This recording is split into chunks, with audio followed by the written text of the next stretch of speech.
Okay, so today I did, let's do a little IRL blog style stuff. You know what I may actually do one day? I may actually use like a hidden camera sort of thing that you wouldn't be able to see as I'm doing stuff like that, because I could have easily done it and then I could make a whole thing where you talk about it after the fact, like here's the experience and you get to see it and you get to whatever. That is actually so good. So I'll carry, it's almost something I say that a protagonist should do. Like, oh, if Patrick Jane had a pinhole camera, he could have caught Red John a lot easier, a lot sooner or something.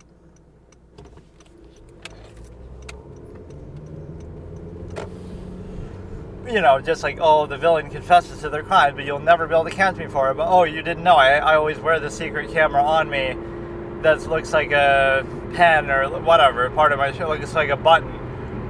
Right, one of these spy gadgets. So, like, that would sort of ruin a lot of stories where, oh, you know, you could easily just do that. You could always have a recorder, small little spy gadget like James Bond. You know, like, James Bond is always wearing something that transmits what's happening to the main base. So when a villain's confessing to him, they already have that information. I guess they would search him first, but they wouldn't really know that. It might be so small they can't find it, like some super spy gadget. All I'm saying is, like, that sort of thing could be present and it could ruin a lot of shit. So, yeah, these are two titles that I want to use. One to do with Casey Anthony. Just the joke that I want to make is Casey Anthony should have just had an abortion. Then she'd be a champion for women's rights. Skull dead emoji. And then the other thing is this, like, Film Critic voted for Donald Trump in 2024. Here's the complex, nuanced reasoning as to why. And the reasoning is that he's like 1% in the right direction, and that's why all the hysteria is present. Because it breaks so many layers down. Yes, he has flaws. Yes, he has idiosyncrasies, although I sort of don't like that framing because that implies that, oh yeah, Joe Biden's just perfect. A lot of the same things that people said about Trump that are negative, right, assuming that's your criteria, you know, whatever, assuming you agree with that. Oh, he's old, he's senile. Democrats would be saying this, like 2 years back or in 2020 even. Oh, look how old and senile Trump is. Meanwhile, you vote for Joe Biden, so that's the issue. This is even one of Joe Biden's sayings, if I'm not mistaken. Don't compare me to the Almighty, compare me to my opponent. I think he said something like that, or he said his dad said something like that. That's exactly the point. So Donald Trump is a flawed, idiosyncratic human being, but guess who else is? Kamala Harris, and obviously Joe Biden, and obviously a lot of these other people. So you're not seeing the big picture. But my bigger fear isn't, oh, Trump's a big bad guy and whatever. People want to say, you know, he's a fascist and this and that. My point would be, okay, hold him in check the way that you should hold anybody in check. In fact, that's almost a good sign. That's the whole irony of it. The fact that people are so knee-jerk crazy about it is exactly what I wish people always were like. I wish people were that crazy and up in arms about George Bush being an unconvicted war criminal, you know, being a war criminal with the Iraq War and killing babies in Iraq and committing war crimes over there. Right? Like, I know the U.S. likes killing babies, but I mean, at least keep it on your own soil. But no, my point is that I wish people were that up in arms about that, but they're not. I wish that they were up in arms about Obama still bombing the Middle East into oblivion and other questionable things. Like, so it's a selective standard. It's not that a lot of your criticisms of him aren't fair. It's that they aren't complete because you're not looking at the big picture. So again, who do I fear? One individual who's already been president, who's already, you know, generally done a lot of good things when he was president, even if you disagree on a policy level. The hysteria is more like, oh, he's the worst person ever, and he's justified, and or like, I don't know. It's taking it someplace else that just isn't productive. If you want to beat him on policy, beat him on policy. But instead what you have is this, like, lowering of the standard. Because, see, this is the real threat that Donald Trump poses that people don't get. Remember in 2016, and I didn't vote for him in 2016, so you couldn't even blame me for that, but I always was attached to the idea of I want an independent to win, I would vote for an independent, right, in theory. So that's what you want to break through this two-party state illusion of choice that you have, you know. Like in 2012, if you voted for Romney versus Obama, would it have been that different? To me, I kind of looked, there's a few images of them, like, looking face to face, and to me, I always had this, like, little deep-seated reaction that it feels like I'm looking at the same person. Now, not literally, but in other words, they're just these corporate appointed, they're not really status quo. They're not really going to do anything. They're not really going to change anything. Now with Trump, you can say, oh, well, he's changing things, but he's changing them for the worse. But it doesn't matter because it doesn't matter if you're changing them for the worse because, well, I mean, it does, but that's subjective and you can always debate that. But what I'm saying is in 2016, Republicans didn't like Trump. Democrats didn't like Trump. So it's not a party issue, right? It shows you he's an independent, basically, even though he happens to be running as a Republican. He's an independent who is able to, basically break through and win because of his popularity, cult of personality, whatever it was, campaigning, improvisational tactics that he was doing, however you want to describe it. So there's so many inconsistencies with how people treat it. On one hand, he's a moron and he's an idiot. On the other hand, he's a criminal mastermind who's gotten away with every crime under the sun. He's a terrible person, bigot, racist, but then tens of millions of people of all races voting for him. He's so popular. He's I don't know. He's doing it for money. He's lost a lot of money since becoming president with all the negative publicity and stuff. He's doing it to stay out of prison. Like, who was trying to put Donald Trump in prison before 2016? There were some little minor lawsuits to do with his university and stuff, but nobody was really going after him. Now, since he's run, he's been shot at. He's been attempted assassination. They've tried to lock him up for a number of things. Letitia James, all this kind of other shit. Whether you think it's justified or not, that's the dumbest argument I've ever heard. He's trying to become president, you see, to avoid going to jail, right, to stay out of prison. There's two things that are wrong with that. Number one is he's put a target on his back by running for president. Before he ran, everybody loved him, even some of these media talking heads, Oprah and Colbert and all. They were nicer to him. They were, flattering, sucking up to him. So that's number one. The perception was positive. Nobody was really going after him. But all of a sudden, oh no, now he's running. You would think that's the worst thing you should do. Is, I'm going to run for president and put a target on my back and they're going to dig up my past and they're going to attack me and all this kind of stuff. How is that going to help you get away with your crime? I guess if you win.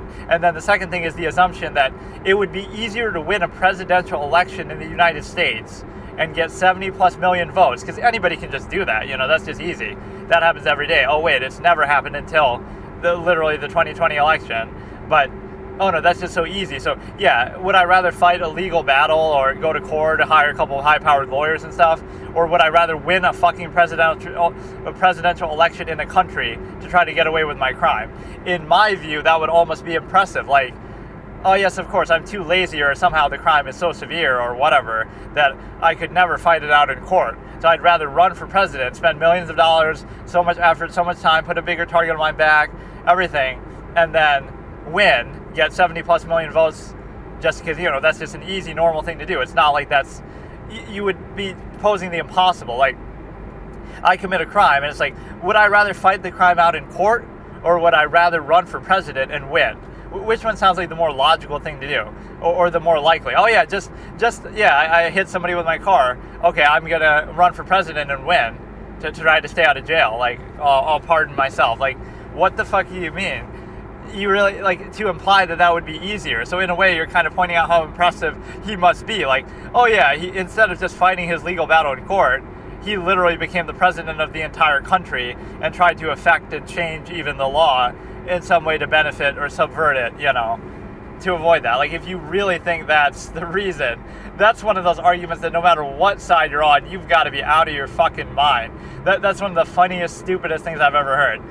It would be easier to run for president and win of the entire country than to simply fight your legal battle out in court. Yeah, that makes perfect sense. It's a no-risk proposition, because winning presidential elections is easy. You can just do it. If I hit a cat and I get in trouble for it, oh wow, now I'll just run for president. That's cool. That'll keep me out of jail. So it's just that simple. You're implying it as a foregone conclusion. At the same time, you're saying that, he's so terrible, nobody would ever vote for him. And he shouldn't have won. He had no chance to win in 2016. So my only other point is the simple fact that you have, I don't know.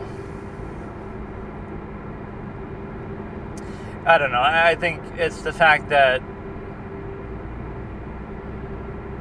two things. One, that he's being held so accountable both by the media and the government, etc. Like, he's under a microscope. So in other words, let's say he's a fascist. Let's say he's an autocrat.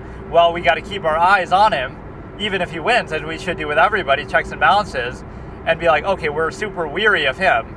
So it'll be very unlikely he'll be able to get away with the kind of stuff that other people do, right? The media is not protecting him the way that it does with the worst leaders, rather, in history. Like, Hitler had the media on his side, even if he took it over, state controlled, the Soviet Union, the media was on the state side. China right now, the media is on the state side. So what do you see in the U.S.? The media is on the Democratic Party side, right? So it's not a question of whether you like or dislike. I want to see, like, if the media treated the Democrats the same way that generally they treated Republicans or Trump, then that'd be better, more even, playing field. But the fact that they're so hypercritical of him is actually a good thing. So that's the whole irony on two levels. On one hand, it's like reverse psychology. People keep telling you, oh, you can't vote for him, you shouldn't vote for him, he's so bad, he's terrible, the worst. So that makes people want to like him more. Like, oh, they can't tell me what to do, or they're just, it makes it seem like, oh, they're not on your side, so what they do the opposite of what they tell you, kind of like that. Which is not really the best criteria, but people don't like being told what not to do. You can tell them what to do, like, okay, you should vote for Democrats, but to tell them, oh, you can't vote for Trump or he's so bad or never, you're a racist, etc., people are going to be bothered by that. And on the flip side, you have the simple reality that the second reason is more nuanced. Like, I want a candidate or a president who is held accountable by the other branches of government and who is held under a microscope by the media. So the whole irony of them saying, oh, he's an autocrat, he's a fascist. Yeah, let's say that about every presidential candidate ever, and let's hold them to that standard. You know why? Because even if they're not, what's the best way to prevent them from being that? Maybe being a little careful, right? So if you go in saying he's those things, evidently in 2016 to 2020, he was pretty restrained. Like, he didn't do anything that wasn't relatively within the bounds of policy and presidential actions. Like, people are saying, oh, so look at his executive orders, but I'm pretty sure Obama and Biden both use that more. Certainly Biden did. So there's an issue with that. But no, like, there's two reasons. Like, oh, you're voting for him despite the media's negative coverage of him, because that just shows you their bias and that he might actually be on your side against the corporate elite forces that the media represents. And then number two is that you want that criticality. So in other words, you're holding him to a high standard, but you're not holding Democrats to the high standard. So I want a president who is constantly criticized by the media, who's constantly held under a microscope, who's constantly held accountable, who's constantly being held in checks and balances by the other branches, etc. I want that. I don't want one who's being sucked up to by the media. That's the point. So that's the whole irony. Oh, the media is so critical of him, so you shouldn't vote for him. No, that's why you should vote for him, and that's how they should treat anybody. And so what you have is a simple ability to realize that would be a reason, and then the other reason is, again, the threat of the one-party state. Donald Trump, the individual, is not as threatening as the party, right? As much as people want to talk about, oh, even if he's Hitler or whatever, like this, everybody, I don't like his Hitler fallacy, but it was still the Nazi party. It was still more than just him. So when you make it about the one big bad guy, without the infrastructure, he might just be as bad, but he'll just be some random dude walking down the street. So it's important to realize the party's influence. Like, the Democratic Party is much more dangerous as a one-party state aligned with the corporate-owned media that could resemble what we see in China. If you criticize them, you go to jail or you get censored. Or it's the early stages of that. That's exactly what you see. So the fear would be, let's stop the one-party state of the Democratic Party, and also let's stop the two-party state, because even Trump represented, that's why they hated him so much, both parties. Like, let's stop, he was an outsider, so that's why Republicans didn't like him either. So it invalidates their whole process. Like, if an outsider can come in and beat us at our own game and win, that shows you now, after Trump, let's vote for an independent, let's vote for somebody else, an outsider to politics. So he kind of comes in and he clowns all of them and makes them all look stupid, and he wins. So it makes them look bad. So now it's like, oh, people realize and wake up that we have other options. We don't have to vote for mainstream corporate appointed candidates. We don't have to vote for one of the two major parties, even though you are, in this sense, you don't have to. He's like the first step to that independent mindset, but people are still too stupid to get it. I would have respected it more if Democrats people who don't like Trump would all band together and vote for an independent, like Joe Jorgensen in 2020. That was the perfect choice. Like, well, an independent. Because if 81 million people voted for her, she's the first female president. Wow, like the identity politics that you always want to talk about. But it's a case where you would have opposed your one criteria because you're a mindless sheep that only cares about, big bad. Like, when you ask who should you vote for, they won't say who you should vote for. They'll say, oh no, you should vote against Trump. Like, you're not asking who I shouldn't vote for. Like, who shouldn't I vote for? You shouldn't vote for Trump. Who should I vote for? Oh, you shouldn't vote for Trump, and you got to vote against him. In both scenarios, you show your own obsession with it. Like, everything is Trump.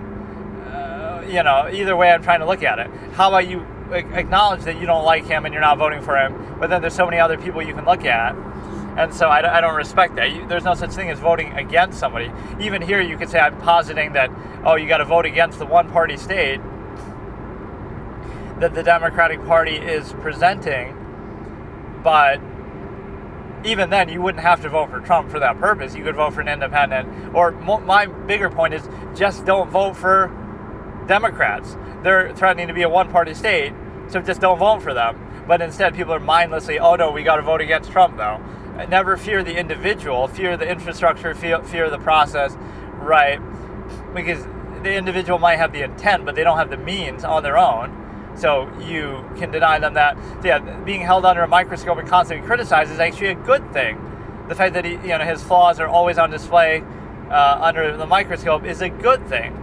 Now people might say, well, that's just because his flaws are greater or something, but there is a selective standard. Everybody has flaws if you really want to look at it.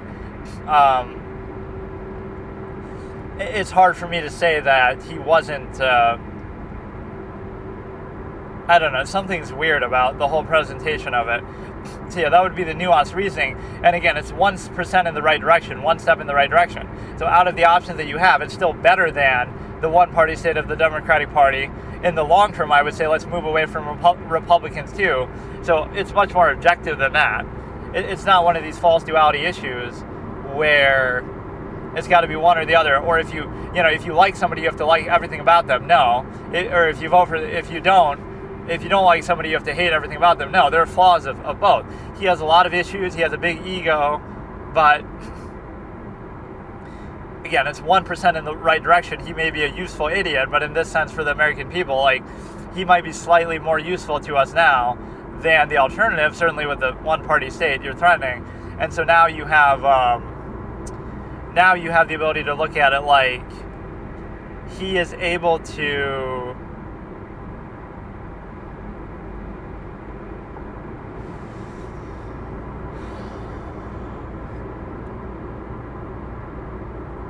be like 1%, one step in the right direction. And so he's still, if you want to say, oh, he's still terrible, but it shows a few steps in the right direction. Again, move away from one-party state, move away from the two-party aspect, he's basically an independent in a way, move away from all this, and then you'll go a step in the right direction. If you go back to the Democratic Party now, you have a case where it's just too much power that they're being given, right, where any one party should always be balanced out.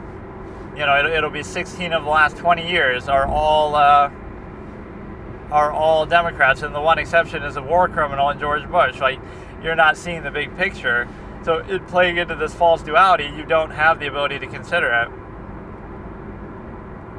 That it's not really about him, but it's like,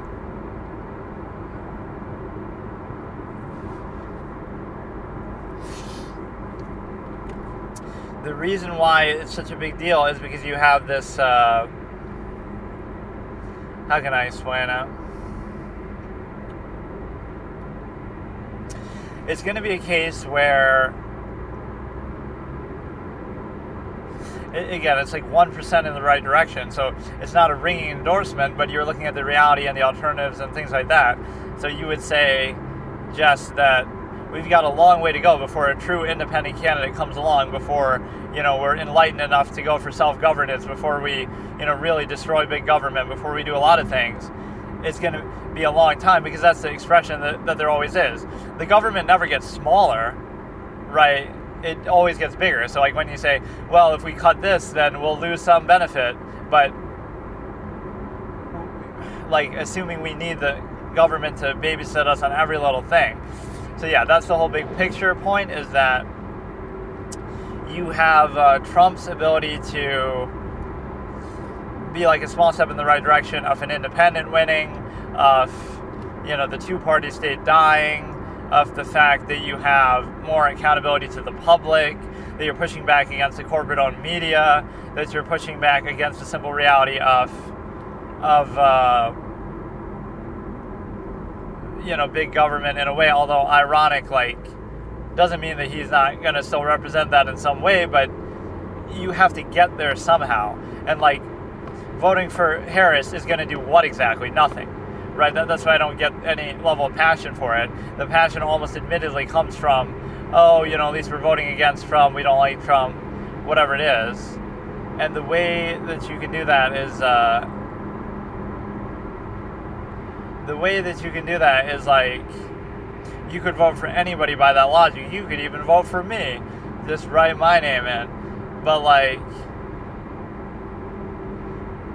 I don't know. I have a feeling it'll be similar to 2020, though, where it might be some questionable stuff, but he won't win. And it's like, Republicans missed a real chance in 2020 to really put pressure on. There were a lot of conspiracies about it, but they should have made it more secure and really use that as a learning point. Like, what has changed from 2020 to now in terms of how the election is going to be handled? It could be exactly the same, and so whatever cost them that could still happen now, assuming whatever that was. So I think people misinterpret that too. Like, in 2020, I would say yes, Donald Trump did win in 2020. And people's reaction to that would be telling, like, oh, but whatever, blah, blah, blah. Like, in reality, of course, he didn't win in practice, because Joe Biden has been president for the last 4 years. That's not the point. The point is, when you see him unnaturally get 81 million votes for somebody who's run twice before and wasn't even his party's nominee, when you see that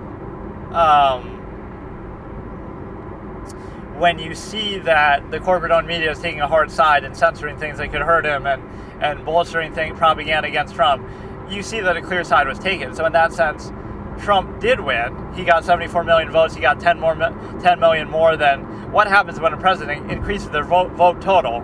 They win. What happens when they increase it by 10 million? They win. What happens when a president loses votes, like Obama from 2008 to 2012? They still win. So in other words, this bar is set very high. So Donald Trump was a bad president. In 2016? How do we know that? Because he got more than 10 million votes ahead because of that. And so, increase your vote total by 10 million. Oh, but you're the worst president ever. Like, how does that make any sense? Versus Obama, 2008 to 2012. He was a great president. Oh, wait, but then he lost votes in 2012. How does that, like, what is the logical consistency here? Where you would lose votes, but you're considered good. You would gain votes, but you would be considered bad. You would lose votes, but you would still win. You would gain votes, but you would still lose. Like, there's something unnatural about it. So I would say clearly he did his part, right? He got 10 million votes more. He did very well.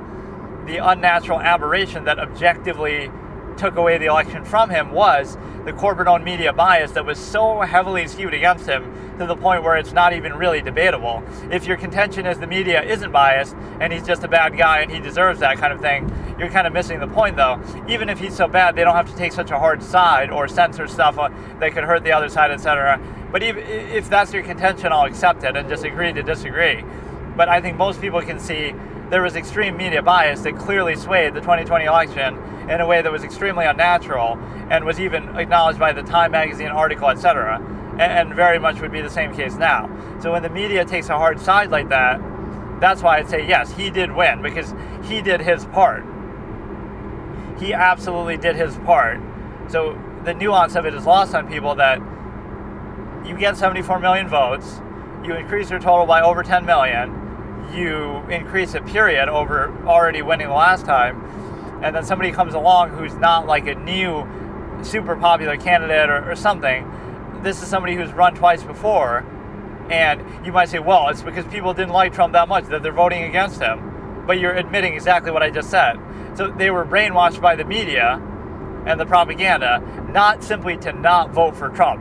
That's the issue. They didn't like Trump. They were convinced that Trump is bad. Okay, so then they wouldn't have voted for him. Then don't vote for him. So that clearly didn't work because 74 million people did vote for him. But what happened instead is, we're going to brainwash people to vote against him, quote unquote, but we're not going to vote against him with Joe Jorgensen or an independent. Oh no, we're going to vote against him with specifically the other major political party, and specifically a very unpopular candidate even with their own party. You see how that works? So how convenient it is. So that's why I wouldn't accept it in any way, because it is a clearly unnatural and forced outcome in which you're able to see that. So yes, the corporate-owned media bias and propaganda collectively between every single major network besides Fox, between even social media, because at that point Musk didn't own Twitter, like all that stuff, collectively, that amount of bias together is absolutely what dictated the outcome of the election. And the best basis is Joe Biden ran twice before for president, and he wasn't even his party's nominee, so his own party didn't like him that much. Now all of a sudden he gets 81 million votes, he's the most popular person ever. And so what you realize is that, again, if you want to attribute that to, people just dislike Trump so much, you're making the point exactly. Why is it that unnatural that, again, if you dislike him, don't vote for him, period, end of story. But then when you decide who to vote for, now you got to use your brain a little bit, and that part did not occur. And so this notion that, they voted for him to vote against Trump, like how, you're even saying vote against the one-party state, but I'm not saying you have to vote for Trump to do that. Or even I would settle for just don't vote for Democrats then. But the issue becomes that you vote against him, but voting against is not a real thing because you could vote for anybody then, and so it's meaningless. And also, you're voting for the other major political party, so it's too convenient, and it's all bolstered by the media propaganda. So I'd 100% say that yes, in a literal sense, he did win, and it was stolen from him by extreme media bias that is nothing short of election interference across the board, because every step of the way, there's a spin and a skew. Even if you think, okay, he's bad, okay, but then you don't have to vote for him, or, it's not just that they, they convince people he's bad. It's that they go into it asserting that he's bad, and so now you have to question that. Like, what does that mean? Like, they say he's bad, and then they'll try to fill in the dots, fill in the holes. Sometimes there is ways to do that, sometimes there's not, but they're going in too much with a preconceived notion. And people point out Fox, but you're kind of making the whole point.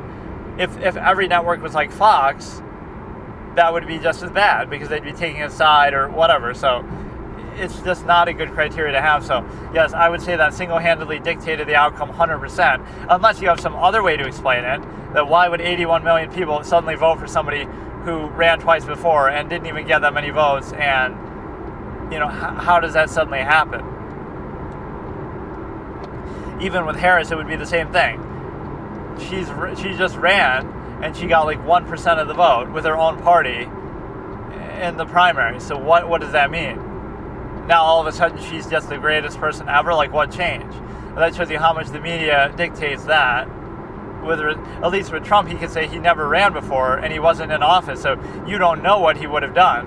How did he suddenly get so many votes? But he's running for the first time, so it's not suddenly. It's he ran and he got 60 million votes and he won in 2016. So there's no sample size to compare it against, so you got to give him the benefit of the doubt. And then he did very well again in 2020. So that's different than saying, well, Biden ran for his own party over decades, 1978, not 78, 88, and then he lost, and then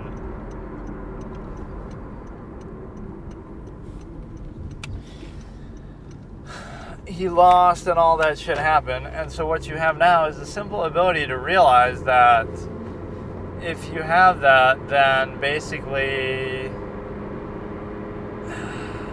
Yeah, whatever. I voted for Trump, and the reason why I voted for Trump is exactly some nuance within that. So again, it's not vouching for him or even saying he's good, but the bigger picture is much more dangerous. So even if I say I voted for him because he's an idiot, he's a useful idiot, but to the American people, or at least potentially, that he's going to be slightly more useful in policy for now and hold off the one-party state and move us in the direction of potentially voting for independence. If you want to say you should vote for an independent instead, I grant you that. But people are too dumb to do that. Like I said that in 2020, if you don't like Trump, then vote for Joe Jorgensen or somebody else. So yeah, that's a good way to explain it. So I go in there, it's very packed line, it's early voting because it's not even election day yet. It's like October 29th, or no, it's October 30th. And so it's early voting, so I wasn't expecting that it would be so packed, but it was pretty packed. A lot of old people there, and they give you like a little sticker, I voted, and they you go in, you wait in line outside, you go inside, then you get a little sticker that says I voted if you want, then you go and you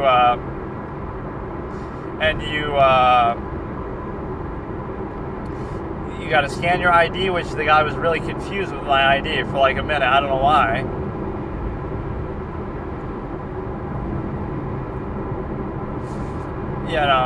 Nobody else seemed to be having that issue. He scans it, he looks at it, he's confused. So now does that mean my thing will be rejected later?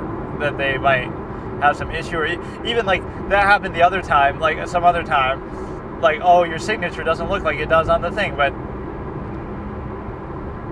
it's hard to write on these it's like a little touch screen with a pen like I've never used before. It's not exactly like writing on a piece of paper, so it's not going to look the same. But you have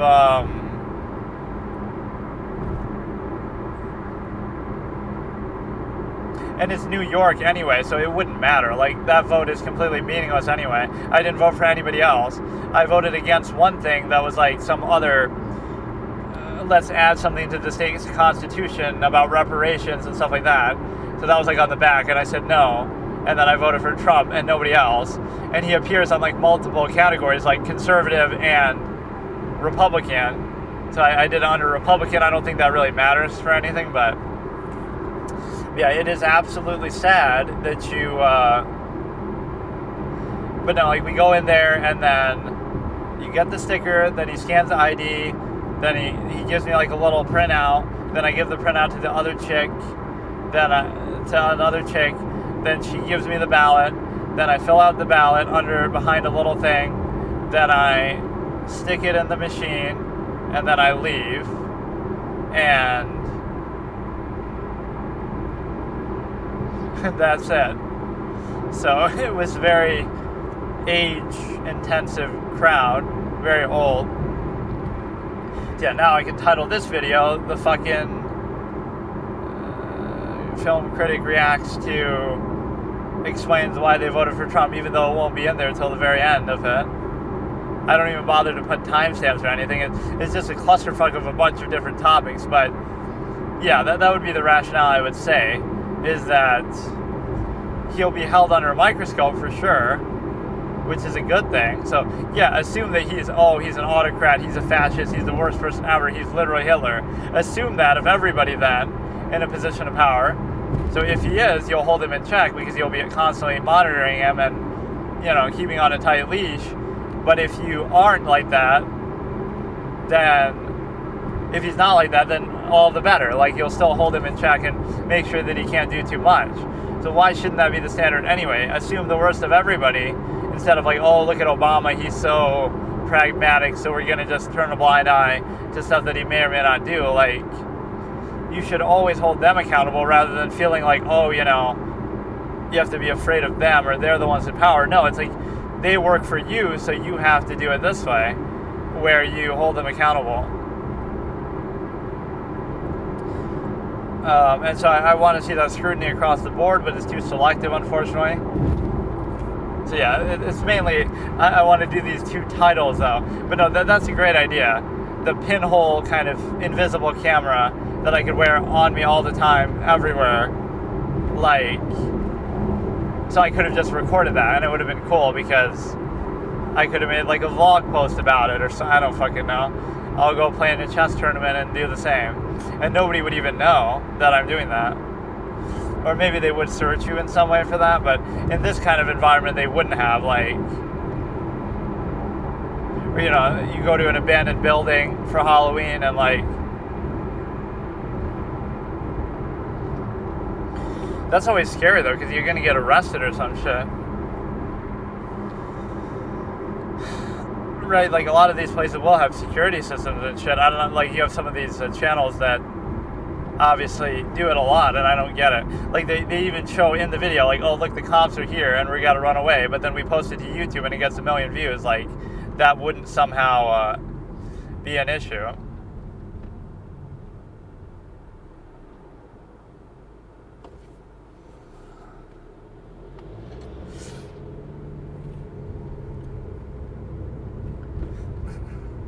Like, you know, here's evidence to the whole world. I guess they might not connect it to that or find it. But the best way to do it is like when you're out of country and you're just kind of dicking around somewhere else, you're able to,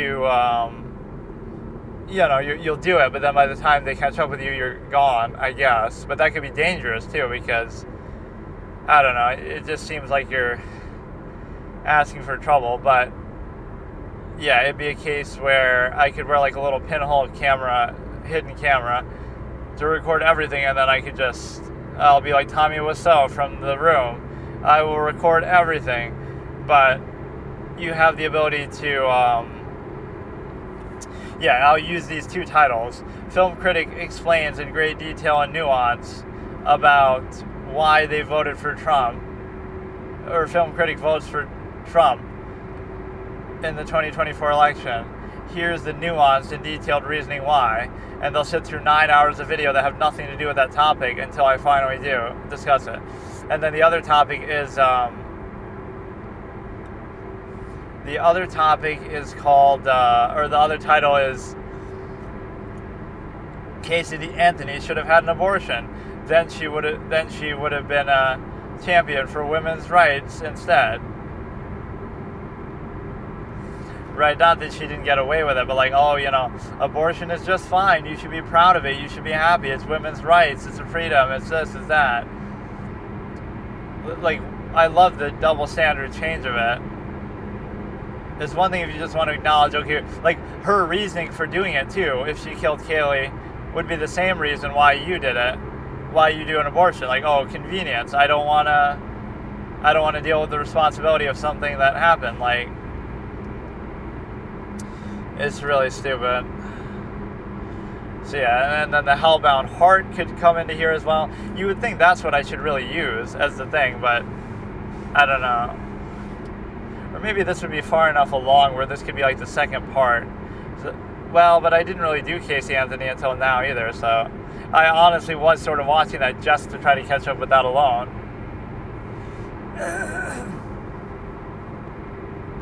Because I haven't talked about Trump or politics at all in a while, and I also haven't talked about, or I haven't watched the Casey Anthony trial much, so yeah, it could just be like, it's a 10-hour video, and 1 hour of it I talk about the subject, so the other 9 hours could be other stuff, but I still do it. But no, we'll be doing the Hellbound Heart still for a little while longer, so that could be another one. So those will be the next 3 uploads basically that I do. Probably the first one I could say is Casey Anthony, even though it's probably not. And then we would have the Hellbound Heart, and then we would have the ability to basically do the Trump thing, which we would have to, it is kind of weird. I don't really feel like talking about it anymore, so we'll have to just fit it into here. It's October 30th, but it's actually pretty hot out. I have to put my AC on, but yeah, we were standing out in the heat waiting in line to vote.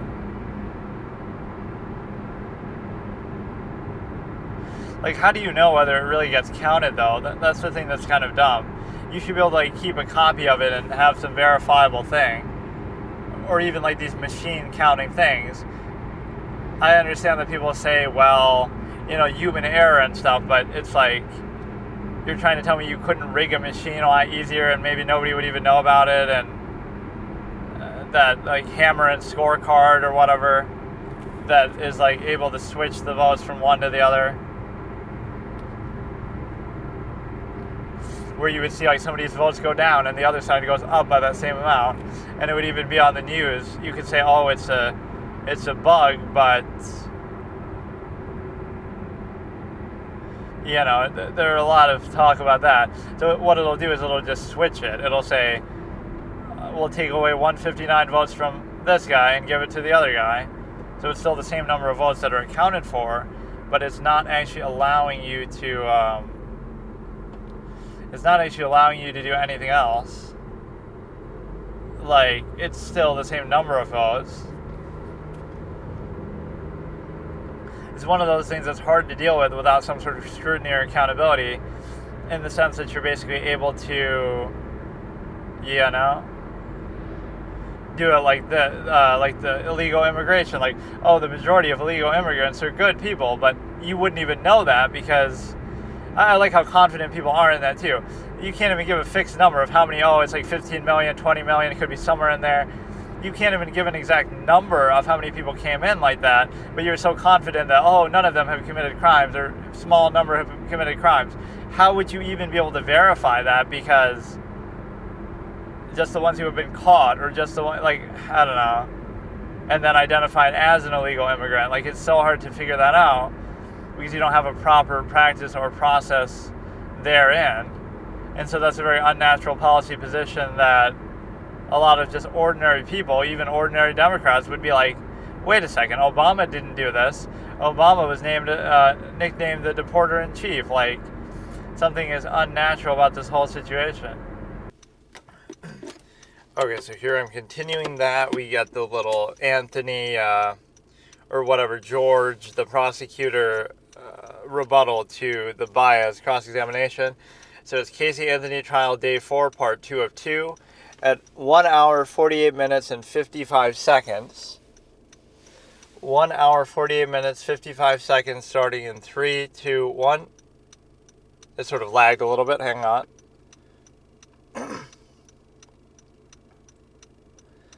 Okay, at 1:49, 1 hour, 49 minutes, 00 seconds, starting in 3, 2, 1. If Caylee Anthony drowned,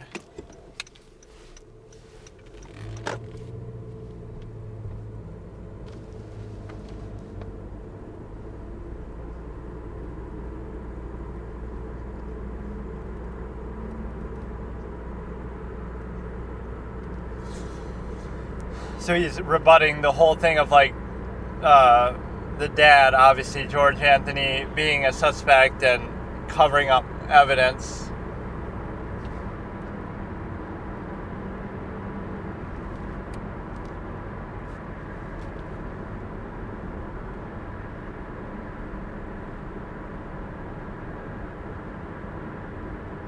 Sort of like taste of your own medicine. You are the one who brought it up.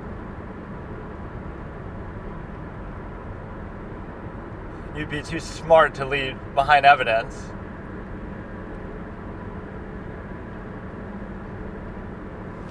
So he pulled the Baez there.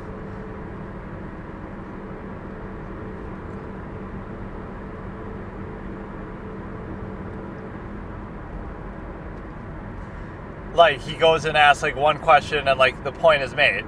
So Baez is back again? Oh no.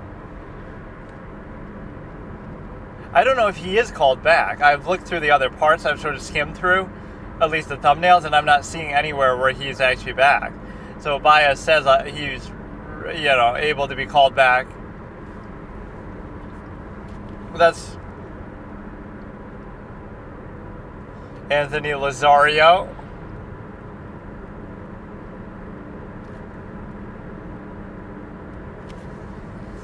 So the judge was getting all pissed that they let Tony Lazario leave. Anthony Lazzaro, also known as Tony Lazario.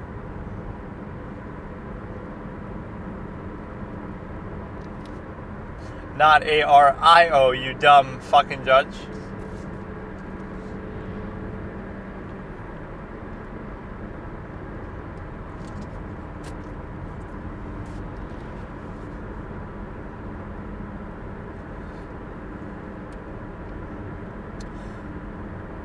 L7 tone.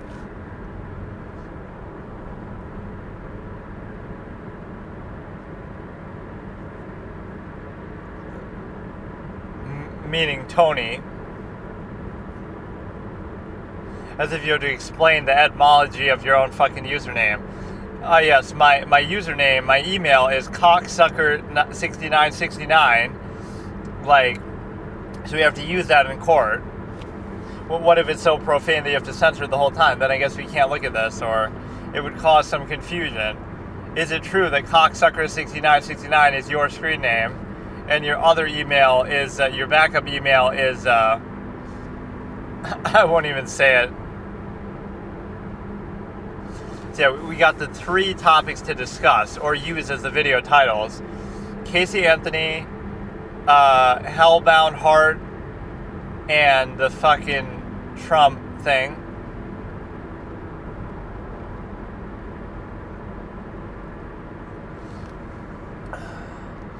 So yeah, it's Halloween Eve here, so I'm not really going to do anything for Halloween, but I almost wanted to explore an abandoned building, but it's like a little fucked up to do that. I'm afraid of getting in trouble with cops and stuff. Like, I don't want to fucking, you know, especially on a day like that, but I guess that's the whole fun. And I wouldn't cause any damage, like I wouldn't have any ill intent, but they're gonna have cameras and shit, you'd need a mask, and that makes it look like you're doing something suspicious. And I wouldn't take my own car there, I would just, you know, but then I wouldn't have an escape plan. I'd take an Uber there.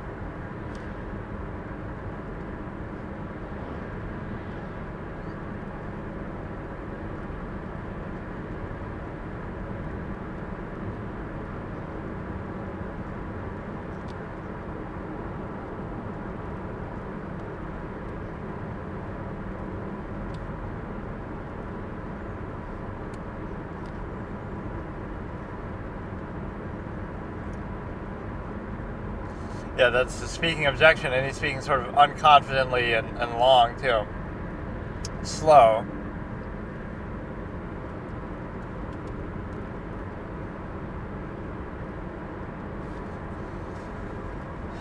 So they don't show the sidebar, but they show this, like when they're out of the jury's presence.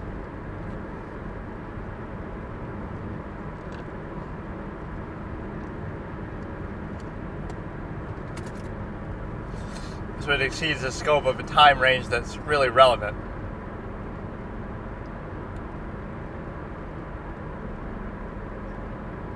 You can barely hear these fuckers when they're not. Only the judge is really loud enough.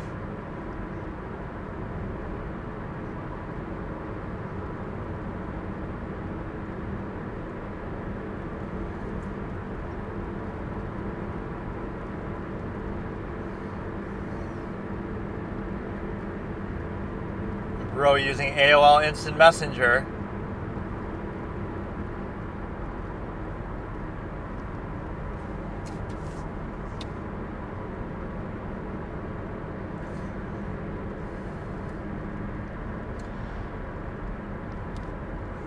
Yeah, what is Casey Anthony's screen name?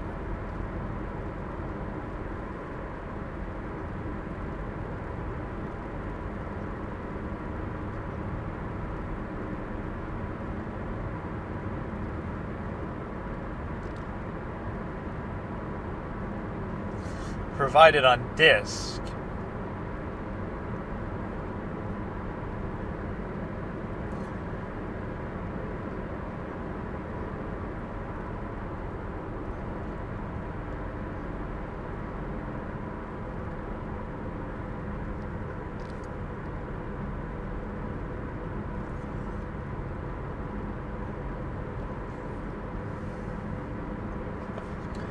So yeah, they could just limit the scope of like, okay, just focus on June. We don't care about April and unless it's something you can prove is to do with the crime, which there's really no communication that has to do with the crime. Maybe the internet searches, but not really. Nobody ever says, oh, I wish I could strangle this baby. I wish I could, nobody really says that.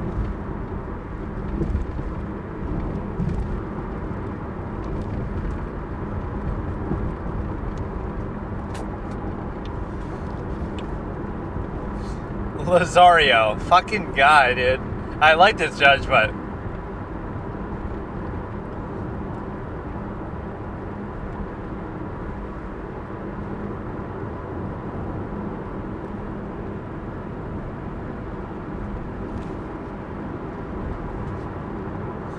they're referring to a sexual act, but...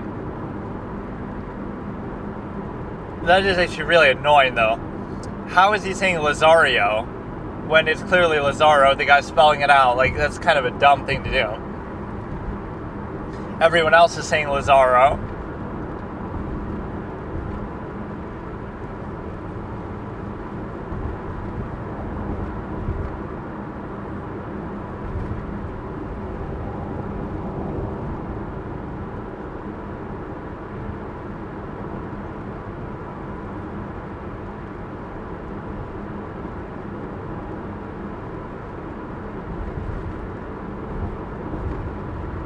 It was part of the same day's communication, I guess.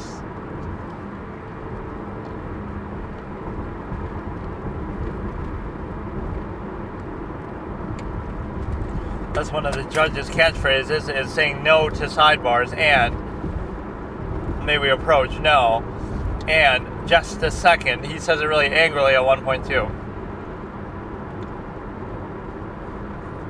Lazario, I want somebody to correct him, man. Fuck.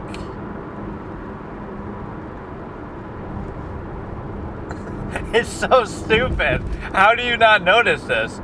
Nobody calls him out on it.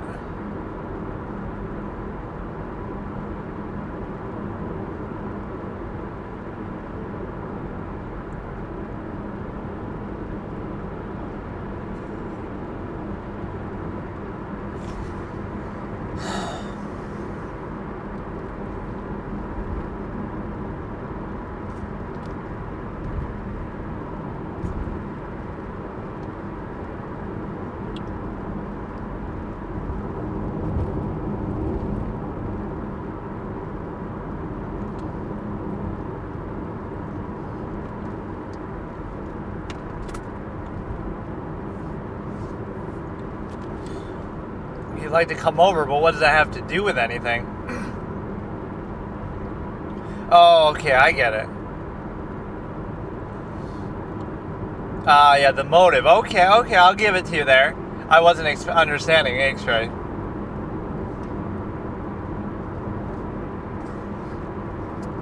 It's hard to...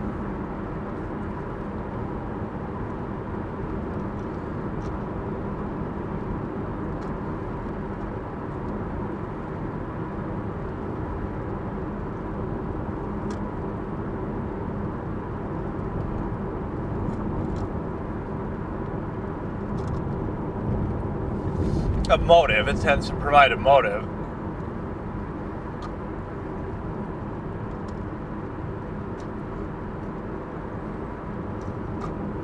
It's a bit of a leap, though.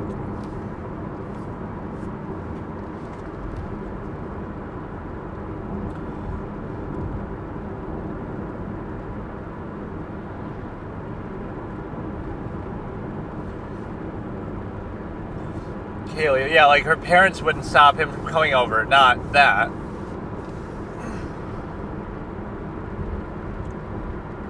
Similar motive to Chandler Halderson. He wants to hang out with his girlfriend, and the parents won't let him, and so he kills them. And the girlfriend was so supportive of him the whole time.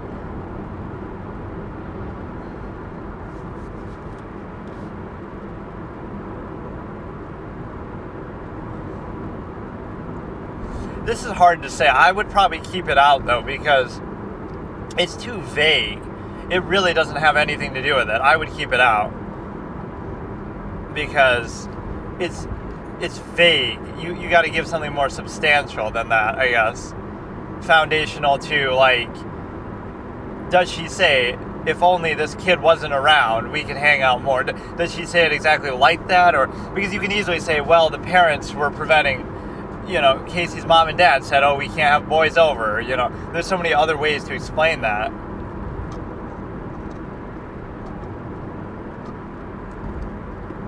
This is kind of like a weak motive, though. Like, you're really going to convince people that this loving mother perceptibly killed her family, killed her daughter, just because she wanted a party, even though that's what you could say she did.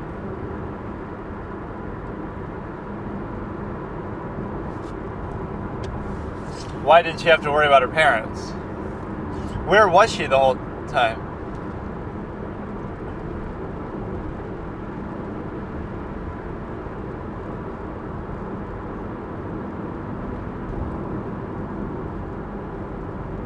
That was kind of a snarky response. Why didn't she kill her parents? Yeah, he's gonna keep it out. He should.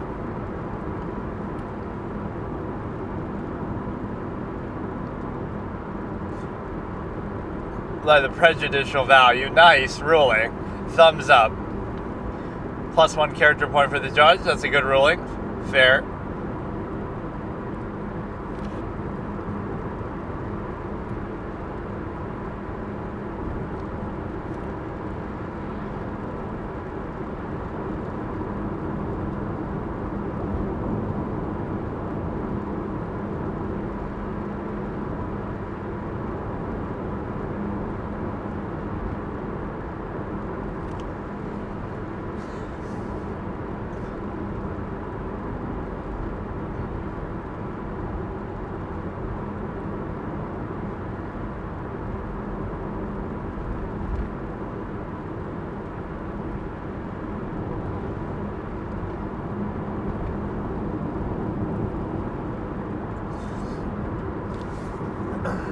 Now you gotta call Tony Lazario back another day.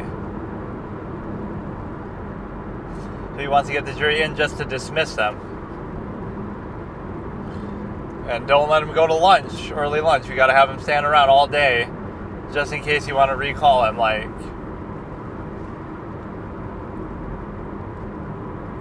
He doesn't seem too bothered by the situation, though. Like that he might be blamed as part of the motive or something. Or even discussing that in the presence of Mr. Lazario.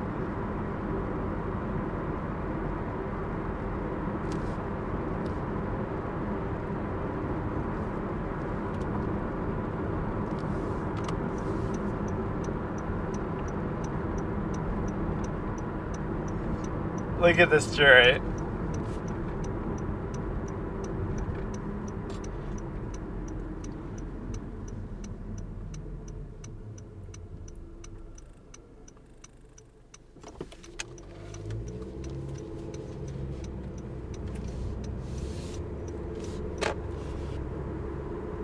Wonder if they're gonna have alcohol and shit too.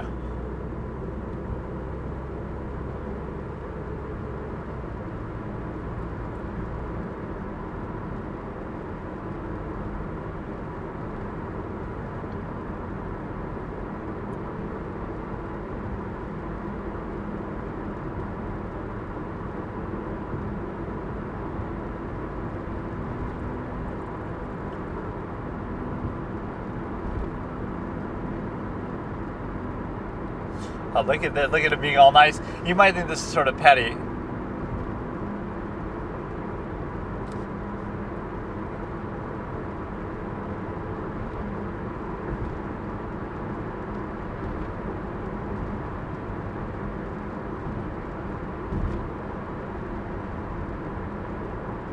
Yeah, you're trying to make up for the fact that it's sequestered.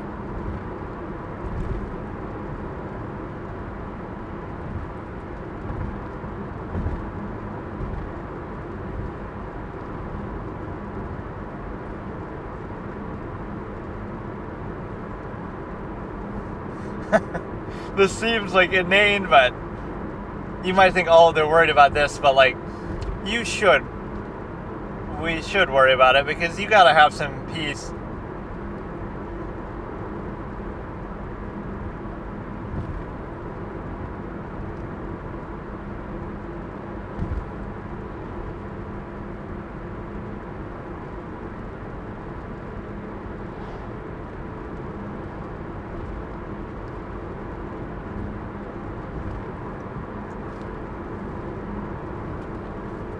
First time I've ever heard them bring up that.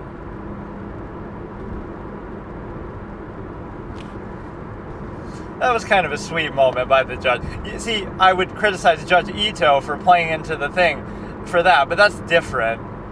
Like, his behavior is like that all the time. He's just doing that once over.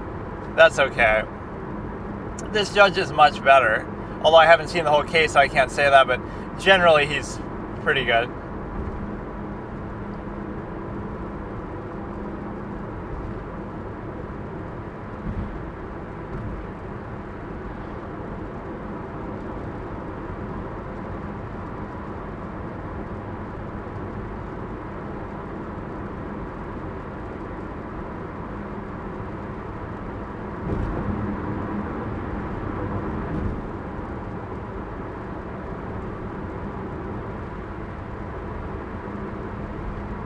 I could never hear what the...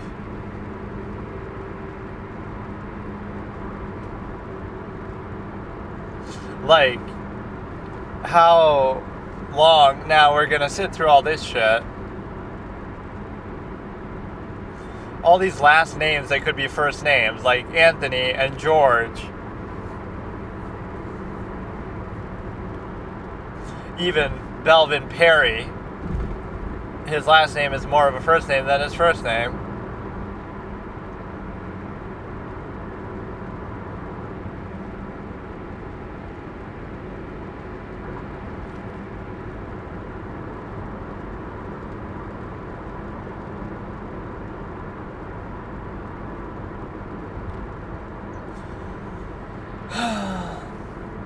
Yeah, we can look at maybe a little more of the Hellbound Heart tomorrow or whenever I feel like. And we'll segue into also watching the movie again, possibly, as well as part 2.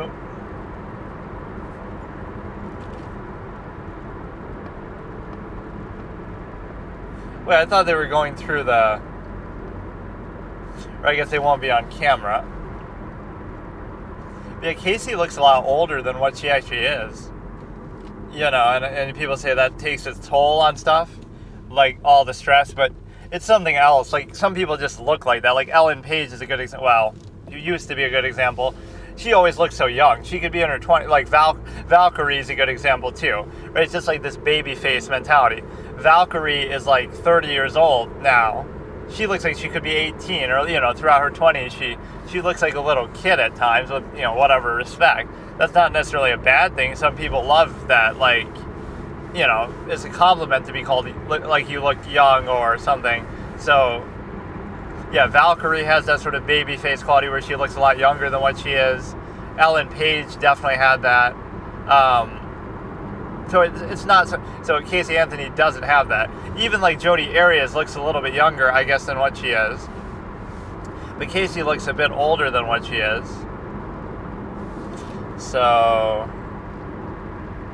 What is that music at the beginning? I think he said it. It said it somewhere there in the credits. Imagine he makes the song himself and he's using it.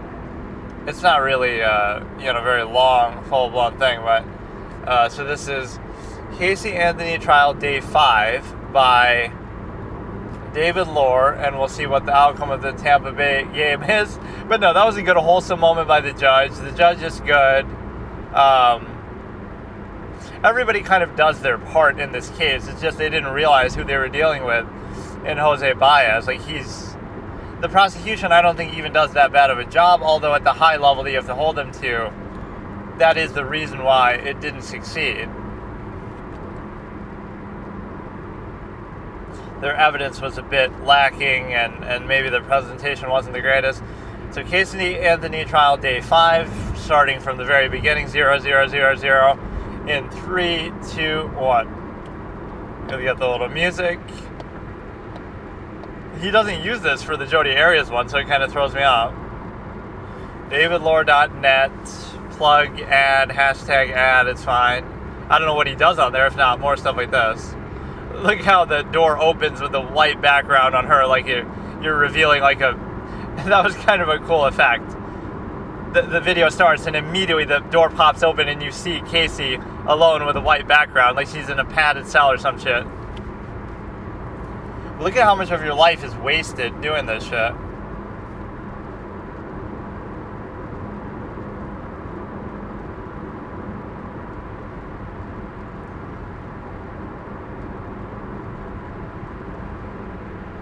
If he's still on the stand, why do you need to call him? Like, she means it in a general sense.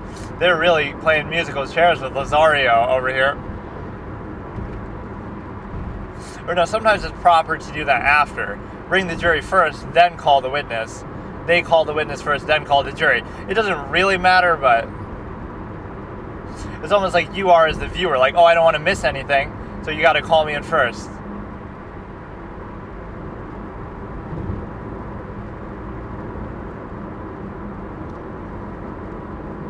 So they enjoyed the Tampa Bay Lightning game.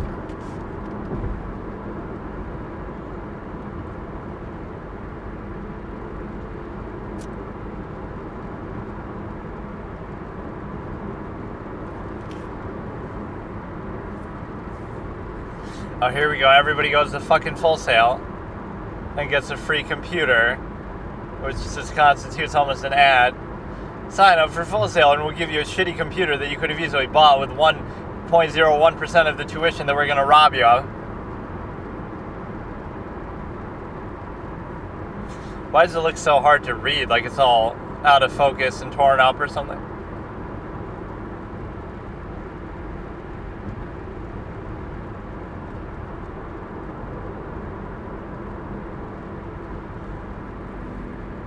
This guy has like a suave, swag kind of vibe to him.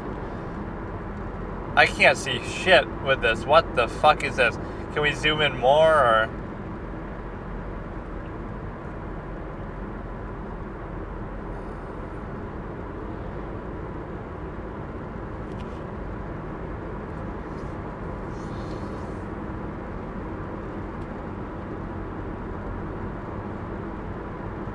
Other than being crumpled, dirty, torn, shit all over, wet, muddy, with brain-eating amoeba on it, like, other than all that, is it in the same condition? Other than being bitten by a dog, eaten by a dog, having the dog shit all over it, shit it out, and then shit all over what remains of it.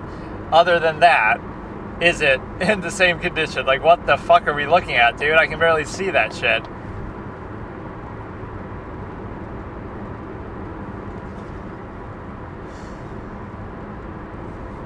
This guy's a bit of a celebrity, though. He's a regular Travis Alexander.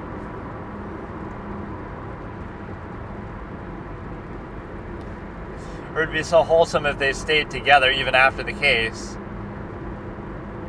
That'd be so cool, actually. I wish they would. Like, Tony stayed by her side the whole time and believed in her. Find somebody who believes in you the way that Jose Baez believed in Casey, like, and fought for her like that, dude. That is the most unbelievable thing I've ever seen. Make no mistake. Find somebody who motivates you so much. You know you're inspired by somebody when it encourages you to want to make a 1v1 edit and learn how to do that on CapCut. You know that somebody's inspiring to you when you learn how to use CapCut just to make a 1v1 edit, just to fluff them up. I'll do Manfred von Karma versus Jose Baez.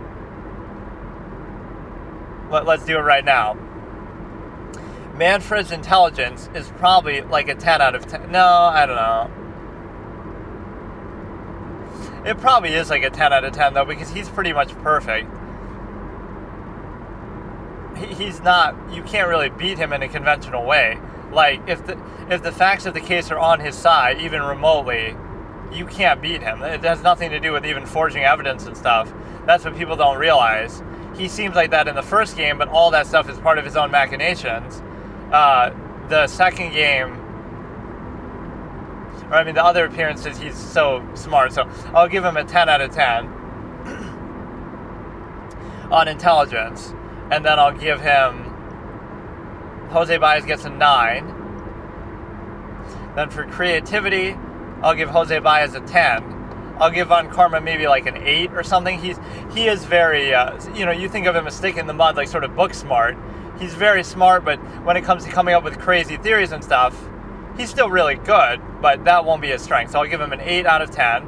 I'm trying to think like what creative shit he comes up with, and he maybe struggles. Well, he comes up with the whole plan, though. I'll give him a 9, actually, because he comes up with the whole plan as far as the shoot the gunshot, and he sends a letter to... You know what? No, I'll give him an 8, though, because even everything for him is like very calculated though. So it's not like he suddenly just did that. It would have taken him, he would have thought about it for a long period of time and then done it. It's hard for me. No, he deserves a 9. So Jose Baez gets a 10. Manfred gets a 9.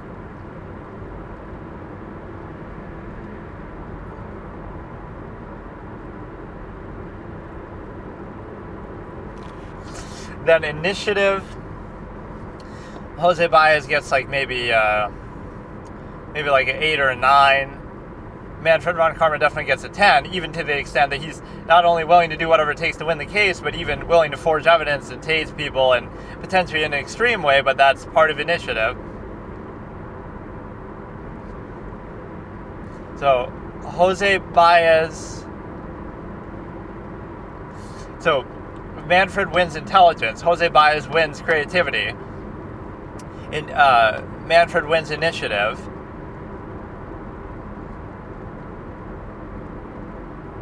Emotional strength, I'd say, is pretty high. Like, even though Manfred has his big breakdown, he's obviously very calm and collected and never has moments of doubt or struggle otherwise. So generally, he's very strong that way. So I would give him maybe 1 point off just because he has some weakness to his perfect record and stuff that you can kind of take advantage of. So maybe he's like a 9 out of 10. Jose Baez is like is probably like a 10 out of 10 because he's, again, the man who laughs in the face of adversity and just... I guess I'll give him that. And then, no, but it should be even. It should be even. I almost want to give Manfred a 10 because I'll give them both a 9.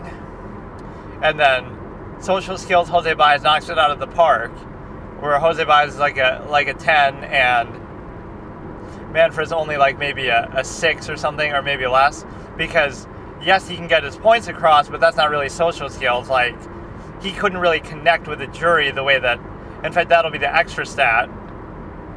The bonus stat is sort of Baez's jury connection, so you get a plus 10 out of 10 for that. And then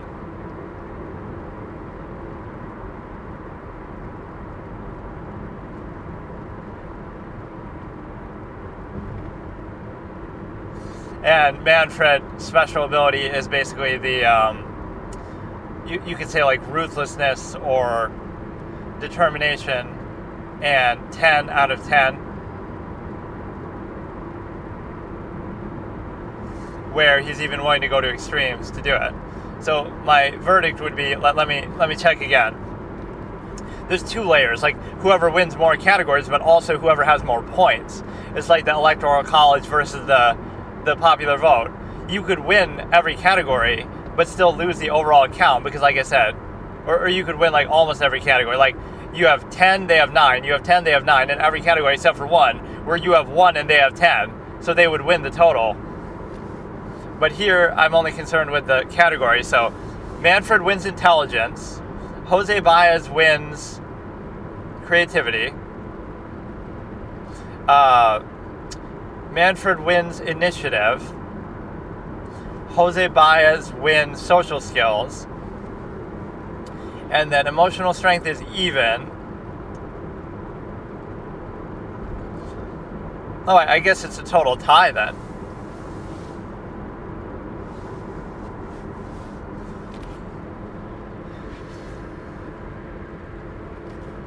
So it'd be even, and then we come down to the extra stats, which are also about 10 out of 10. So it'll be Manfred von Karma wins, impossible difficulty, and it's a good qualifier to say in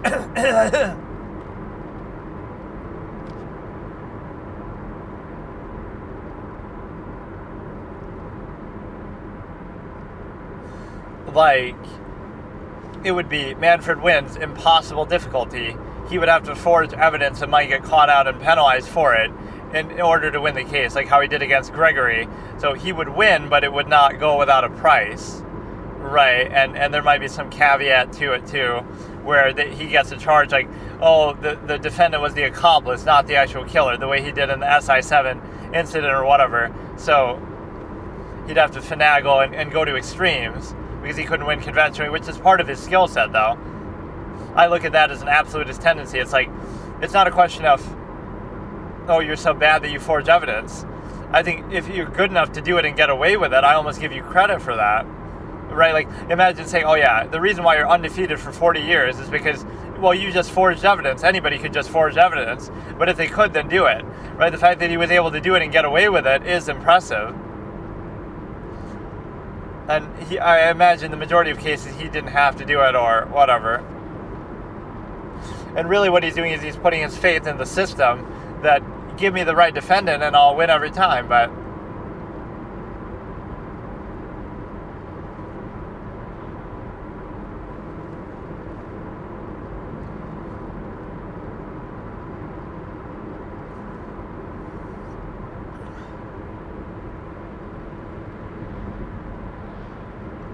so yeah, Manfred would... Let me count out the total, too. So Manfred's total is 10 plus 9, so 19, plus 10 initiative, was 19, 29. 29 plus maybe 6 for... I don't know about the social skills. Like, he's actually pretty bad for that. Maybe like a 4... Oh, whatever. I can't do math while I'm distracted by this and driving and fucking whatever, but the point is, Manfred would win, but it would be very, very difficult. No, I think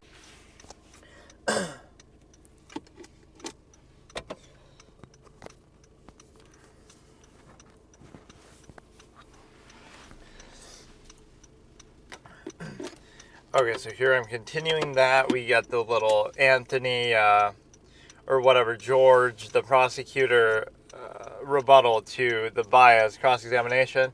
So it's Casey Anthony trial day 4, part 2 of 2, at 1 hour, 48 minutes, and 55 seconds. 1 hour, 48 minutes, 55 seconds, starting in 3, 2, 1. It sort of lagged a little bit. Hang on.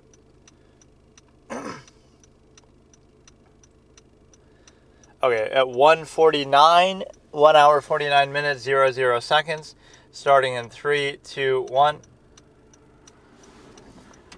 If Kaylee Anthony drowned,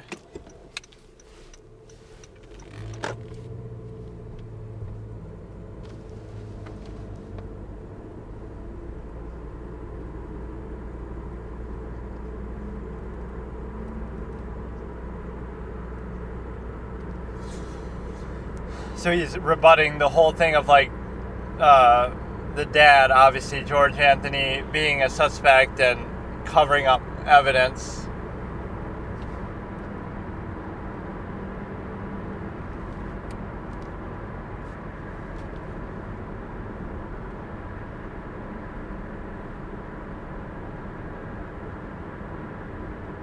Sort of like taste of your own medicine. You are the one who brought it up. You'd be too smart to leave behind evidence.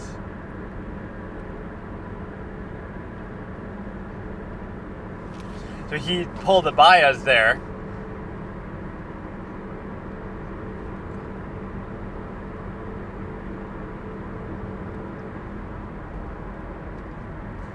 Like, he goes and asks like one question and like the point is made. So Baez is back again. Oh no. I don't know if he is called back. I've looked through the other parts. I've sort of skimmed through at least the thumbnails, and I'm not seeing anywhere where he's actually back. So Baez says he's, able to be called back. That's Anthony Lazario.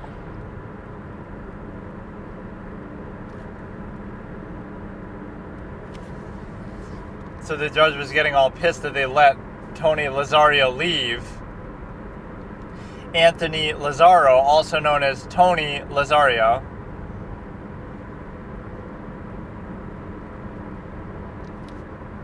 Not A-R-I-O, you dumb fucking judge.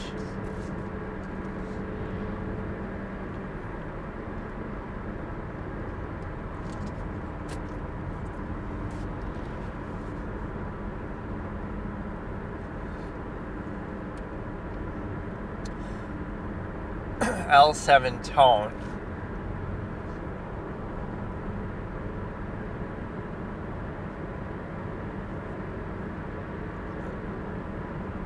Meaning Tony.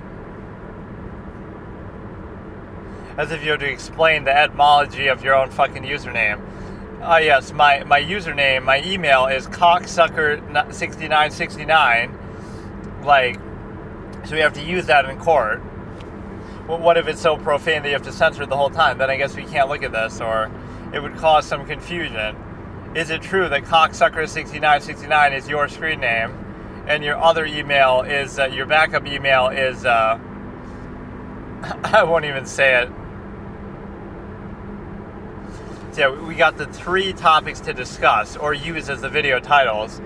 Casey Anthony, Hellbound Heart, and the fucking Trump thing.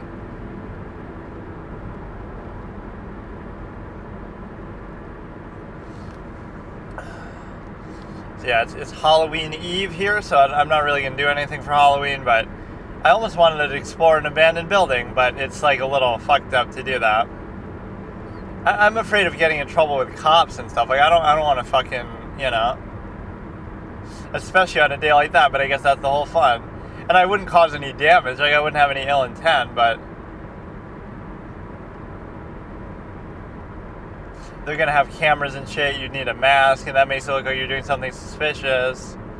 And I wouldn't take my own car there, I would just, you know, but then I wouldn't have an escape plan. I'd take an Uber there.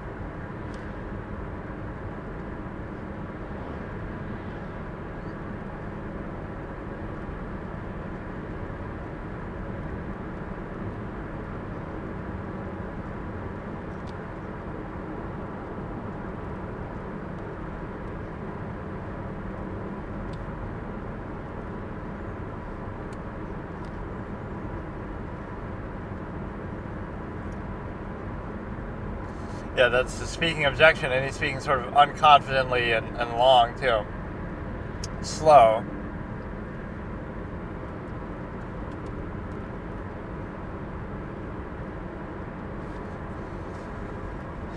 So they don't show the sidebar, but they show this, like when they're out of the jury's presence.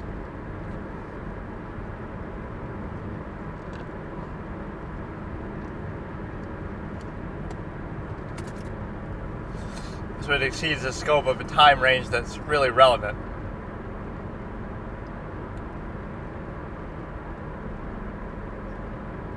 You can barely hear these fuckers when they're not. Only the judge is really loud enough.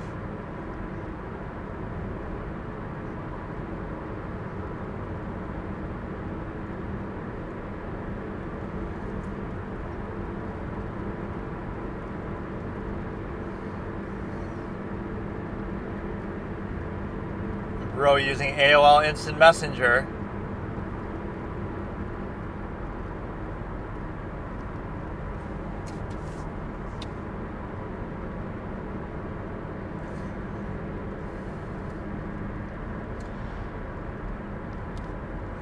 Yeah, what is Casey Anthony's screen name?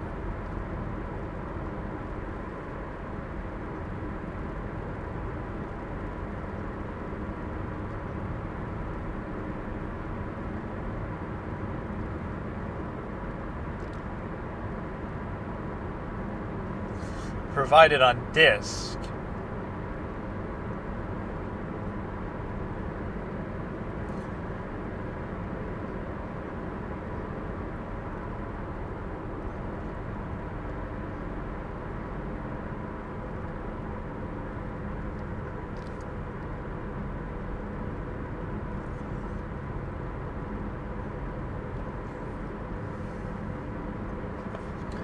So yeah, they could just limit the scope of like, okay, just focus on June. We don't care about April, and unless it's something you can prove is to do with the crime, which there's really no communication that has to do with the crime. Maybe the internet searches, like, but not really. Nobody ever says, oh, I wish I could strangle this baby. I wish I could, you know, nobody really says that.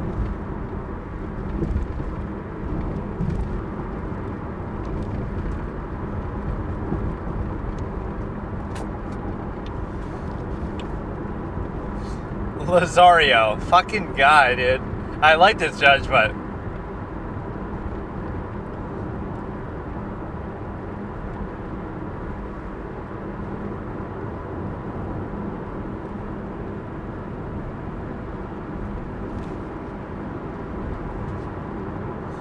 they're referring to a sexual act, but...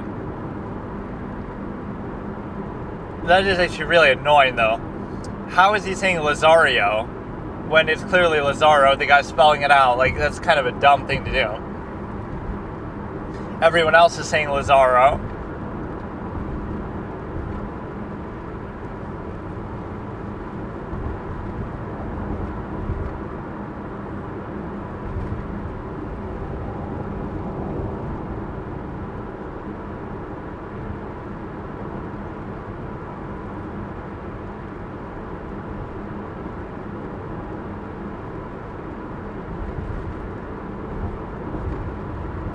It was part of like the same day's communication, I guess.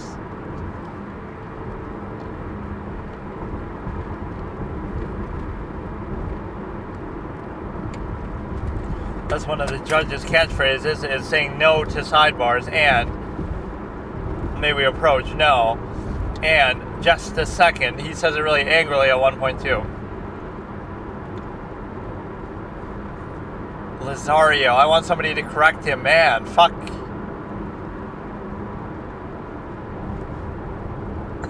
It's so stupid. How do you not notice this? Nobody calls him out on it.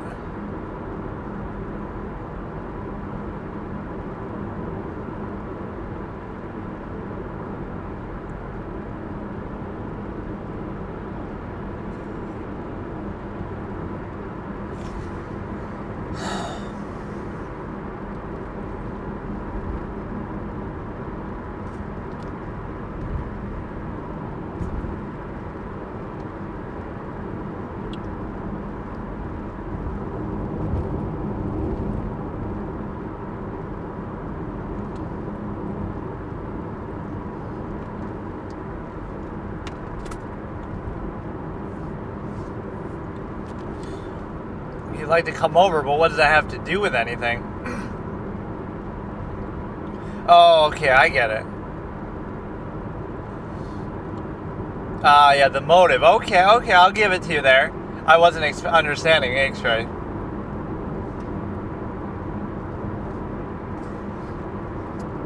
It's hard to...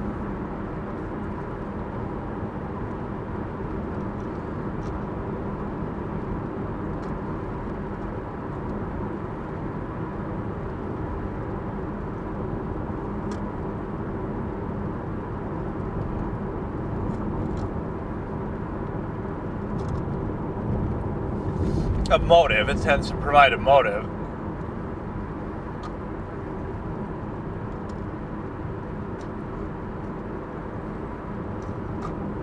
It's a bit of a leap, though.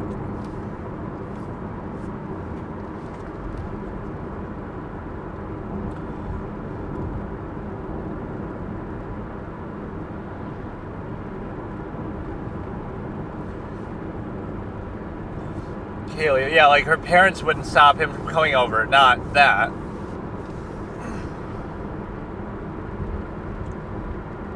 Similar motive to Chandler Halderson. He wants to hang out with his girlfriend, and the parents won't let him, and so he kills them.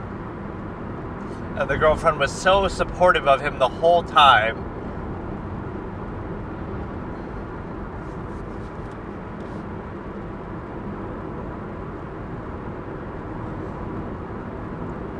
This is hard to say. I would probably keep it out, though, because it's too vague. It really doesn't have anything to do with it. I would keep it out. Because it's vague. You got to give something more substantial than that, I guess. Foundational to, like, does she say, if only this kid wasn't around, we could hang out more? Does she say it exactly like that? Or because you can easily say, well, the parents were preventing... You know, Casey's mom and dad said, oh, we can't have boys over. You know, there's so many other ways to explain that.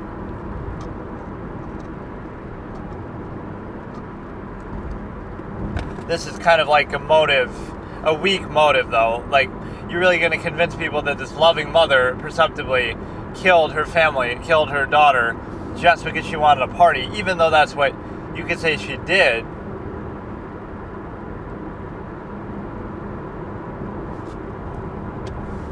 Why didn't she have to worry about her parents? Where was she the whole time?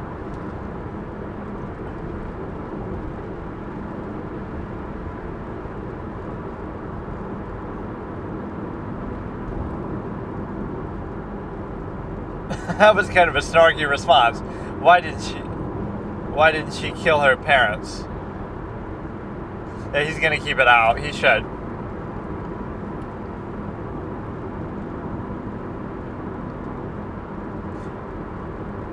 Like the prejudicial value. Nice ruling. Thumbs up. +1 character point for the judge. That's a good ruling. Fair.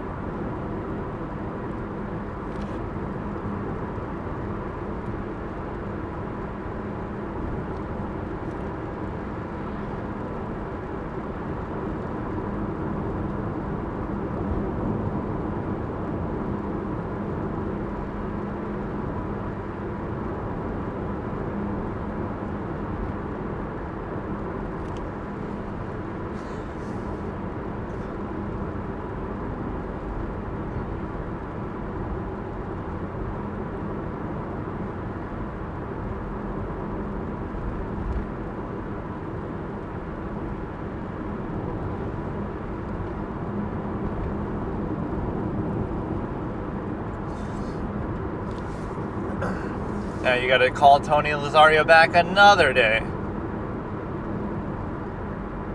So he wants to get the jury in just to dismiss them.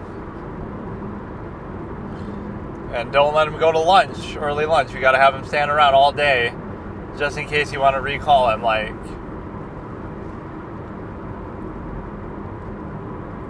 He doesn't seem too bothered by the situation, though. Like that he might be blamed as part of the motive or something. Or even discussing that in the presence of Mr. Lazario.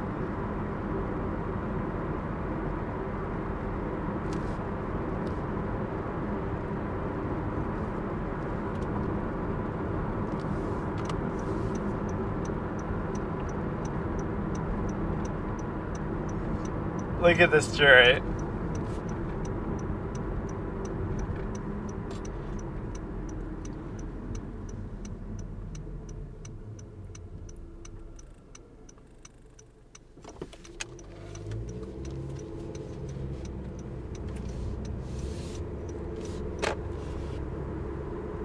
Wonder if they're gonna have alcohol and shit too.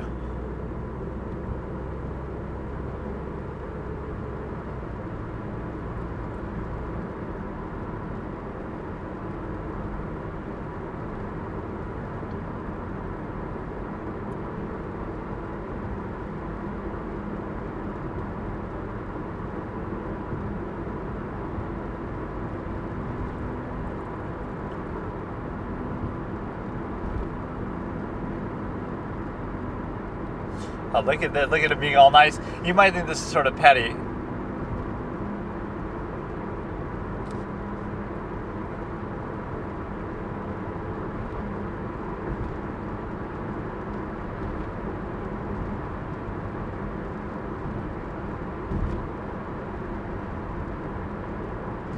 Yeah, you're trying to make up for the fact that it's sequestered.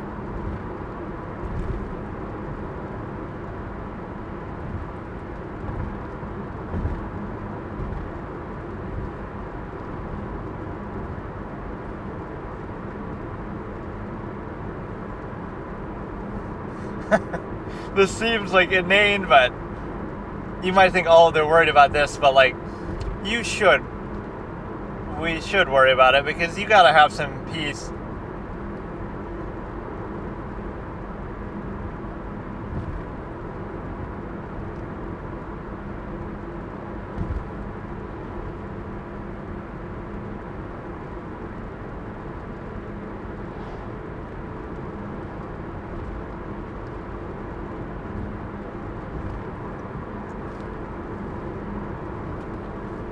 First time I've ever heard them bring up that.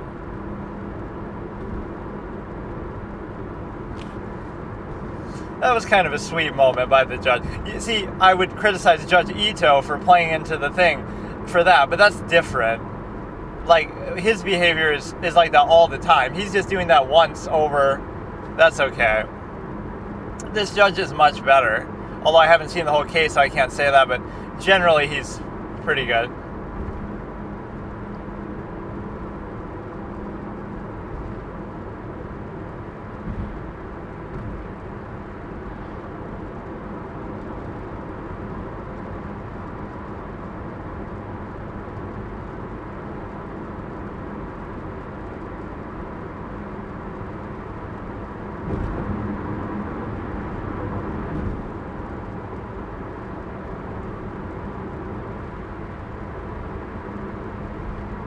I could never hear what the...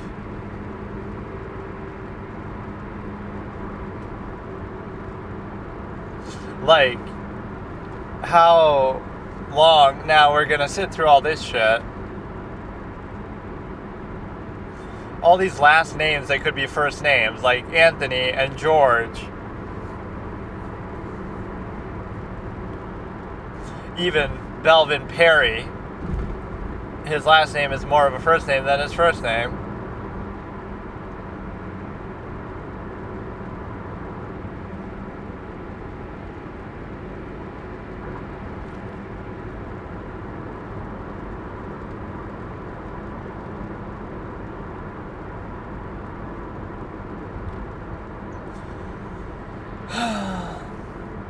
Yeah, we can look at maybe a little more of the Hellbound Heart tomorrow or whenever I feel like. And we'll segue into also watching the movie again, possibly, as well as part 2.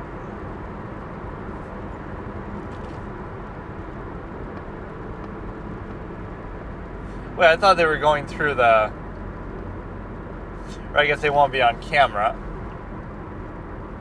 But yeah, Casey looks a lot older than what she actually is. You know, and people say that takes its toll on stuff. Like, all the stress, but... It's something else. Like, some people just look like that. Like, Ellen Page is a good example. Well, used to be a good example. She always looks so young. She could be in her 20s. Like, Valkyrie is a good example, too. Right? It's just like this baby face mentality. Valkyrie is, like, 30 years old now. She looks like she could be 18. Or, you know, throughout her 20s, she looks like a little kid at times with, you know, whatever respect. That's not necessarily a bad thing. Some people love that, like... You know, it's a compliment to be called like you look young or something. So, yeah, Valkyrie has that sort of baby face quality where she looks a lot younger than what she is. Ellen Page definitely had that. So it's not so Casey Anthony doesn't have that. Even like Jodi Arias looks a little bit younger, I guess, than what she is. But Casey looks a bit older than what she is. So... What is that music at the beginning? I think he said it. It said it somewhere there in the credits. Imagine he makes the song himself and he's using it. It's not really, very long, full-blown thing, but so this is Casey Anthony Trial Day 5 by David Lohr, and we'll see what the outcome of the Tampa Bay game is. But no, that was a good, wholesome moment by the judge. The judge is good. Everybody kind of does their part in this case. It's just they didn't realize who they were dealing with in Jose Baez. Like, the prosecution, I don't think, even does that bad of a job, although at the high level that you have to hold them to, that is the reason why it didn't succeed.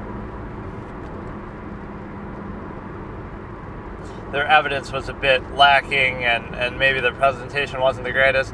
So Casey Anthony Trial Day 5, starting from the very beginning, 0000. In 3, 2, 1. Gonna get the little music. He doesn't use this for the Jodi Arias one, so it kind of throws me off. DavidLohr.net, plug, ad, hashtag ad, it's fine. I don't know what he does on there, if not more stuff like this. Look how the door opens with the white background on her, like you're revealing like a... That was kind of a cool effect. The video starts and immediately the door pops open and you see Casey alone with a white background, like she's in a padded cell or some shit. Look at how much of your life is wasted doing this shit.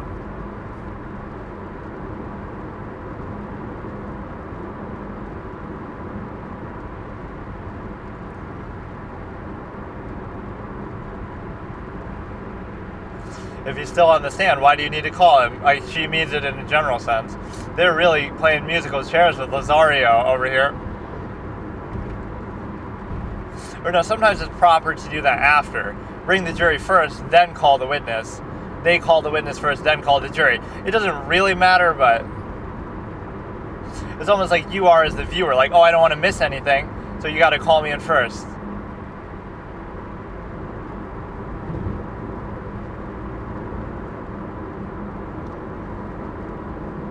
So they enjoyed the Tampa Bay Lightning game.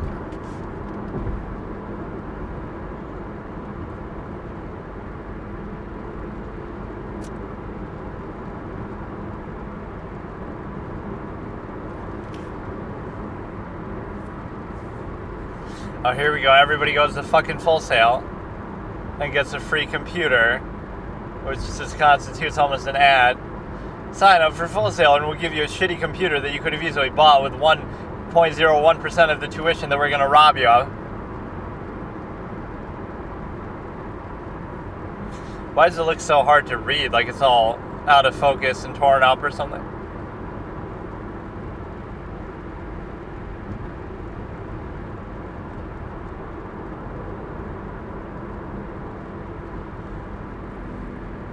This guy has like a suave, swag kind of vibe to him.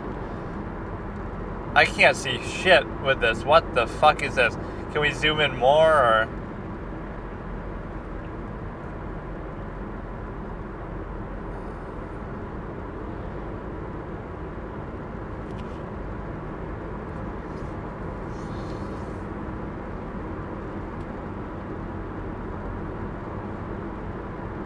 Other than being crumpled, dirty, torn, shit all over, wet, muddy, with brain-eating amoeba on it, like, other than all that, is it in the same condition? Other than being bitten by a dog, eaten by a dog, having the dog shit all over it, shit it out, and then shit all over what remains of it. Other than that, is it in the same condition? Like, what the fuck are we looking at, dude? I can barely see that shit.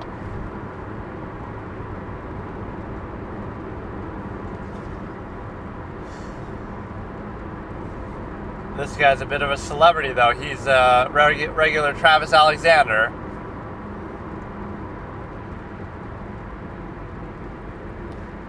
It would be so wholesome if they stayed together even after the case.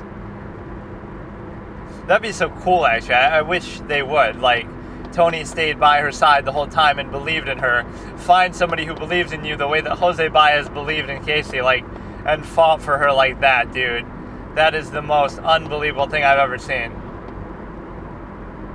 Make no mistake. Find somebody who motivates you so much. You know you're inspired by somebody when it encourages you to want to make a 1v1 edit and learn how to do that on CapCut. You know that somebody's inspiring to you when you learn how to use CapCut just to make a 1v1 edit, just to fluff them up. I'll do Manfred von Karma versus Jose Baez. Let's do it right now. Manfred's intelligence is probably like a 10 out of 10. No, I don't know. It probably is like a 10 out of 10, though, because he's pretty much perfect. He's not... You can't really beat him in a conventional way. Like, if the facts of the case are on his side, even remotely, you can't beat him. It has nothing to do with even forging evidence and stuff. That's what people don't realize. He seems like that in the first game, but all that stuff is part of his own machinations. The second game, or I mean the other appearances, he's so smart, so I'll give him a 10 out of 10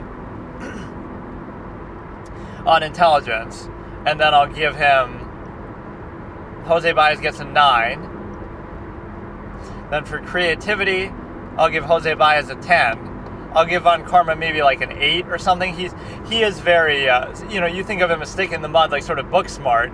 He's very smart, but when it comes to coming up with crazy theories and stuff, he's still really good, but that won't be his strength. So I'll give him an 8 out of 10.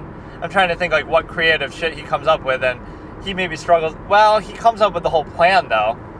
I'll give him a 9, actually, because he comes up with the whole plan as far as the shoot the gunshot, and he sends a letter to... You know what? No, I'll give him an 8, though, because even everything for him is like very calculated though. So it's not like he suddenly just did that. It would have taken him, he would have thought about it for a long period of time and then done it. It's hard for me. No, he deserves a 9. So Jose Baez gets a 10. Manfred gets a 9.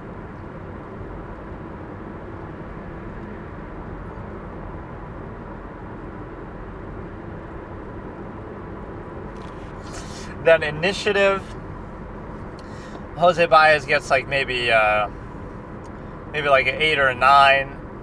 Manfred von Karma definitely gets a 10, even to the extent that he's not only willing to do whatever it takes to win the case, but even willing to forge evidence and tase people, and potentially in an extreme way, but that's part of initiative. So, Jose Baez... So, Manfred wins intelligence. Jose Baez wins creativity. Manfred wins initiative.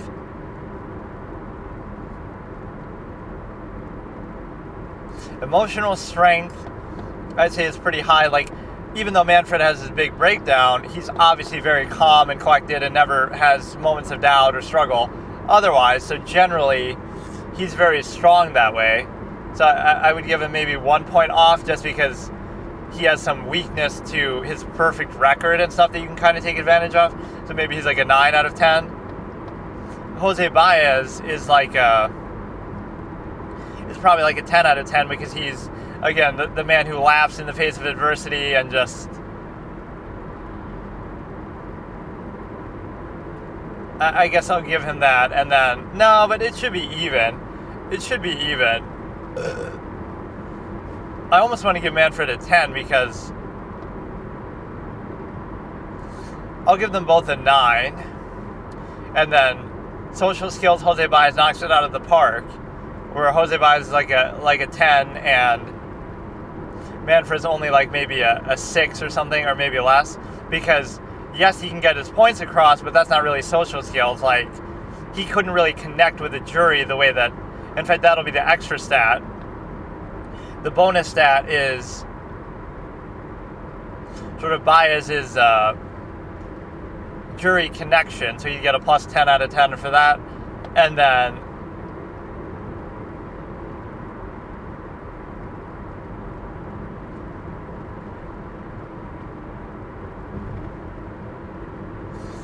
Manfred's special ability is basically the, you could say like ruthlessness or determination, and 10 out of 10, where he's even willing to go to extremes to do it. So my verdict would be, let me check again. There's 2 layers, like whoever wins more categories, but also whoever has more points. It's like the Electoral College versus the popular vote. You could win every category, but still lose the overall count, because like I said, or you could win like almost every category. Like, you have 10, they have 9, you have 10, they have 9, in every category except for 1, where you have 1 and they have 10, so they would win the total. But here, I'm only concerned with the category. So Manfred wins intelligence, Jose Baez wins creativity,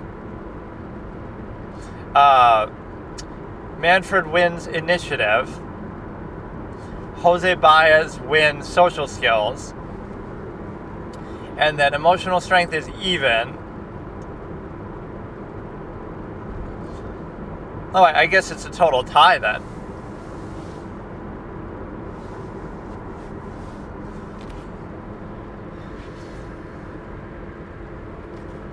So it'd be even, and then we come down to the extra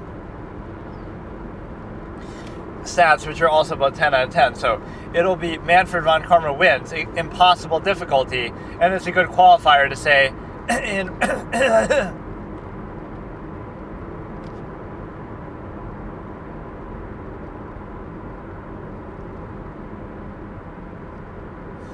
like, it would be Manfred wins, impossible difficulty. He would have to forge evidence and might get caught out and penalized for it in order to win the case, like how he did against Gregory. So he would win, but it would not go without a price, right? And there might be some caveat to it too, where he gets a charge like, oh, the defendant was the accomplice, not the actual killer, the way he did in the SI7 incident or whatever. So he'd have to finagle and go to extremes because he couldn't win conventionally, which is part of his skill set, though. I look at that as an absolutist tendency. It's like, it's not a question of, oh, you're so bad that you forge evidence.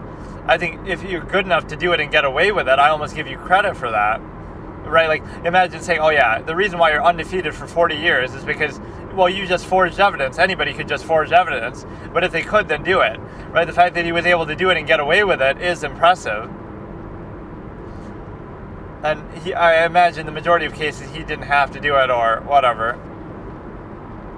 And really what he's doing is he's putting his faith in the system that give me the right defendant and I'll win every time. But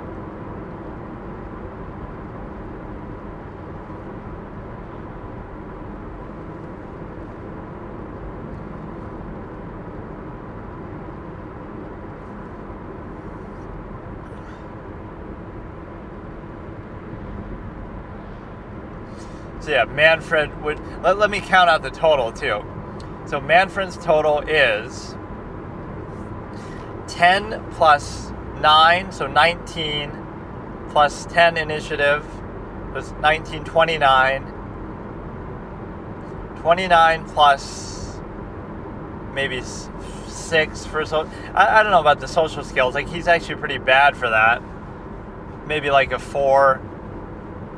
Oh, whatever. I can't do math while I'm distracted by this and driving and fucking whatever, but the point is, Manfred would win, but it would be very, very difficult. But I think that's the correct use of the 10 out of 10 intelligence. You might think that's too high, like, oh, that's higher than Patrick Jane, and that's higher than other people, but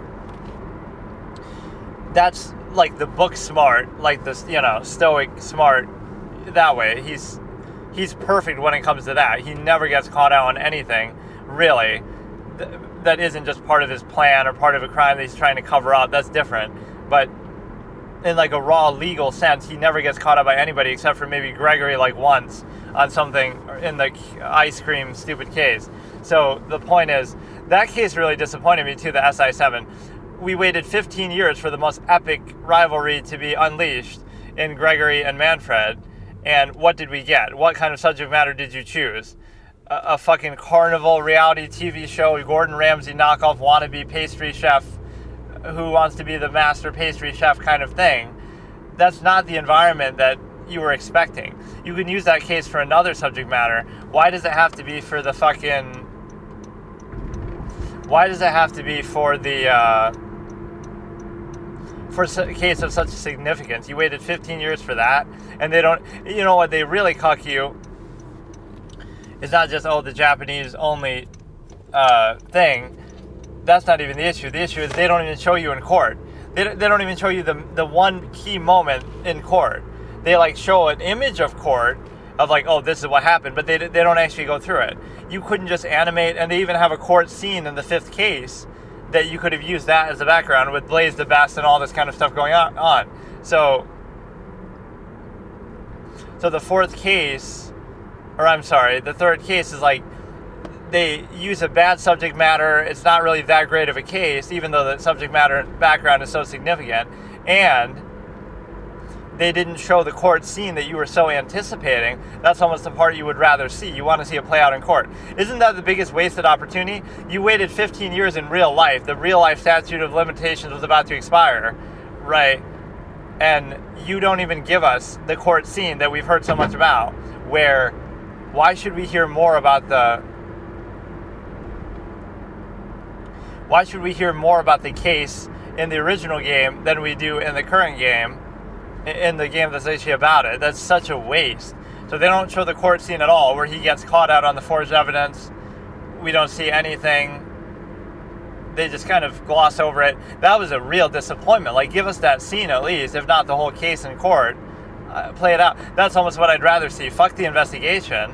I just want to see the court stuff, which you might think, oh, well, that's why it's called Ace Attorney Investigations. But it should have been, for that case at least, give us a segment like that. Like, even in the 5th case, they do that. At the beginning of the 5th case, they do that, where they're in court anyway. So it's an insult to injury twice over. and it's bullshit because it deserved to be done. You know, you waited that long, and the best you can give us is a little ice cream clown fiesta, and the best you can do is only an investigation stuff where it's not even court. When the whole point is we want to see that scene where Gregory catches Manfred out. Like, that's so lame, dude. I could make a better thing in my fan fiction fucking Ace Attorney Casemaker. After Lee left, I'm still letting this thing play, actually.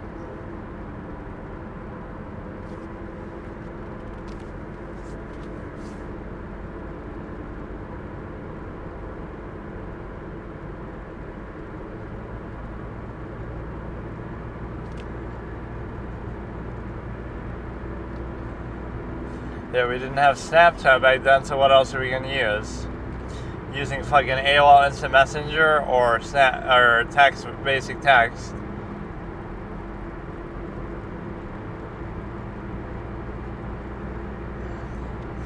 Creaky ass lectern sounds we got going on. But no, that is the point of literal ability to, so like Phoenix versus Manfred would be, you know, Phoenix's intelligence would only be like an 8 out of 10 because, not that he isn't smart, but he's kind of flies off the... Okay, so today in celebration of Halloween, I'll react to a couple scary videos. I'll do, on the way here to my little middle stop, I'll do a chilling scares video. Then I'll look at maybe some liminal spaces type things and analyze them or whatever. Because those are like shorts or something, but whatever. We'll watch a couple scary videos. I could do the Hellbound Heart, and that is like horror themed anyway, but whatever. We'll just watch some scary stuff today, and this one is to do with abandoned buildings. I like the ones that are like creepy moments caught on camera, like the doorbell camera and stuff, because those seem real. Like, they could be staged, but a lot of them are like they just happen to occur. Like, you have your doorbell camera on all day, every day, and most of the time nothing happens. So the one time it does could be genuine. Somebody creepy really does walk up to your doorbell camera.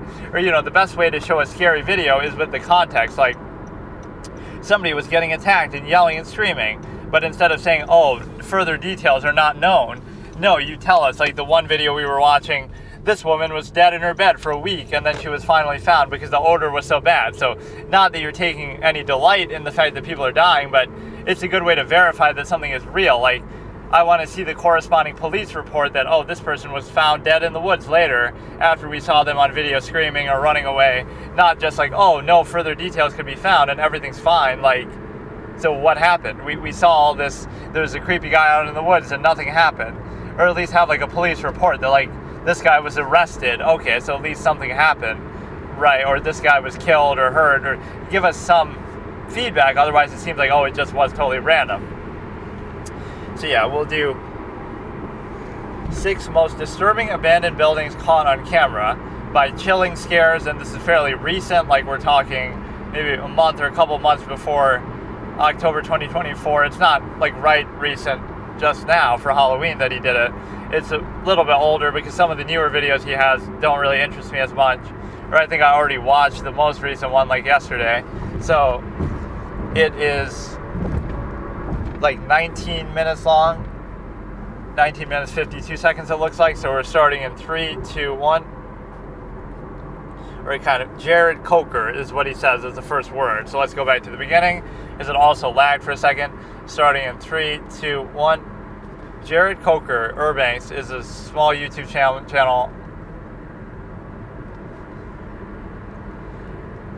I have had an urge to do this myself, actually.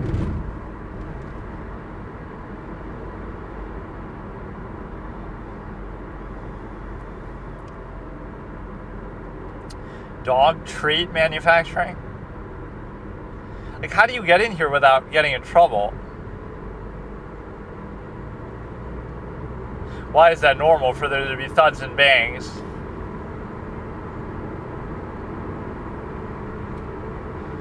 Or somebody else will be doing the same thing as you and just be fucking around with you. Could be security.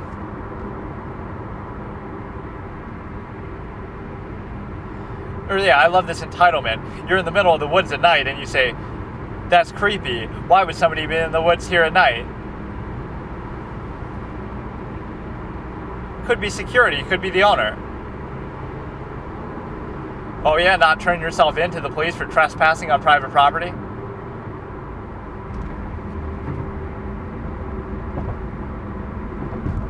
I love you being the victim in this situation. You're the one who's creeping up on the building.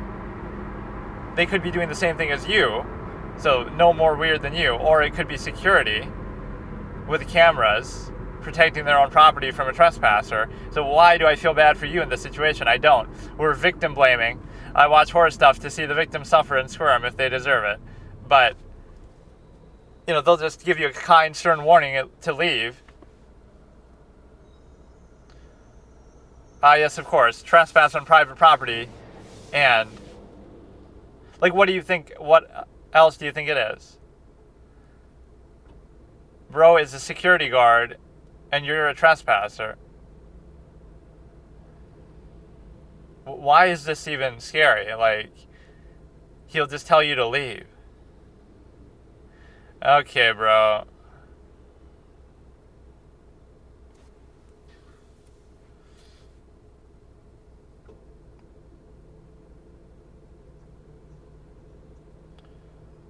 Why are you going upstairs, though, if you... You know what you do in a situation like this? You just stay in one place and just wait for a super long time, and they'll eventually leave. They'll never find you. Just stay in one really weird...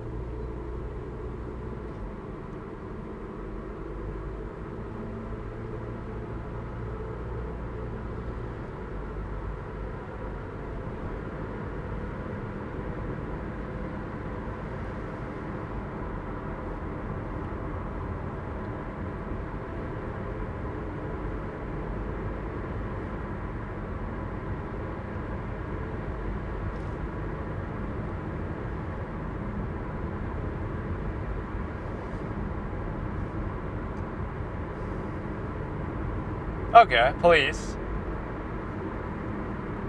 Yeah, that's fair.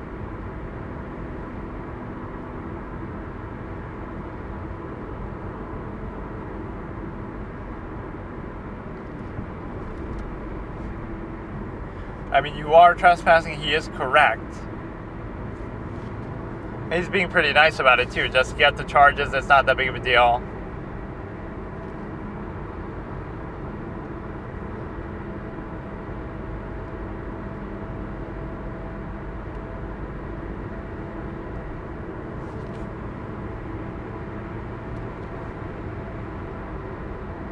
And they don't really need to tell you that. This is the risk that happens. So this isn't scary at all. This is normal. It's scary for the person whose property you're trespassing on. Look at it from his perspective. I have this abandoned building that I am trying to work on and fix up one day. Hopefully I can reopen it after some disaster happened or I had to close for financial reasons. And I see some random person. How is he a vigilante? He could be the property owner.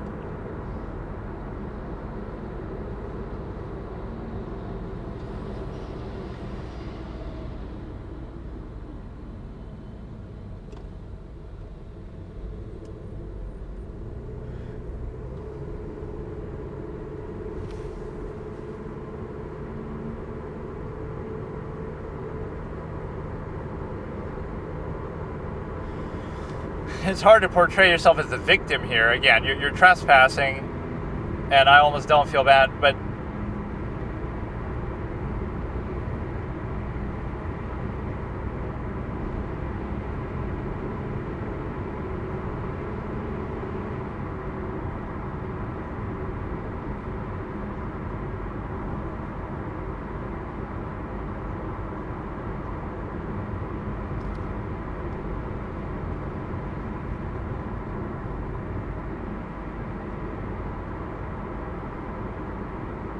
oh shit, okay, that gives it real.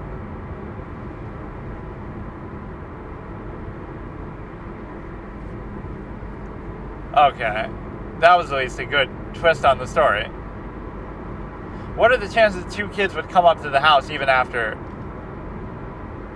But it wasn't a real gun. Yeah, the lesson is don't trespass. But no, I love the entitlement of these people.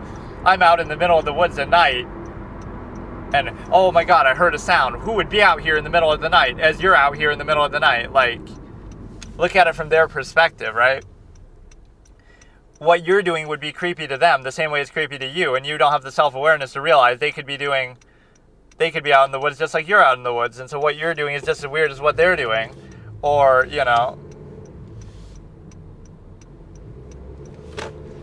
and like even with this one, you're exploring an abandoned building and somebody shows up and you're like, oh, how creepy. He could be here hanging out in an abandoned building. Why would somebody ever go to an abandoned building and hang out? As you're doing exactly the same thing. Or it could be security, in which case they're completely within their right to do that.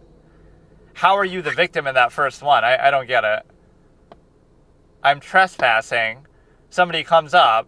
I'm scared. Oh my goodness, why is somebody coming to an abandoned building as I'm at one? And there's security, and they're the owner, there's security, and they have this happen all the time, and they're fed up and they're pissed about it. Like, pretend it was your building just because it's abandoned for the time being, and you could be working on it, you could be doing a million things.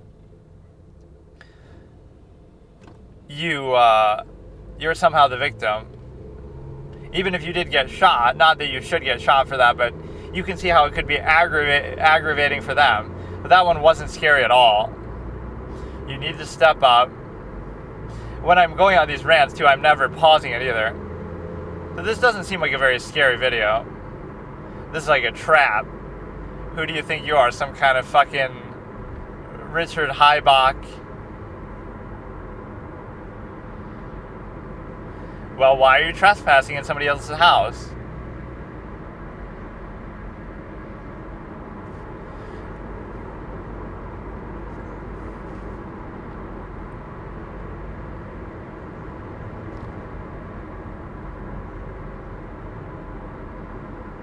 The investor? Oh, he's like buying. Okay, but still.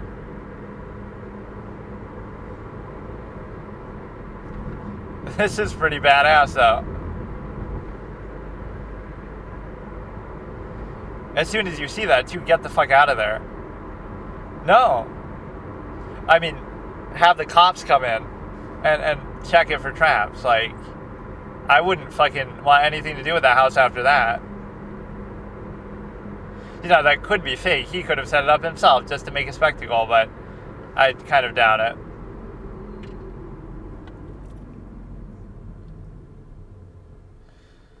So that one was more so kind of creative, but I get it. Like, he probably did it to keep out trespassers, but then when somebody else goes to buy it, they never had the chance to take it out or forgot about it. But no, just look at it from the other perspective again. You're there at night doing something weird that somebody else could find creepy. So you don't think they're creeped out that there's somebody else recording and talking to themselves at night in the middle of the forest when they're just trying to camp just like you are or whatever, or they're doing exactly the same thing as you and you're creeped out by it, but you don't realize that they could be creeped out by you, or you don't really care. It's like a sense of entitlement that who would be out here as you're out here, and even like... even just expecting that nobody would be there and you kind of own the forest or something. And again, going on criminal trespassing and being all persnickety and scared. Oh my goodness, I'm so scared that somebody is trying to protect their property from me trespassing on it. Why would somebody do that? It was obvious to me from the beginning that's what was happening too. You see this bright red car come up, not trying to hide his presence, like... And then the guy's pretty nice about it too, like just... wait for the cops.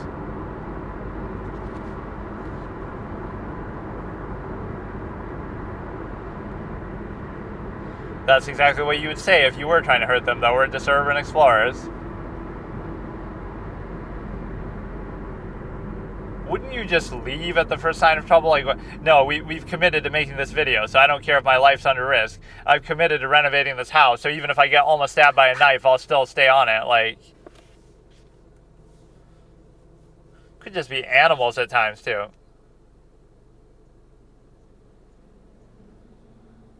Yeah, that's always a good idea. Either bring a gun with you, a dog with you, a partner with you. Why would you be that scared?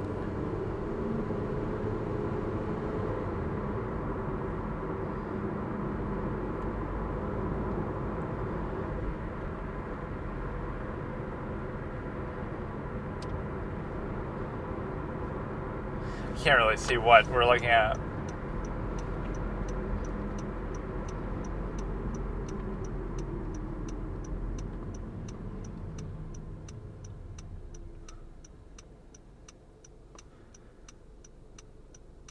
What, like somebody lying down, but then what, you didn't notice that?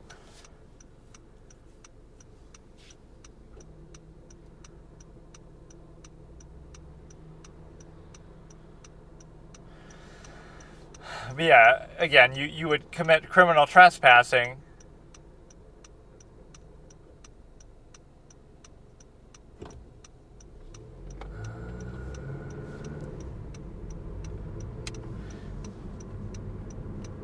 Wait, so you're trying to say they didn't notice him in the footage? Like, yeah, all of these instances, they're more scared of them than you are scared.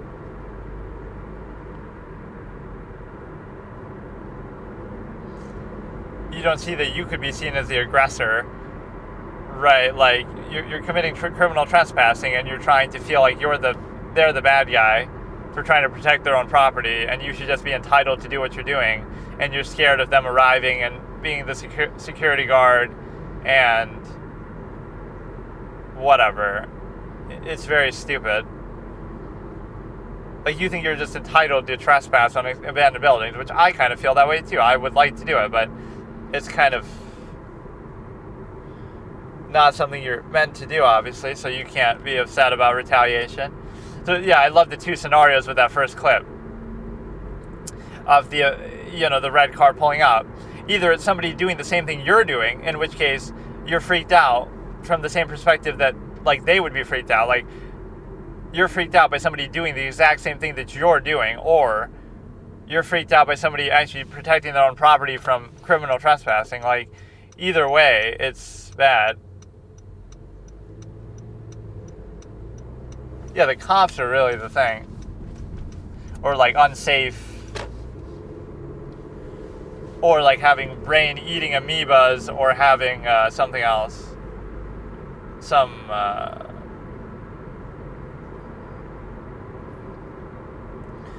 could be toxic waste, mold, certain things that make you sick. You gotta wear a gas mask.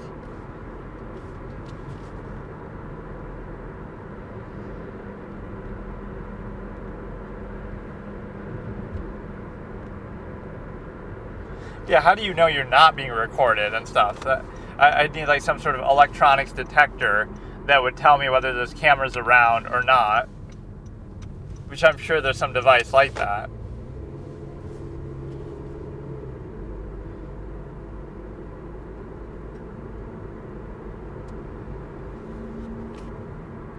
I fell through the floor, but I'm still going to stay here and keep exploring. Like, they don't get the hint to leave. Okay, he did get the hint.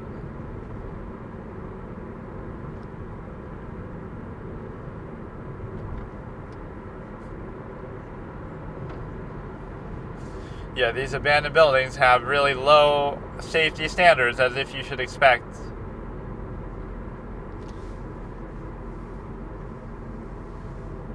I'm going to sue the owner of an abandoned building because I got injured while exploring and trespassing at it. Like, this is the kind of thing that would happen in modern America with how screwed up everything is, where we protect the criminals more. I was trying to rob you, and then I accidentally shot myself in the foot, so now you owe me compensatory damages or something for it.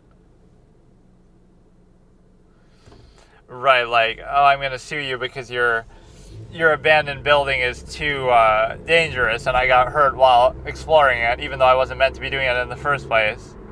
Like, if I shoot somebody who's trespassing in my house or a store or something, building, I would get in trouble. Oh, you shouldn't have shot them, you shouldn't have killed them. But they shouldn't have been there. They shouldn't have been trespassing in the middle of the night in my house where they could potentially kill. Like, it's always this hindsight bias where you have... we got to do a costume rating if we see people on the street. This is where the webcam thing has got to come into play. But no, it's like, you have to consider that, like, oh, you shot somebody and they weren't even armed or they weren't even trying to hurt you. So in hindsight bias, you'd say, oh, you were wrong, you're the bad guy for shooting them. But what if they were out to kill me? You wouldn't have heard about that then. you would have just heard that I'm dead, and that's it. That would have been the end of the story. I would have been dead. So, like, would I rather turn up potentially dead, or would I rather kill somebody, and then you say, oh, you're such a bad person, you don't know if they were trying to hurt you or not, like the McCluskey household, or whatever it's called, from where they're holding the guns out at the rioters, whatever, right? And that became a big news story. It's like, oh, they weren't trying to hurt you, but what if they were? Then you'd hear about, oh, those two were found dead in their house, and that's it. You wouldn't have any reaction to that. Like, oh, that's bad, but we move on. Instead,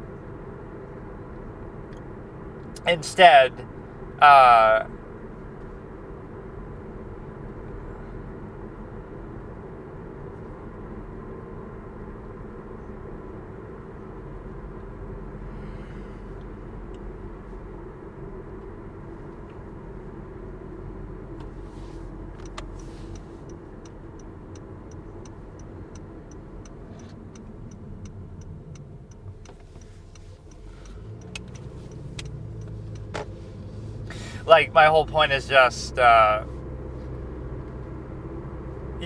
always look at it from the other perspective. Nothing happened. They weren't trying to hurt you, so it's okay. But you don't know that. They could have killed you, and then what would you have said then? Oh, I guess you should have fought back. You should have shot them. Like, that unknown is what makes it not your fault as the person defending their property. It makes it their fault. Like, why are you there? I don't know why you could be there. You could be doing anything. It could be very dangerous, It's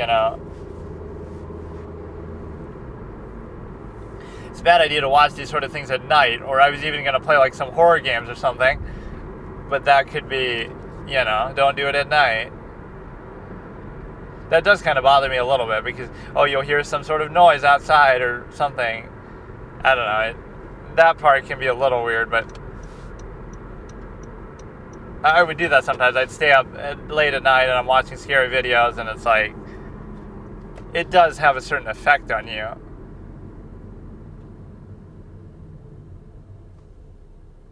But yeah, always have a gun with you and shit. This video is not really that interesting, so. See, he got off my property.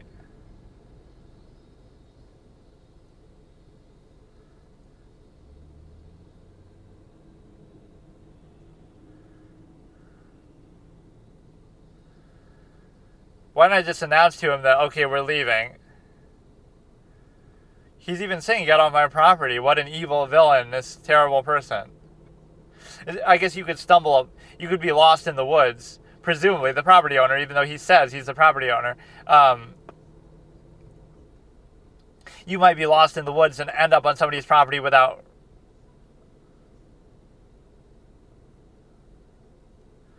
I mean, he's being fair. If he's not in his right mind, he's warning you very fairly, so he's accusing two of these people of not being in the right mind when they're being totally fair.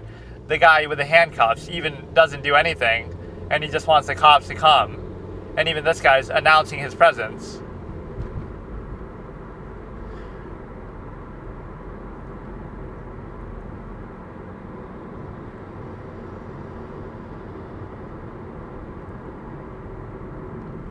But no, it's like...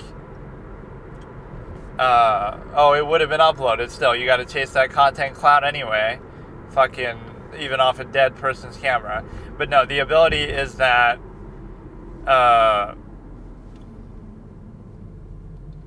you should cooperate with them that way. But yeah, if you never know their intention.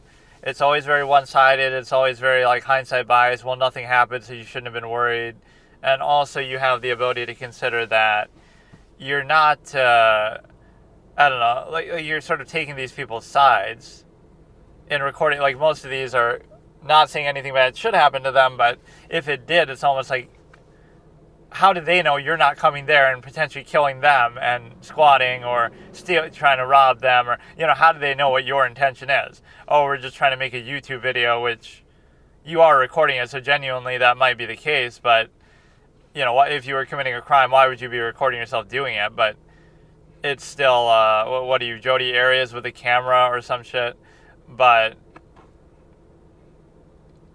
yeah, it's very one-sided. You are trespassing. He's announcing that you're trespassing. He's even asking you to leave. And, this notion that, they're not in the right mind, like, there's nothing to suggest that. So he's sort of unfairly casting doubt on them when neither of them really did anything. So I didn't really like that one too much. Yeah, rather than having the balls to explore an abandoned building myself, I'll just live vicariously through these people. But most of them would be uneventful, or most of them would be like, especially when you do it at night, but that's the best time to do it, I guess. You'll get in trouble with the cops, you'll whatever.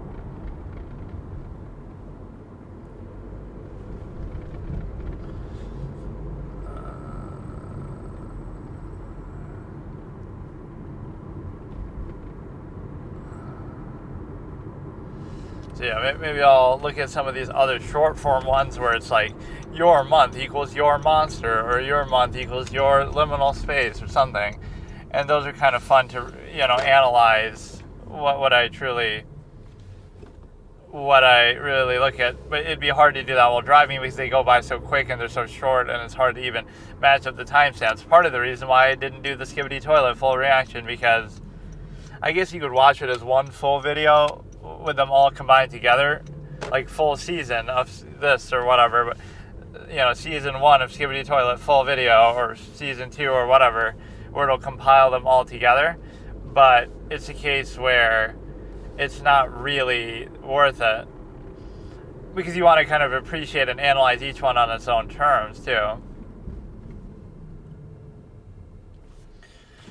But it's a case where, we'll watch something else to do with this.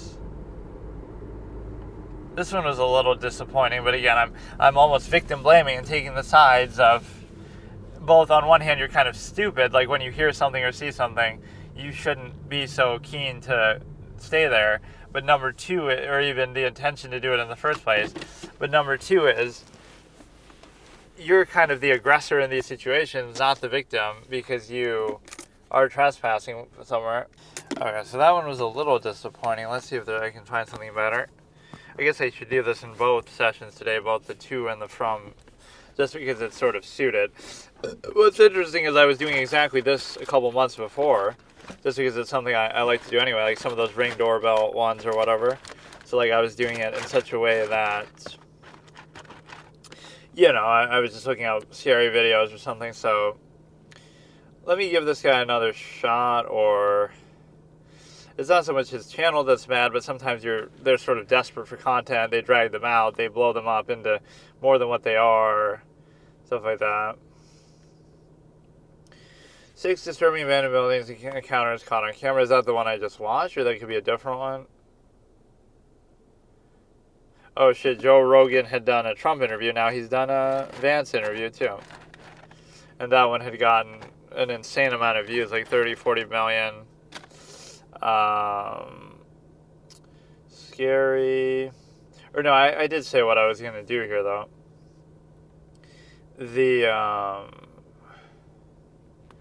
I had it in like my liked videos because I couldn't add it to a playlist normally. So let's just see what it is. Yeah, see, this is kind of dumb. And it'll be hard for you to even see what I'm looking at because they're all going to have this similar names to it. This is first letter of your name equals your liminal space. It's by Liminal Reality. It's 22 seconds long. Let's see if I can analyze some of these. It starts off with like a blue sky with the clouds. And then it starts at 3 seconds. You have, if your letter starts with, the name starts with a D, it's like all these different, isn't this just like a movie theater? Like, why is that even anything? I guess they're not necessarily meant to be scary. So that's like a weird looking movie theater, I think, or some kind of amusement game type setting. I can't even tell. A is kind of like a, I can't even tell really what that is, like an office building type environment.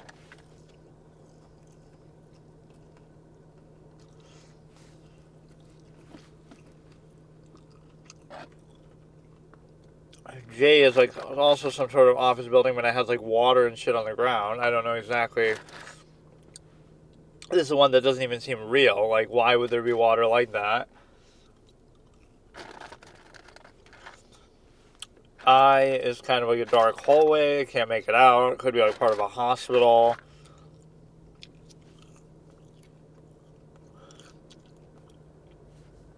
P, I can't even tell what it is. It's like a little abandoned house or like a garage.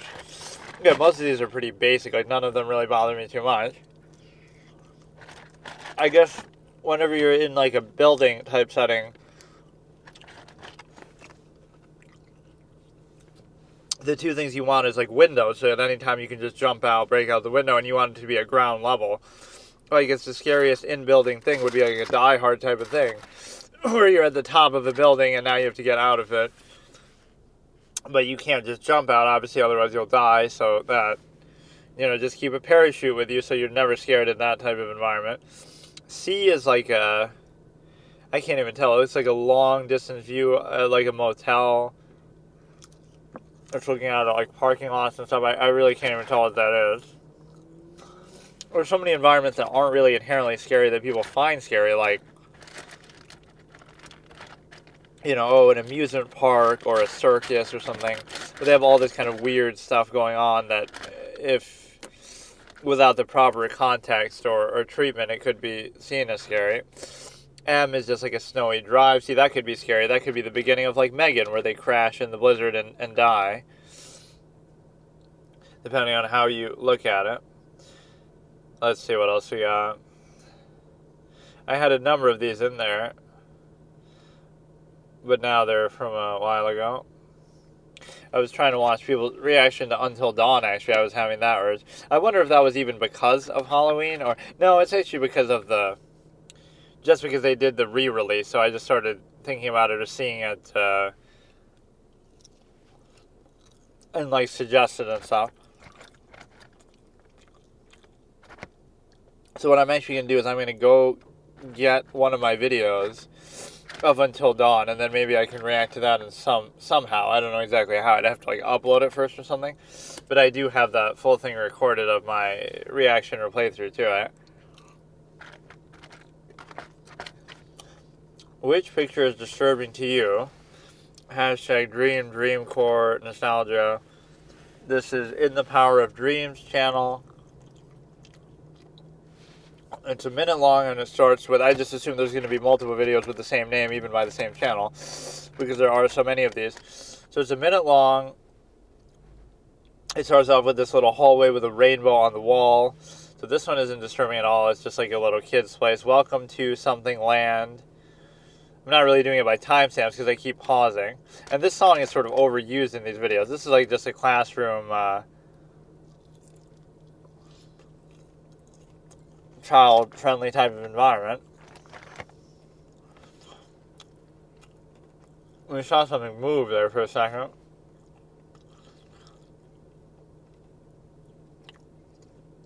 This camera's jerking around like crazy. Yeah, we saw like a shadow sink into the ground there. So, again, anything that could be scary anywhere that it occurs. One is just like a dark doorway. Nothing really too crazy about that. But, like, the unknown is always potentially scary. Sometimes it's not the space that's scary, but what's in it, like how the, Until Dawn, like the unknown of it, where he asks you about the scarecrow. It's not the scarecrow on the farm that scares you, it's what could be out in the fields, what could be in the barn. Number 2 looks like some sort of shelving in a store. And there are some lights on, but then in the back it's dark, like... None of these are too inherently bad. 3, I can't even see what it is. It looks like what could be a couple eyes in the background, but it's also like you're in some sort of playpen type thing with a bunch of balls at the bottom. Again, any of these just rely on, it's a normal environment, but it's a little dark, so that supposedly makes it scary.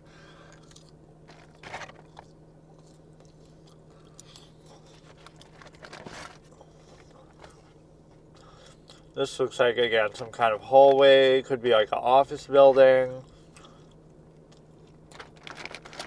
A couple lights in the background. I mean, these are things that you would see on a daily basis. Like, you're going home from work and you shut off the lights as you go. Like, it's not a big deal, really.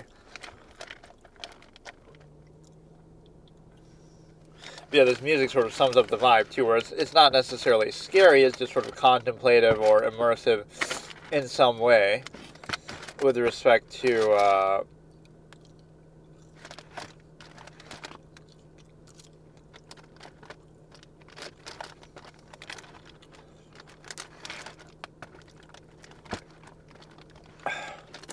number 5 is like some balloon above like a bridge, and you're kind of just overlooking the water. That was almost pleasant. There's nothing bad about that unless you're afraid of drowning, which means somebody who can't swim could be. This one looks similar to the one we saw previously, where minus the eyes, it's just like a playpen with a bunch of balls, and you could get lost, I guess, under there, or just the fact that it's dark. Most of these elements are not really too bad, though. None of these were really too bad.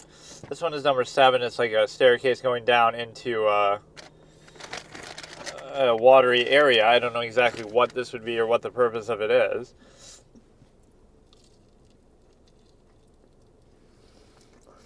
It's not like a pool because it goes on for too long and too far. Yeah, that still doesn't really bother me. Number 8 is just like it seems like some sort of funhouse, playhouse type vibe to it as well, but I don't know exactly what it is. Again, just once again haunted by the unknown darkness of it. So none of these have really struck me too much. It's almost cheating when you have like a figure or a, you know, it'll be a bunch of ordinary environments, and then one of them is an ordinary environment, but it has a Slender Man figure in there, or it has like some kind of shadowy figure, or like the eyes, you know. It was not really the environment, it's the presence in the environment. This is like some kind of checkered floor. I can't really see anything else in the background, just dark equals scary, I guess.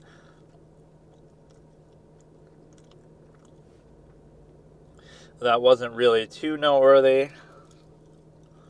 I do like those, it's just kind of, here we go again, your birth month, your liminal space, 33 seconds long, by 125 _ Abe, it looks like. I was trying to give some deep analysis on these, so this is like more a back rooms type of one at the beginning. January is like a gas station at night. There's nothing really scary about that. You know, you're just on a night drive and you just stop to get some gas or whatever, especially if it's a 24-hour station. You'd be more afraid if people were there, you might get robbed or something. So yeah, that one's kind of moderate, not too bad. February is a kind of just a hallway with a chair. Some of these I'm almost getting a glare, or I can't even see what is in it.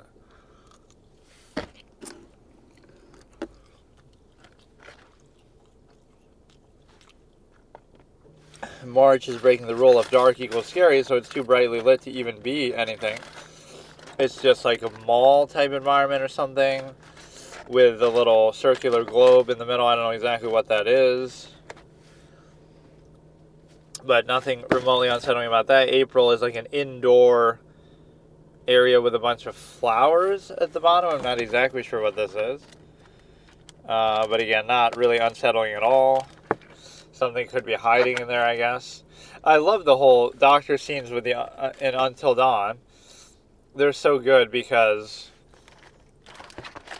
I don't know, I wish that in itself was a whole template or format of its own, where it just keeps asking that and keeps messing, you know, just expand upon that mechanic more and make a whole game just like that. And everything he says is so labored that makes him seem like he's almost trying too hard to be creepy. May is like, again, some kind of a...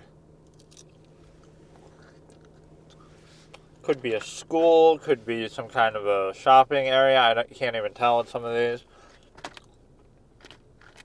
June has that weird motif of the water, like indoor water that you'd be like walking over, like shallow water. I don't know when or where you would ever see this happen, but these places look too pristine where it almost doesn't look real, or it's a place that would intend to be like this because it's not like, oh, it's some flood happened, real world natural disaster and stuff like that, because everything looks too neat and organized, and just as it's meant to be. So it doesn't really look unintended for the water to be like that.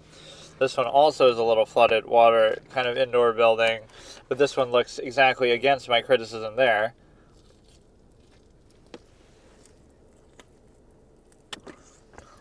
That it does look unintentional and stuff is sort of falling over. But again, not really unsettling. August looks like a movie theater hallway. Again, why would that be a big deal or noteworthy at all?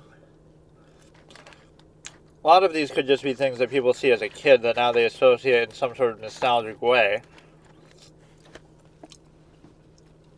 Like memories from ages 1 to 5, where you think, oh, feels like I've seen this before, but I never have. But maybe you have, and you just don't know it because you were too young to remember. From September, this looks like somebody's house.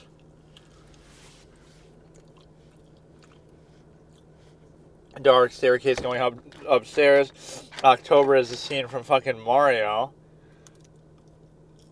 64, where it's just kind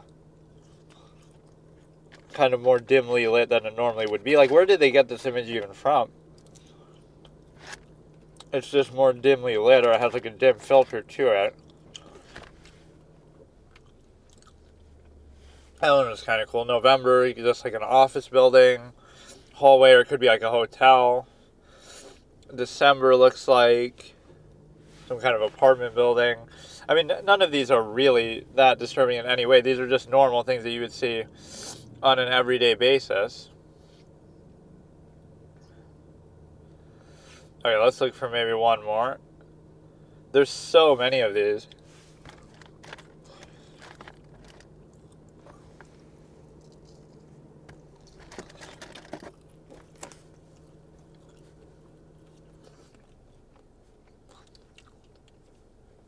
Your month it goes where you know clip to.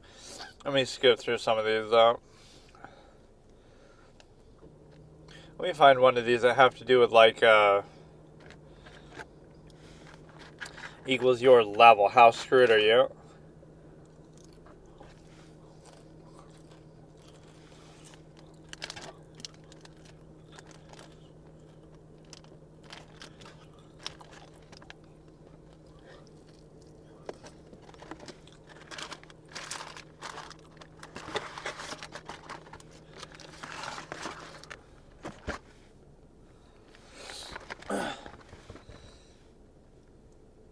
Let's see.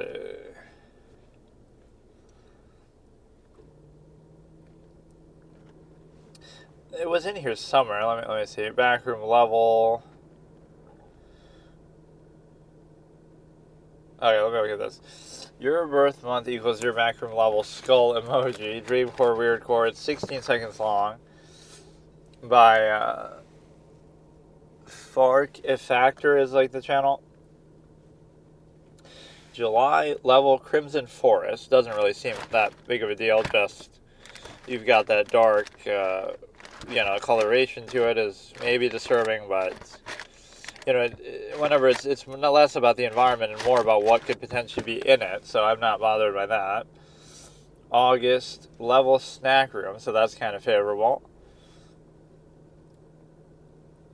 September infinite garden, and it's indoors. Some of these environments don't even look real, so October level abandoned office with entities.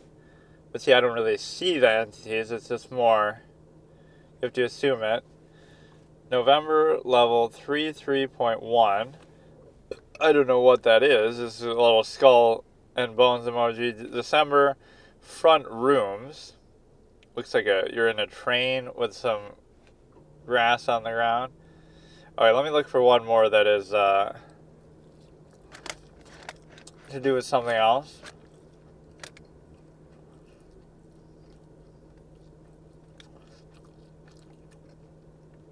Yeah, that's kind of good. Unsettling images turned into video. Let's see what we have here.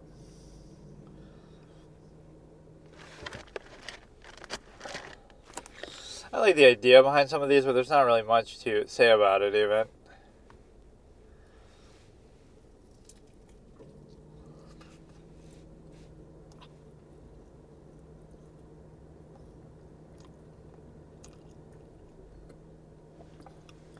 And some of these songs are overused in all of these that we see. Birth month. Where was that one? There was some. Your month equals like your monster or whatever. Oh, yeah, here. Let's look at this one. This will be the last one. Your month, your creature. By Killer is the channel name. It's 37 seconds long. It starts with like a little foggy stuff with trees. So we're starting in. Well, I guess we'll still end up having to pause it though. January, he stays near you. Near your. Some of these are actually pretty benevolent too. Like they act like they're not really out to get you. He stays near your house. He will deal with intruders. Don't get scared when he comes near you. He is trying to see who you are.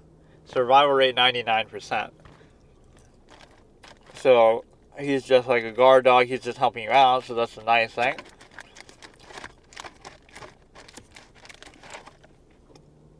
So the 1% deaths could be like, oh, if you come in wearing a mask, then he'll think you're somebody else, or if he can't tell who you are. So never wear a mask or never do anything to stay away or make him confused about who you are. So that's the one instance. The 1% is, oh, you're coming home from wearing a mask, Halloween or whatever, and then he'll kill you because he thinks you're somebody else. February, he appears in your bedroom while you sleep. When you wake up, he disappears, so that's good. But in the middle of the night, you might catch a glimpse of him. Yeah, what if I'm an insomniac and I keep waking up every 5 minutes? He'll keep disappearing? He disappears as he's not trying to scare you. He gives you sweet dreams. So this is 100% survival rate. I can't really even see what we're looking at, though. You see his like eye there, I guess, out of that corner. Some of these are a little too benevolent and too nice. He wants to march. He wants to play with you. Don't ignore him. Be kind to him. You can communicate with each other. He tries his best to cheer you up. So if you're not appreciative of his loving, playful nature, then he could get mad and turn on you. But 95% survival rate, still good. And you have, don't ignore him, be kind. The whole thing that you can communicate freely is kind of what makes it less scary. That kind of undercuts it. Most of them you'd think like, okay, they're going to clean your house and just let them do their thing, but don't pay them too much mind.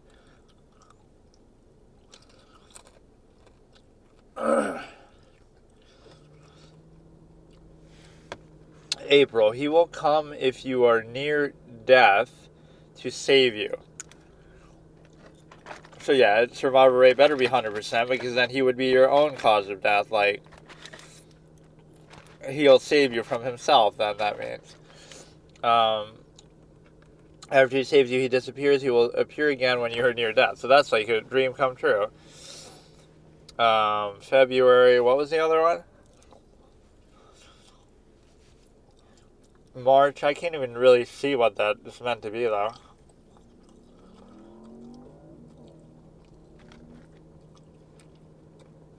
Those are all pretty positive. April is going to save you from death 100% of the time, too. Like a Rem Shinigami for Misa moment where she tries to save her, but I guess even then they would die after doing it. Or you'll appreciate him so much that you'll want to see him more, so you'll get yourself almost killed just to bring him out more often. So none of those were even remotely bad. And just that one, I guess, from March that could get jealous if you don't play with that.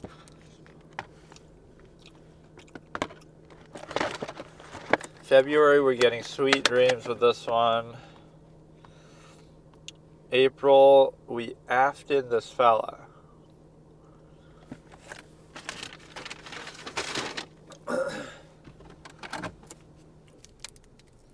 Yeah, that's actually a godsend. Not only is he not a threat to you in any way, but he's going to go out of his way and save you.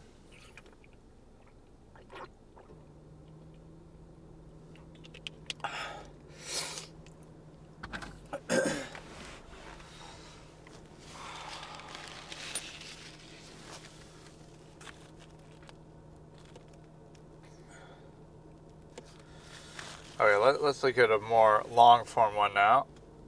I'll give that guy another chance, I guess, or I'll just look it up generally and see who appears. Like for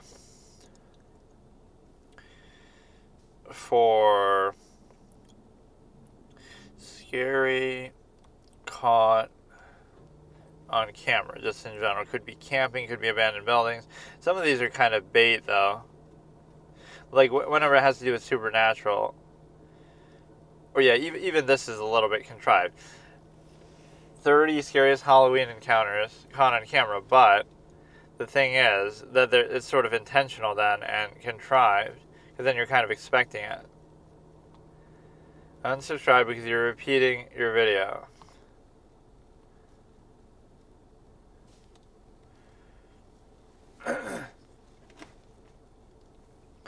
Oh yeah, I won't do that one. Serious camping encounters 2 months ago. A lot of these really feel like they're fake, though. Yeah, always something from Reddit. 7 scariest camping encounters ever caught on camera by Mystery Man, 18 minutes, 12 seconds long, starting in 3, 2, 1. Reddit user. That's how you know it's going to be good, when it starts with fucking Reddit.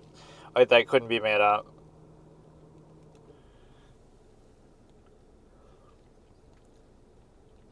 Or people end up reusing the same clips as other people, so some of these you might have even seen.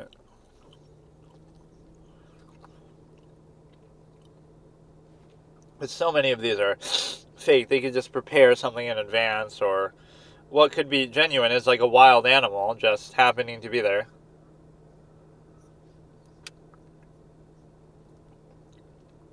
Whenever you see these eyes, it could just be an animal too. You like never get any elaboration.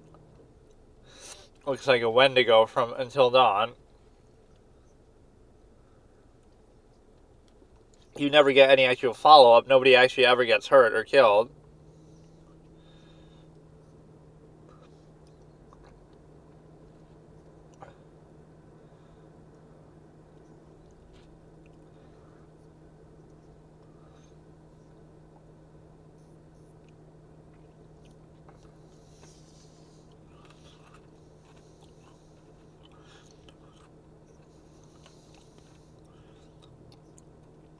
It would be genuine if it was like actually, just a person, right? Those are at least more believable.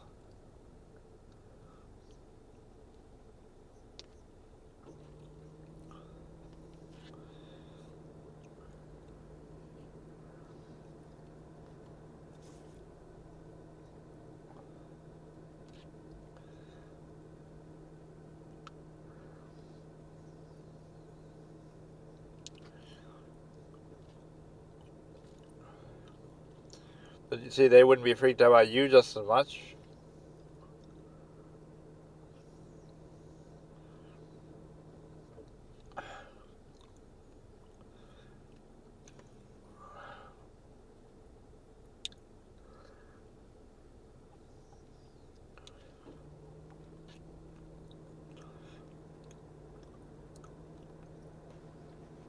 You're in daylight too, so it doesn't have quite the same effect.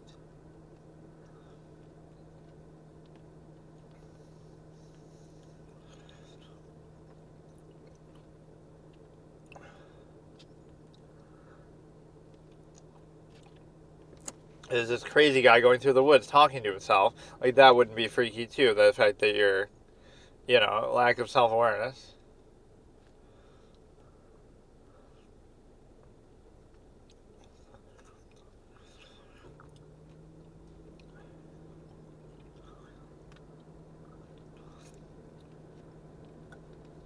maybe you're somehow on his private property. But see, he's not announcing himself the way the other people do.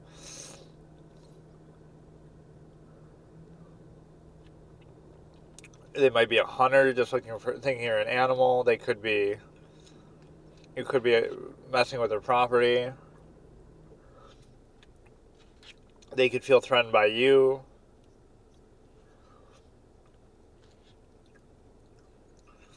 Why would you follow him now? You became the stalker. Why the hell would you follow him if you were bothered by him following you?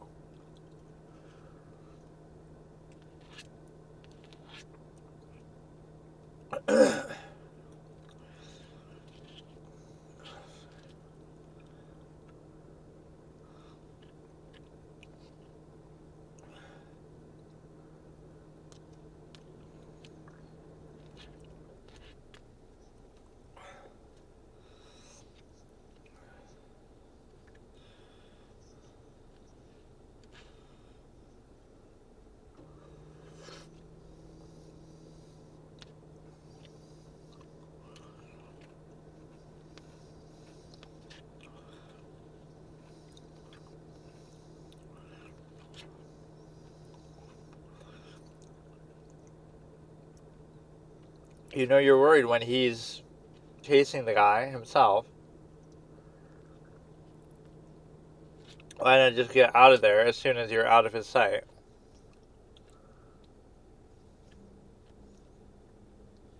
And yeah, talking...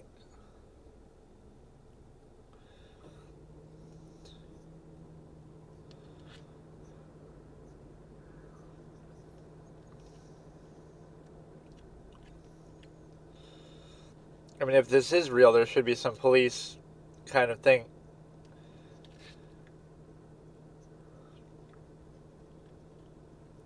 Make sure you get it on camera. That's your number one survival instinct.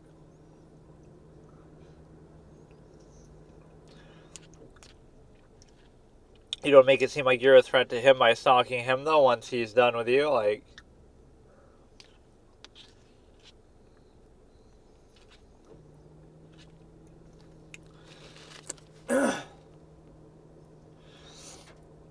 Good thing this guy's kept himself in the frame while soaked by gasoline, and while psychopaths are chasing him with a lit torch. If you really thought it was possible to be burned alive, he probably wouldn't be making sure that the audience got to see everything. That's kind of my whole thing. Who continues to film themselves after being doused with gasoline while being chased by a man with a torch? Like, but he's doing it's all for the content. He's out there for that in the first place, so. But either he's just dumb or it's obviously fake.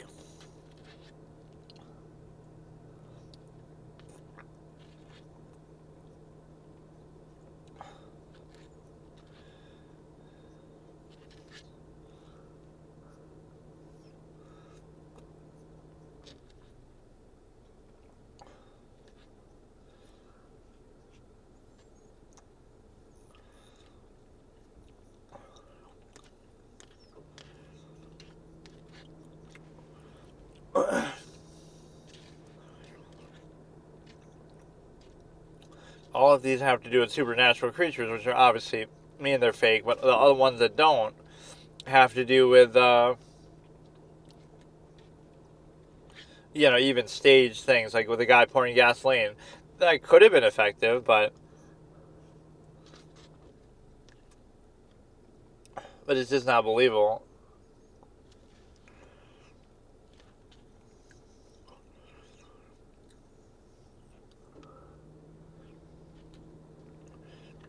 Or yeah, people looking for like paranormal stuff or whatever are obviously have some incentive to fake it.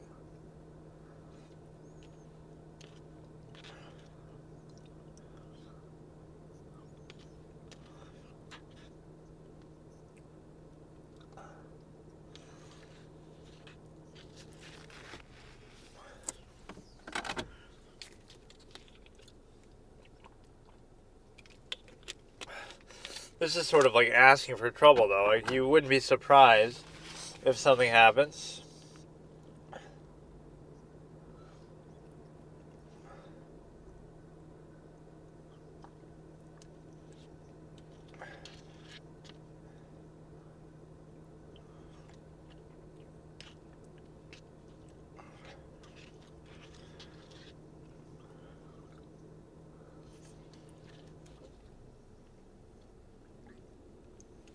right? Like you're going to a creepy abandoned place, you're sleeping there.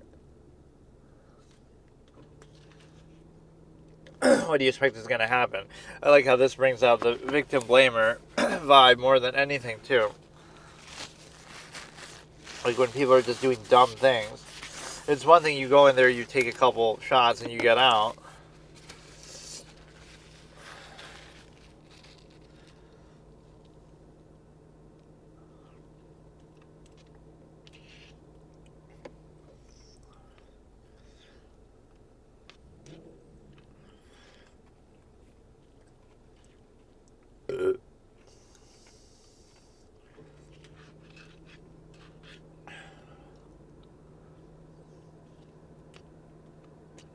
Yeah, so many of these are fake, or at least they're contrived. Like they're going out of their way to create the situation.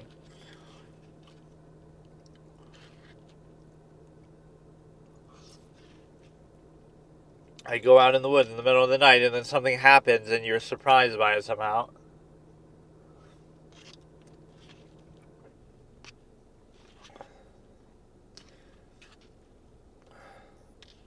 It's very hard to judge whether some of these are genuine or not. Most of them are obviously not.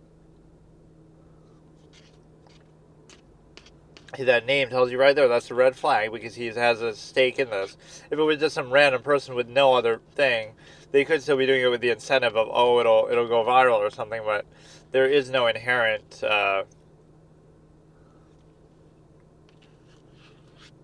way to judge that.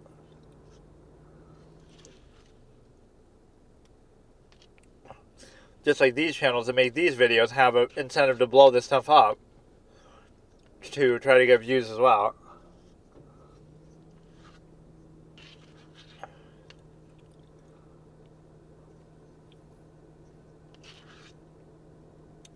And then we get no further elaboration, which means it's completely fake.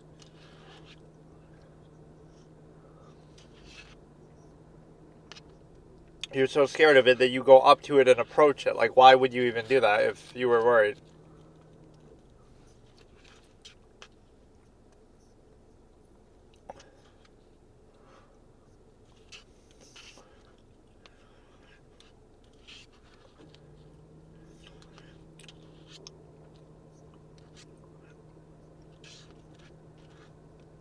If it's just a person or just an animal, that's always more believable rather than anything else.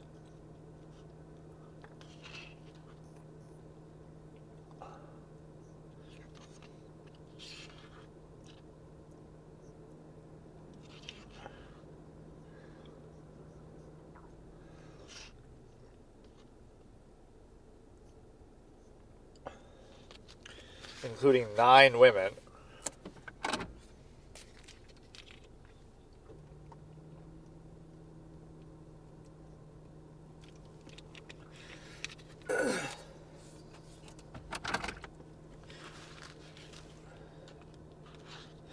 What did that say? Not real. That applies to this video and all the videos in here. We don't see women in these too often, though, doing this.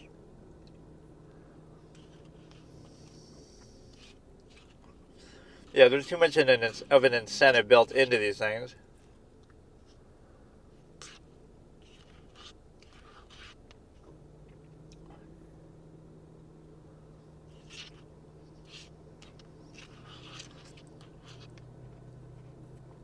Or a lot of these things could be added just in post effects, like sound effects and stuff.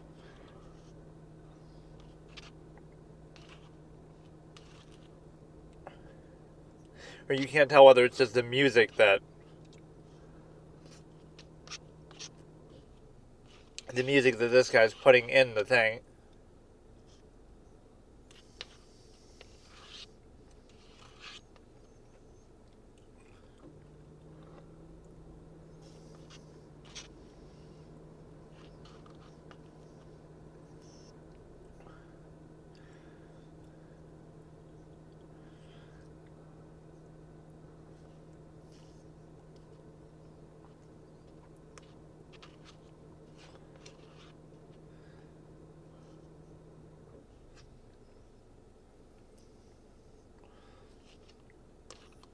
Or just use a better flashlight.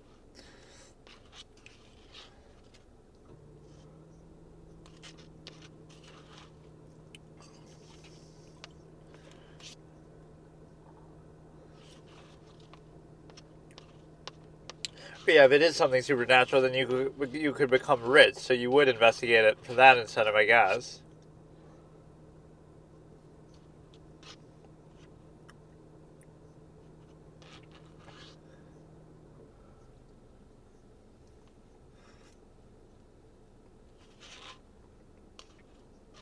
Yeah, see, all these are a mystery because they're not real.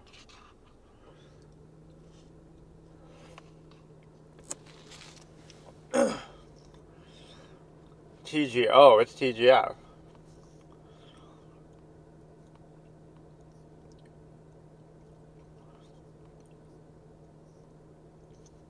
Yeah, I've escaped my stalker. Let me follow him now. The second video.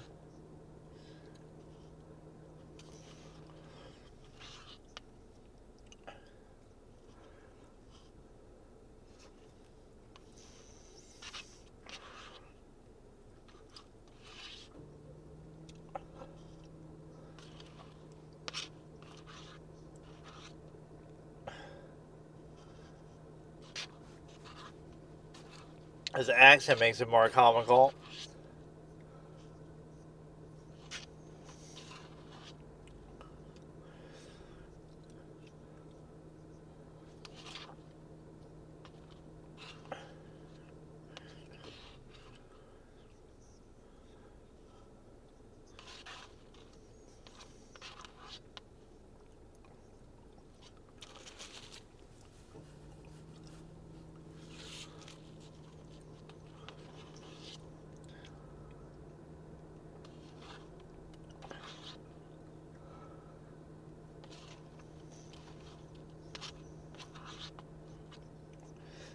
At least they have a good sense to have so many of them. There's like 3 of them.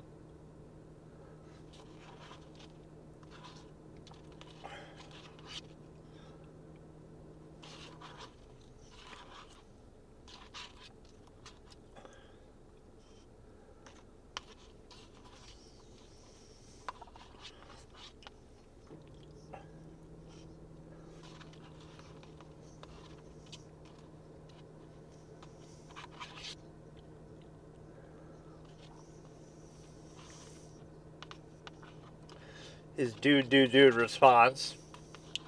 Very amusing.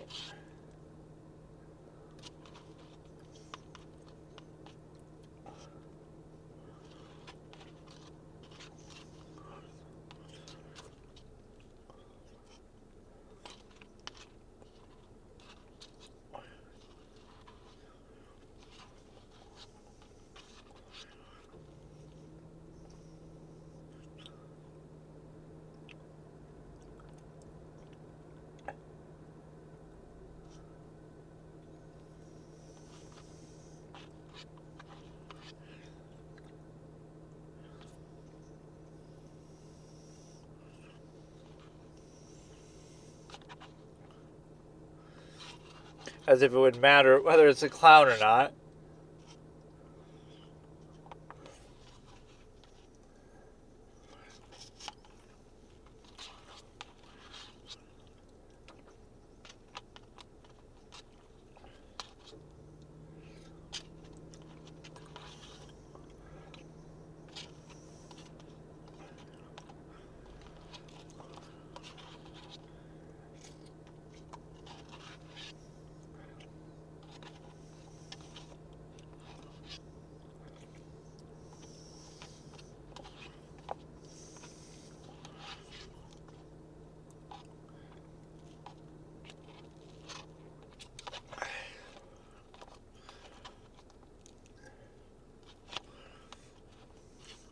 Immediately after hearing things 100 times.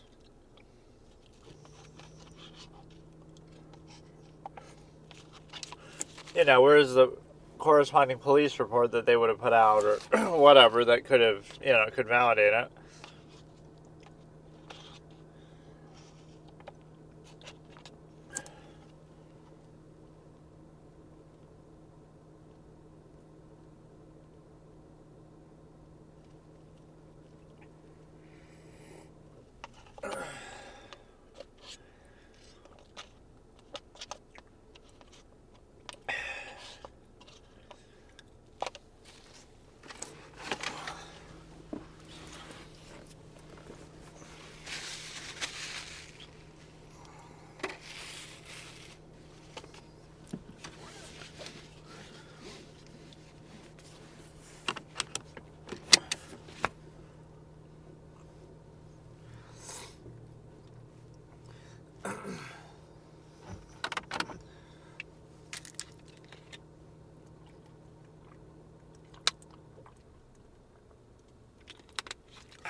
Okay, let's do a couple more of these where you get to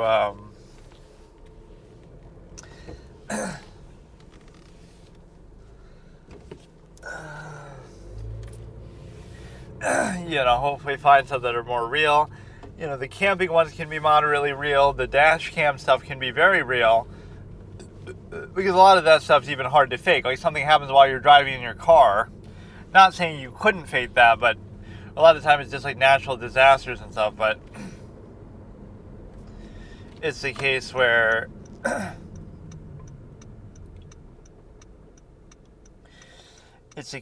you have doorbell cameras. I'm not saying you couldn't fake that stuff too, but a lot more genuine things happen there. It's not like you're going out and seeking something. You're at your home, in your bedroom, where your wife sleeps, where your children come to play with their toys. And so in your home, you're able to see that you're not able to really,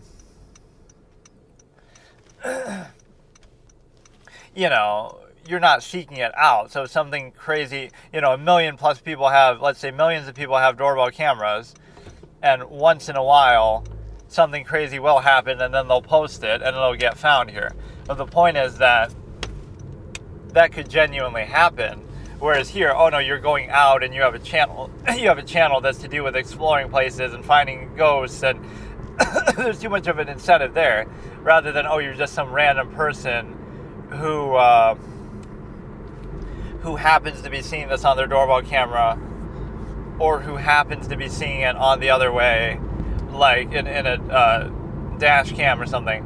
So that's more like reactive. You're just minding your own business, doing your own thing. You're just sleeping in your house. You're not even there, or whatever. You're on vacation. But then when you come back, you find that. That's certainly possible. Now, some of that stuff could be done as a prank in the other sense. Not that it isn't real, like somebody really did do that, but they might have done it just to fool you, just to mess with you, because they see the doorbell camera, not because they actually have malicious intent. But even then, So this is 6 most disturbing camping encounters caught on camera by, I don't even know who it is.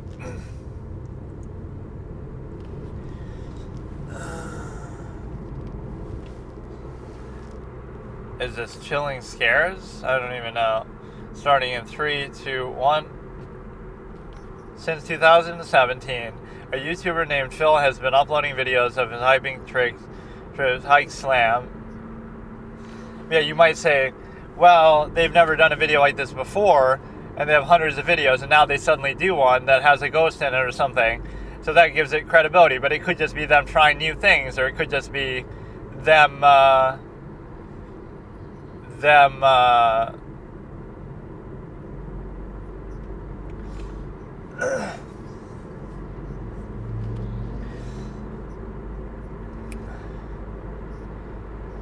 yeah, I've seen this, or at least I've seen this clip before, like where there's the wanted posters and stuff too, or maybe that's something different.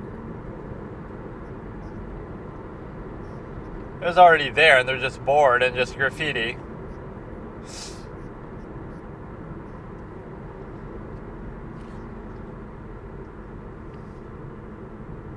Somebody's just bored living out here. They got nothing to do. This is the beginning of human art, right? Like cavemen scrawling on the walls. Like, you're just doing it out of curiosity and boredom and whatever. And so here you have the ability to... this is sort of contrived. I've definitely seen this clip at least before. Maybe not the whole video, but this exact video.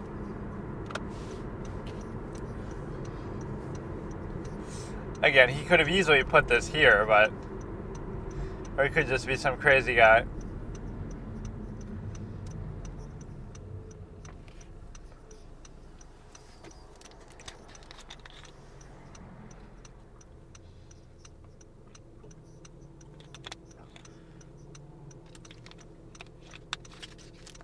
Yeah, recently would tell you that it must be by the person making the video. I don't think this is the one with the wanted posters, but that is a pretty good one.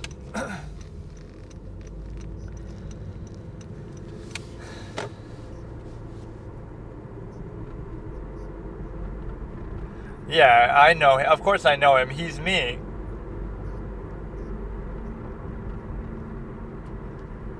Little did you know, it's actually him.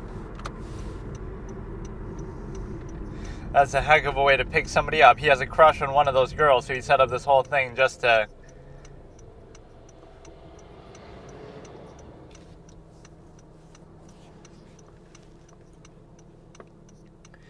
But now he'll find something else disturbing.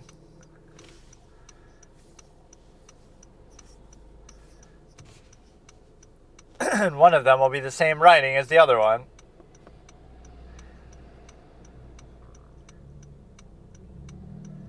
How convenient.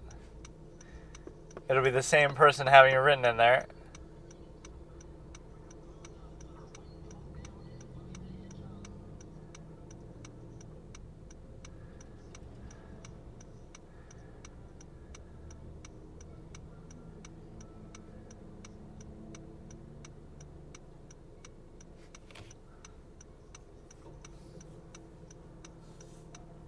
You'll find somewhere in here that guy was here at some point, but so what? Why would that be such a surprise when it's so close by?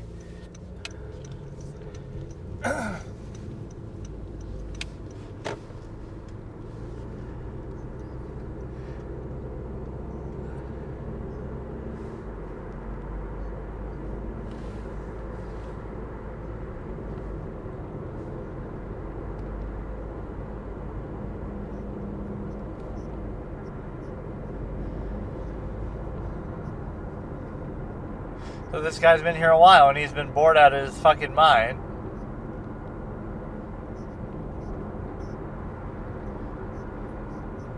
This seems like too convoluted.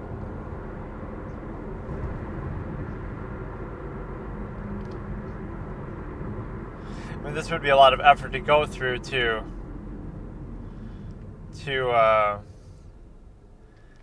put all this shit together, but I like reading the comments too because they feel like, oh, you know, it's so fake. If I heard I see you, yeah, that's a good one too. I see you. I'm so convinced the biggest danger of being alone is finding another human. Yeah, and that's what's more genuine and real about it.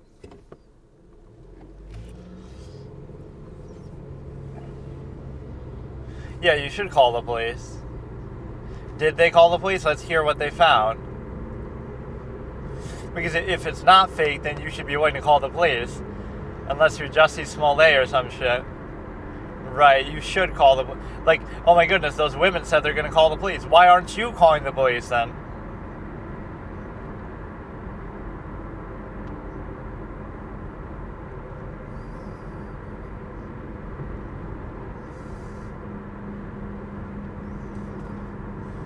Okay, let me skip this. Most disturbing camping encounters caught on camera. I don't know what this one is. It's hard to see the channel and the timestamp itself. Chilling scares. It's like 13 minutes, 58 seconds long. It starts with a category called Jason. So we're starting 6 disturbing camping encounters caught on camera. Starting in 3, 2, 1. But there'll be so many. Okay, I was kind of delayed. There'll be so many of these with like the same title is the problem. Starting in 3, 2, 1.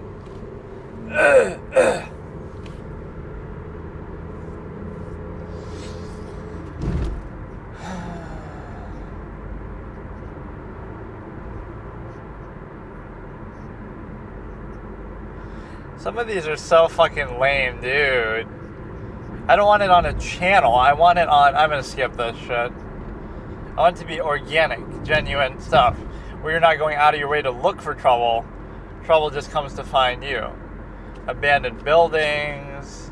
Caught on camera. But I don't even believe any of these. It's got to feel genuine. Abandoned buildings again.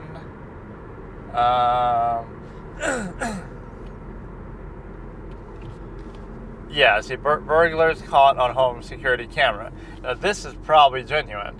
Not saying you couldn't fake them, but there's more likely a lot of actual good footage that you can get from this.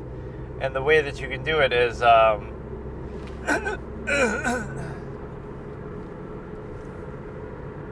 there's going to be genuine robbers, and it's weird that you would post it to the internet, but it might not be you who post it. Maybe it just gets there through some public domain type thing with the police of investigating it. They'll put it out there to say, can you help us identify these people, or whatever. This is... I can't read exactly what it says here. The number is usually 6. But yeah, they'll end up using the same title multiple times. 6 most disturbing camping things and this and that, but it'll be exactly the same. 6 most disturbing burglars caught on home security camera by, I assume, the same guy. I don't even know. Chilling scares. Starting in 3, 2, 1. Starts off with a guy in a hoodie walking away with the little title on home security camera footage, which could be Ring doorbell or any other kind. Franklin Township on the southeast side of Indiana. According to the news reports, thousands of residents were afraid to leave their houses after hearing about a thief.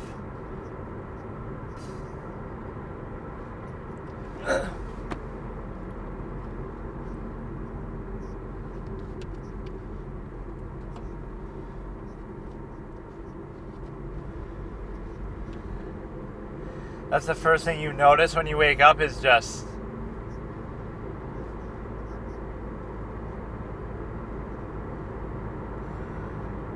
the first thing you notice is that some of your jewelry is missing.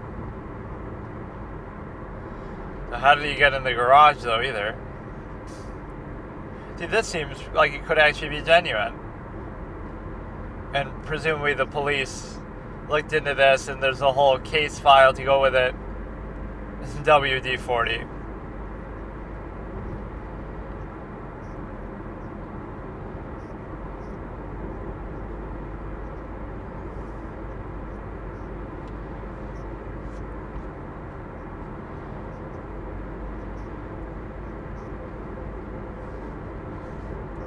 But then he felt bold and he got the jewelry.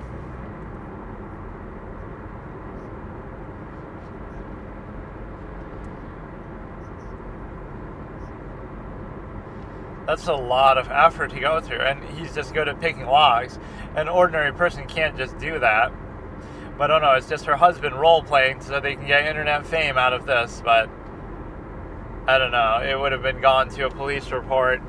He didn't put Ring doorbell in the title, so maybe it'll be other ones, or it doesn't limit you, or maybe he doesn't want to seem like it's an ad for it, but...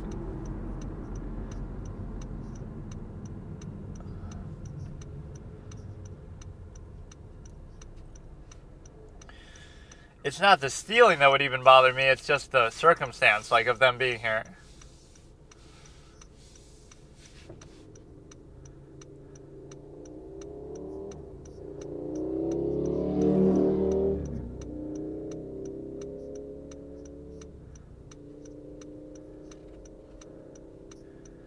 That's not what I'm impressed by. I was impressed by the picking of the locks, too.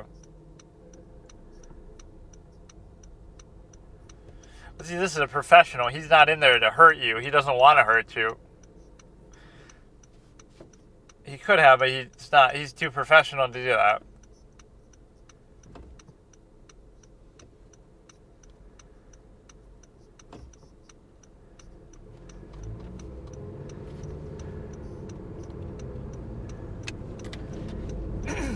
Okay, but at least the police did look into it, so I'm inclined to believe that one. So he's just that good that he'll never get caught.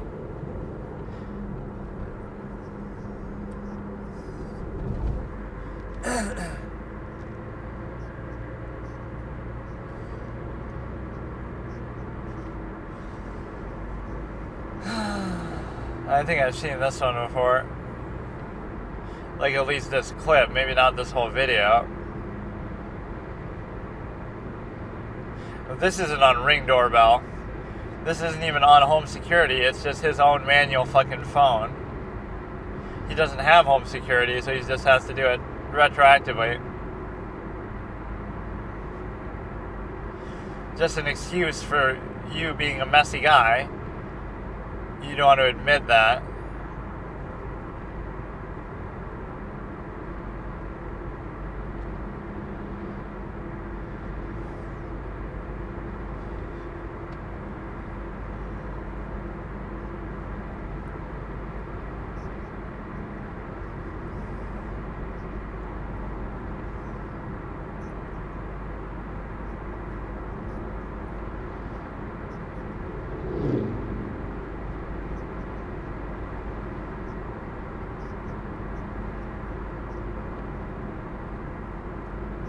I mean, this isn't like scary at all, but it's just kind of interesting. Even the first one wasn't scary, it was just more impressive that he's such a professional. We do a little trolling. The trolling, we're going to break in your house and break all your shit. Some people just want to watch the world burn. They don't actually want to steal anything. This one seems sort of fake because it's too convenient. The stuff wasn't actually taken, and then I want to hear the follow-up on the police report itself.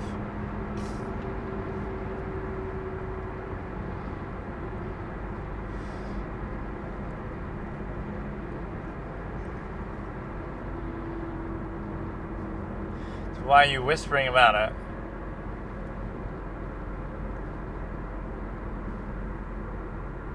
Oh, so he's still there after breaking all the shit.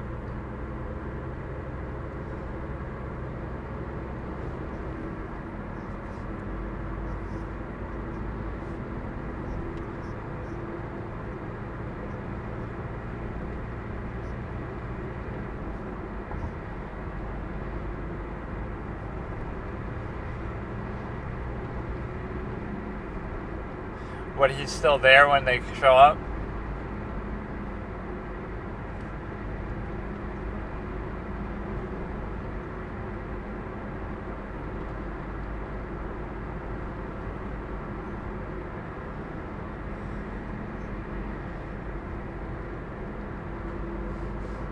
So this seems real because the cops would have to be in on it too, or whoever's pranking with him would have to be in it. So this looks very real, so this is at least good.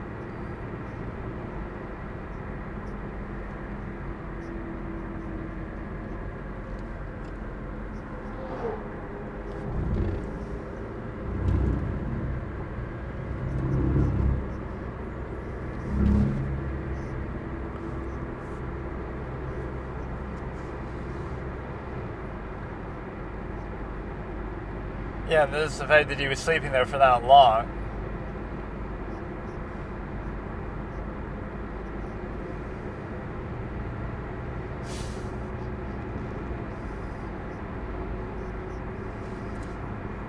Stacy, what a name. When Stacy comes at night for a booty call, this isn't what you were expecting.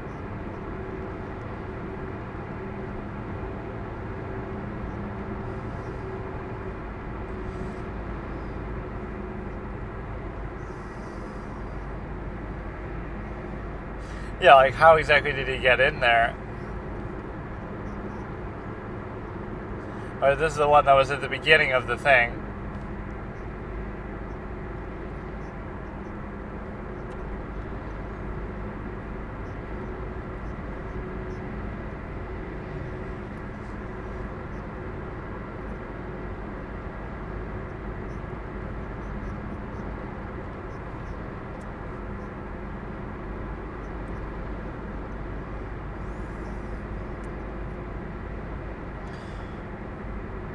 I want to see more so how do these people get in there just like that? You have the camera, but it doesn't alert you when somebody's in there, like...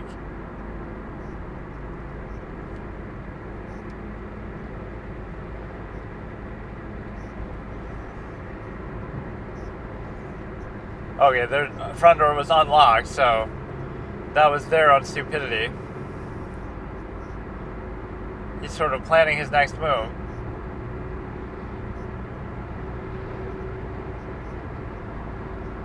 Some of these people are professionals, too. You have a security camera and you have dogs, and neither of them react to him, or like it senses his motion, but it doesn't alert you, like, because I guess it could assume it's you. Not just attempting to, he's succeeding.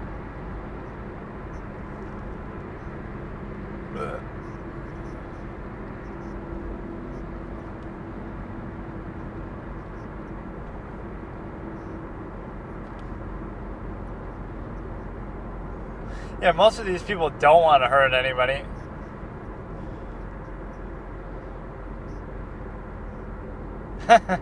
Even that's weird. He breaks into your house to watch the TV. That really makes you feel better. He can't afford a TV package at his house, if he even has a house. What do you mean it was never found? You had so much data on him that people are saying they've seen him on a bike and this and that.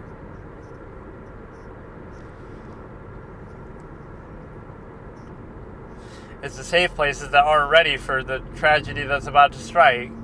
They kind of have their guard down.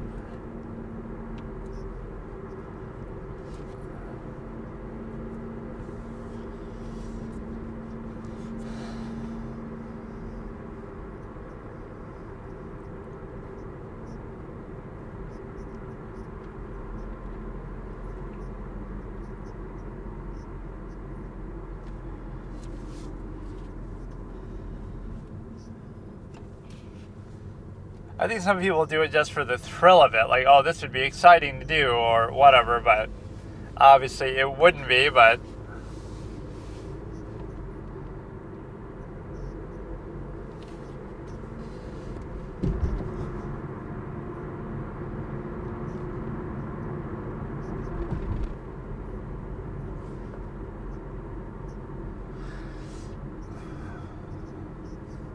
most of these people, they're saying, haven't been caught. But at least these I'm inclined to believe are real. Never able to find any of these people.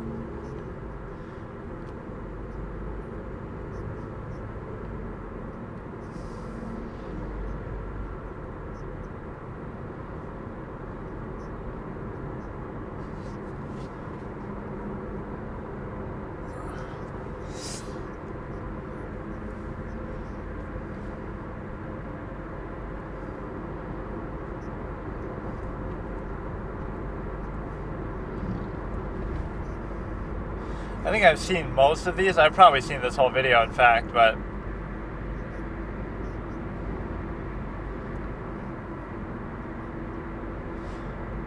it's not really that awkward of a time, though. 6:30 a.m., like,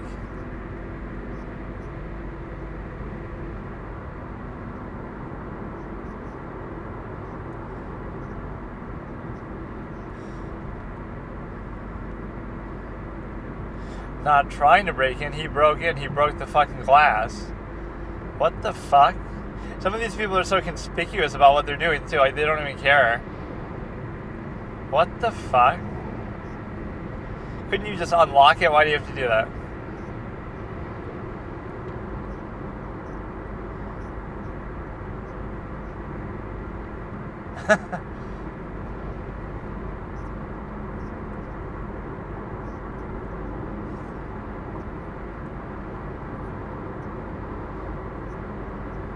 Oh, that's smart, like they couldn't get. What the fuck? Like, you leave the kids out there, but what if something else happens? What if somebody else is in the barn? You don't know what the situation is that's going on.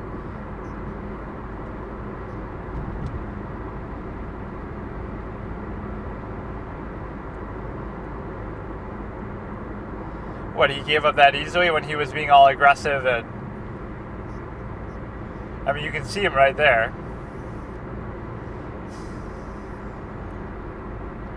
We're not identifying him, but...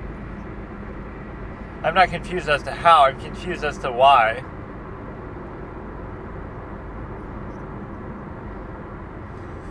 He breaks the car window, and then...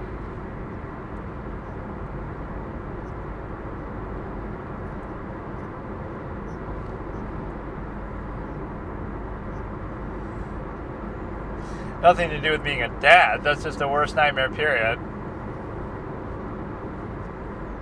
All this fucking music in the background is unnecessary.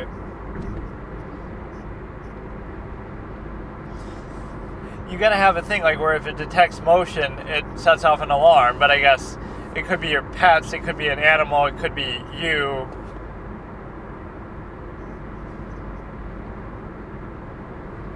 Everybody always tries to cop out, not in his right mind. Somebody tries to protect their property from a trespasser. Oh, he's not in his right mind, though. Like, what do you mean, dude?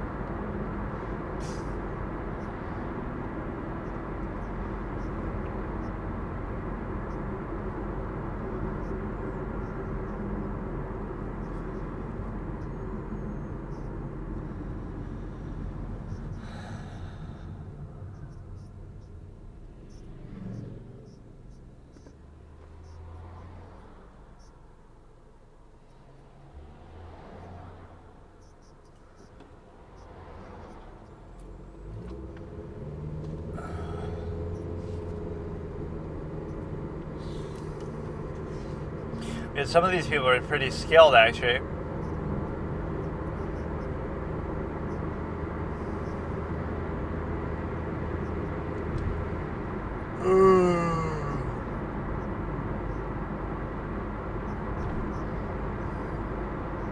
He was never found.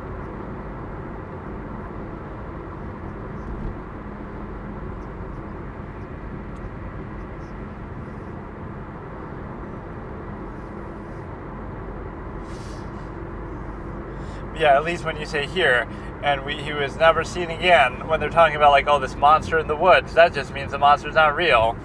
There's no actual follow-up. Like, oh, we saw Bigfoot and we were scared and we ran away, instead of, oh, we went up to him and shook his hand and tried to get a big scoop, like we're Lotta Hart from fucking Phoenix Wright, and looking at Loch Ness Monster type shit. But, yeah, it's a case where, you know, you're obviously just stupid, because this, you know, there's at least a police report, so I'm more inclined to believe this sort of thing is real than the actual rest of it, like the camping stuff and when they're kind of seeking stuff out a little bit. So even these I've probably seen before, unfortunately, but I'll still do it. 8 most disturbing things caught on doorbell camera footage.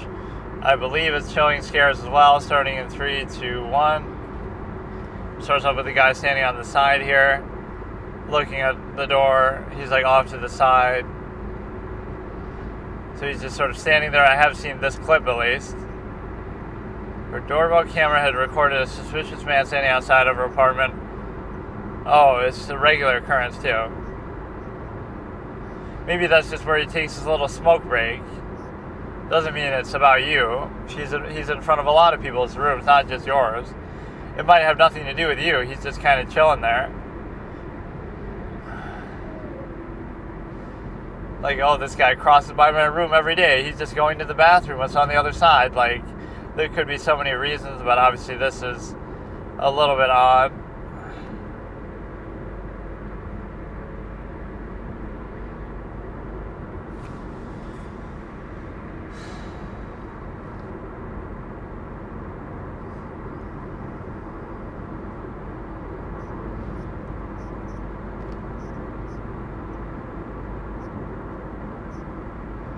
In the middle of the night, why would you expect him to come outside, her to come outside?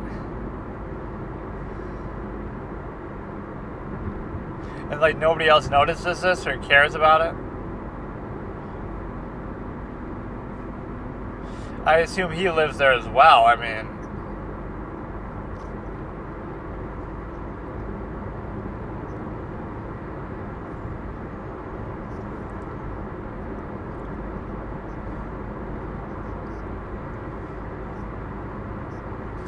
there's too much of an incentive to get attention by this, but the police apparently didn't do anything.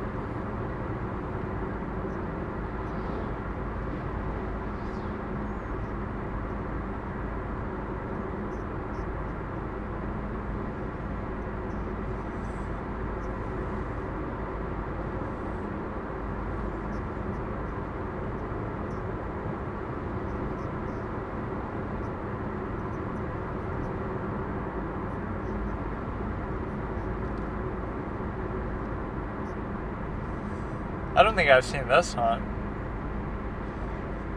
So she could be being baited by somebody to do something, like to trick them to open it, or she genuinely needs help. She keeps looking back like she's being told to do this by a robber who wants you to just open the door for her. Or maybe she's genuinely afraid, I don't know. Either way, it's bad. Either they're trying to trick you to open the door, or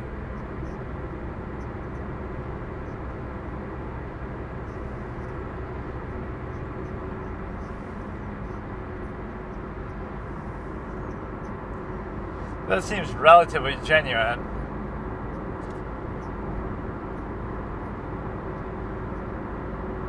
How is it so hard to identify these things? Yeah, I'm kind of getting the Bay vibe too, but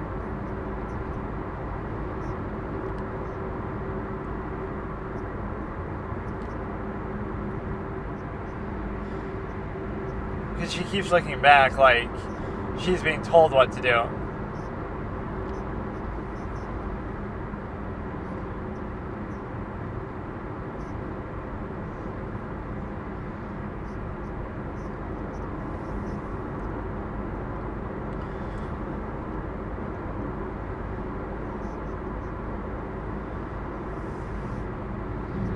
She might have escaped and then she was captured again.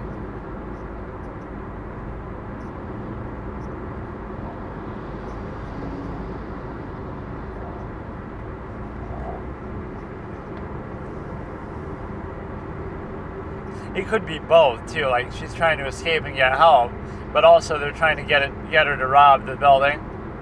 See, that seems genuine. This one I think I've seen, then somebody rushes. I'm never opening my door in the middle of the fucking night, dude.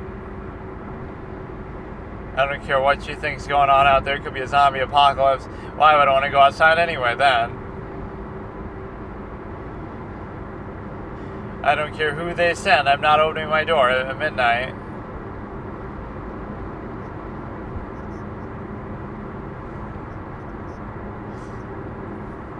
Instead, they just let them in. Like, can't you see them?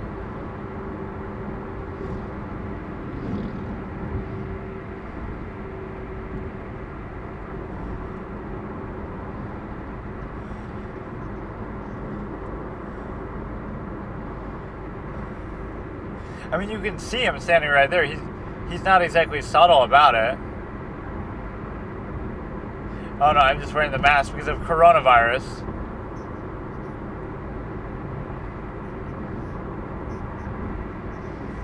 But like, he opened the screen door.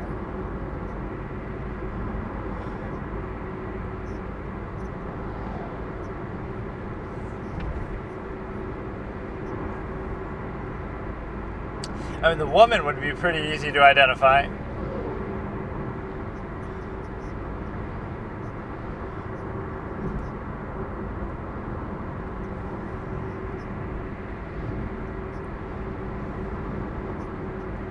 Yeah, they always preface it like that, like, who knows what their intention was to do this, or worse. Like, they always leave it open-ended, like, oh, you know, what kind of horrors they had in store. They'll just steal your money, like, they're not going to kill you.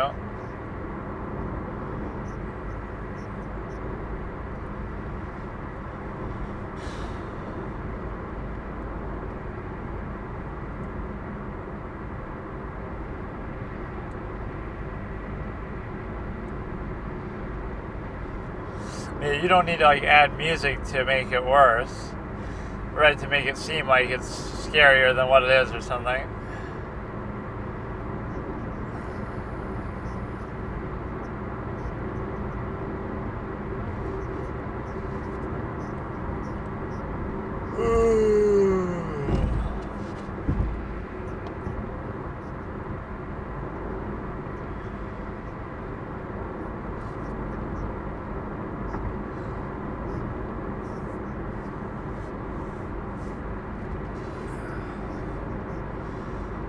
He was moving in such a lanky, weird way.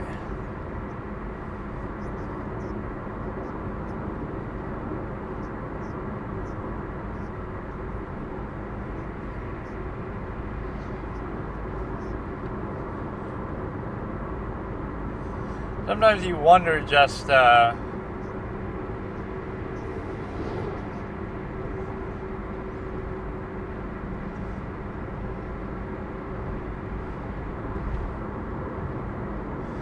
like, they're really just trolling, or they're bored, or they don't know what they're doing.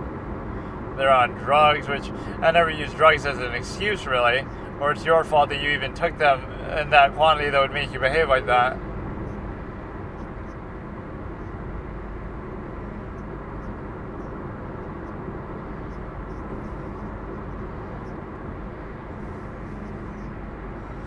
He didn't really steal anything, though. What, he's trying to steal the light bulbs? Like,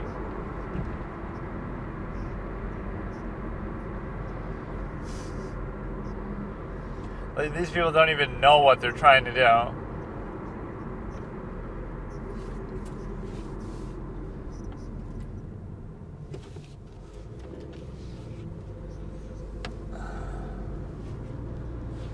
Yeah, but the majority of these people feel like they're not even caught, especially that burglary video where,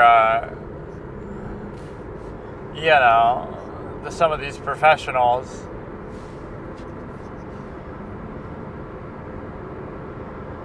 this can always be a setup, too. Yeah, just stay here because you're on camera, so even if somebody comes against you. See, she seems genuinely afraid. She's not even saying anything.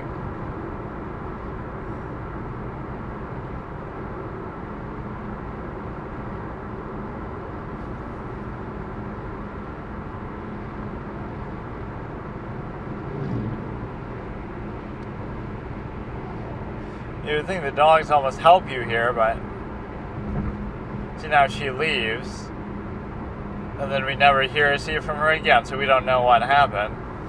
Like, if you were really afraid, like, I don't know, I guess you're not going to stay there, but if you knew you're on camera, maybe you'd feel safer about it that way.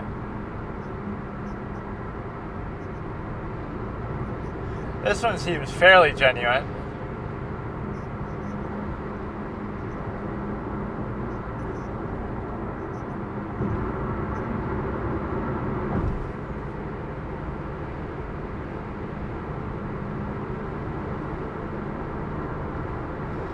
That makes her look suspicious, but maybe she's just afraid that somebody's after her.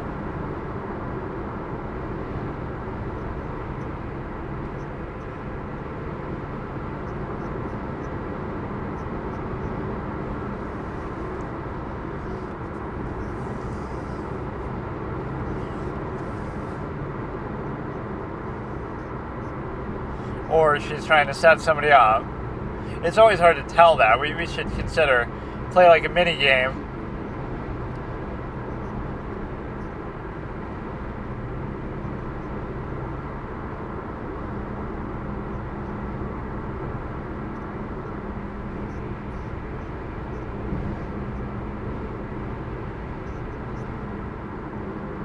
I don't really see that. Like, where is she just walking?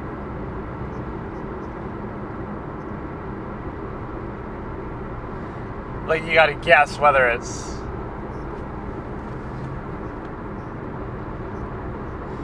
like, it could be,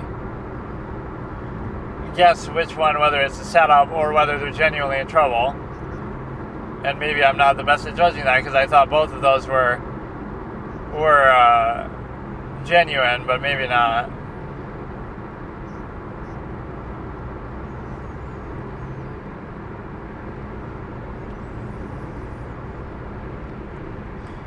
Why can't it be both? Like, she's really genuinely being chased by somebody, but if you open, she'll also try to rob you because she's so upset about the situation.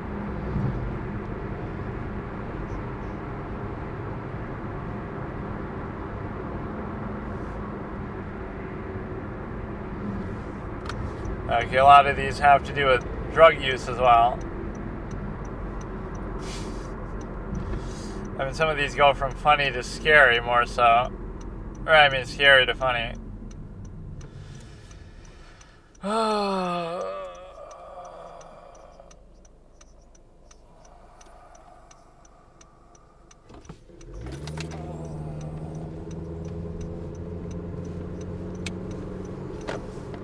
probably under the drugs. I would imagine certainly under the influence of drugs.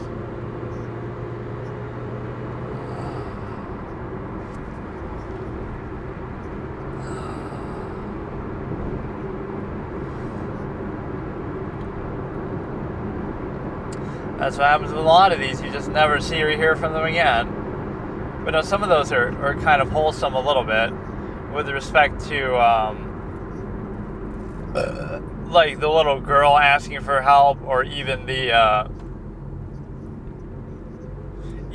other one where it's like the other girl. That one seems so genuine though, like she's afraid, but then I've seen it before too, but I forgot.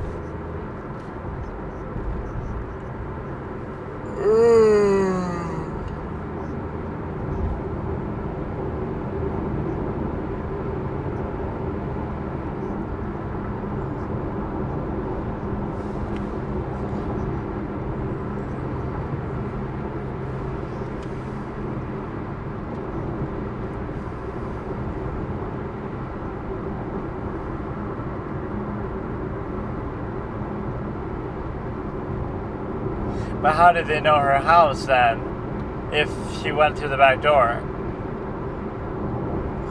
Yeah, like that was supposed to stop them from finding out where you live, but apparently they found out anyway.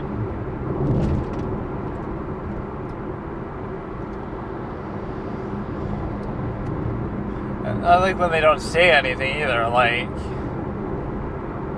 that can be creepier than anything. Like, wouldn't you announce why you're there, or what do you want? At this late hour of the night, you're ringing my doorbell for what?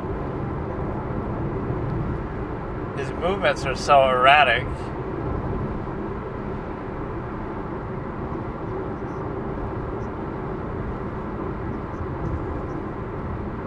What, you weren't asleep? You were watching live?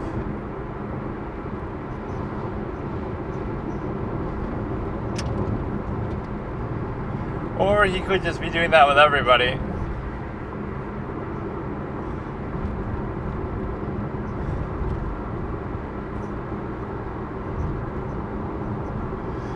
But see, again, don't use drugs as an excuse. Oh, I only did that because I was on drugs. But then why were you doing drugs? Or still, it doesn't guarantee that you're going to commit a crime just because you're doing that.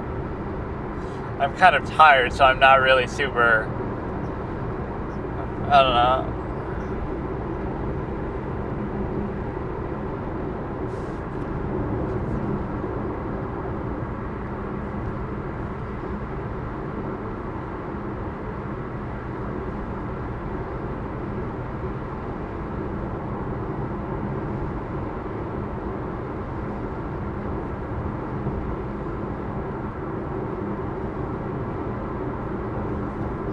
Or so many people like kind of have a knee-jerk reaction to seeing to drugs yet again. How many times have we said this?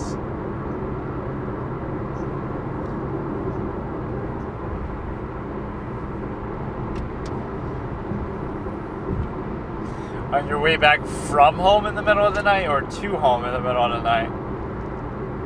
Yeah, I think most of these though I've seen before, but that little girl asking for help was kind of, because like what happens after the fact?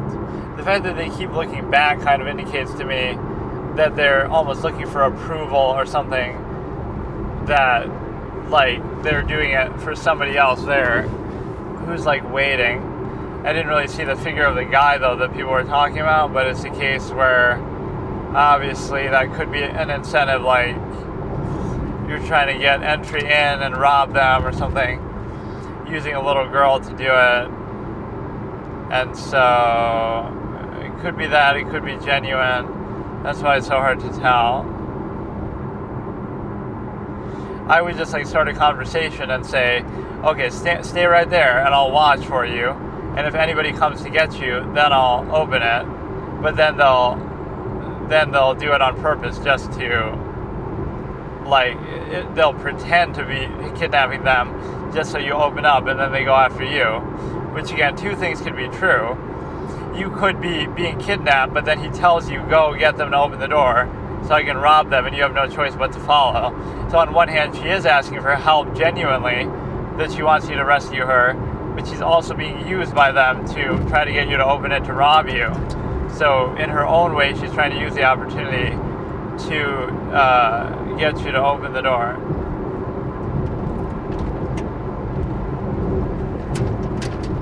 Or trying to get you to help her get away from this situation too. And so you have a case where you're able to basically, you can watch a couple more of these. These are kind of boring. They're putting me to sleep rather than scaring me. But it's a case where I can figure out what else I want to watch here. I'll watch a couple more scary videos in the later session, I guess, which that'll be more so towards nighttime, so that you can at least be a little weary about, but I don't think it should bother me too much. And then we have the ability to do, I want to go and find my Until Dawn thing though, just so I can look at it. It just feels appropriate for Halloween that I should have that or watch it, even if I just look at the first part of it. And I love those psychiatrist scenes, Dr. Hill, where I'm able to, I should like compile them all together and just show my scene's reaction to that. But yeah, I guess the hype around that had more to do with the re-release, even if you could say they timed it so that it was around Halloween, but that was more of my interest than the actual game itself. Or like, not because of Halloween, but because of the re-release, that you were kind of thinking about it. So what you have here is the simple ability to consider that most of these videos are fake. The doorbell cam ones can sometimes be good, the dash cam ones can be good, and the other one can be good too, where it's something like caught almost by accident. And if it's caught by accident, then you're basically able to consider that, you know, incidentally, instead of like, oh, I'm going to go out in the woods and then be all surprised when crazy shit happens. Like, why would you need to do that? Because you are kind of seeking it out. So even if it is genuine, it makes it seem like, well, what do you expect to happen? You're kind of seeking that out. You also have the ability to consider the simple fact that you're able to the fact that you're able to do it in such a way that I don't know. But yeah, we'll watch some more scary stuff maybe. Then we can watch Casey Anthony trial. Then we can listen to Hellbound Heart. These are all the things coming up now soon, in such a way that you're able to basically appreciate the timing of it.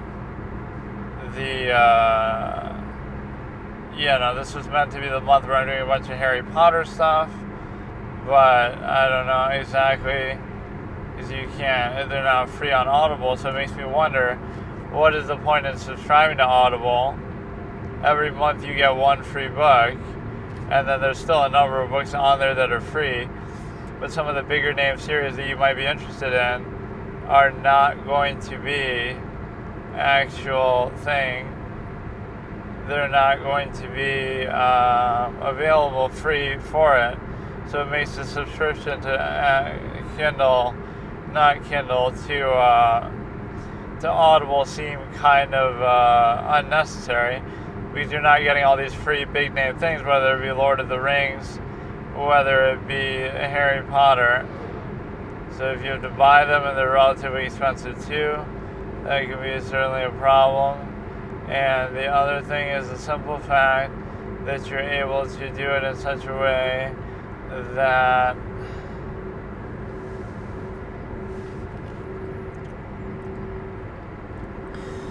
I don't know. I'm fucking struggling to stay awake right now. This is a very bad combination while driving, but I don't know why. I didn't wake up that early today, I don't feel like. Or I always wake up in the middle of the night and then I try to go back to sleep, but then it can be hard.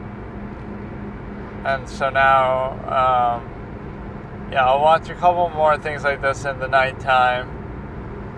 But yeah, the ones that I actually value are the ones that are genuine, like there's a police report to go along with it or something significant like that. And so therefore you're able to basically do it in such a way that, I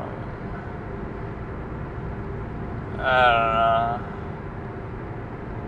I don't think I've ever had this where I'm this tired when I'm doing it. Okay, so I'll watch a couple more scary videos here in this segment, of course. It's not really that late as what I thought it would be, but so it won't be as effective for whatever purpose. I can say it bothers me to some degree under that circumstance, but not like a ton. But, you know, when you're alone in your house at night in your bed and you're watching some of these and you hear some noises, like, it can be a little unnerving. You have a little rat, you know, messing around, but this is the most scary and shocking videos ever recorded from only 2 days ago. So like October 29th, I guess 2024 scary compilation or something. And it is 10 minutes, 24 seconds long, and it's by Horrify is the name of the channel. And so we'll do this one and then we'll just let it autoplay whatever is related. Like, I'm not even on a playlist, I'm just on random stuff right now. And so what you have is the ability to start in 3, 2, 1. This horrifying video was captured in something, Mexico. It's got to be an animal or a person that's the threat, or even like a natural hazard. Why is he fucking with the train rail though?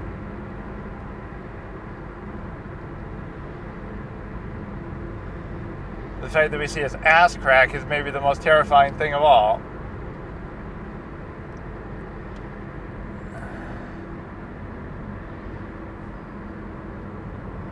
Look, you're going to get up, pull yourself down. This does seem like a really stupid idea what he's doing.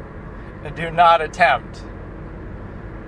Get some help, get some technology. Why are you trying to do this? You're going to get tetanus, first of all, from touching that shit. I mean, look, dude. Victim blaming. What are you trying to do? What? Do it from the other side, you dumbass. Do it from the other side. Go down on that little incline.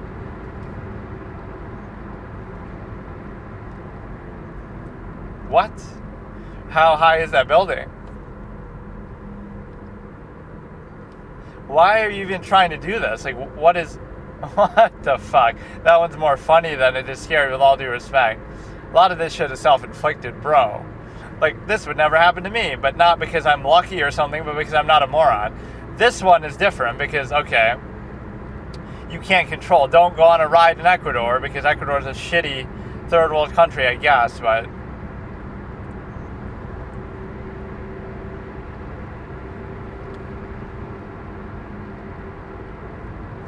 what the fuck? It's like gonna hit somebody in the head. What's going on? It's like way too low, isn't it? What's happening? I can't tell if it's like touching too close to the ground and shit. Or I mean to the... What the fuck? Everyone survived. But yeah, you could tell from the beginning that it was fucked up. I mean, every ride should have a fail-safe shut-off.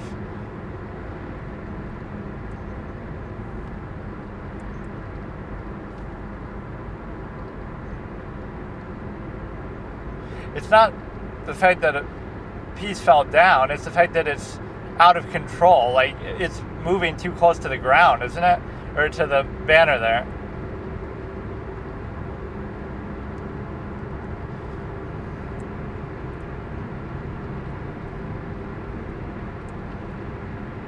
That sadly happens more often than you think, so stuff like that is fucked up. So it's like, yeah, do you have a fear of planes, or do you have a fear of human incompetence and crashing in a plane? Do you have a fear of rides, or do you have a fear of human laziness that they won't keep up with the safety standards on them? Do you have a fear of fast food, or do you have a fear of people getting salmonella in your chicken and shit?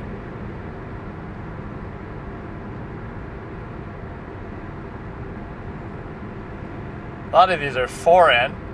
stuff like this never happens in the United States. Wink, wink, which I'm sure it does, but nobody was hurt according to media sources.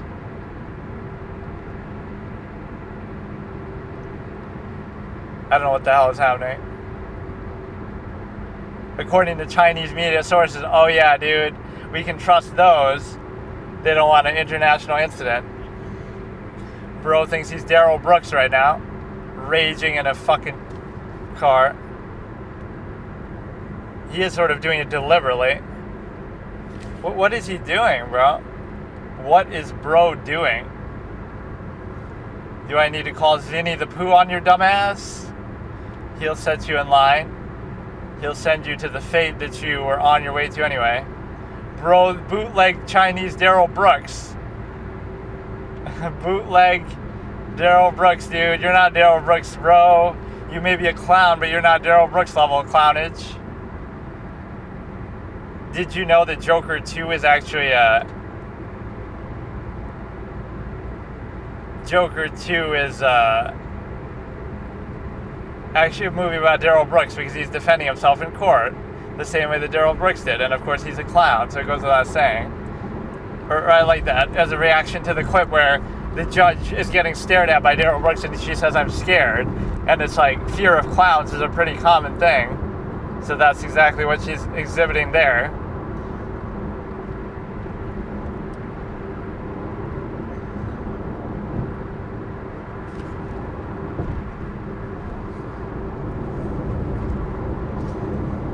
Given his behavior in court, it's almost hard to imagine him doing that. It's just a momentary lapse. Like, he seems like a clown, but he doesn't seem like the type to do something like that. So I will defend him on the basis of what he did is horrible, and you should probably get the death penalty for it.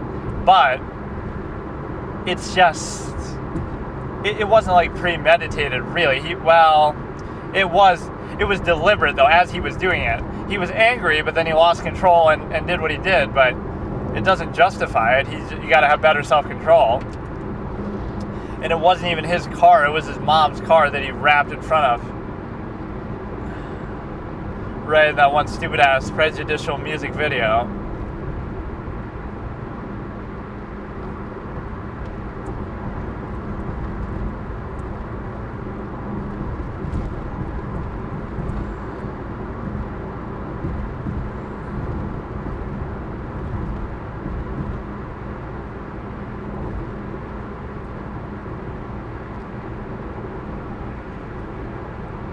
All these fucking shitty third world countries, no reports of casualties. That just means they covered it up, especially the Chinese state media. These look pretty real though. Like, I don't think any of these are fake or staged events. Oh, it just shows you the aftermath. It doesn't show you it actually happening. How could nobody be hurt in that? You got a crowd of people in a big ass fire. Somebody's getting hurt, dude. How is everybody so lucky? Bro is literally living in Final Destination over here.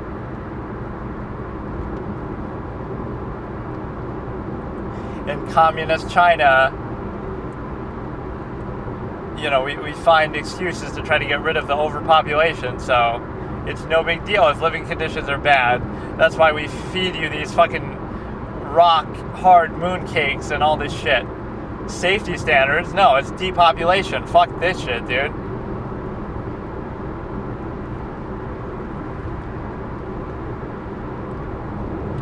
That is pretty fucked up, but I want to see the moment that it starts. Or I love that one video, even though it's sick. Like the guy on the camera saying, the arsonist who's recording him looking at the fire, and he has such glee in what he's saying, like look at the fire, look at the flames burn, like he's saying it in like a whispery voice. Just that desire to record that and your satisfaction and glee of it.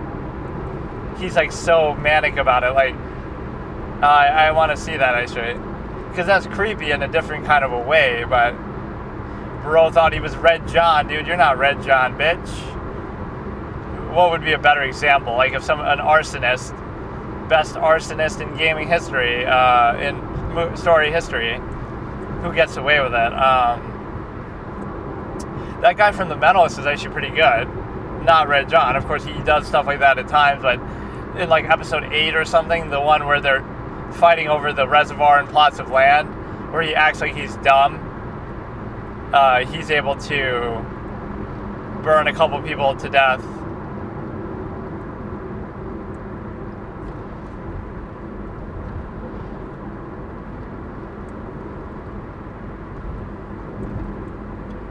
All fucking foreign videos show nothing like this ever happens in the U.S. Let's wait, speed run challenge. Watch until a United States appearance.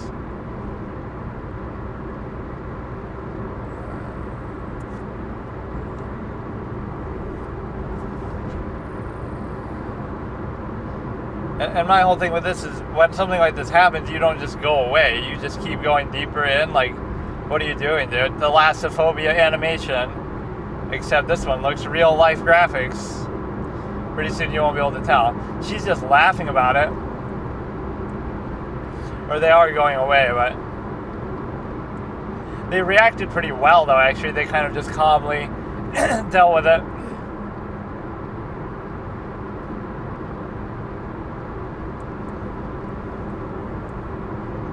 A few. I just saw one.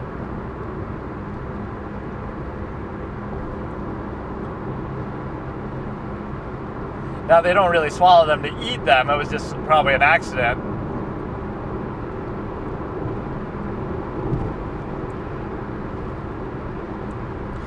But no, I want to see that one, the arsonist. It's going to be hard to find this shit here, but that, and then we got to find like a better playlist of creepy. This is like my one day in the year that I'm going to watch creepy stuff, necessarily. So I better make it count, so I better find something good. I can't find any good recent videos. The camping ones seem all fake and stupid. I don't know. That video wasn't even that good, honestly. Because you're able to do it in such a way that you basically have, I don't know. It was alright, but those things are at least real, so that's a trade-off. The real ones are kind of more just natural disasters and whatever the fuck. But it's a case where you're basically able to, I don't know. Yeah, the most terrifying thing in China is a mooncake. Use that as a self-defense weapon. It's a secret military Chinese program. The hardest substance in China is a fucking mooncake, and if you are in trouble, throw it at somebody's head. That's how they'll beat the U.S. in war. All 1.5 billion people will attack us with mooncakes and knock us out by throwing them at our head, and it'll work. Unironically. Like, people sometimes say, oh, conspiracy this, conspiracy that, but you don't think Chinese influence over global media is really present, where they're trying to dilute and dumb down stuff, or I don't know. I never doubt the intent behind it. Like, would China be willing to do stuff like that? Sure. Would they be able to? I don't know. Like, to some extent they can.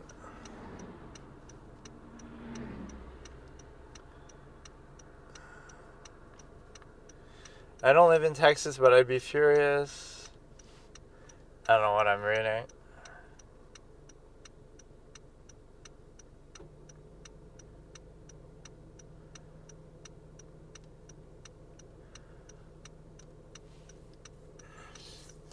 So now we have arsonist recording. Like where the guy's laughing at his thing. I don't know how I'd find it exactly. I forget his name or whatever. I saw it in some other compilation type video, but the deranged arsonist who filmed his own crime.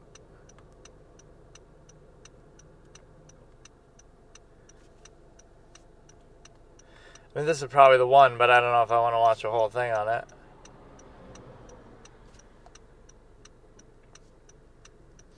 Let's look up, I really can't find anything good. It's all trash.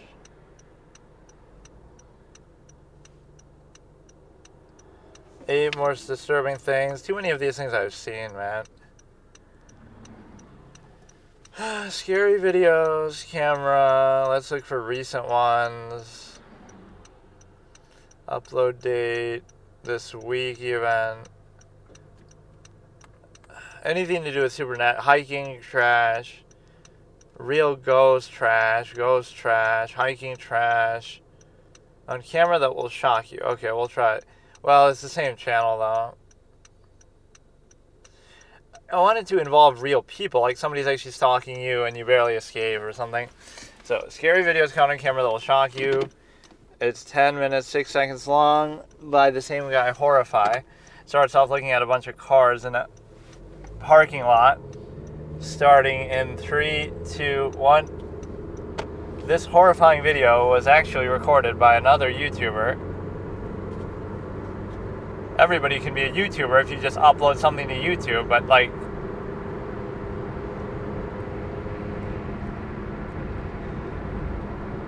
It's gonna be like a car crash or something real. Oh shit. What the fuck is he driving towards it for?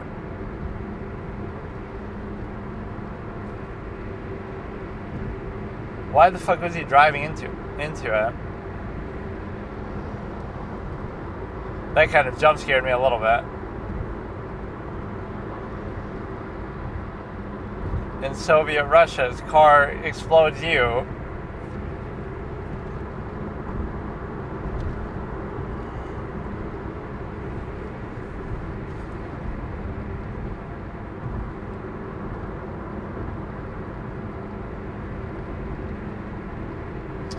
Okay. Again, these are more disturbing in a different way than they are really scary. But that wasn't like a good little jump scare moment. I wasn't expecting it to blow up. I thought somebody would just hit it or hit somebody.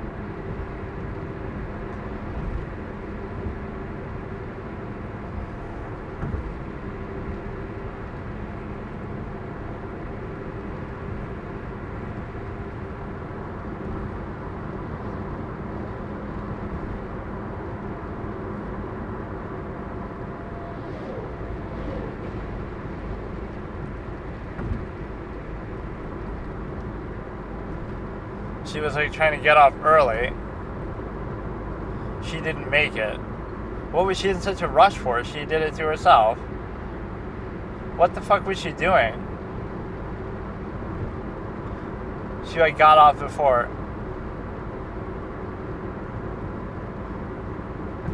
What is she doing? Why was she going out the door? But why are you going out the door? But why? Don't blame him. The door might open automatically in the front. Why the fuck is she going out, you dumb bitch?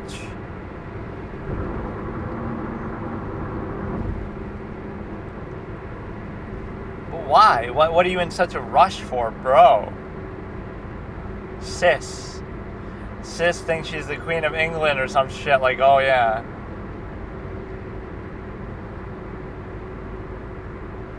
Victim blaming is one of my tropes. This isn't scary though. I want scary. Not scary enough. They always use that song in edits like, Daddy, Daddy, Daddy, hurry, I saw something scurry. And then it turns into a whole existential lesson on spiders.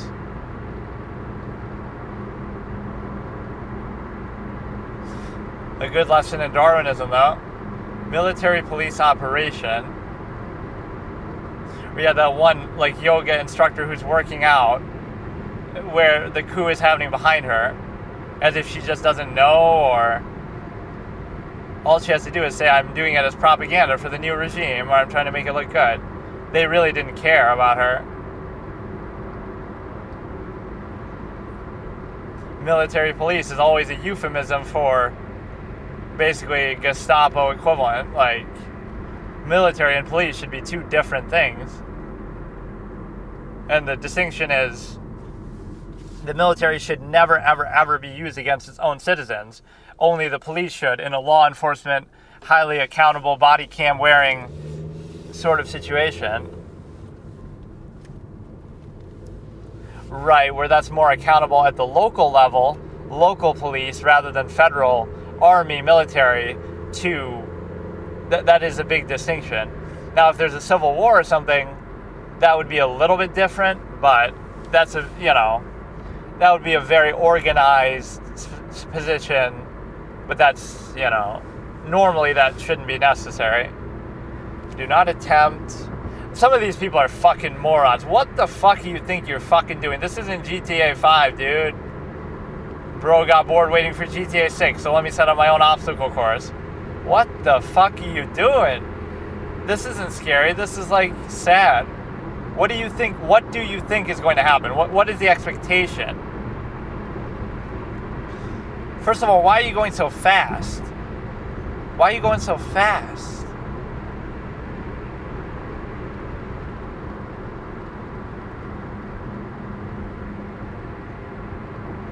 I guess nothing happened to him, though. What happened?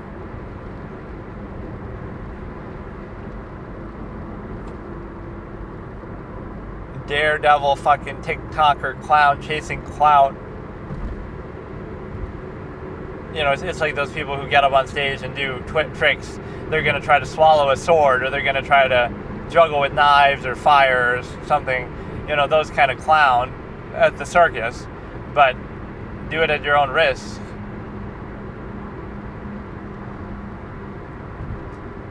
What is he on? Like a helicopter or some shit? I wouldn't want to fall in the water. Famous last words.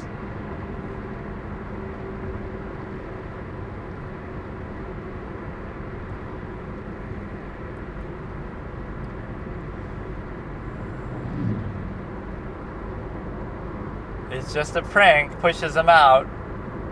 It's just a prank. The prank.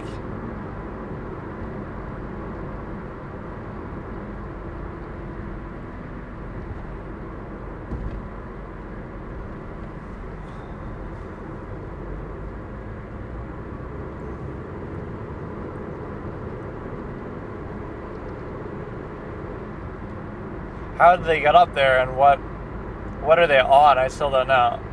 Are they on like a building or rig?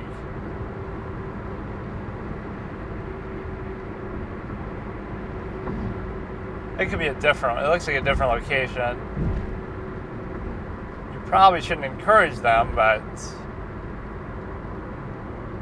okay, this is actually genuinely good though. You're high up enough where, why are you wasting the meat though? What was it for in the first place? That's probably what you're doing, is just collecting meat. We have the Avatar Way of Water at home. Way of Water at home. Oh, another Ferris wheel. Like, why is it so low? What am I missing? Why does it go so low? Normally, bro, it looks like it's about to hit that guy's head. It's sitting right there. Why does it go so low to the ground, bro? Bro is just, maybe it's just an angle of the camera. It looks like it's hitting that guy's fucking skull right off his fucking head. Who's sitting there? What is this? Is that a person or just a mannequin? Now he gets stuck, I guess. It's just part of the ride. The ride. Oh, it did hit somebody. Oh no, nothing went wrong with the ride. Why does it go so close?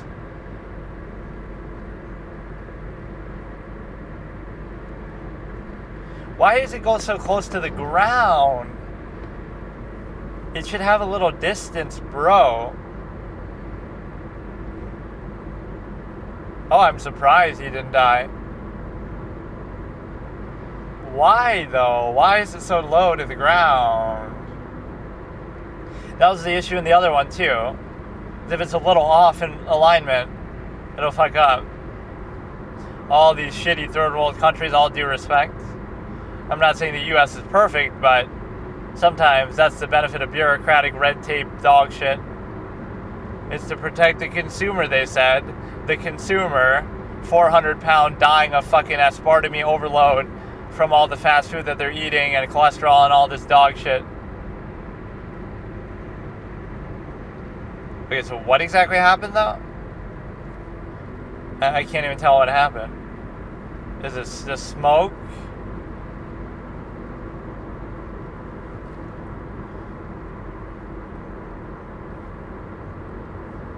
Oh, the building came down.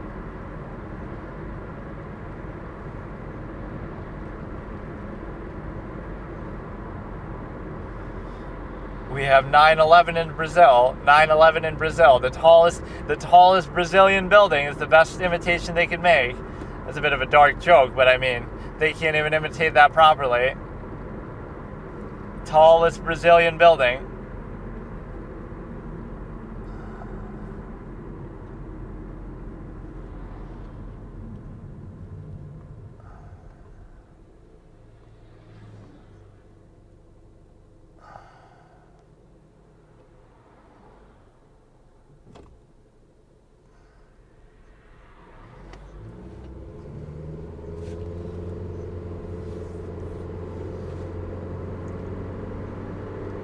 Somebody gets assassinated, probably. Election campaign. Average Trump rally in 2024. Or somebody's gonna suicide bomb or some shit. Or it's gonna be like a... Oh, it's just like the stage is falling, but is it part of a... 70 others were injured. Is it just an accident, or is it part of some government conspiracy to kill him? Because he's a political rival. Bro thought he was Donald Trump. Why is everybody just standing there then?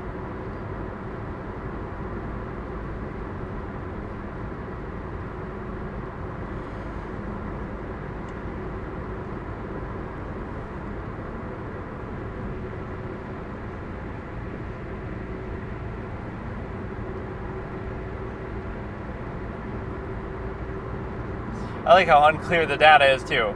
Why should it be so about 5? It should be known.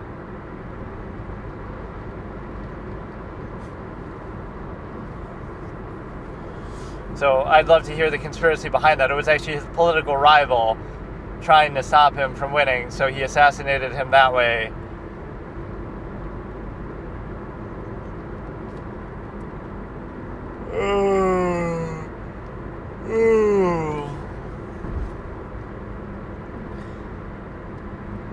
This kind of shit scares me just because I don't want to. So what happens? He loses control or something goes wrong. What is this music?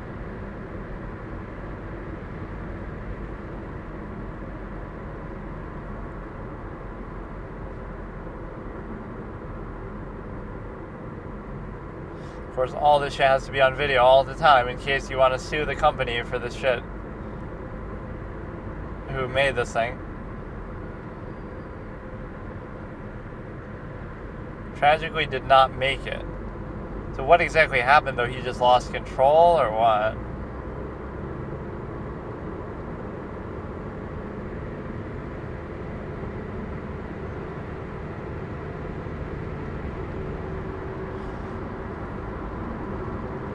Probably the wind.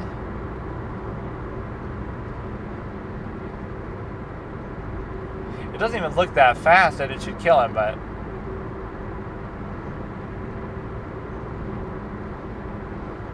And probably nobody would find him for a while. Right, if he's knocked out and he's dying, but he's not dead, who's going to find him there? Nobody's around. It would probably take a while, so even if they could have saved him, they wouldn't have found him.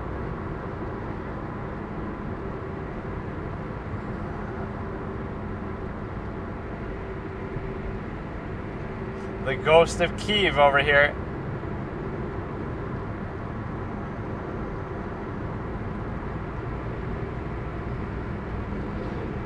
The pilot do survive this ordeal. Well, my brain cells are not gonna survive this video with that kind of grammar.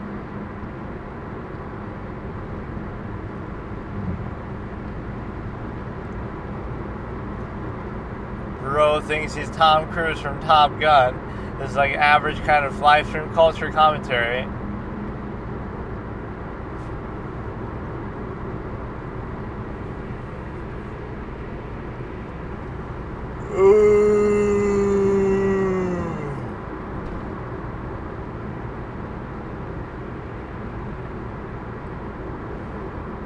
Why has he got like a Bane mask filter voice on?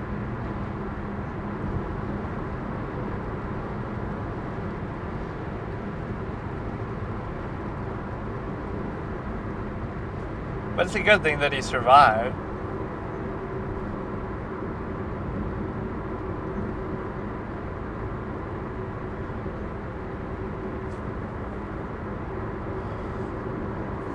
Bro is an average Code Geass character. You never die, but your nightmare just gets blown up. Like, nobody ever dies.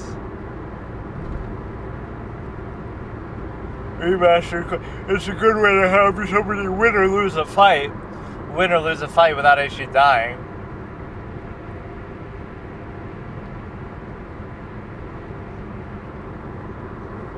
What could possibly happen here? Somebody falls out the window, or...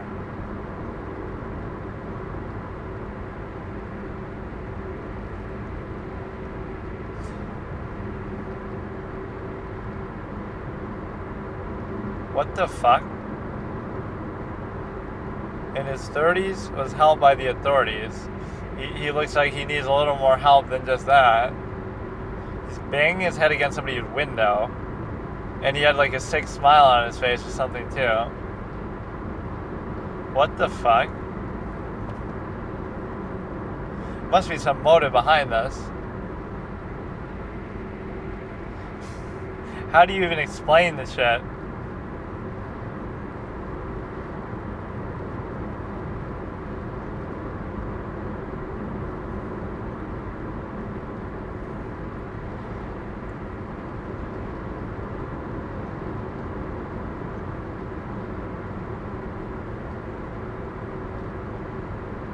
What the fuck is he doing? He must know them or have some vendetta against them, though. Like, you don't just randomly do that. These clips are good in at least their authenticity, but they're not really scary still. That's too bad.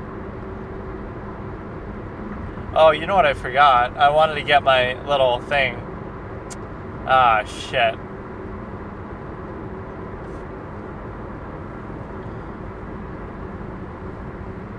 I guess we have time. I'll do it. I'm so tired today. It's like... Yeah, why is he going so fast, though? Why is he going so fast? Just like trying to victim blame, but... I like how he puts whether they made it or not. Unfortunately, the pilot didn't survive or blah, blah, blah. He'll put an annotate. Why are you going so fast? Why are you going so fast? Is he losing control, or is it some kind of jam? Well, you got to explain it to me again. Why is he doing that? It might be a malfunction with the vehicle that causes it to be unable to stop.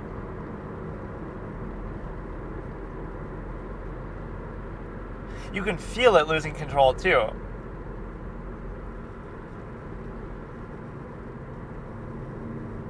You can feel it here, so why don't you stop?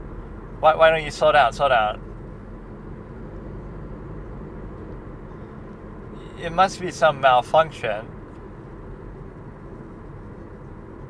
There must be something more to the story. There's that 911 call that's like, they're saying we're down, we're going 120. Oh, you're going on Route 120? No, we're going 120 miles an hour, and we can't stop. Something's jammed or stuck. What you should do there is like try to ram against the side a little bit, and try to, I know you're going so fast it might be an issue, but try to pull over in the emergency lane and sort of bump against the side so it might slow you down rather than hitting another car. I know it seems stupid, but that might still give you a better chance. What the fuck is going on?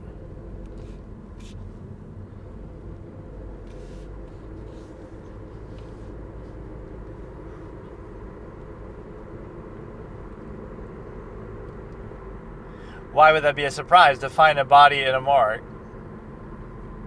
Yeah, at least he's acknowledging. I like this guy.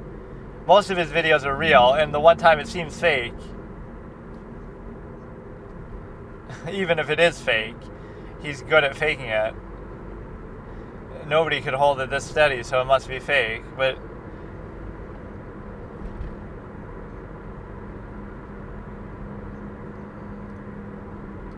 none of these are really scary, though. Bro thought he was Tom Cruise from Eyes Wide Shut, where he finds the body of the stripper whose life he saved earlier, who saved him. I just want to make as many movie references as possible. Allegedly, nobody was hurt. Sure doesn't sound like it.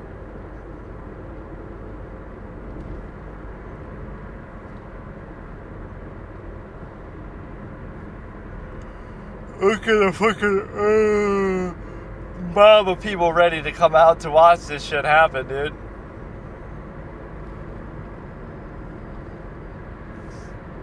Certainly doesn't sound like nobody got hurt.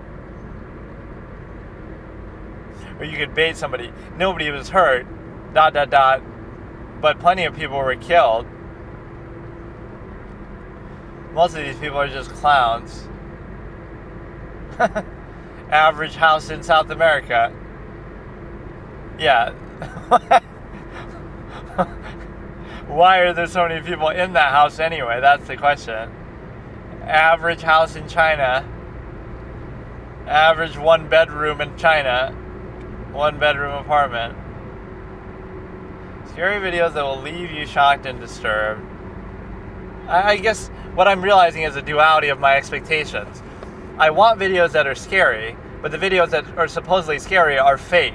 Like, ghosts or something in the camping in the woods. It's all fake. It's staged, right? But the ones that seem like they would be scary are fake and staged. Supernatural stuff is fake. Camping stuff is fake. You know, a lot of these things are fake. And then stuff, abandoned building stuff even. So that stuff is fake. And then this stuff that's real, like a lot of these guys' clips do seem real. They're like natural disasters, or it'll be an encounter with an animal, or it'll be something, a malfunction of some machine.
Okay, so I'll watch a couple more scary videos here in this segment, of course. It's not really that late as what I thought it would be, but so it won't be as effective for whatever purpose.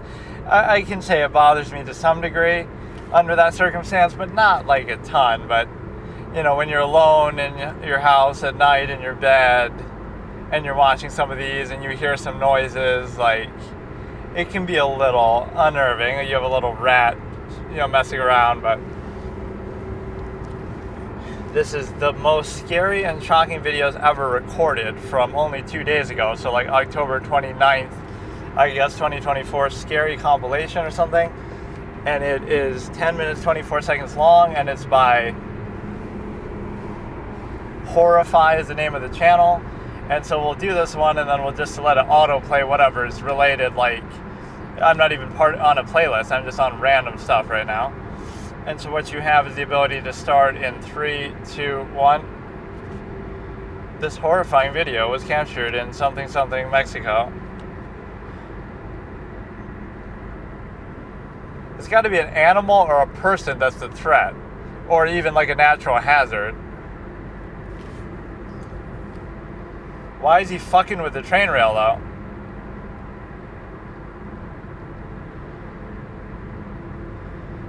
The fact that we see his ass crack is maybe the most terrifying thing of all.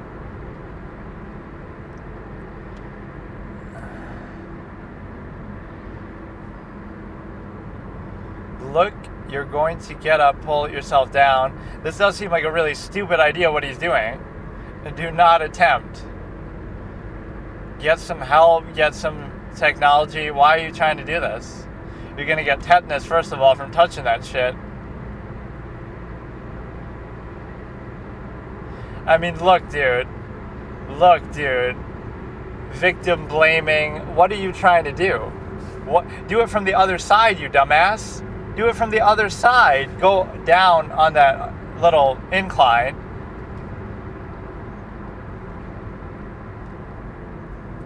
What?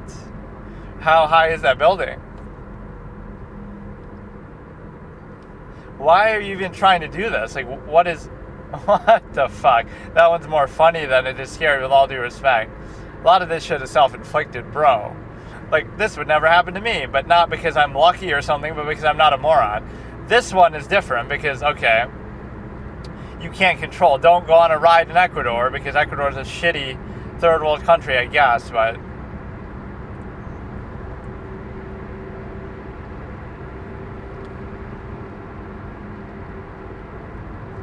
What the fuck? It's like gonna hit somebody in the head. What's going on? It's like way too low, isn't it?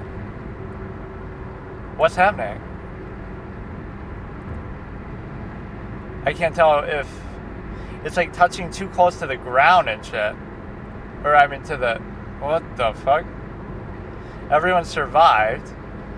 But yeah, you could tell from the beginning that it was fucked up. I mean, every ride should have a fail-safe shut-off.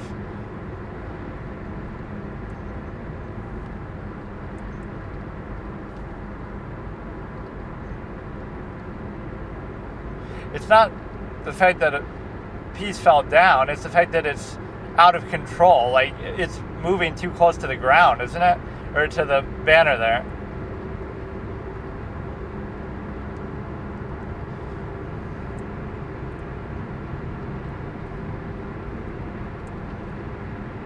That sadly happens more often than you think, so stuff like that is fucked up. So it's like, yeah, do you have a fear of planes, or do you have a fear of human incompetence and crashing in a plane? Do you have a fear of rides, or do you have a fear of human laziness that they won't keep up with the safety standards on them? Do you have a fear of fast food, or do you have a fear of people getting salmonella in your chicken and shit?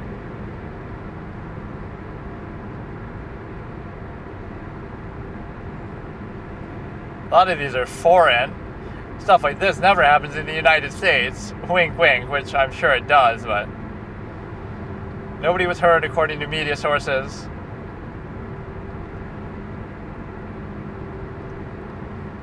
I don't know what the hell is happening. According to Chinese media sources, oh yeah, dude, we can trust those. They don't want an international incident. Bro thinks he's Daryl Brooks right now, raging in a fucking car. He is sort of doing it deliberately. What is he doing, bro? What is bro doing? Do I need to call Zinni the Pooh on your dumbass? He'll set you in line. He'll send you to the fate that you were on your way to anyway. Bro, bootleg Chinese Daryl Brooks. Bootleg Daryl Brooks, dude. You're not Daryl Brooks, bro. You may be a clown, but you're not Daryl Brooks level clownage. Did you know that Joker 2 is actually Joker 2 is actually a movie about Daryl Brooks because he's defending himself in court the same way that Daryl Brooks did, and of course he's a clown, so it goes without saying. Or I like that as a reaction to the clip where the judge is getting stared at by Daryl Brooks and she says, "I'm scared," and it's like fear of clowns is a pretty common thing, so that's exactly what she's exhibiting there.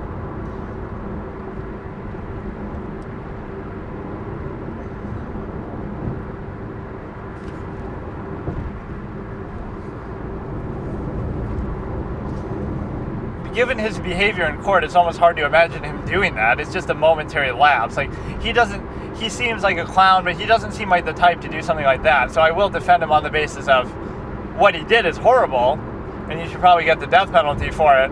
But it's just, it wasn't like premeditated, really. It was deliberate though, as he was doing it. He was angry, but then he lost control and did what he did, but it doesn't justify it. You got to have better self-control. And it wasn't even his car. It was his mom's car that he rapped in front of. Right in that one stupid-ass prejudicial music video.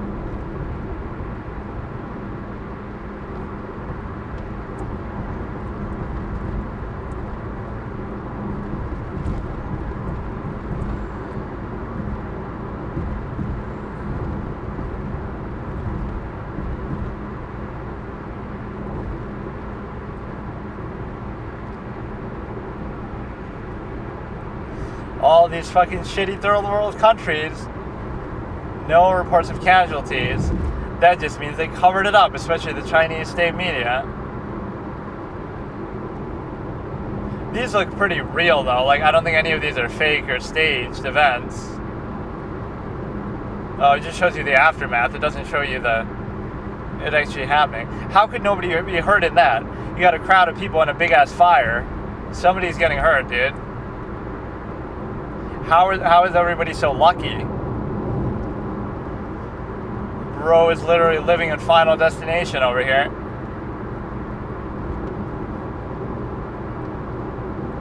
In communist China, you know, we find excuses to try to get rid of the overpopulation, so it's no big deal if living conditions are bad. That's why we feed you these fucking rock hard mooncakes and all this shit. Safety standards? No, it's depopulation. Fuck this shit, dude.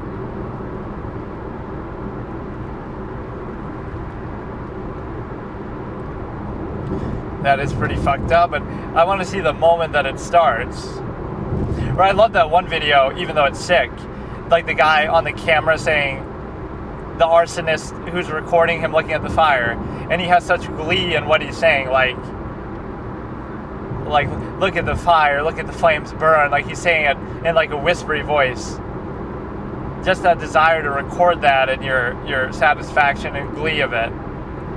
He's like so manic about it, like I want to see that actually, because that's creepy in a different kind of a way. But bro thought he was Red John, dude. You're not Red John, bitch.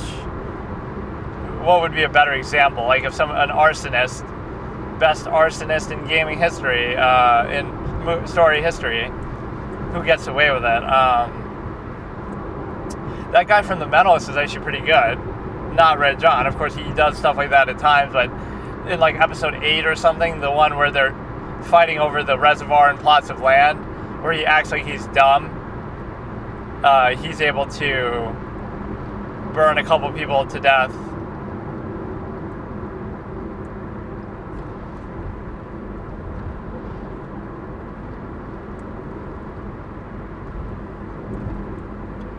All fucking foreign videos show nothing like this ever happens in the U.S. Let's wait, speedrun challenge. Watch until a United States appearance.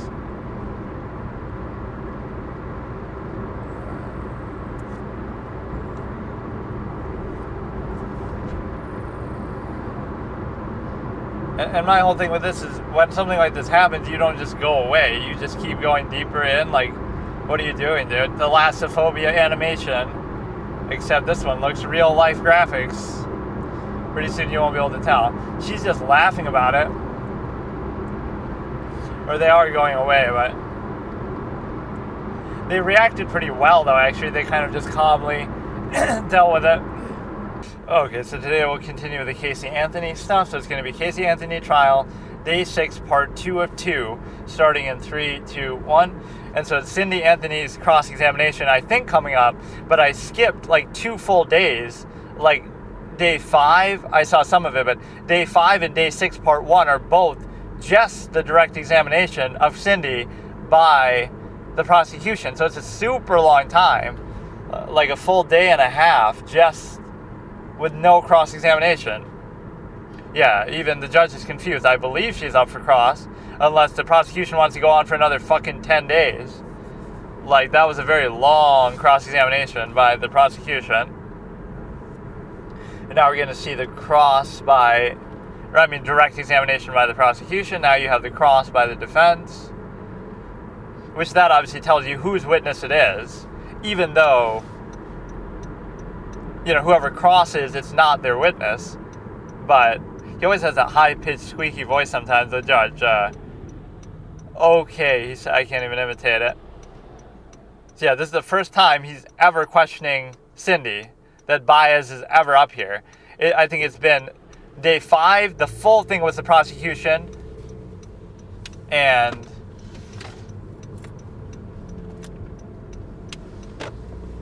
you have day 5 full, and day 6 part 1. That if you're alike, that means you killed her.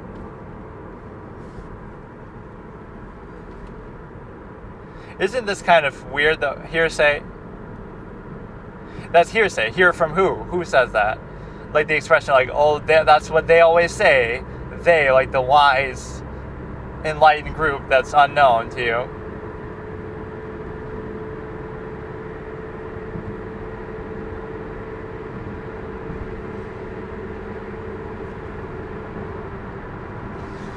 I thought I did. That's kind of a subtle dig there. Low-key diss. Cindy's hip with the kids. Sneak dissing Cindy. Casey, I mean.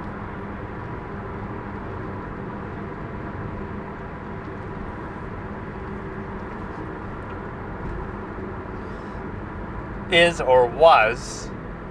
Was, yeah, she corrects the tense. Everyone says that too, like the roommates and stuff. Even though she foisted off Kaylee on you. Their names are too similar. Cindy, they all start with C, I guess. Kaylee, Casey, Cindy. Except she didn't find you dead somewhere. Or you didn't find her. I'm struggling. You didn't find her dead somewhere. That's the difference between you and her, as far as reminding you as a mother.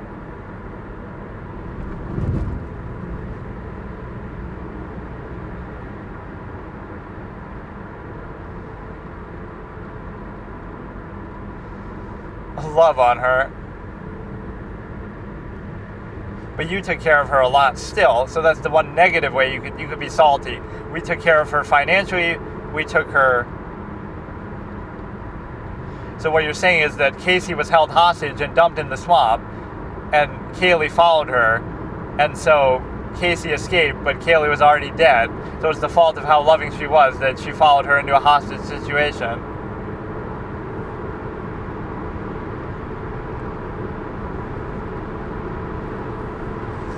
But see, what disproves this whole blood is thicker than water thing or family connection is adoption. If you adopted somebody, they would treat you the same as their parents, generally, because you're the closest one around. So it's more about the nurture aspect, the nature. It's not about whether you're related. It's about whether you're there and caring. Whereas you could be biologically tied, but you're never there, or you're a dick. So it is kind of irrelevant. Right? They don't know that you're their grandparents. They just know that you're there regularly. But she almost seems like she's more on the defensive side and more on Casey's side, whereas George is more against her. If you were to pose it like that, Cindy is helping her a little bit. George is against her, mostly.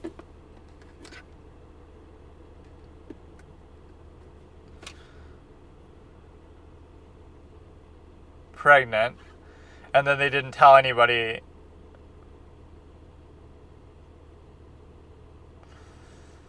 Did the doctor have a 3-part name, like Zenaida Fernandez Gonzalez or Jeffrey something Hopkins that she always says?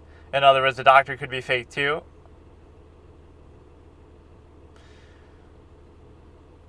It's like the cynical way to look at it is Casey didn't want the baby and would have been willing to have an abortion, but that would have made her look bad. And so instead she milks it as much as she can for favors and money and help, and everybody's being nice to her or the parents or whatever. She can kind of use it as an excuse, or she can use it to get money and favors. And then as soon as she outlived her welcome, outlived her usefulness to exploit her for favors and gifts and money and adoration, now she kills her because she's getting in the way of her party lifestyle that she wants. So she could have it both ways and milk it as much as she was really milking that baby, and not in the traditional way, am I right?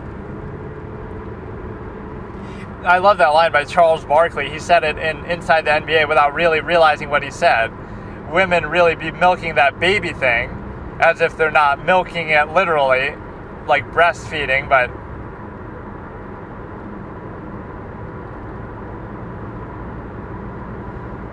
her brother, objection, hearsay. Isn't that hearsay? He brought that subject up. I guess she didn't say exactly what he said.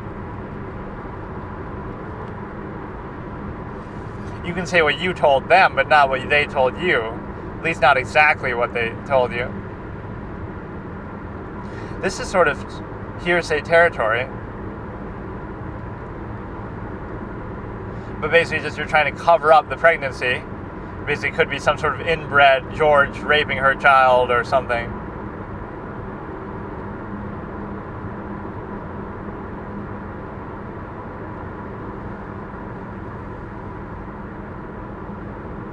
As far as you know, but according to JCS, she was just standing at the Incredible Hulk ride, handing out little flyers or some shit. He has like that deadpan delivery that can be pretty funny, but I don't really like his style of doing stuff.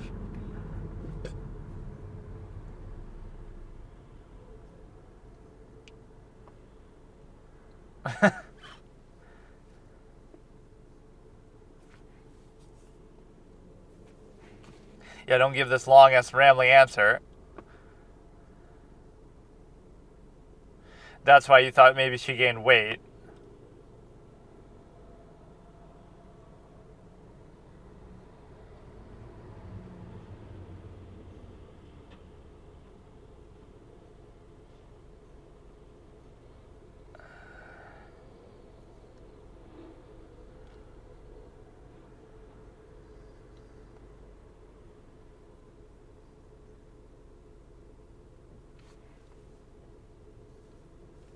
Maybe she was just overeating, but that would be the opposite.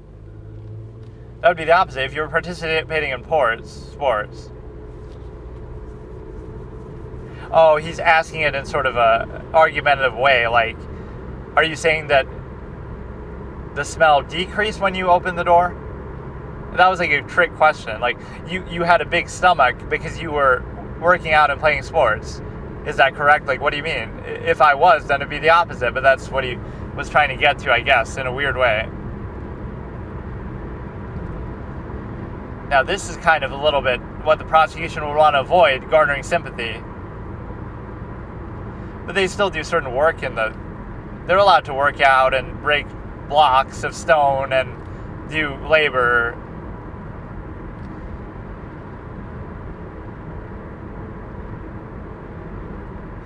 This sort of garners sympathy. She's not eating.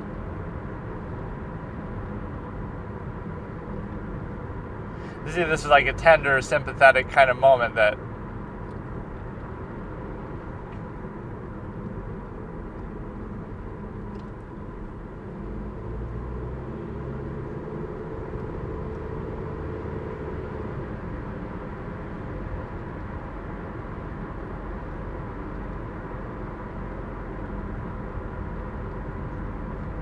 see, like you get what he's doing. This has no evidentiary value, but it's just, it's making a spectacle. He's trying to bring the mother and daughter together. How sweet. How wholesome. treating her like a piece of evidence. Once you've had the opportunity to view the piece of evidence, go back. You haven't been able to hug, or you sit across the screen door, the screen little partition when you're talking to her.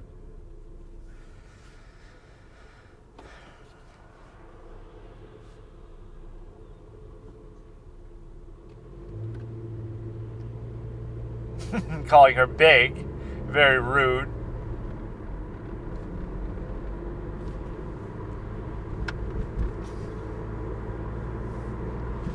Did you ever hear from the doctor directly? Did you ever talk to them, meet them?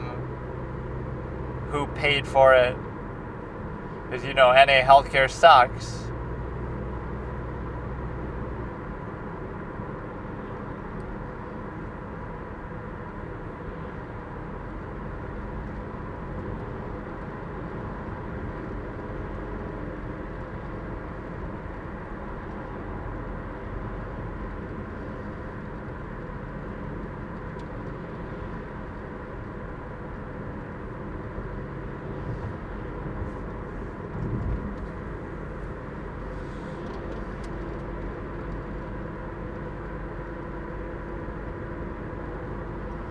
Dr. Martin Luther King, that would absolutely fit within her three-name thing.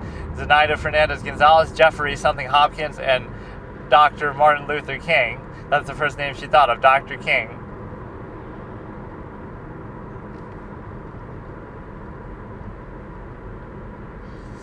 Oldest American pregnancy, 19.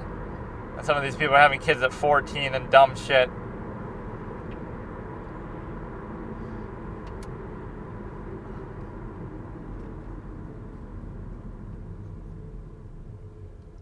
When did first Casey get her period, is how he was going to say it. As if you'd monitor it this exactly, but...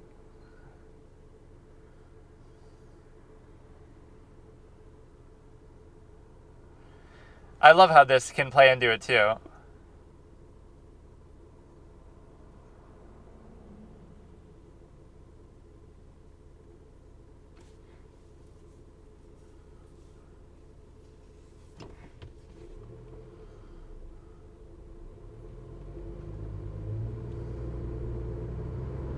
Like, you have a medical professional and the mom, and you have a law enforcement professional and the dad. So if they were trying to cover it up together, they could easily do it.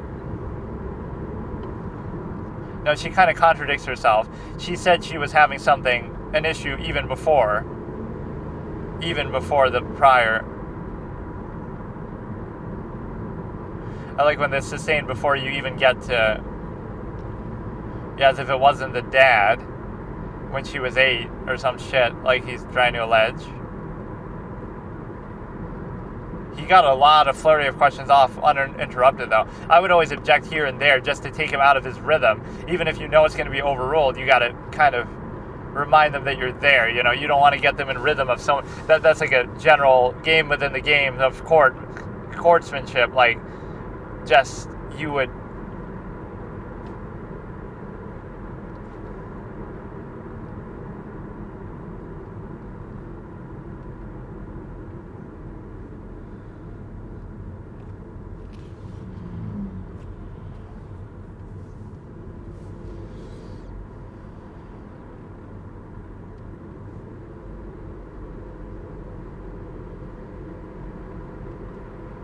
I like that. That's a good narrowing of the scope.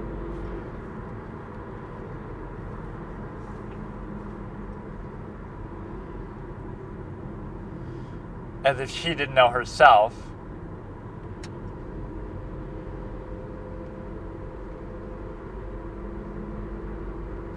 Right away when you found out, which wasn't right away when she was pregnant at all.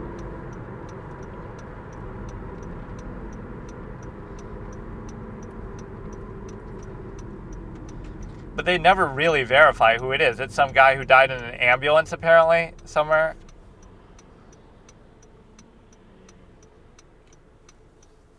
Based on her telling you or some other hearsay.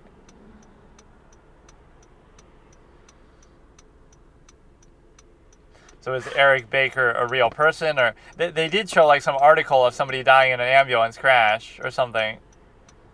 like an EMT.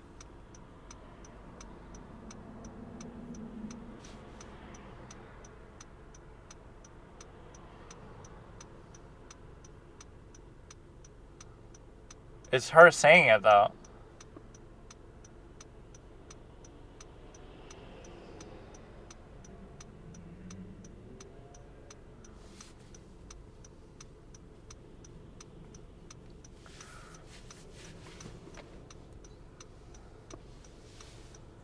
Even though it's some made-up bullshit story that she might be saying.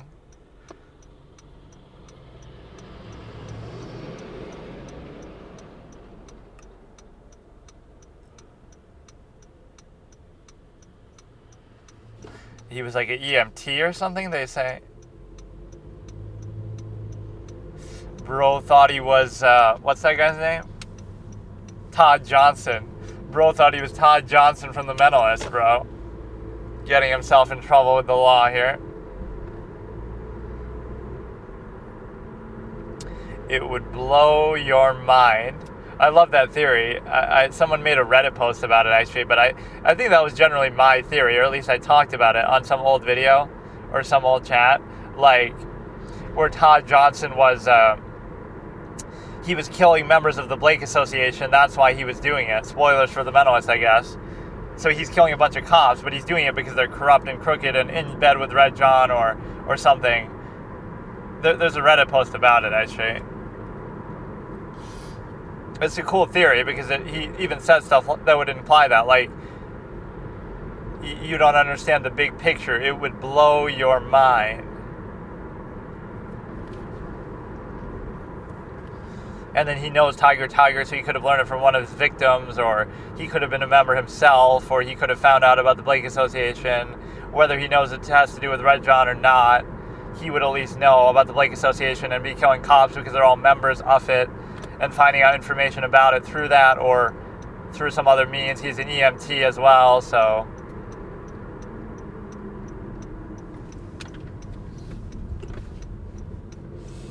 an EMT who gets in cohorts with a child killer, like Red John does kill children, or at least Jane's kid.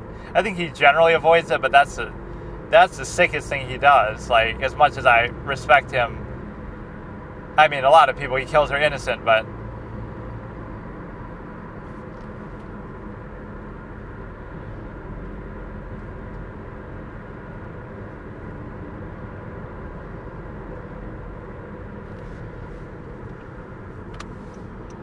well, that's to imply then that there is no evidence.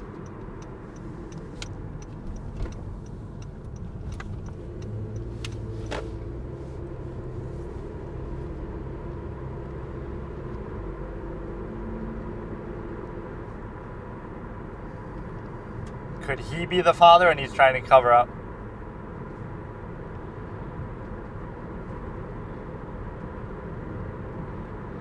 All these lies that she tells. Now, was she actually engaged?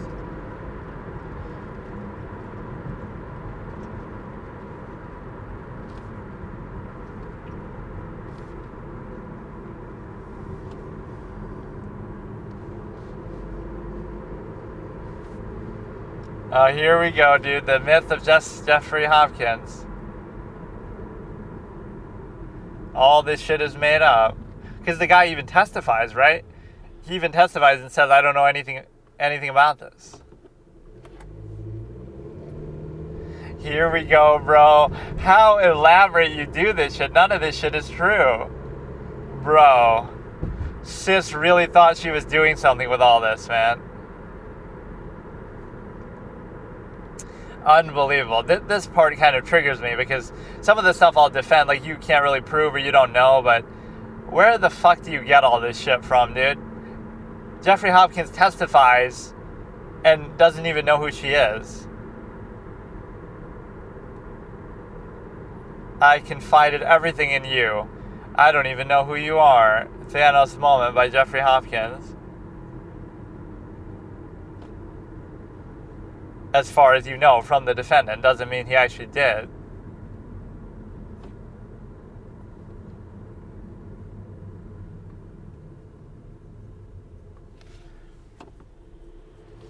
Exorcist was the original Catfish. But you never met them, and they kept coming up with excuses why you couldn't meet them.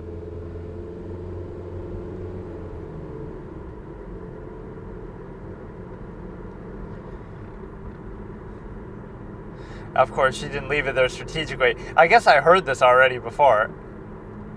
I don't remember actually hearing this. I thought this was the first time I ever saw the cross. But I'll still watch it. It's good. I think he exists, but just...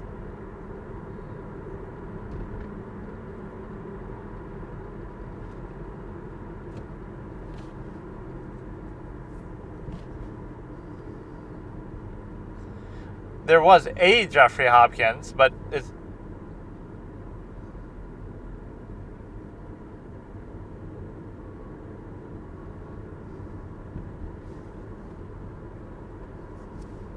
Yeah, so whose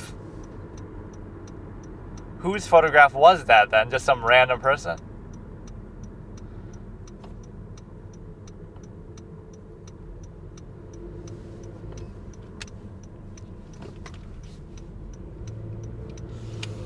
I love this testimony, though. It's so out there. Because, yeah, like, how deep do you go into the lie, then? Your chick is lying. Defendant's lying. So how do you know, like... Joel's, she sounded like she said it.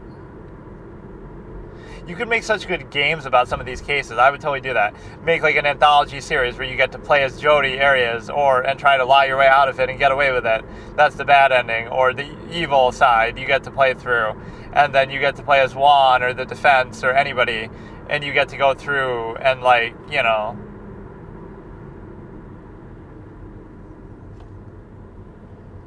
All of this is what Casey told you.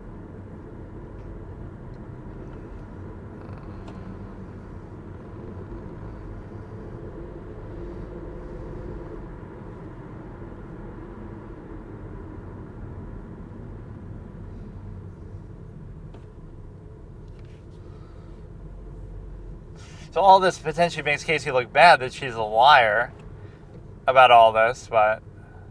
Right, like the defense attorney is painting his own client as a liar, you see? That's good for his case and ends up winning him the case. Like Jose Baez is just on a different level than human understanding. So she was going to be the stepmommy for Zachary.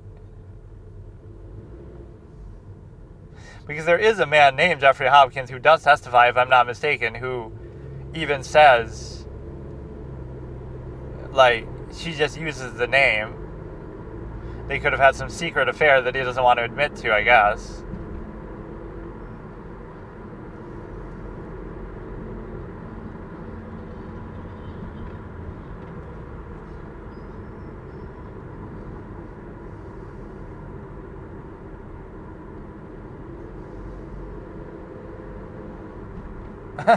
as far as you knew with the other...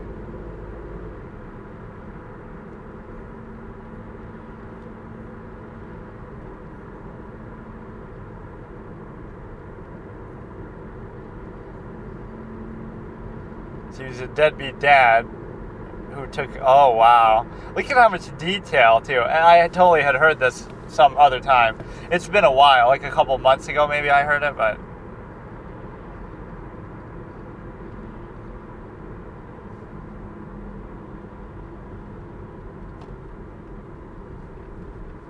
Stating this as though it's fact.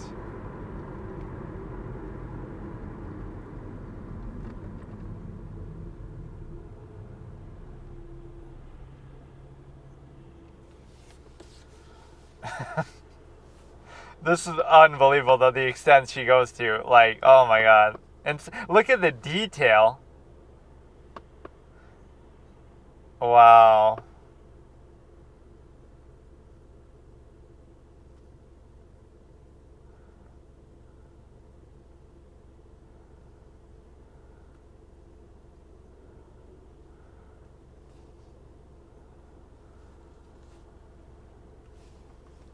Just like the red carpet tickets never happened. It's so much, dude. It's so much. See, like, does that mean you're a good liar that you come up with this much, or does it mean you're bad because it's all? I guess it depends whether you get away with it or not, but that's not entirely to your credit.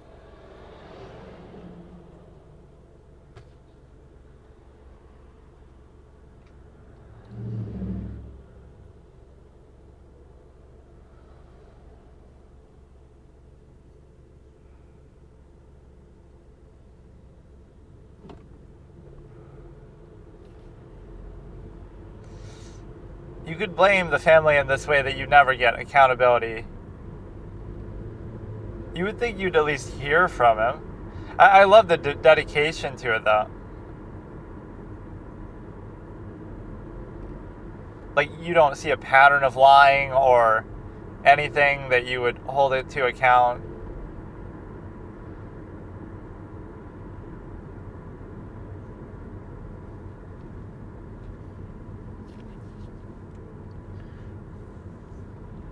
People at work, and George, on the other hand, says no. Contrary-wise, he doesn't share things with people at work. Even they're the most severe that my granddaughter might be missing or my daughter might be missing. He doesn't share anything with people at work, George, but she shares every little thing. Oh, Jeffrey Hopkins, nice guy, some fiance type, So she overshares, he undershares, he doesn't share at all. He's very professional.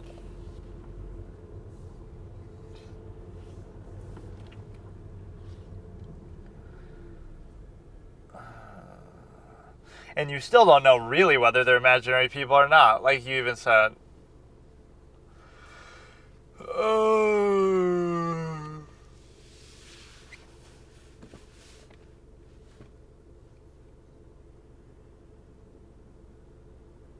Isn't that hearsay? You heard it through, I don't know what she exactly meant there, but...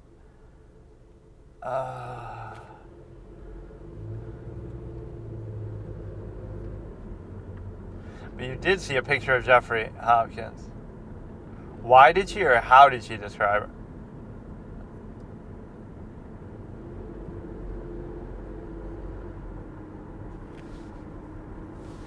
Giving her the runaround at Universal the same way that you have give the cop. I love how mad the cops are in that recording. I heard that full recording. They keep bringing up, you led us on a wild goose chase. You brought us here. Look at us sitting here in this office because you said that you worked here.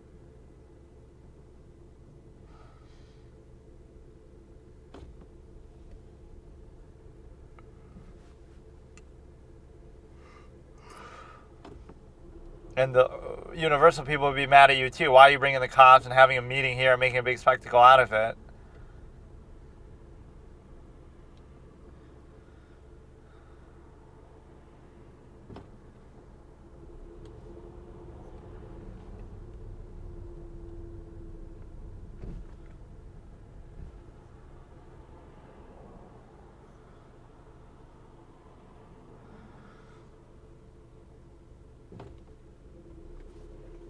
She would just repeat it.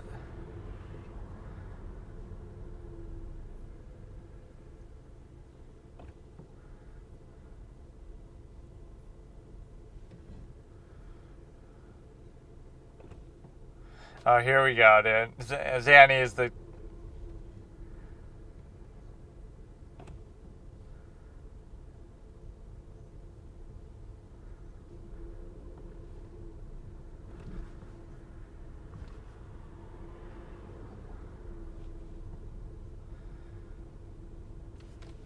Look at the damage that you caused by like telling all these lies, and that look at the lengths that we have to go through for this shit. This is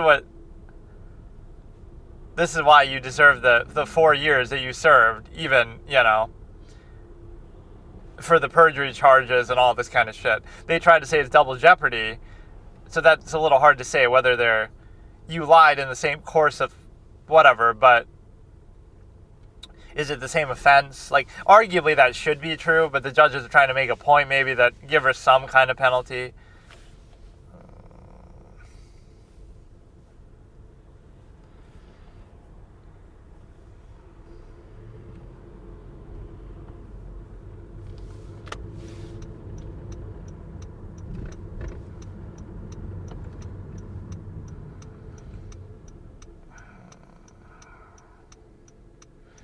people say he keeps calling it that because he keeps calling it that to try to make it sound more ridiculous, but it's his own client's story. So you're acknowledging, I don't know. All this argument could go to making her look bad.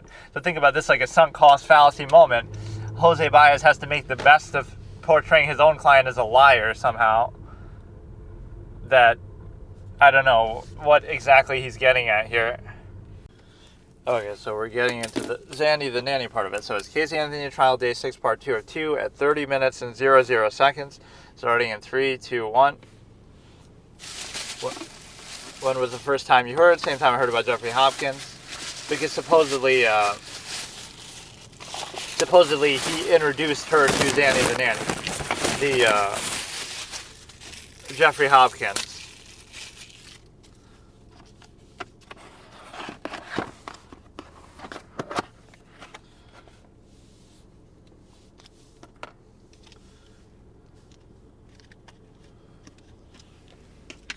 Well, he never said that she called her that, but no, he's trying to make it sound more ridiculous. But yeah, he never said that that's what she called her.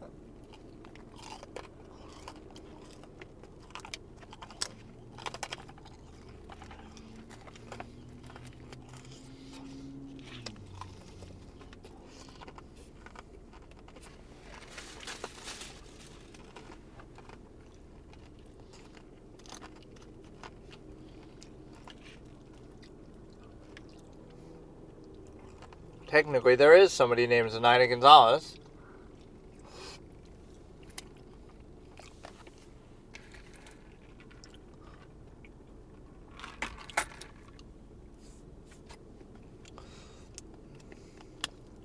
Look at how the story morphs, too. And the whole thing is that she's said she was very attractive. I have a picture of like an old, ugly woman. You know, older nanny type, not a...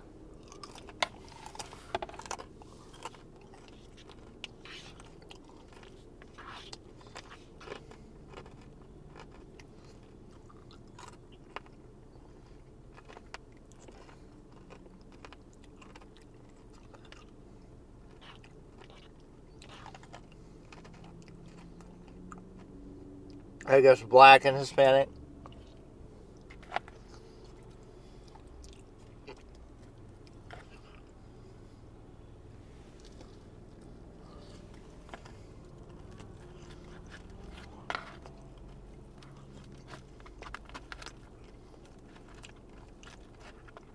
What the hell does Casey speaking of have to do with it?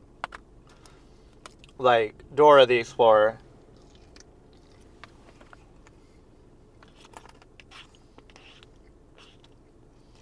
Dora.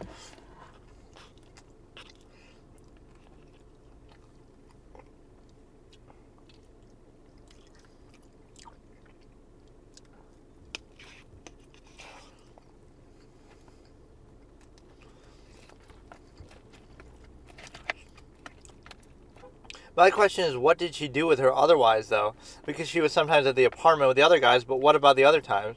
Or, like, she wasn't even working, so... Where else did she bring her, then? There were times where nobody, like...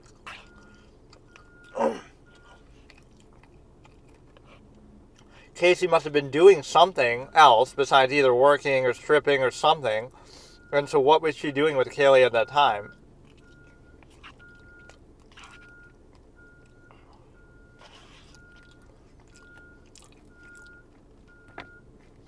I'm surprised it's never came up, though.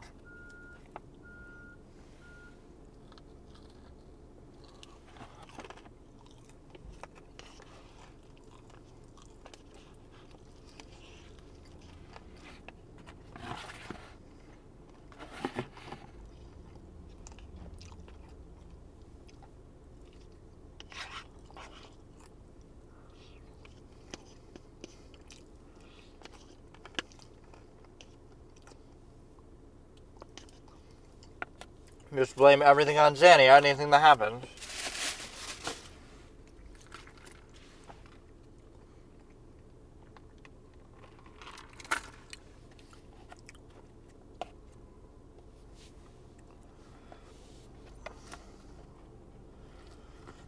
How often? Okay, that's what wouldn't rate a red flag then. It wasn't that often.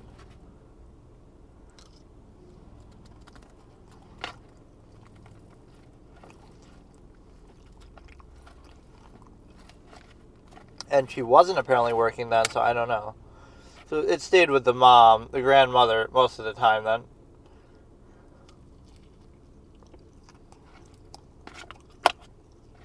At your work?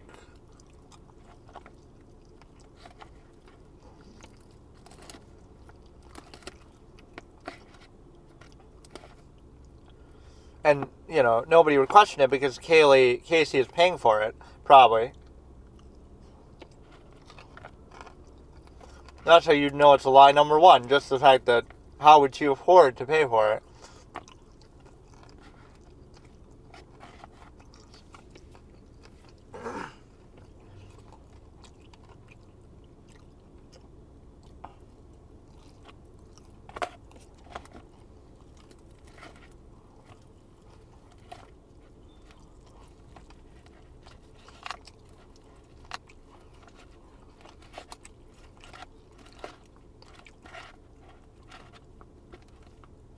But you'd still pay her even if... Wait, did she say that they were together, or...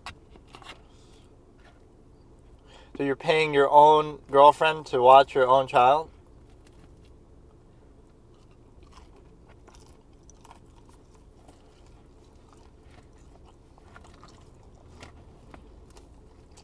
Gloria.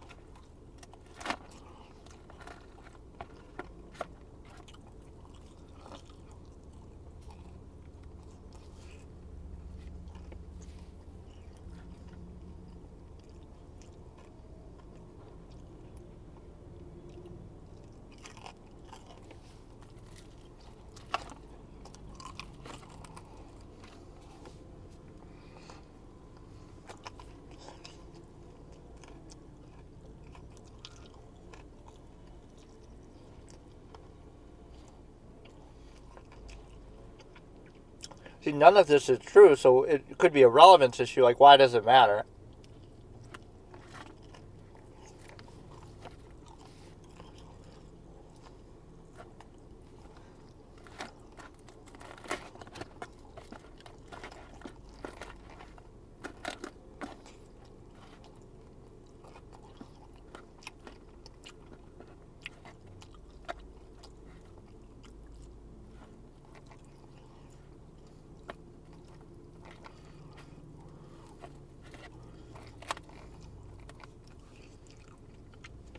It'd just be Casey imitating her doing a Spanish accent and an old person accent voice.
You and your cop husband, ex-cop,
you'll get all these fake tips.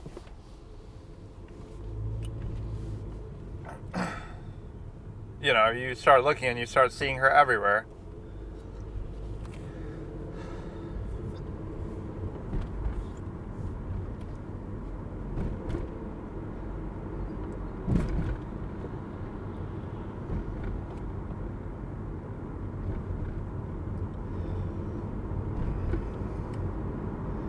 Is that the investigator that ends up working for...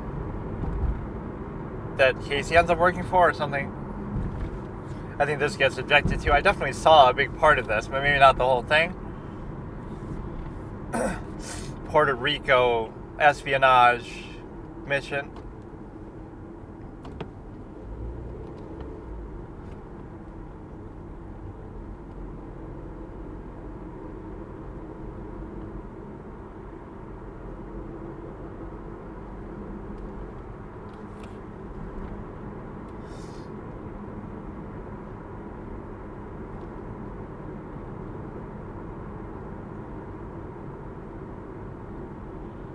That's not hearsay. It's not hearsay. It's not. It's irrelevancy, okay. Because you're saying, did you tell them, not did they tell you. You ordered them to do that. See, he's rattled a little bit.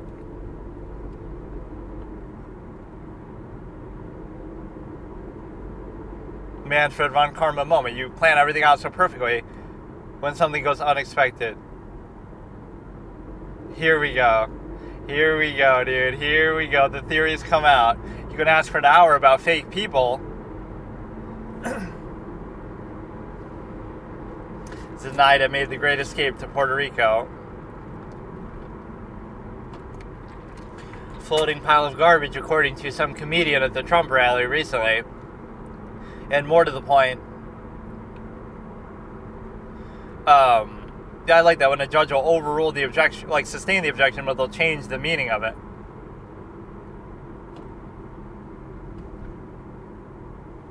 He sometimes tries to argue it, but he never wins those arguments.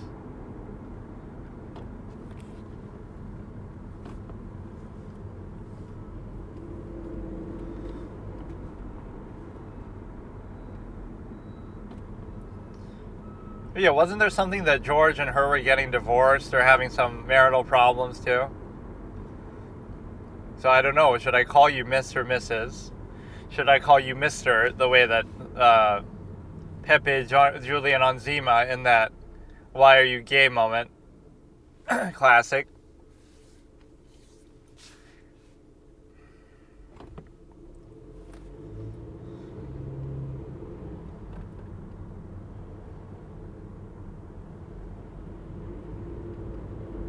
Oh, really? Never giving you any reason.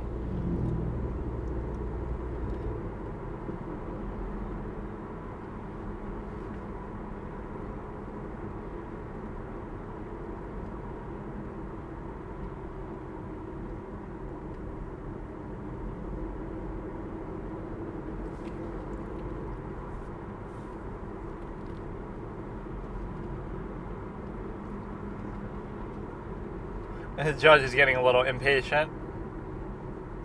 But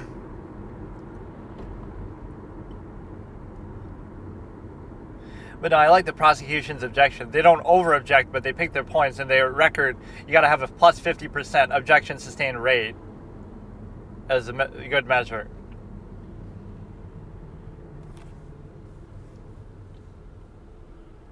The opinion one is sometimes weird, like calls for an opinion, because a lot of things are opinions. Everything you say is arguably an opinion, like, to some extent.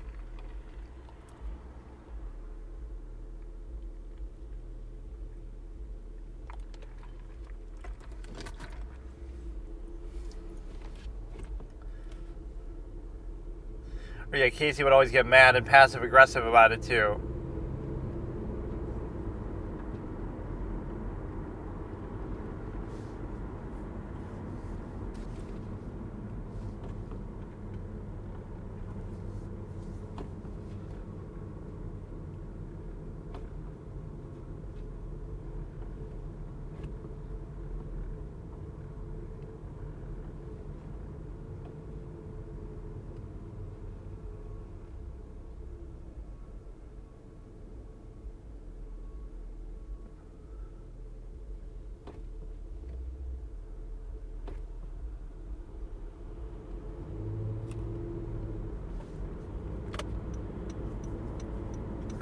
You got to show the transcript.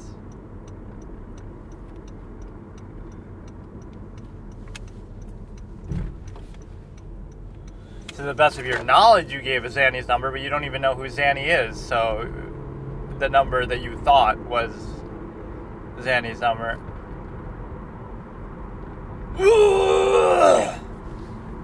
What I thought was, so you can't say, oh, you're lying under oath because you didn't give Zanny's number because Zanny's not even real, so you gave a fake number.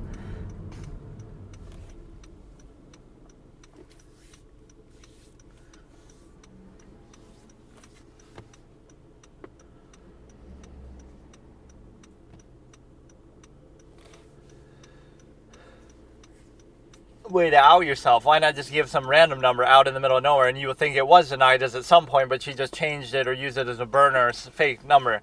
When you give it to one of your own friends, then you admit that it's you giving a fake number, whereas if you give a random number, it could be that they gave you a fake number, like Zenaida gave Casey a fake number, or just switched the number out later, right? It was like a burner, and she got rid of it when the time was right. Now, you give it one of your friends' numbers, you know that it's you who is lying all along.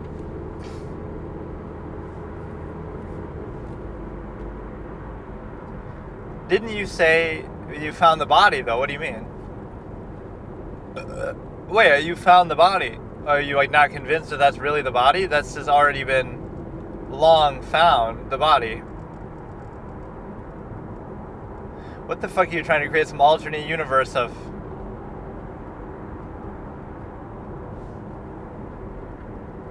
He's struggling a little bit.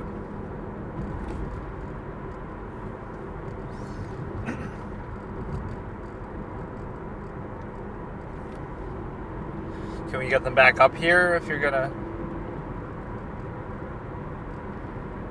Like, just for the jury's benefit, can you not show some of this?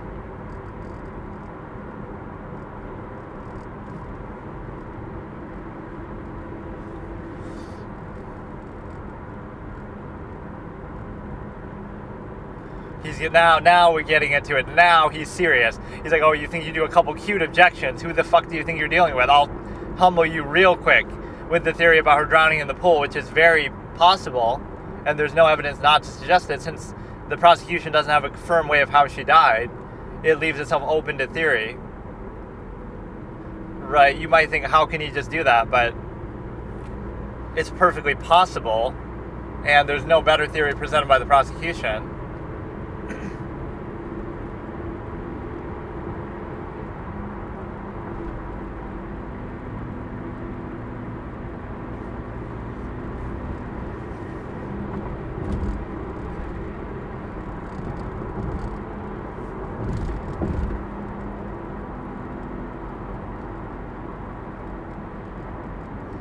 Prosecution's getting a little salty, but it's working. They're pretty on point with their objections. That's their strength. Like, if I was doing a...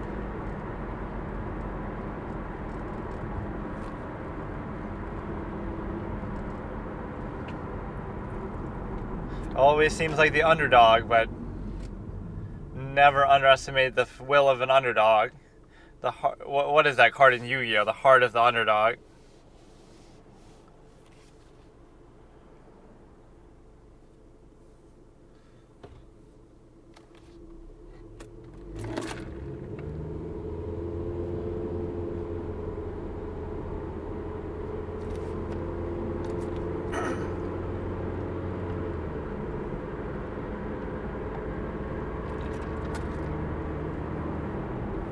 So maybe she drowned her deliberately, too. Like, you gave her chloroform and let her drown in the pool. Make it look like an accident. But then you weren't convinced, so you hit her body anyway. In both your car and in the swamp. Casey Anthony needs to give advice, tips. Give a lesson to the people in The Departed when Jack Nicholson gets so mad. I told you to bury it in the marsh, not where some guy goes to get a blowjob. It took 6 months to find this body, so evidently... Casey picked a good spot.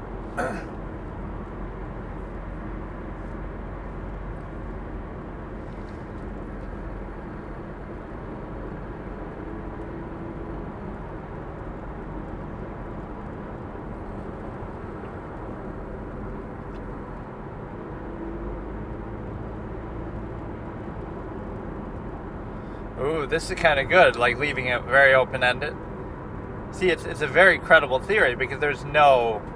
It's the burden of proof isn't on the defense to prove that this is definitively what happened. But this theory is more plausible than anything the prosecution says. They're quite aimless, actually. They have no idea how she died. Oh, she was duct taped, but exactly where and how and why and when...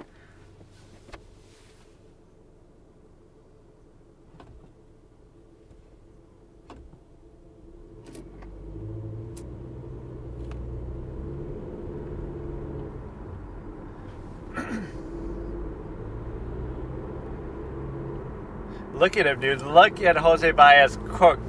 Let him cook, dude. We're having a barbecue by the pool because Jose Baez is cooking right now.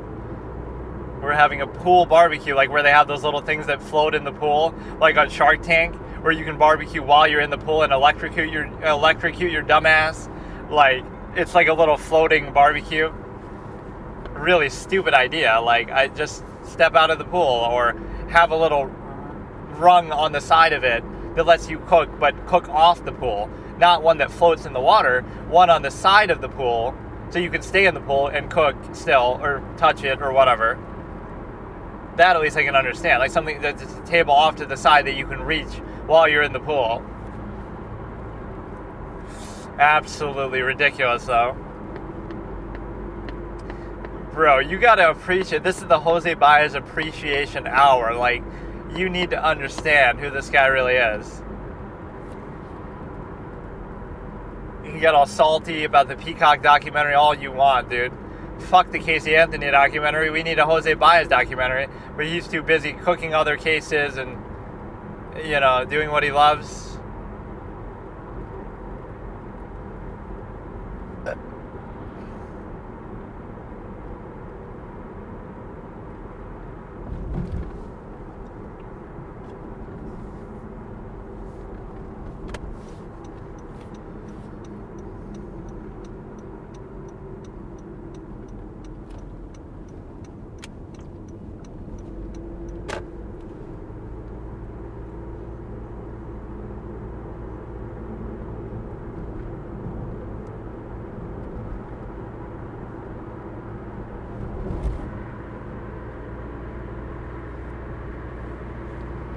Who doesn't?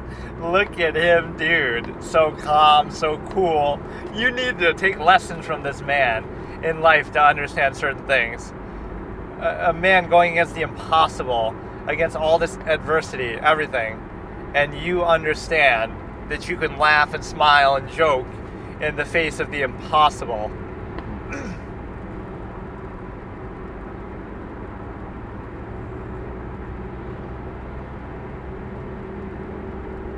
There are moments in your life that you like wait your whole life for, and this was his moment.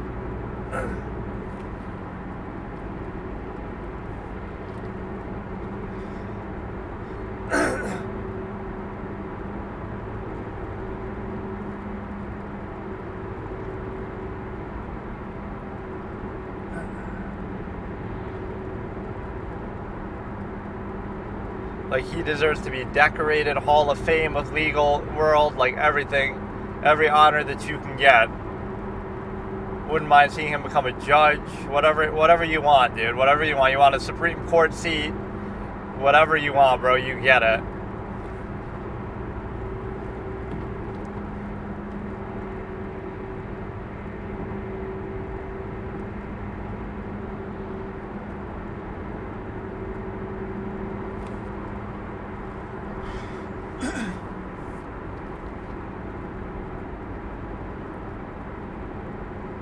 So this gives you a strong.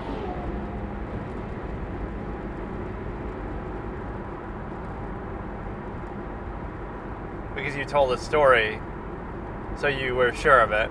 See, I don't think she's making any of this up to protect Casey. I think it's genuinely happened, so it's a good theory.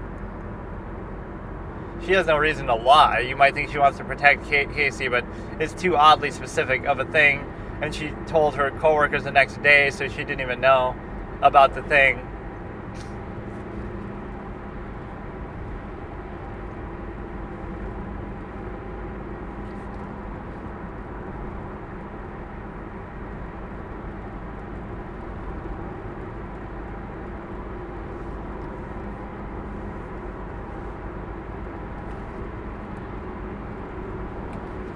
got paid $20,000 in blood money for your little exploiting your granddaughter's death. How about that? Here we go, dude. Mark Furman, the black sheep of the law, a fucking curse. Keep this man away from my case in any capacity. I don't care if he's a detective. I don't care if he's in an outhouse near the investigation. I don't care if he's taking a shit in the woods. I don't care if he's a fucking media person. Keep this fucker away from a case, dude. An absolute fucking liability, this guy. Bro, everything you touch turns to shit. The guy's literally trolling at this point. Ban him. Yeah, expertise. Ban him.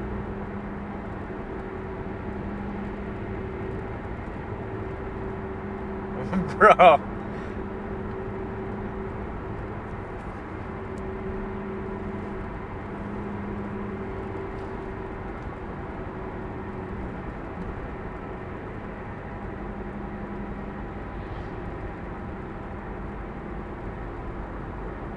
So what is that?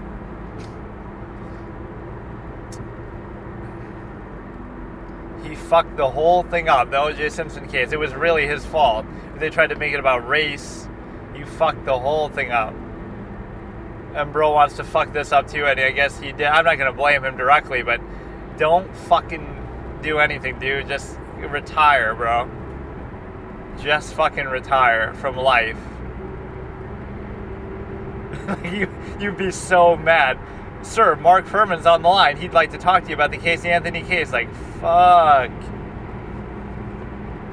Make your blood boil, dude. If he is involved, you're fucked.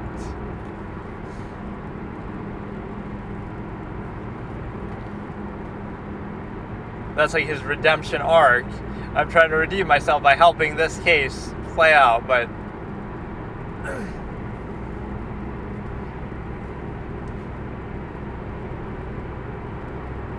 Mondays are very mundane.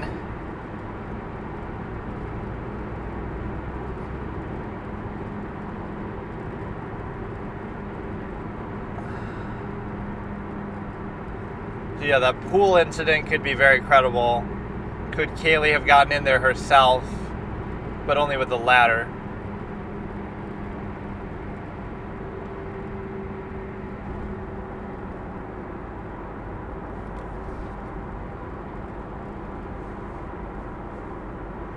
This is a problem too. Hindsight bias does enter in. Then it colors your perception. Like you weren't suspicious then, but you're suspicious now of something.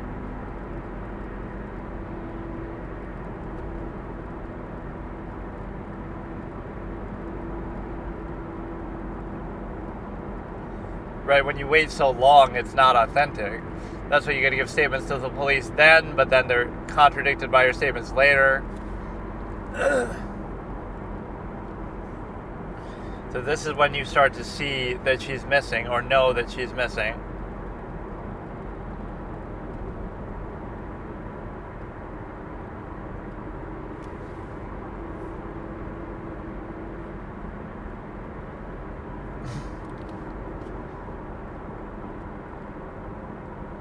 Okay, this was like on the front door, the notice. So she found it, George didn't find it, they didn't notice it for a while.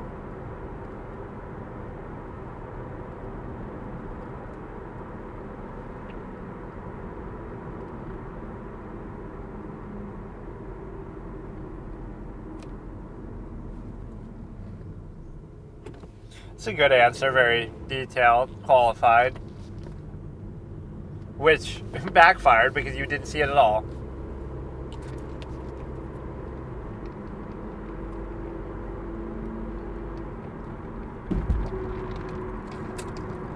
But you weren't expecting it to be there, that you got one.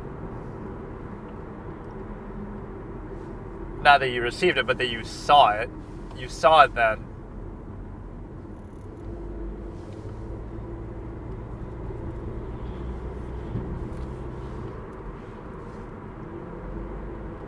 I didn't ask you what else it said. I asked you about the date. Little Juan Martinez vibe. But what Juan does is it makes him sort of unlikable at times. So if the jury isn't already on your side and the case isn't so obviously clear the way it was in Jodi Arias, you would get sort of tired and annoyed by him being so aggressive.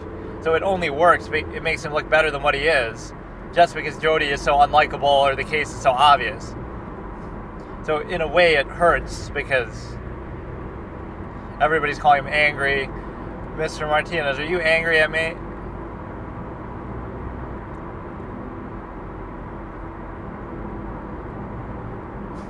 He's not angry at you. Don't take it personally. He's angry at everybody all the time. He's angry at life itself.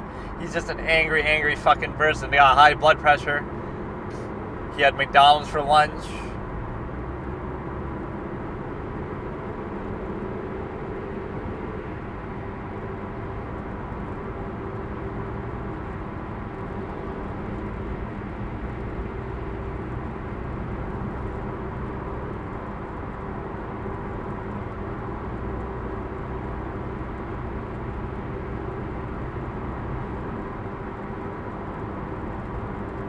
Yeah, the point is it was on the door for a couple days before they noticed it or saw it or took it off. So either they ignored it or they just didn't see it and it was put in such a way that maybe isn't the best because they weren't expecting to use that door or they don't normally use that door.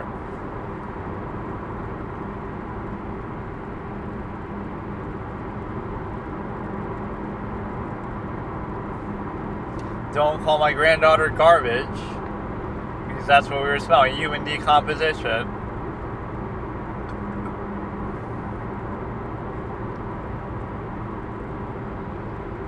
Of what George said, or you just thought it? So they both said it, though. They both said it. Cindy said it just period, maybe as her experience as a nurse, but even George says it very authoritatively, that it smells like human decomposition, and he goes on to do absolutely nothing about it. But they both said it sort of independently of each other.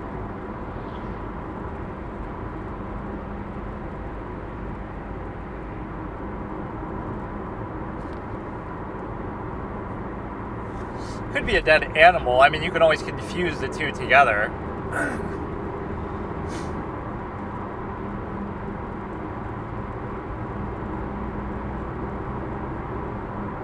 Yeah, she isn't upfront about the granddaughter missing. She first says the car had been stolen. Which you're not on trial for that.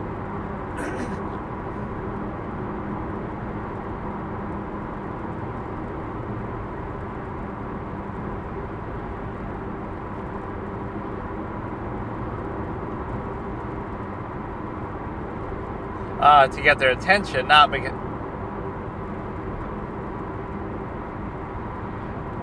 Get there before I called them. What does that mean? Okay, look at him go, dude. Look at him. Bro should have an apron on because he is cooking. Get Jose Baez a Master Chef apron because he is cooking right now. What are those hats called? I would have said that to it.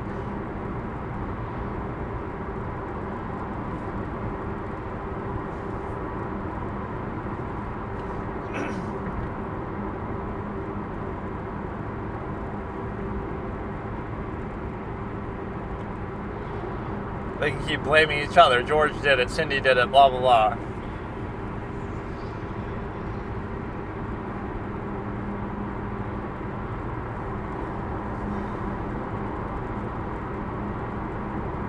There's like phone call records. That would have been a better reference if I could get the hat. What is it called? Just a chef's hat.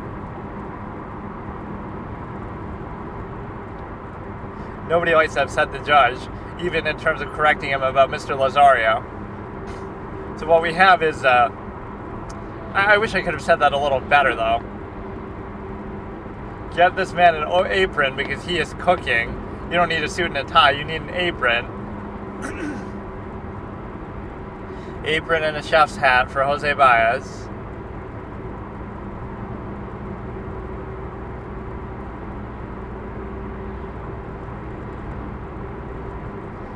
So yeah, we had enough of that ugly direct examination going on forever. She looks like she's a little chilly, shivering there.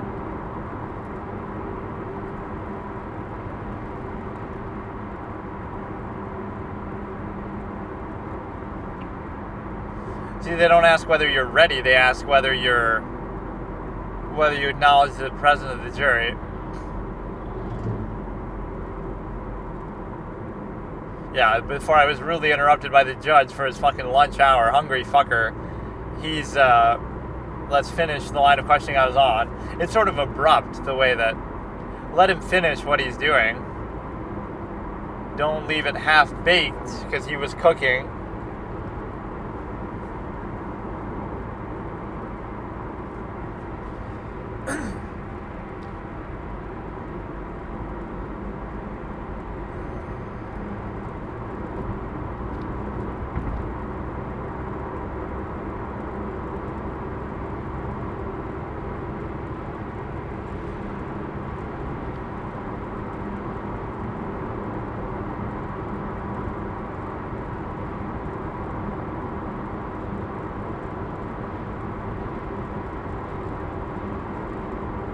She was panicking.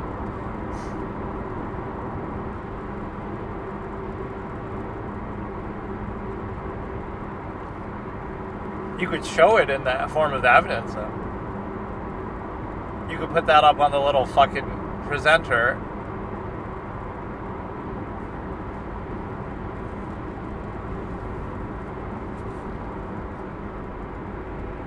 I had it before, Obamacare took it away from me with a shitty fucking policy. Healthcare for all, quality healthcare for none. But meanwhile, Republicans don't have a good plan for it ever. The U.S. had one chance at saving itself from itself, which was to have an independent win in 2020. And if you did that, you would have been fine. But instead, you play into the two-party state again.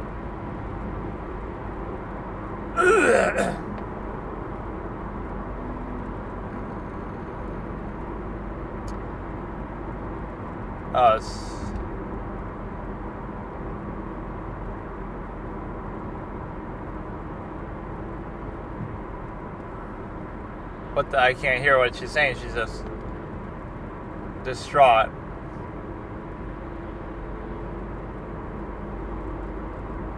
Yeah, Casey's tone doesn't reflect somebody who's, in a lot of her body language and behavior, doesn't reflect somebody who's worried about finding her daughter, like she already knows she's dead. That doesn't mean she killed her. That just means she knows she's dead and can't be found. Maybe she doesn't even know where she is.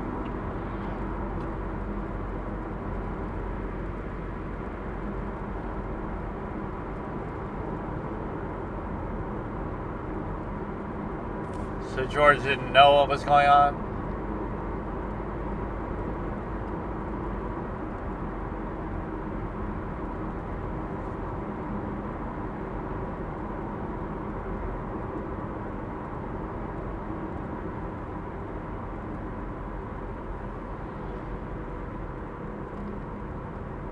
That's her birthday, 8/9/2005.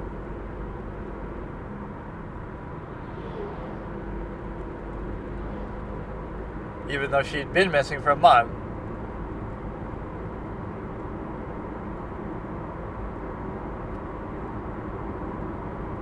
Yeah, even they're saying, I can't understand. I need you to calm down.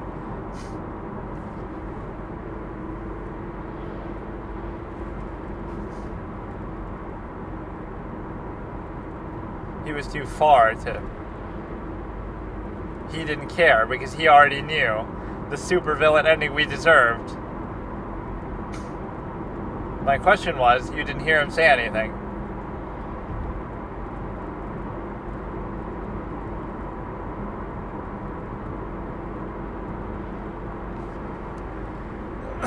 I so want that to be the ending, though. He actually did do it. He actually does get caught for it. Casey was actually innocent. The public's a bunch of Nancy Grace brainwashed clowns. Go watch The View, you dumb shits. So he's using her to paint George as the bad guy. Look at it, dude. Look at it, dude. He's the prosecutor. Who the fuck did George think he was messing with?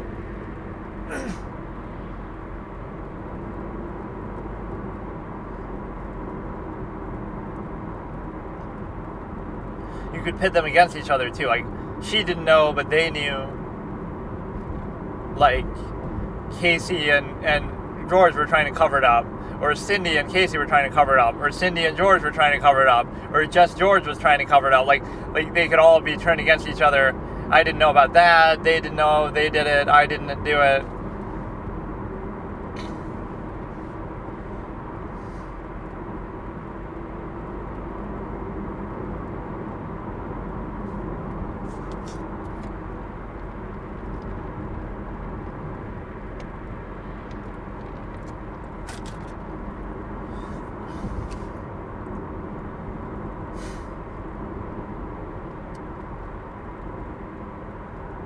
Yeah, we don't really hear George ever panicking too much either.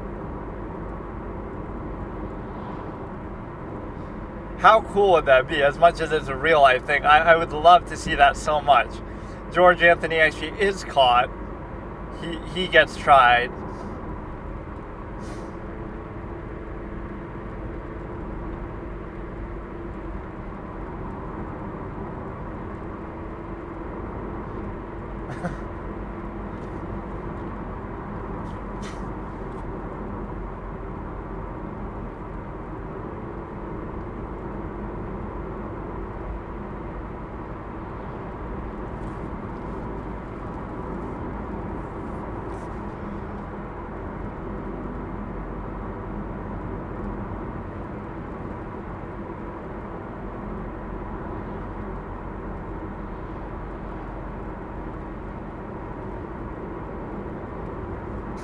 They're kind of admitting to lying here, even if you want to say it was a mistake.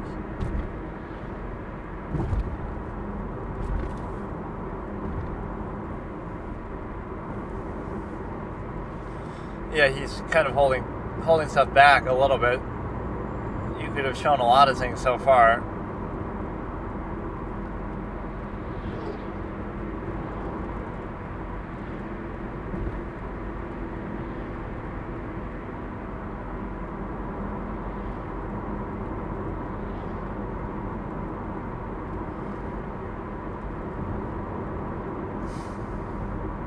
Oh, here we go.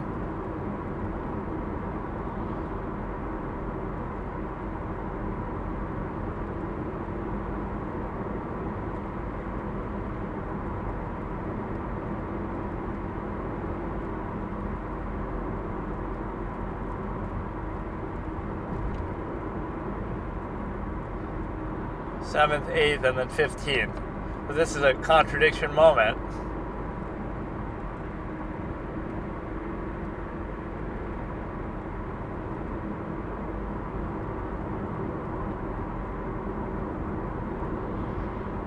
Kaylee with your father.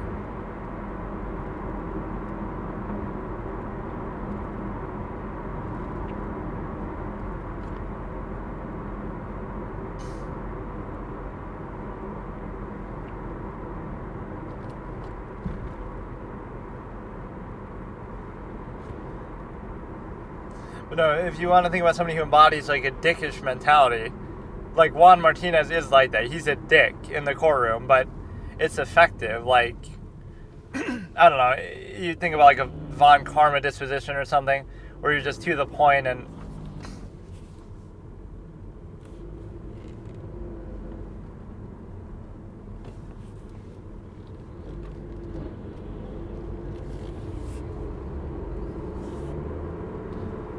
so why is that relevant?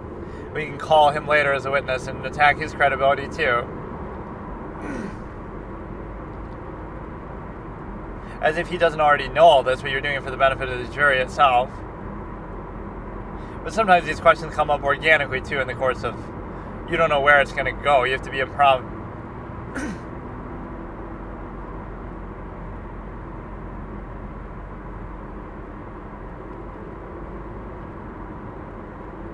That's kind of a little unfair.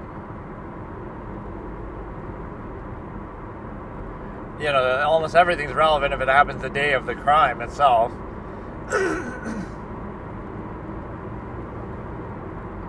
or that's how they describe defense attorneys in the Ace Attorney series. Like, you pick on every little thing.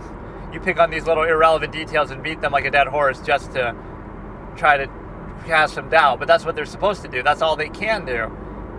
They don't have the police on their side. They don't have the everything on their side. So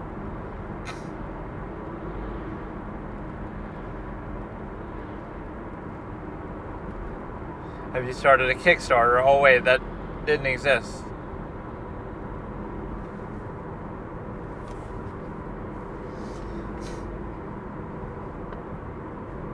How can you even do that?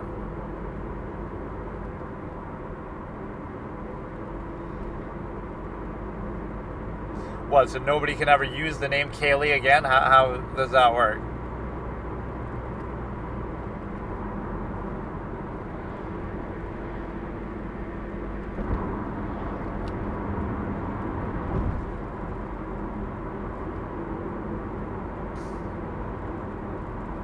How exactly did you lose money? You're not paying me, and I'm the defense attorney. You're not on trial. So how exactly did you lose money? I would beat that shit into the ground. You didn't lose money. You made $20,000 from the fucking, that's half your yearly salary probably as a nurse at that point, like when it wasn't so inflated like what it is now. You made money. I'm not asking if you had to pay bills. I'm asking you, how much did you keep?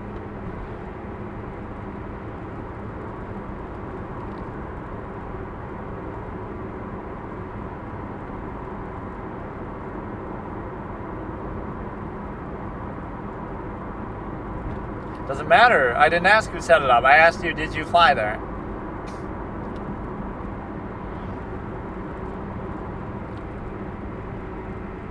Look at you. Look at you go.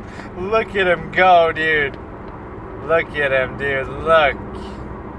With your own two eyes and ears, you are witnessing an absolutist attorney at work right now. This is no ordinary individual. Why do you all need attorneys? Why does...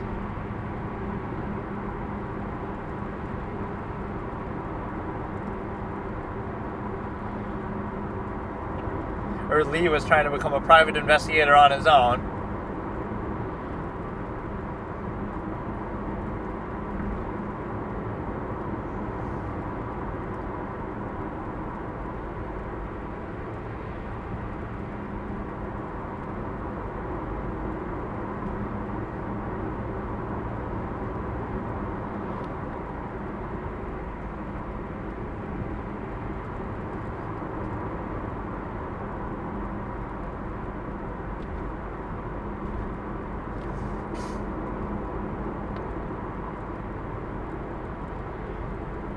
I definitely haven't seen this part of it before. Look at him just destroying her credibility because you have all these incentives. The same way that you want to destroy Casey.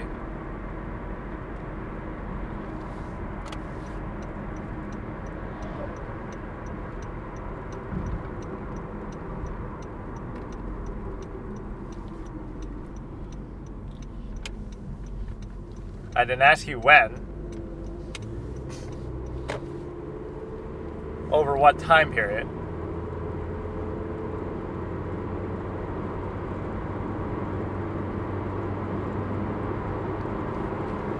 It's not helping to find Kaylee because she's already dead. So what are you doing it for? Trying to milk it, to get over your grief.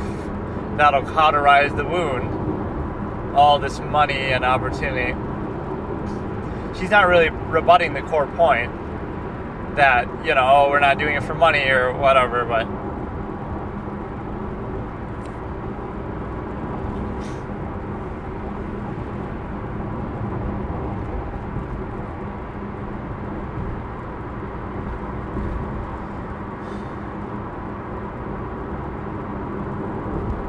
exception when she was naked in the pool, haha.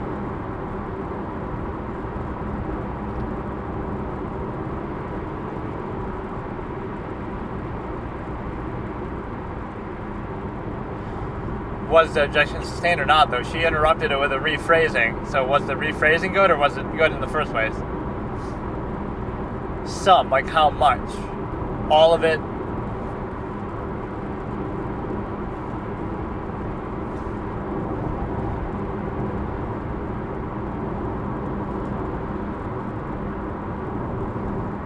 Yeah, you old crone, you're looking for an outlet of overcompensation in your empty, meaningless life, so you try to siphon it off to the stimuli acme. Next, you'll make me explain limmer and siphons in a fucking core video. Absolutely shit.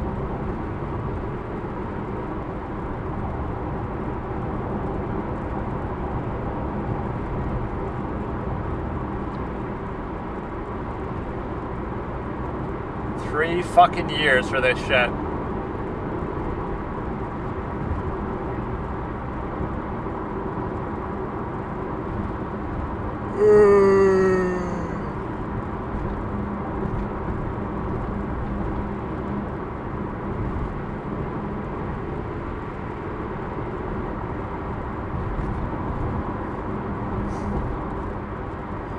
Or did George already know before that, or he didn't ask? He never asked who the father was because he already knew, because it was him, or it was Lee, or some conspiracy.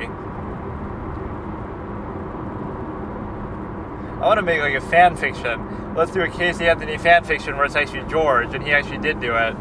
And he used his knowledge as a detective to frame Casey and cover it up. And even she maybe didn't know fully.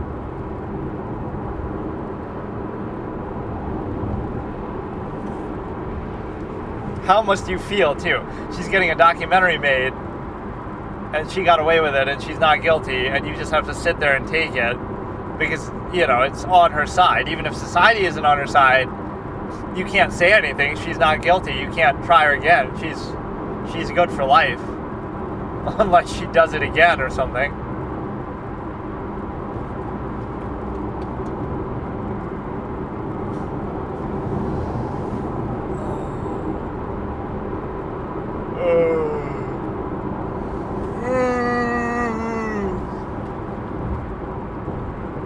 So she just gossips at work. Why would you bring up something so specific? Aimless, mindless people who have nothing better to do or think about in their empty, meaningless lives. Same reason why people have pets, same reason why people have kids, in a stimuli acme sense, perverse, adverse, subjective, self-defeating, and finite to everyone. You have no idea what you're dealing with, dude.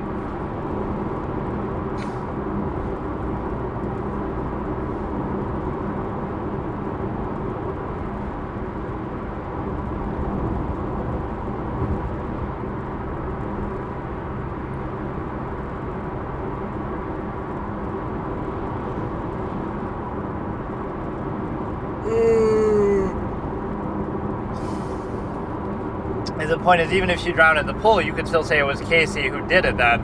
But they could adjust their theory like, well, she put tape on her mouth and drowned her in the pool and did it on purpose. So, okay, we'll accept the defense's theory, but we'll just say that Casey was still the one who did it. Right? She was the only one who had access to it.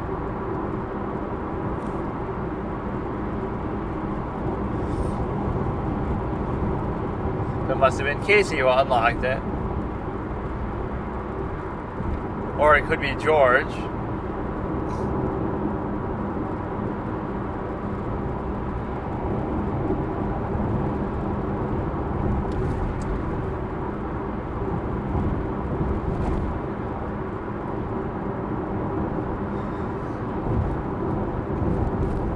Objection leading. We can infer that. We're not stupid. Like, Look at you trying to cook a little bit. You got a little campfire going, but Jose's got a fucking inferno.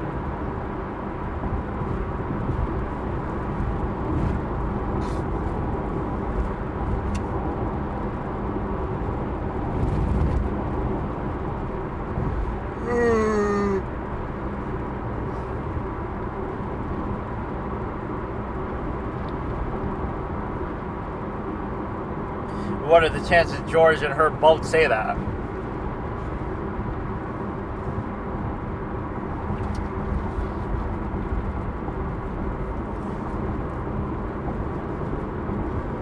But you didn't really believe it?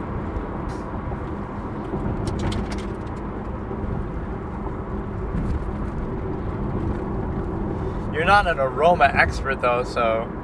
At least George says he knows it from his days as a detective, human decomposition.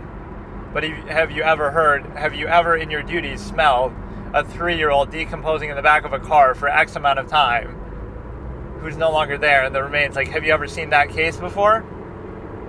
That exact scenario, and you would know exactly how that smells. Not just human decomposition generally.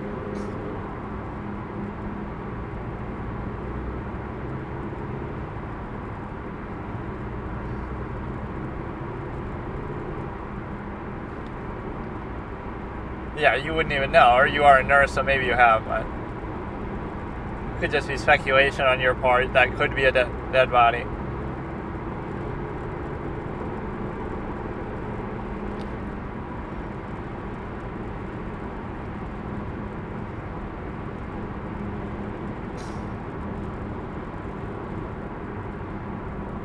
A bigger surface? Like, what do you mean, the whole car?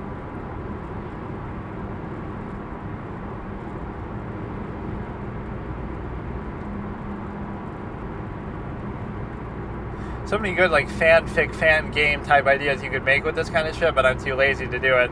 Or I'd rather just do something original, but, you know. So many things I would do if I had more time, but instead we're stuck doing this because I'm driving so much.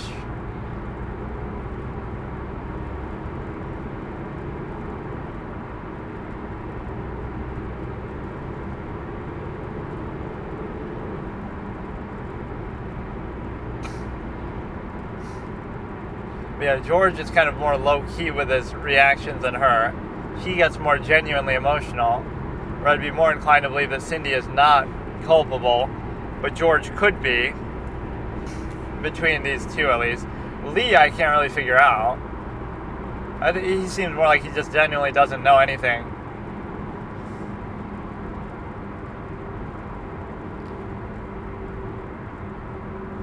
So we can only exploit it ourselves. That's kind of heavily leading. Why did you do it? And then she says it's to stop exploiting. Not you get to say, oh, it's to stop exploiting. So that only we can exploit her, not anybody else.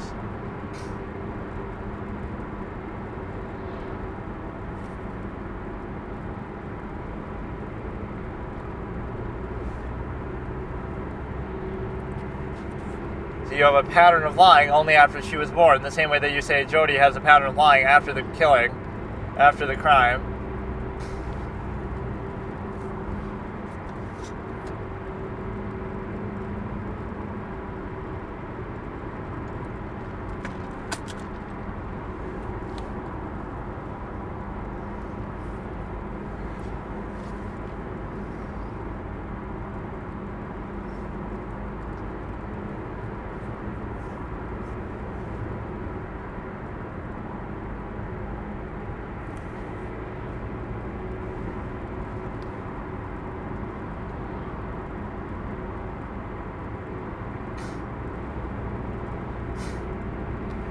This is how you should treat every question, though. Don't answer until you wait, because a lot of the time you do.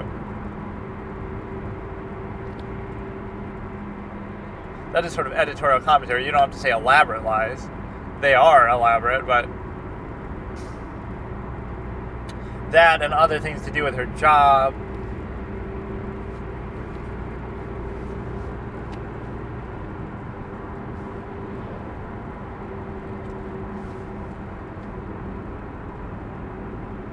To do with the daughter and whether or not at home. That's the point.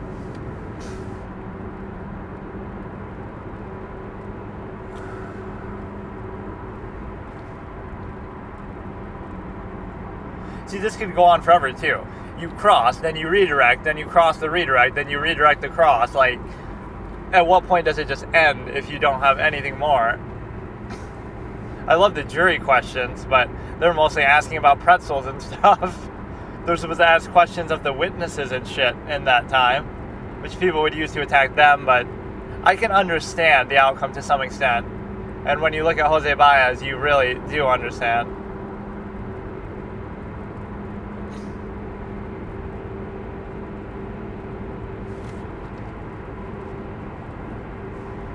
She brought up the rotting flesh. How many dead bodies?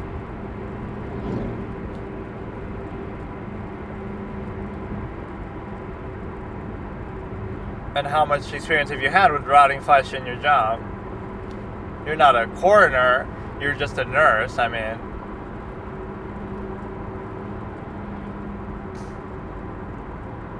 And there was no flesh in there, so you could verify whether it's rotting flesh. It could have been there previously. Okay, so here I'm going to continue the Casey Anthony trial. This is Casey Anthony trial day 6, part 2 of 2, at 1 hour, 31 minutes, and 50 seconds, starting in 3, 2, 1. That George's reaction was different to yours, similar to yours. What did he say? Visibly upset, but not vocally upset, so when you only have a recording to work with.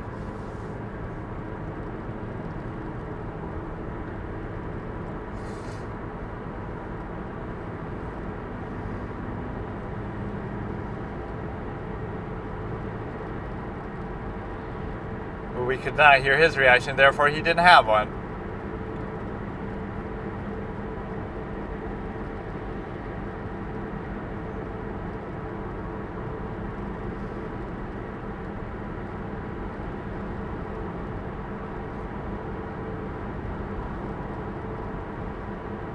I would say there was no reaction to be heard because, it's not that we didn't hear it, it's that there wasn't one. Because it was meaning, you didn't have the means to do it.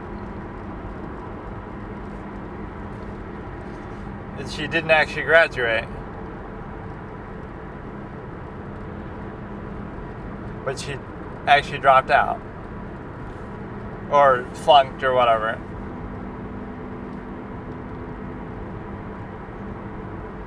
I didn't ask prior, I asked you.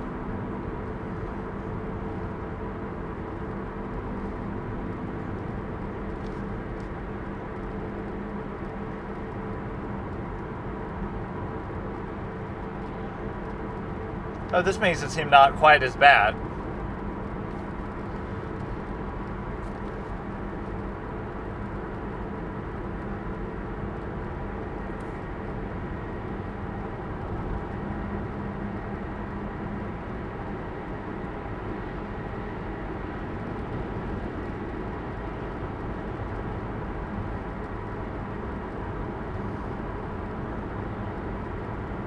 They just threw the party anyway.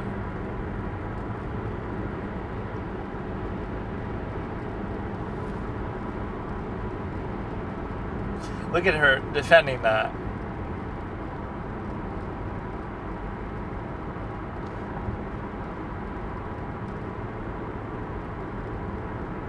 It was to show this pattern of lying by your own client.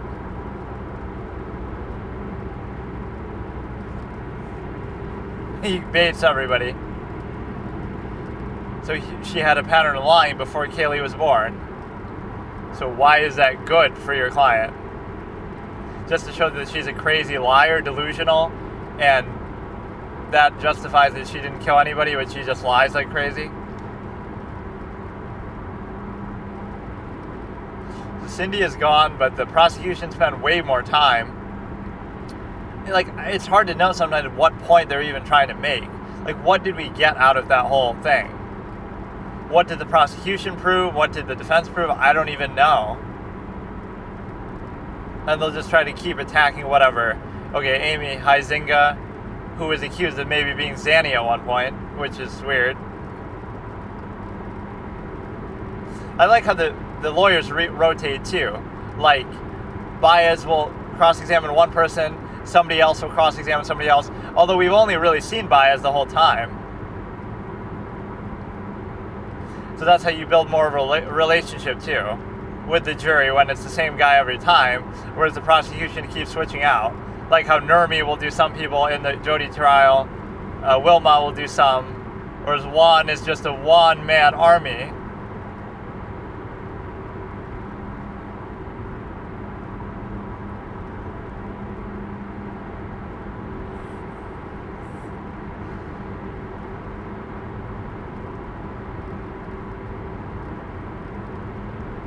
It's so hard to hear the objection sometimes, whoever's in the back.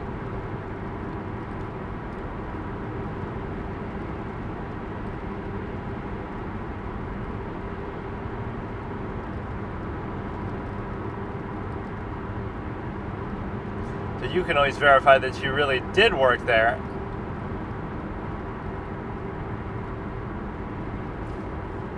Or she just pretended to work there.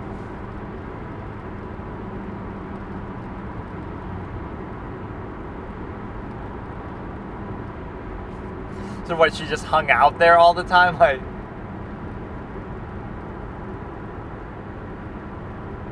what a useless lie to even tell.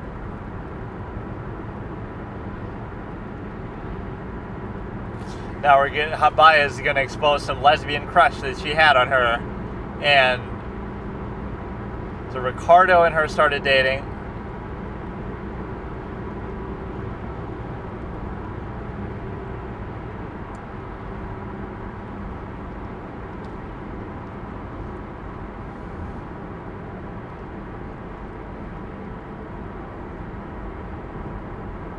Well, they're bonding over their mutual job or mutual friend too in Ricardo, but you don't even know if you'd have that.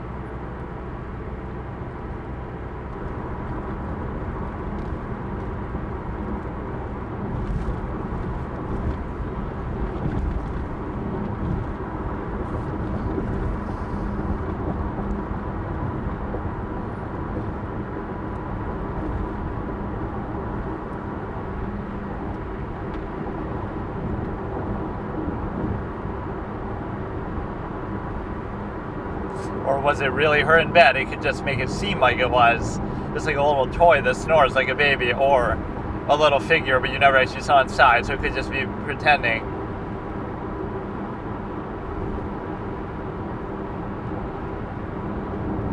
People will do everything they can to subvert basic responsibility in society, which shows you the conflict of contrivance therein and the lack of measure and self-awareness, absolutist tendency. But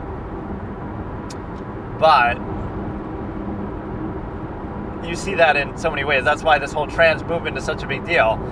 Make no mistake, a big part of the reason why isn't identity confusion, it's some of the perks that you want, which shows you so many men, it's way more common at least, so many men identify as women to get certain privileges that might be associated with that. We all know what we're talking about here. Whether it be weaker competition in sports, whether it be certain stimuli, acme, performative aspects, surface level prognostication, clickbaity type mentality. Even people who are straight fall for that. Like, oh, we got clickbaited by a thing, but it was actually a trans person. So, just because it looks like a girl, whatever.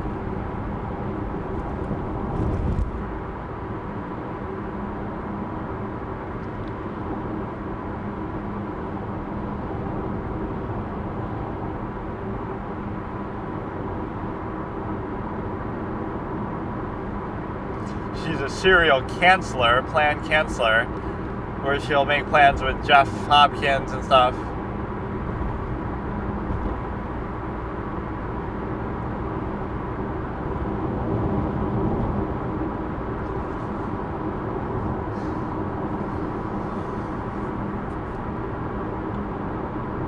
Detailedly. And you can't talk about it because it would be hearsay from him. Ricardo.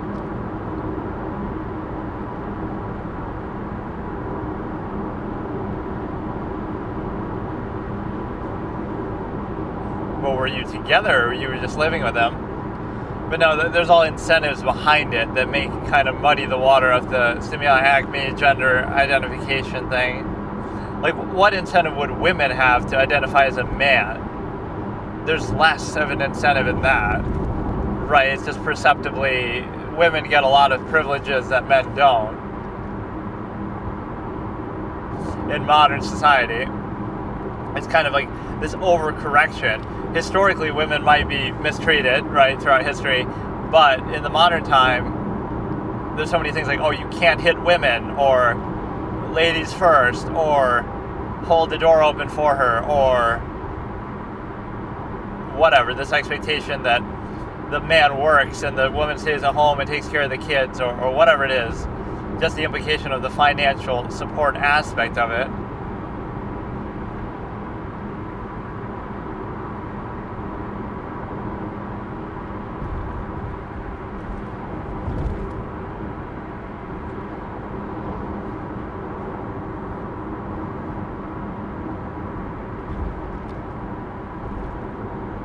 Like a trailer?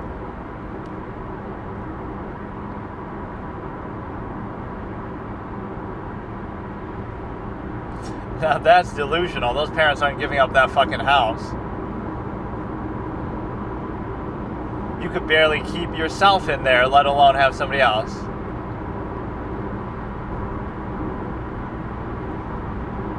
She planned to kill her parents so the house would be all hers. Pay off the mortgage with their life insurance money.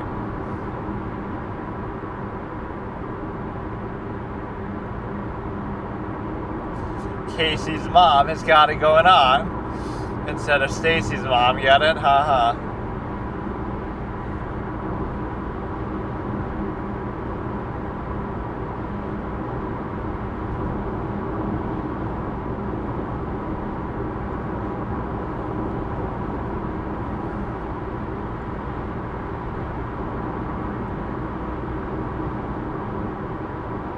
It's always this vague promise or intention that never gets actually delivered on.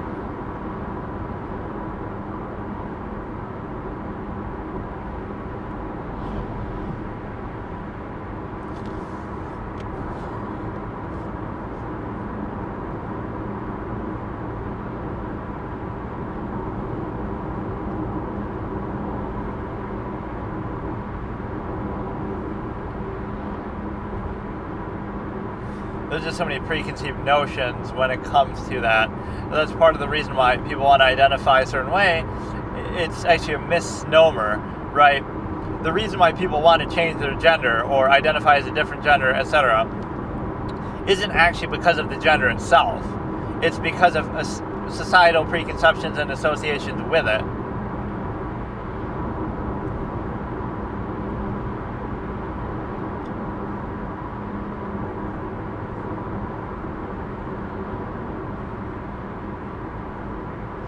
They're going to use some text messages.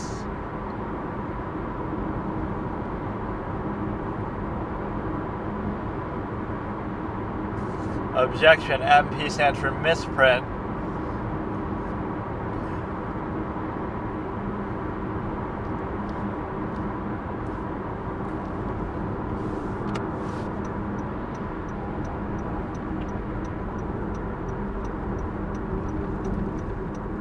Yeah, people would know the number offhand like that. Like Leslie, Udy, and Jody could be the, you know. But they look so much older that, like...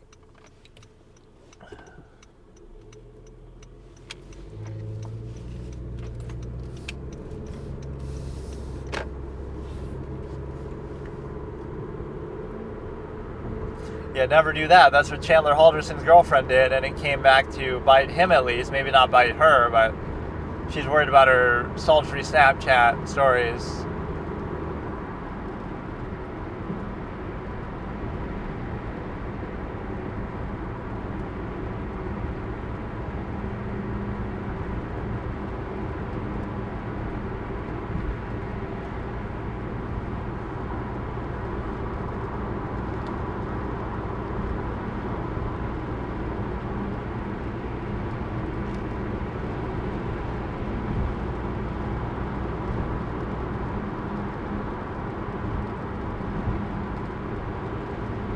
Yeah, they seem so much older. These older friends.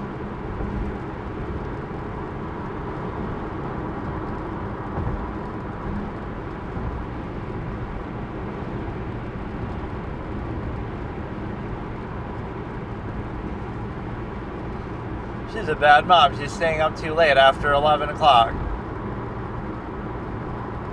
Or to show that her party mentality.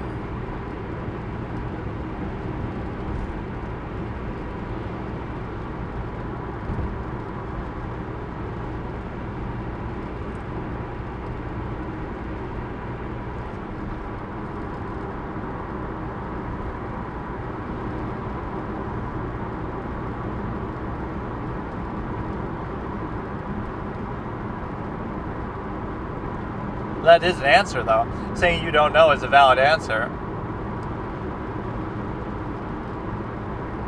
But I guess the implication is, like, I never knew, so it makes you wonder, like, oh, she's hiding it for some reason. go to a fucking heavy metal rock concert with a baby in your bib fucking thing.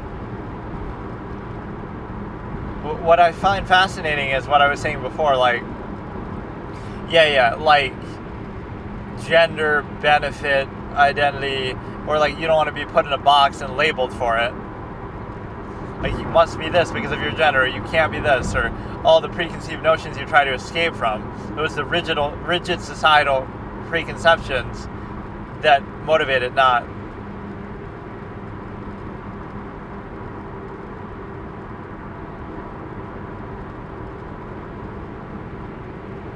How is that not hearsay? That's definition hearsay. Well, I guess that's Casey said, her mom said. So it's hearsay from her. I guess so it's the defendant saying it, but that is hearsay though. You're testifying what somebody else told you, what somebody else said. So if she had heard it directly from the mom, she couldn't say it because that would be hearsay. But because the defendant said it, now it makes it okay?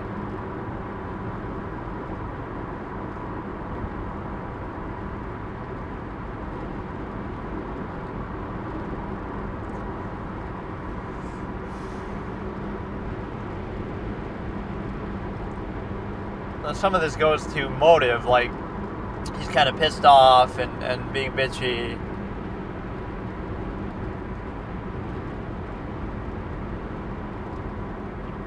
The best way to look at things is try to look at it objectively. Like, if there was no financial incentive, would you still be in the same relationship you're in? Or if there was no other nearness postulate, didn't go to the same school, didn't work at the same job, would you still be with the same person? Or if it wasn't for some other reason, right?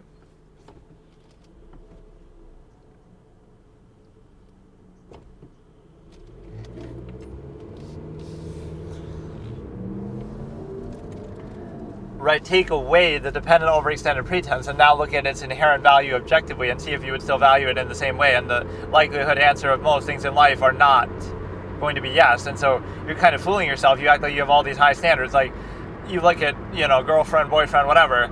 Oh, look, they're putting out. But they're only putting out because of zero-sum means, because of nearness postulate, because of the fallacy of familiarity, preconceived notion, regurgitation, repetition. So by that metric, anything could be implanted in there, and it comes down to arbitrary criteria instead that is meaningless. So if you understand the nature of the process, it would be all invalid by the same basis, or it would be some arbitrary preconceived thing that anybody could do, or it's taking it too much as a constant static state. Anybody can just say anything at any time. There's more like this variable temporal fallacy that, like, oh, well, whoever does it, like, sort of impromptu or something vague, like defining absolutely by initial specific reactionary basis instead of seeing the infinite objective variable that people represent. So we're reducing the infinite objective mind to the subjective, physical, narrow, limited reactionary state in a specified manner, which is not complete nor accurate nor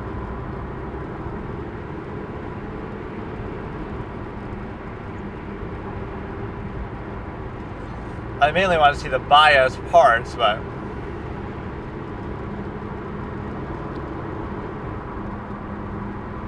that's like the first sustain he's gotten for so far in this particular direct.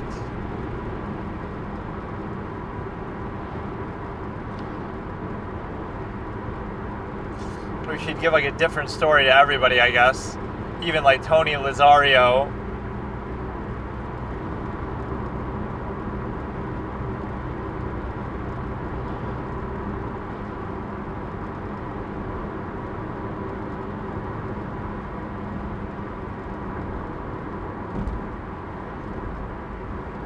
They're protecting the dad because he's an ex-cop, so they're trying to stop any testimony that might incriminate him.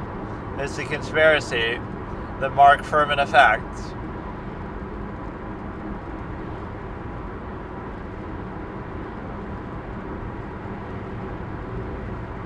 Yeah, the prosecution comes off as fake, and bias comes off as genuine. And you might say he's not, but at least his passion is genuine. Not saying the prosecutors don't have a certain amount of passion, but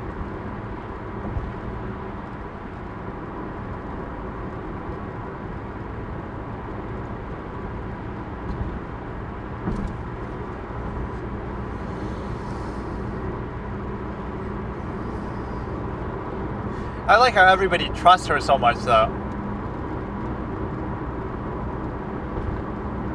I thought you said you did work there, though. Where did you say you worked? And then she'll just give it to Orlando directly as if she's applying, even though she doesn't work there, and pretend like, oh, my connections helped you get the job, even though you got it anyway. Like, I love that, yeah.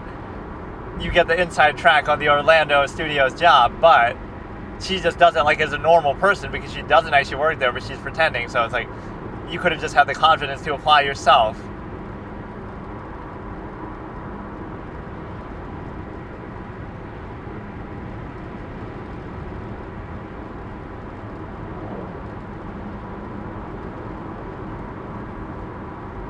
Yeah, that whole cutesy vibe of Chandler Halderson's girlfriend is kind of living rent-free in my head because it's like so naive, but you got to victim blame a little bit that you should have been aware of it a little more.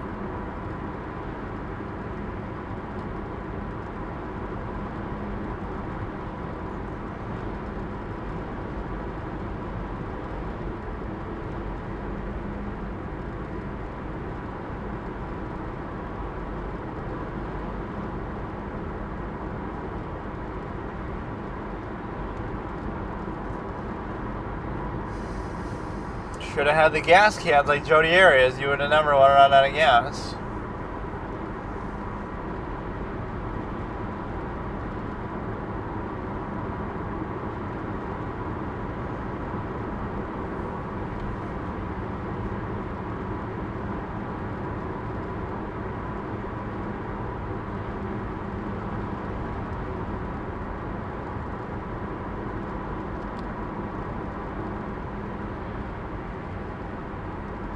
You could still have it in your phone even now if you didn't delete it.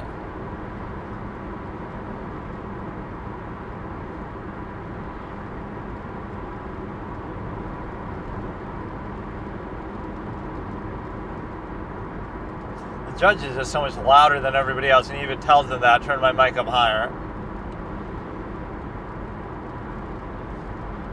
I can't read shit on this, to be honest with you, but this is a very similar format to the Jody Arias text messages and stuff. So whenever we see it, it must be published to the jury. Although maybe sometimes not. No, I think generally that's fair. You go through all the trouble of sequestering a jury, but then they still have their phones, they still have the internet. Like, you can't take away shit like that. Or if you do, that's horrible.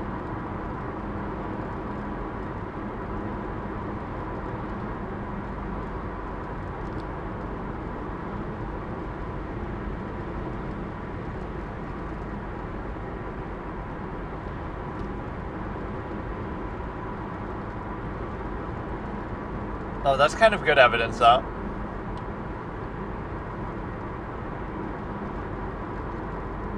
That could be very useful. The fact that she announced it and even said, I don't know what it is.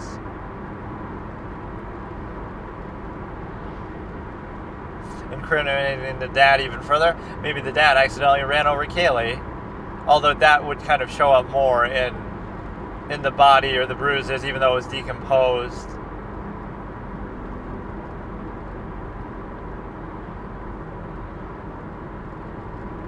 Those were specific words, though, really bad.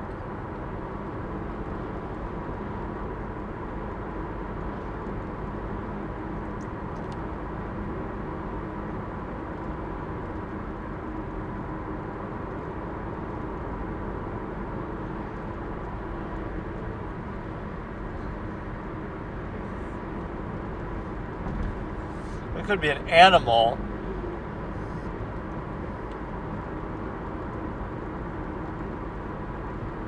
Check what, though? You're in the car. Like, what do you...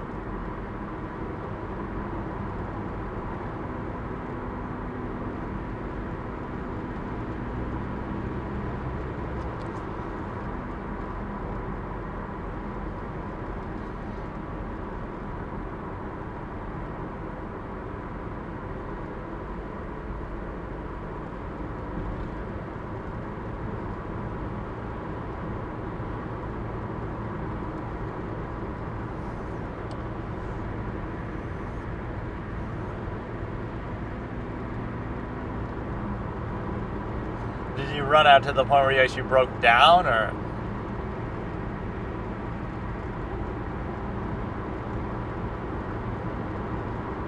Yeah, in today's day and age, Venmo me $30, please, love. Yes, queen response.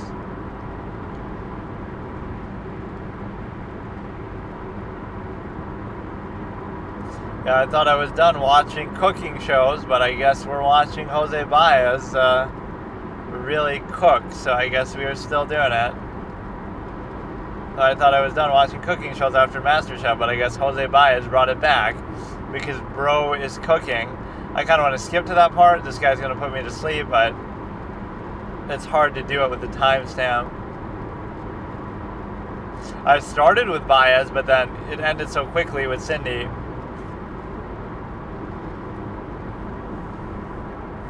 I don't know if this part is going to have more. I could just skip it into day 7. The prosecution is sort of hogging the limelight. Hogging the lectern, I guess you could say.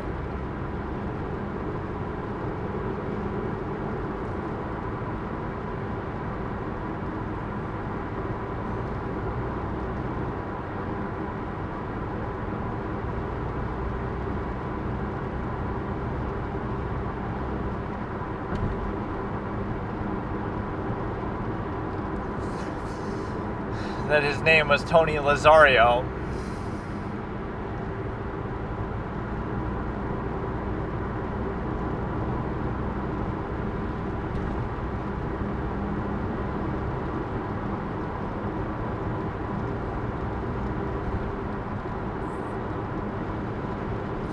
She was staying with Anthony.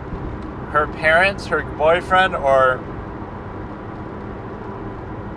her mom, her dad, or her boyfriend.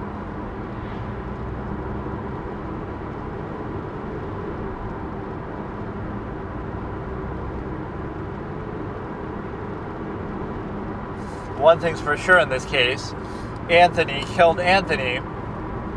Whether it's George Anthony killing Kaylee Anthony, or whether it's Cindy killing her, or whether it's Casey killing her, one thing is sure, and somebody named Anthony killed somebody named Anthony. Even if Tony Lazario is a suspect, you would still say Anthony did it.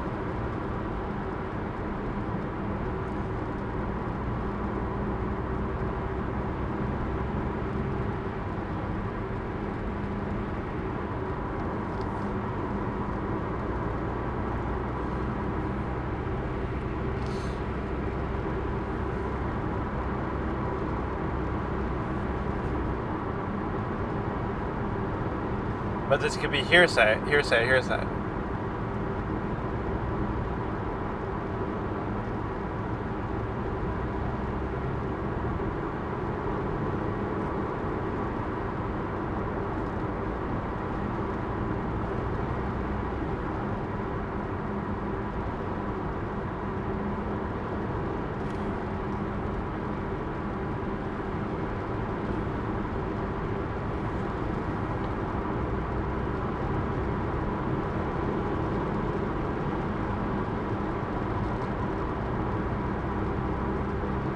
Yeah, this reminds me of Leslie Udy somehow. They both have that low-key disposition. They both look like they're both friends of the defendant. They both look like they're much older than what they actually are.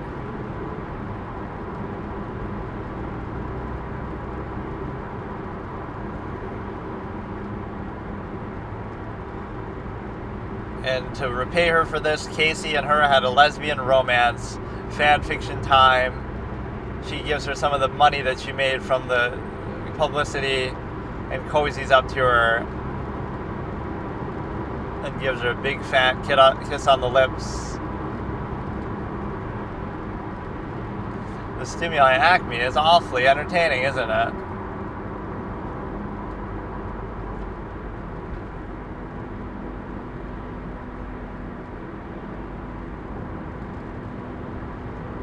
Possibility of divorce. There could be some motive here, but what would be the thing? Yeah, I saw my Until Dawn thing, and I made a lot of good predictions. Like, I immediately called that Josh would be up to something bad.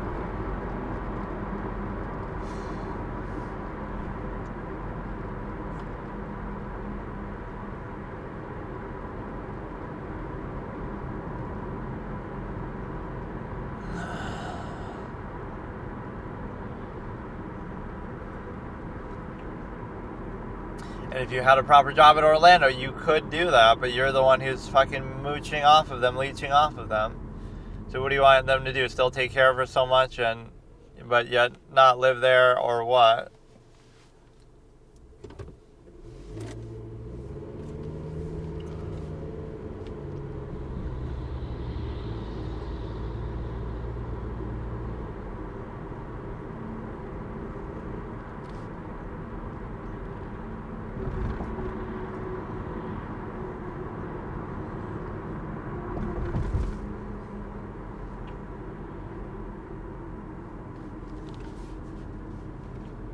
It was just like on a day-to-day issue level, but it's not something that pervades the passage of time.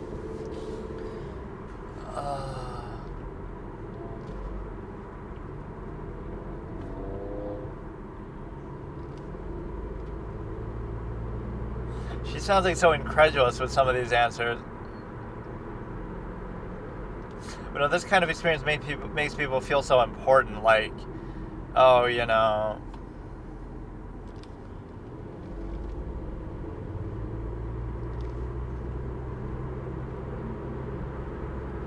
like, oh, you get to talk about all your mundane details like you would post about on Facebook, and people actually care for once instead of normally they don't give a shit.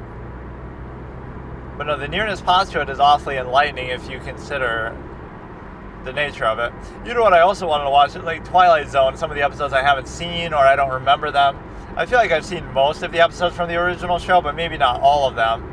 And Monsters Due on Maple Street is by far the best episode, because it tells like this Cold War McCarthyism, Red Scare, turn against your neighbors, kind of isolated movie caliber, 12 Angry Men level writing, where there's enough content in there to make a full movie out of it, where it shows you people's doubt of each other and suspecting each other, how easy it is to turn them against each other. The ending of the episode is classic and legendary.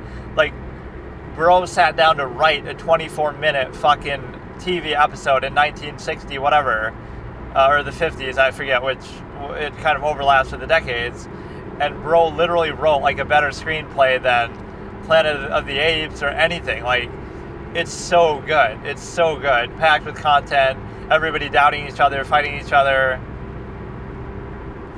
right, playing on their paranoias and superstitions and bringing out their hatred of each other and all this kind of stuff. It's very 12 Angry Men-esque. Like, you put people in an isolated environment together and just give them a little doubt or a little, incentive, and they'll just tear each other apart, right? So in 12 Angry Men, they all attack each other, turn on each other.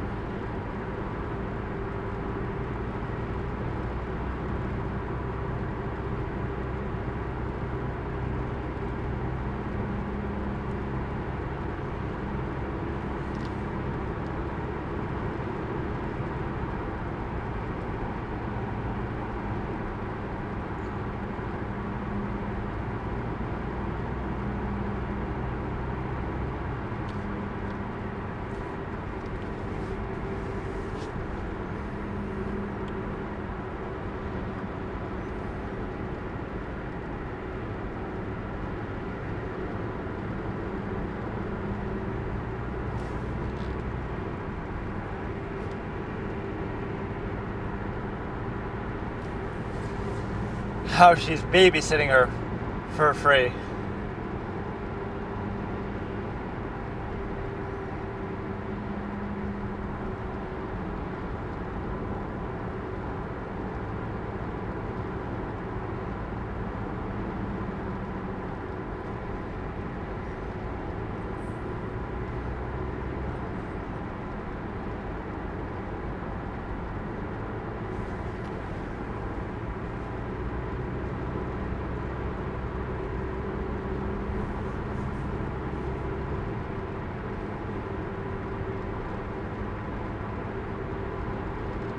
I feel like how she said that, no.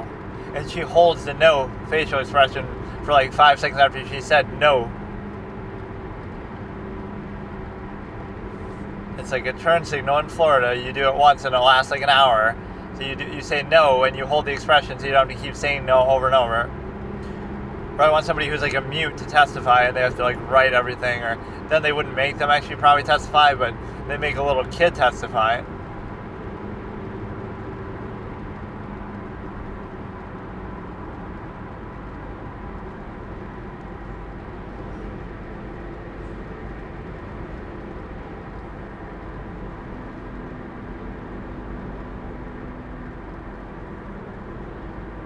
Who is he? And then you define him as a friend of yours, as if the most noteworthy thing about him is his association with you and being friends with you.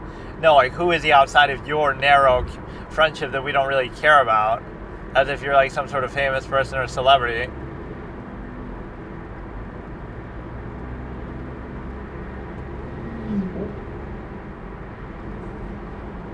This is setting up motive.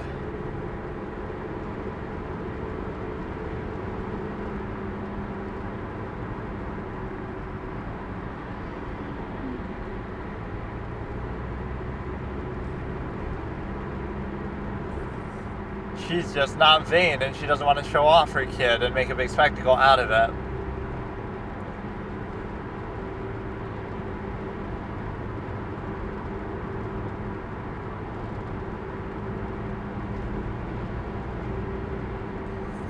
She's asking in a general, answering in a general sense.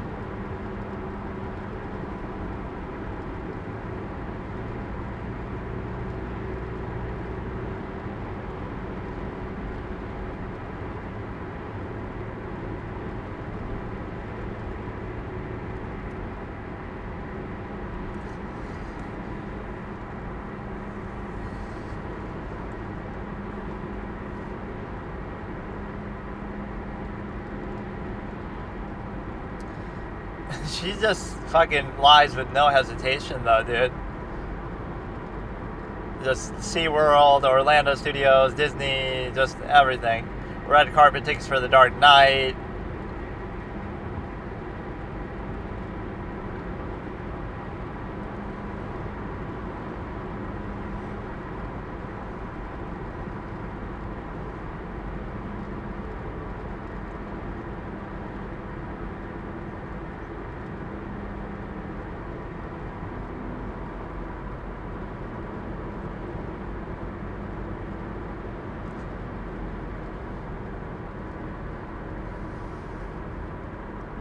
And of course, Tony felt betrayed and had no idea about what happened either.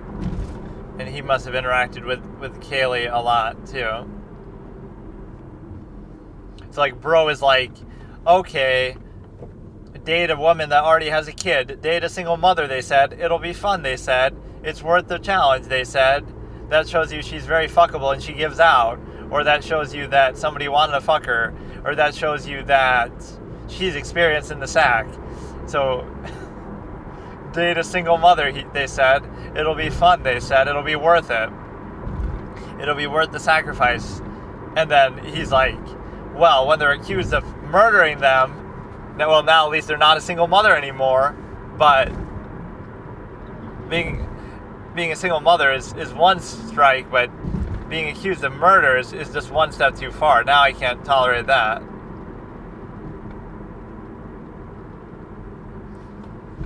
Or like, how many red flags do you need?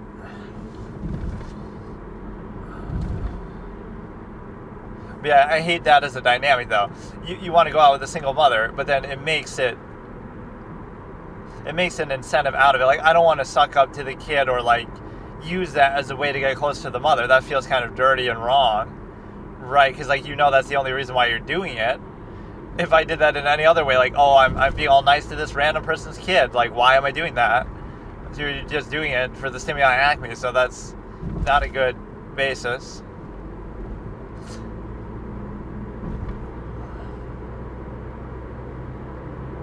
I like that name a lot. Izinga or Huizinga.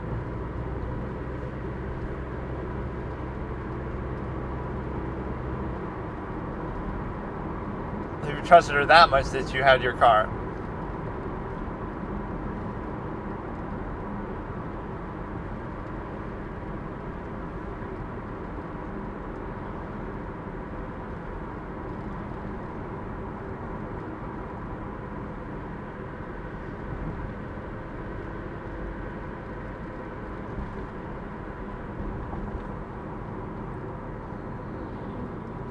But yeah, like a single mother I can tolerate, but somebody accused of murder, now that's just going too far. Tony Lazario, 2012, whatever the fuck year the trial drags out to.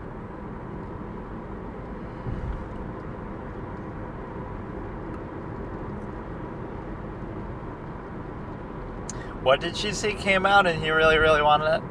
I want to hear that, actually. What came out? So the timestamp is null and void now.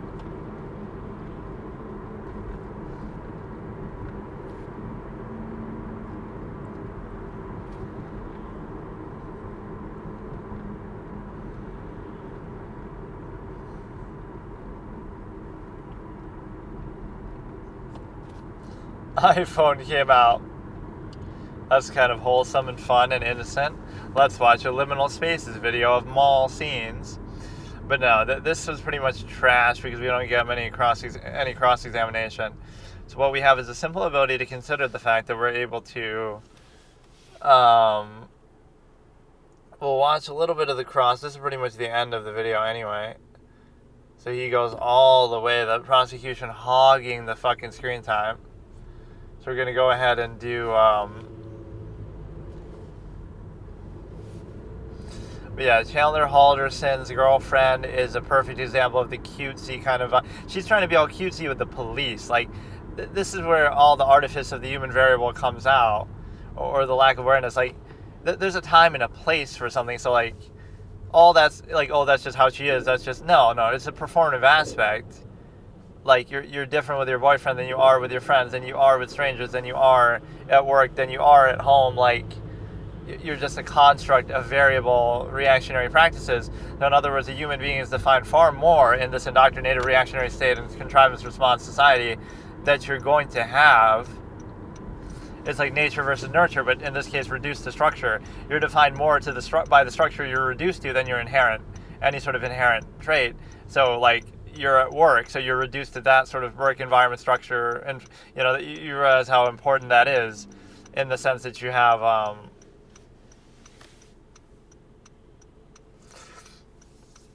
That's kind of a good shot idea in a movie. I just thought of like a van's in front of you, and then you see like somebody in the back, right? Like help me on the window, and it's like very, organic. Like you're just sort of behind the car, and you're not even thinking about it. But that's like a very evocative image. That's what people don't get sometimes about a creative process, is that you have like. Some of your best ideas you might come up with on the toilet or while driving or while whatever. And so you got to leave that stream of consciousness open and again, not reduce it to structure all that much. Whether that be even in a philosophical sense or, something narcissistic about it. But then you see how narcissistic it becomes instead of trying to channel it into some creative whatever. It's just more direct, like reality TV. That's like cult of personality basis. That's what is so criticizable about all that, is the simple fact that you're able to see that when you make it about you rather than what you're doing, like, the person rather than the content or the performance or whatever they're doing, that becomes so much easier because now it's like, oh, you're watching this big personality just because it's them. And then what they're doing is secondary. You're watching Joe Rogan because you know him and etc. And then everything else comes secondary. Instead of what they're doing comes first, they're doing something impressive or interesting or valuable. And then who it is comes secondary. So that makes it far easier to exploit because then you could do just about anything. And they'll watch because it's you instead of, oh no, we're holding it to a high standard. The best way to test that is like with somebody unknown. Right? If you're streaming or doing some form of content or something before or on your own, then you're able to basically like, oh, they'll ridicule you and say, oh, why would we want to watch you do this or blah blah blah, but you would do the same exact thing. You could like almost copy it too. XUC is a good example because he'll be so sort of, it's not even his fault, but he'll be sort of basic and banal, like you're just reacting and doing stuff. So if you reacted Jesus, he'll sit through a clip and just say Jesus with like a T at the end in a certain sense. So if you do that, then if you were to do the same thing, right, he sits through a video for 30 seconds and then says Jesus, and that gets 1 million views or whatever. And if you don't do that, Or I mean, if you do the same exact thing, sit through the video with your face cam, whatever, and just say Jesus at the end, will you get that many views? Of course not. So it's not about what they're doing, it's about who's doing it. And that has a certain value to it as well. And so what you have is a simple ability to realize that that is a criteria that is kind of flaky because you're valuing something other than what is actually there. Right? And that happens a lot in social contrivance too. It's like, it's more to do with who it is or what you have to gain from it or some dependent over standard pretense kind of thing. And so you're able to consider that it has no real inherent value to it. And so that's where it becomes, social contrivance becomes even hard to define because people won't observe it, think about it that way. Like, it's really just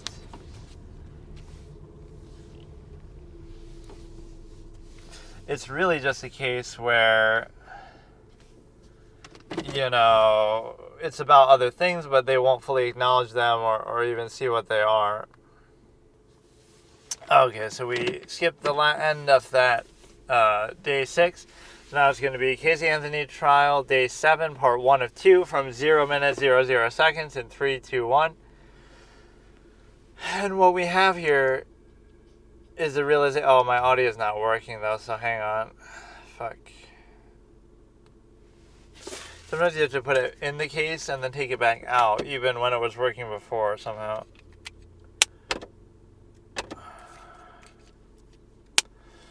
And if you can do that, then you realize that it should work now, I guess. Yeah, there we go. It just takes a second.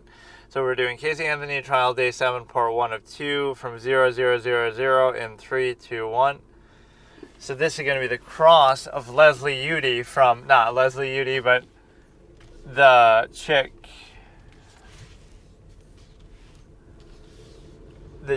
from the thing.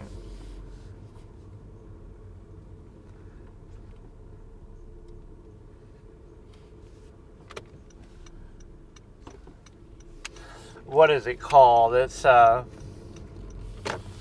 Heisinger. Oh, he's doing it on purpose now. Lazario to instead of Heisinger. Dude, he's trolling at this point. He's a good judge. I like him, but he literally Heisinger. Literally Heisinger. Everyone says a Heisinga. I don't know how it's actually spelled. Maybe on one of these he'll actually be correct and just nobody knows.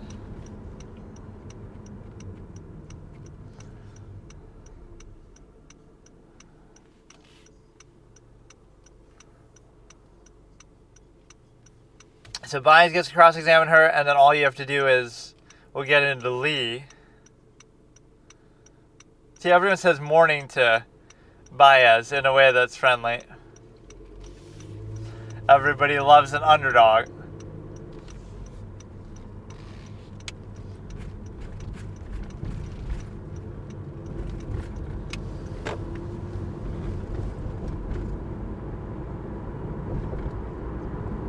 That's still a good few months. But you didn't know her like super well outside of that.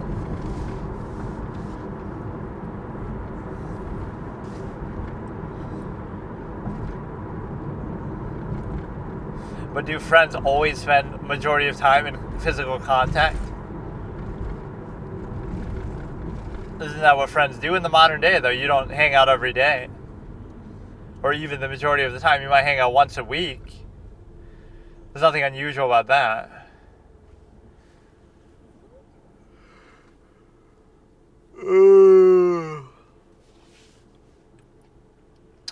Let's watch Baez cook. But some of the stuff he got from the Cindy Anthony testimony was incredibly valuable, actually. If people will attack the jury like they just want to get it over with, but... And maybe it's easier to hand out not guilty than guilty, but... It could be just as easy, like we want to get it over with, so let's just all say she's guilty. It doesn't mean it dictates the outcome. Every jury is fed up by the time we get to deliberation. Every jury wants to get it over with. Every jury wants to go home and watch a baseball game and get out of sequestration and blah, blah, blah. So it doesn't have anything specifically directly to deal with the outcome.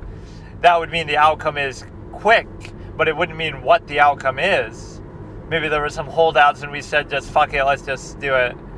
Like we would have said guilty, but we can't do it unanimous, so we just say fuck it and say not guilty.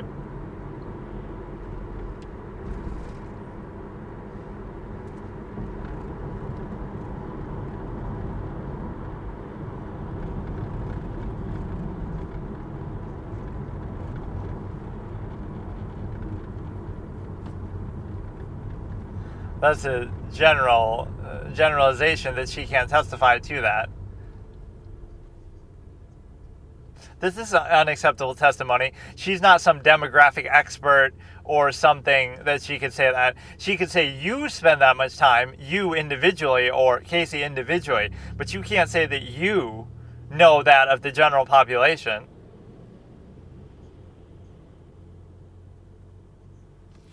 That was actually kind of improper. You could object and say she's not a demographics expert. She can't testify to what young people do today in general. Or it's not important what her opinion of what young people do today is.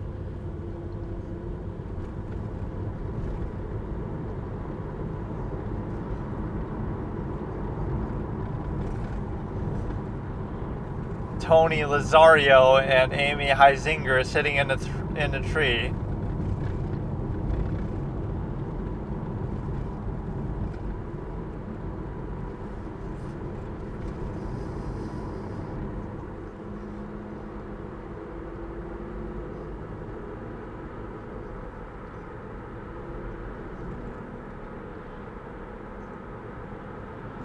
You're the bad influence. That means you're culpable of...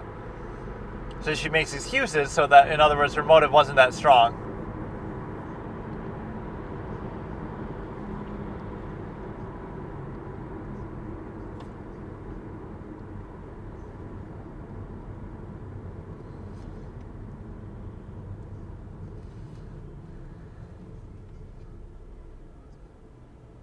Or for wanting to go out, or that she wants to go out so intensely that she would murder her own daughter to do it. This is where the prosecution falls apart, because it's tough to convince people. She wanted to party, and she did party anyway, but like, why would she kill her just to do that?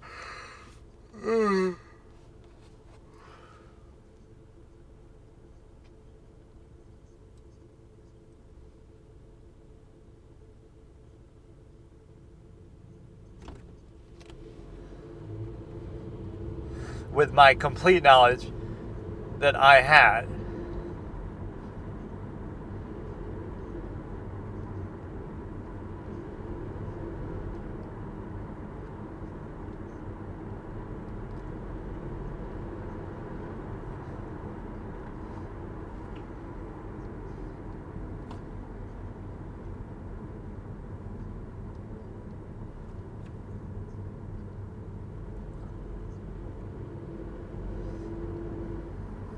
You might hear from them all the time. That's a fair statement. But that 5 months were more than knowing somebody for 10 years if you talked every day. And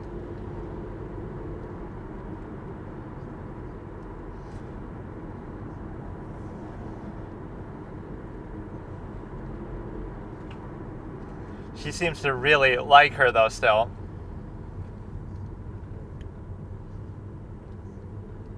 Now, did you smell the smell? Or, assuming that you have every text message they ever sent, only one that you have here, only one that you have on hand.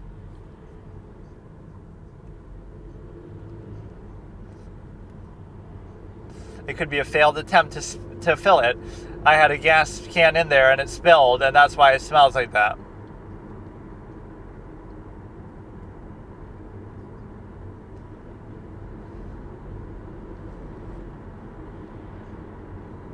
You withdraw. That's like a sore loser. No, you don't withdraw. It means you're going in a different direction, but it was already sustained.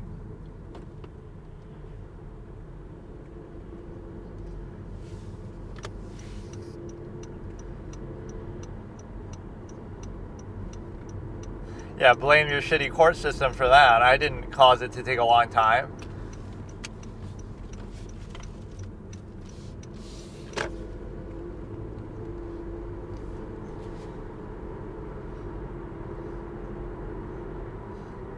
You're hiding behind the youth generalization.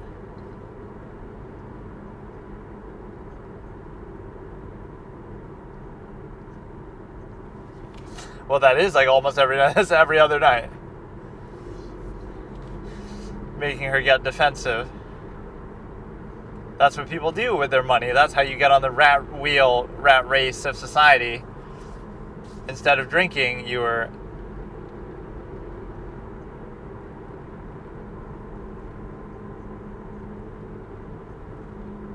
Did you get a DUI?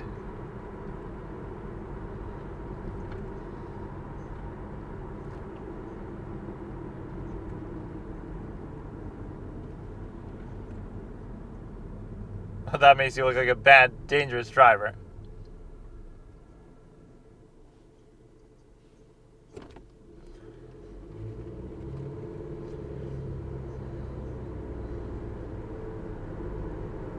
Oh, so I crashed for some other reasons other than falling asleep. Look at how he seamlessly got that, though. That's almost improper, though, too, because how can you just bring this up? She's getting kind of mad.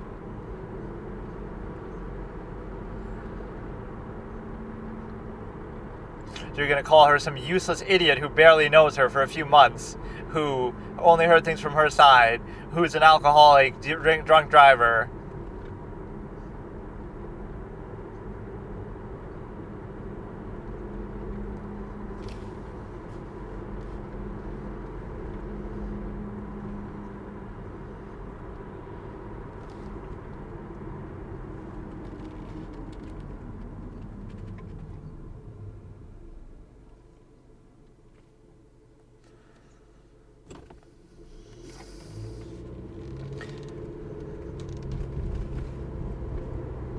Objection sustained. You may not proceed, though, in that direction, that means. See, Heisinga, not Heisinger.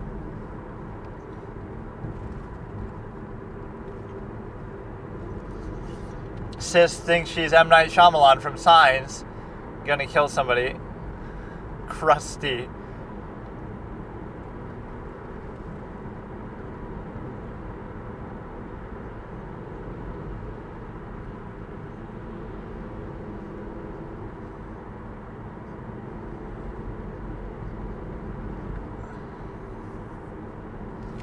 Did she get in trouble with the police, or what happened?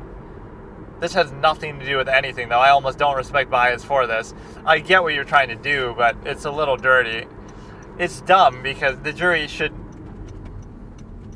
So you hit your head so hard, you forgot you even hit your head. Is that what you're...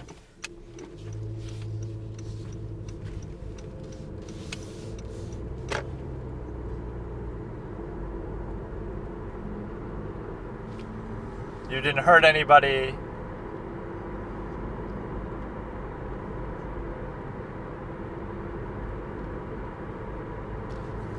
So you didn't report it to the police so you wouldn't get in trouble. You probably should have seen a doctor, actually.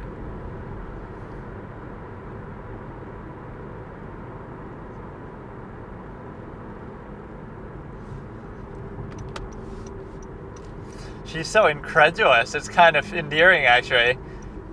The way she did it, she's darting her eyes back and forth, looking all confused. No. Finish dating like it's just an activity that has its shelf life inherent to it.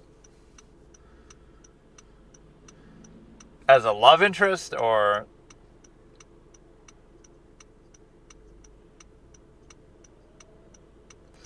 You wish you had Jesse's girl, but we're not talking about Kaylee or even Casey. This is a nightmare.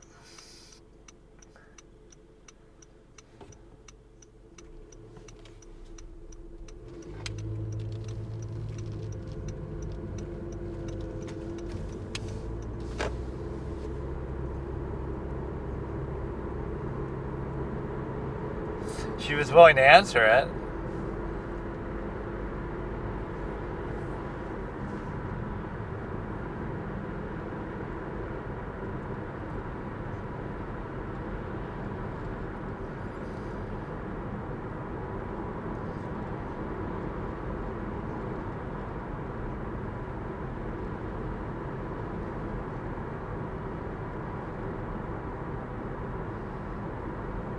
She's kind of got some endearing performative aspects. I actually like her a lot. She always seems so incredulous.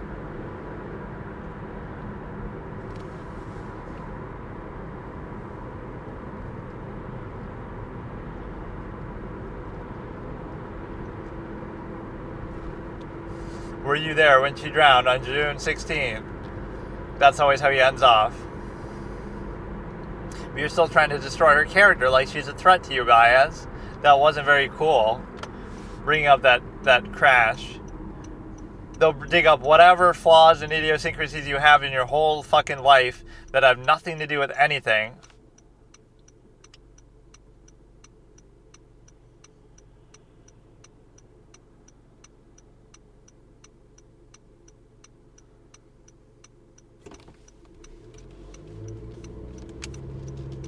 Wait, she wanted to say something, though, and they won't let her.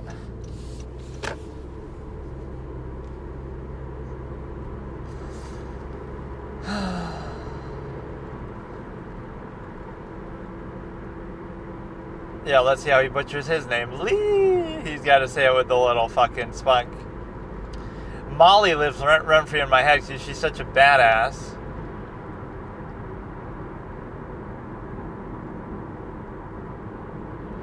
I have such a strong stream of consciousness sometimes with stuff like that, like a elitist victim blamer, just could be L-E-E or L-E-I-G-H.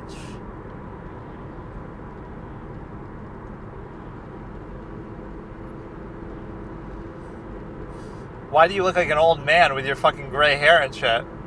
You look like an old man with your beard and your hair. What the fuck is going on with you? You could tell me this guy's 60 and I'd believe you. What the fuck am I looking at?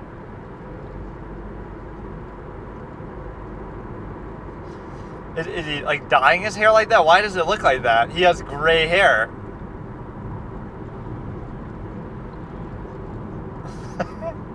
What the fuck? This kid stressed him out so much he's fucking pulled his hair out and fucking aged in a fucking 10 times rate.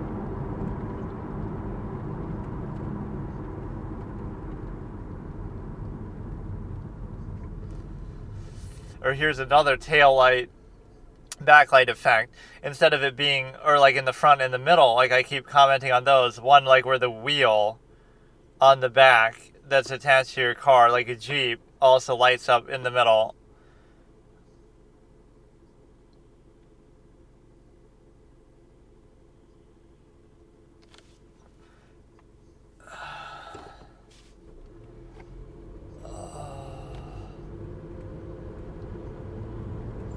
But he was taking the thing very seriously, trying to find her, and he got kind of mad because, like, I'm trying harder than you and you're being a bitch about it, so fuck you.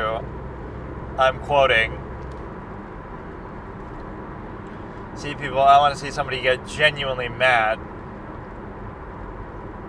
I'm like Patty and you're Seinfeld. I want to see you get really mad.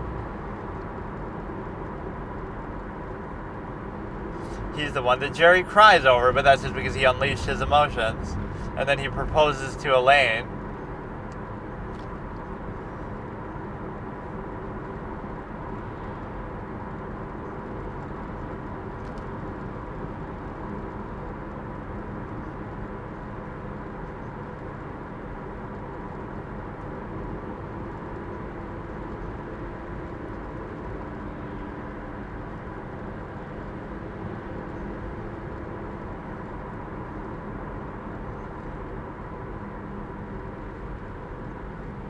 Why isn't Baez objecting? He's taking a break.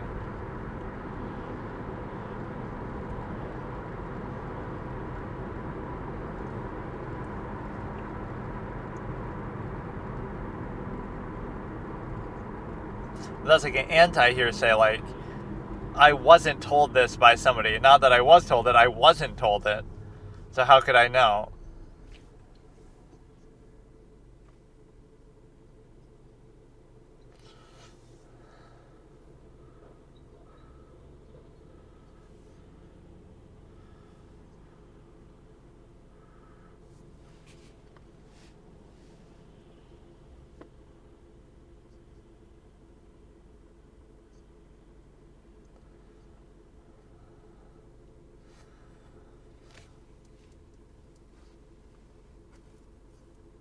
how could you have helped her set it up if you didn't even know she had it until later? Like, obviously, that's a dumb question.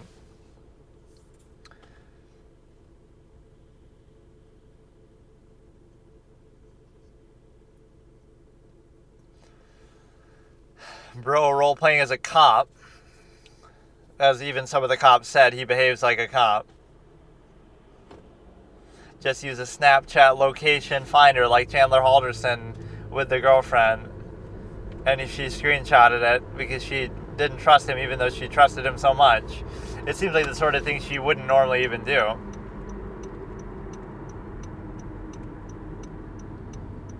It's a nice name.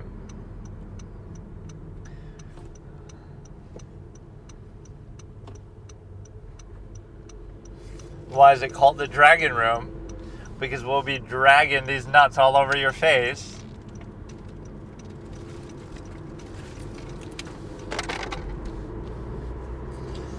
Peter Parker's long-lost sister.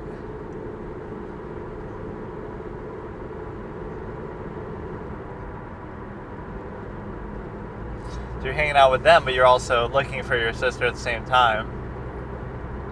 Yeah, this family all looks older than kind of what they are, especially Casey and Lee.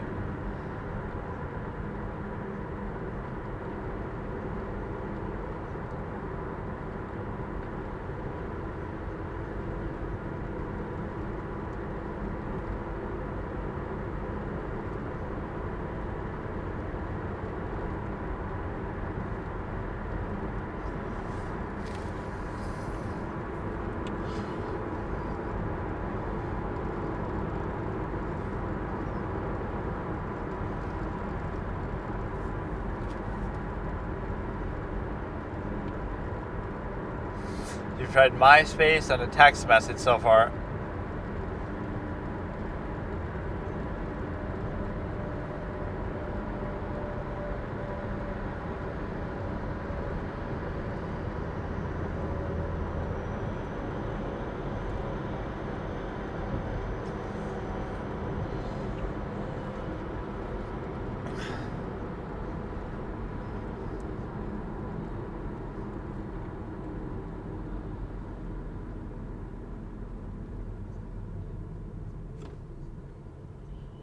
Trying to almost trick her, but why would she know Mallory that well or anything?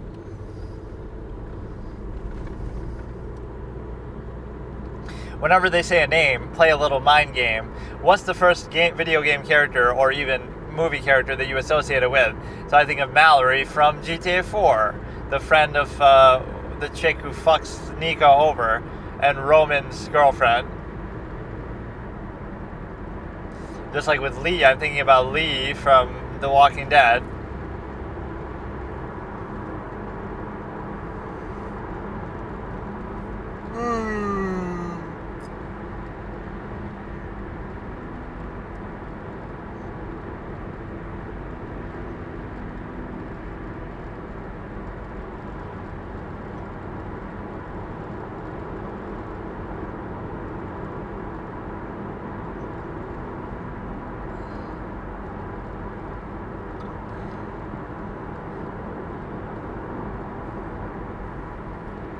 You could have these text messages in your record as well if you wanted.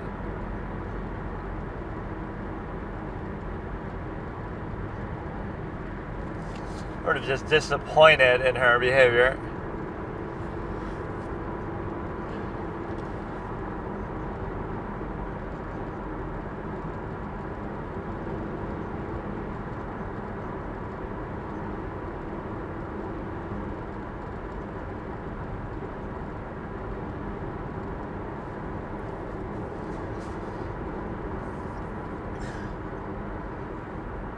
The iPhone 3G or something was coming out and they were excited about it. 2008. If only you knew how far it would come.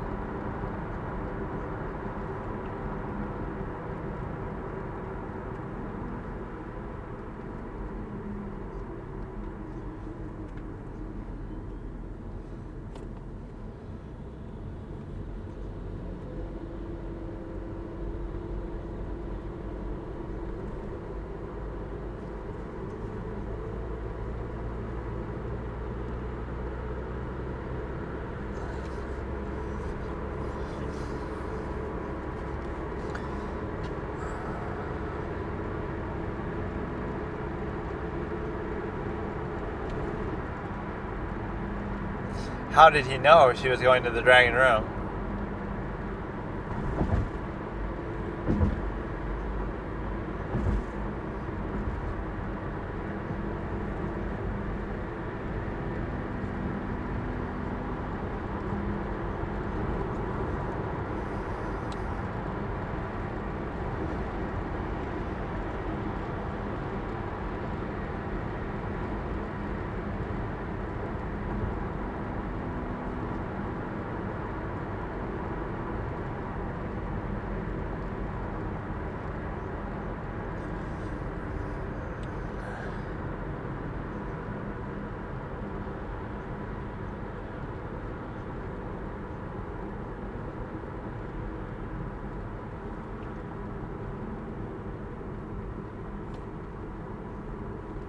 How many times would this one day have even come up, though, in the conversation?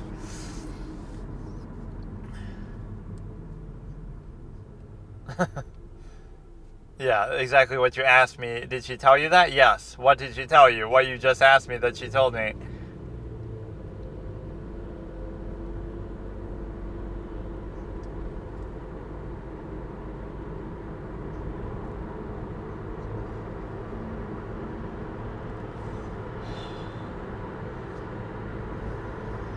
What if she just moved out of state or moved out of the country, but I guess she didn't have the financial means or something?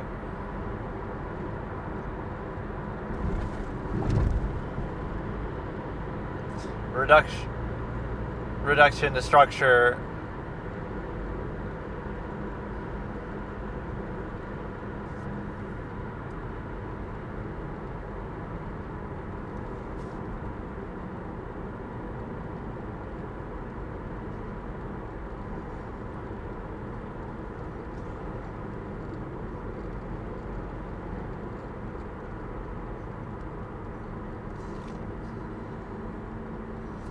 You can be used as plural too. You don't have to say you could mean you individually, or you meaning we're worried about you, as in, well, it sounds weird, but that's how people sometimes say it. We haven't seen you in a while, like you guys in a while. I can't wait to see you, like it's sort of...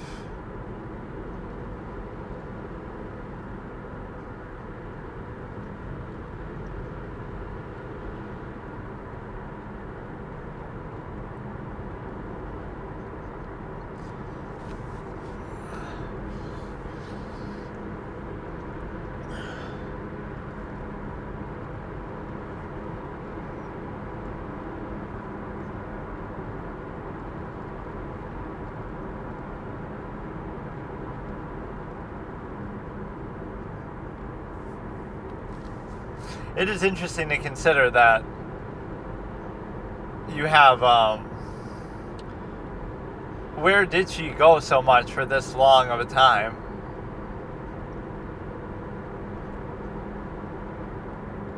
You're just using it as an excuse to go bar hopping. Oh no, I'm doing it for work. I'm doing it to protect my sister, find my sister.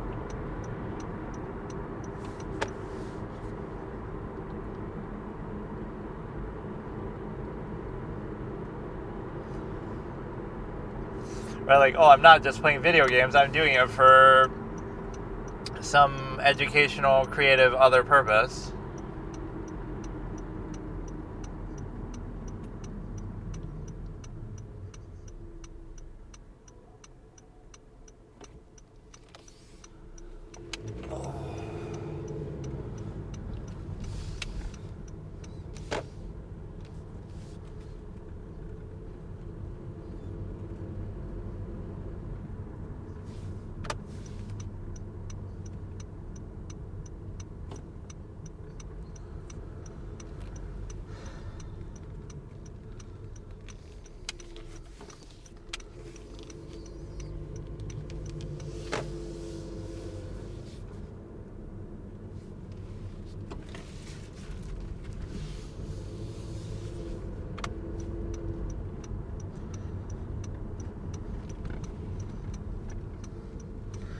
Now it'll be overruled, but they'll change the question somehow.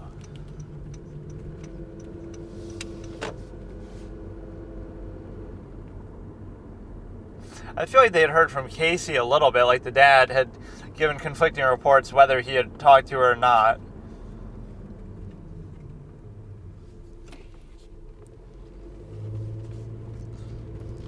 Calling her the niece is a little weird.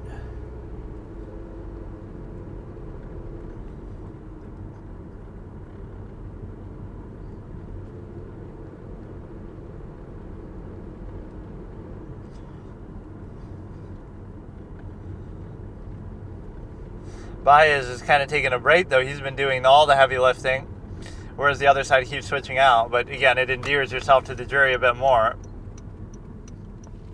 Bro is a one-man army.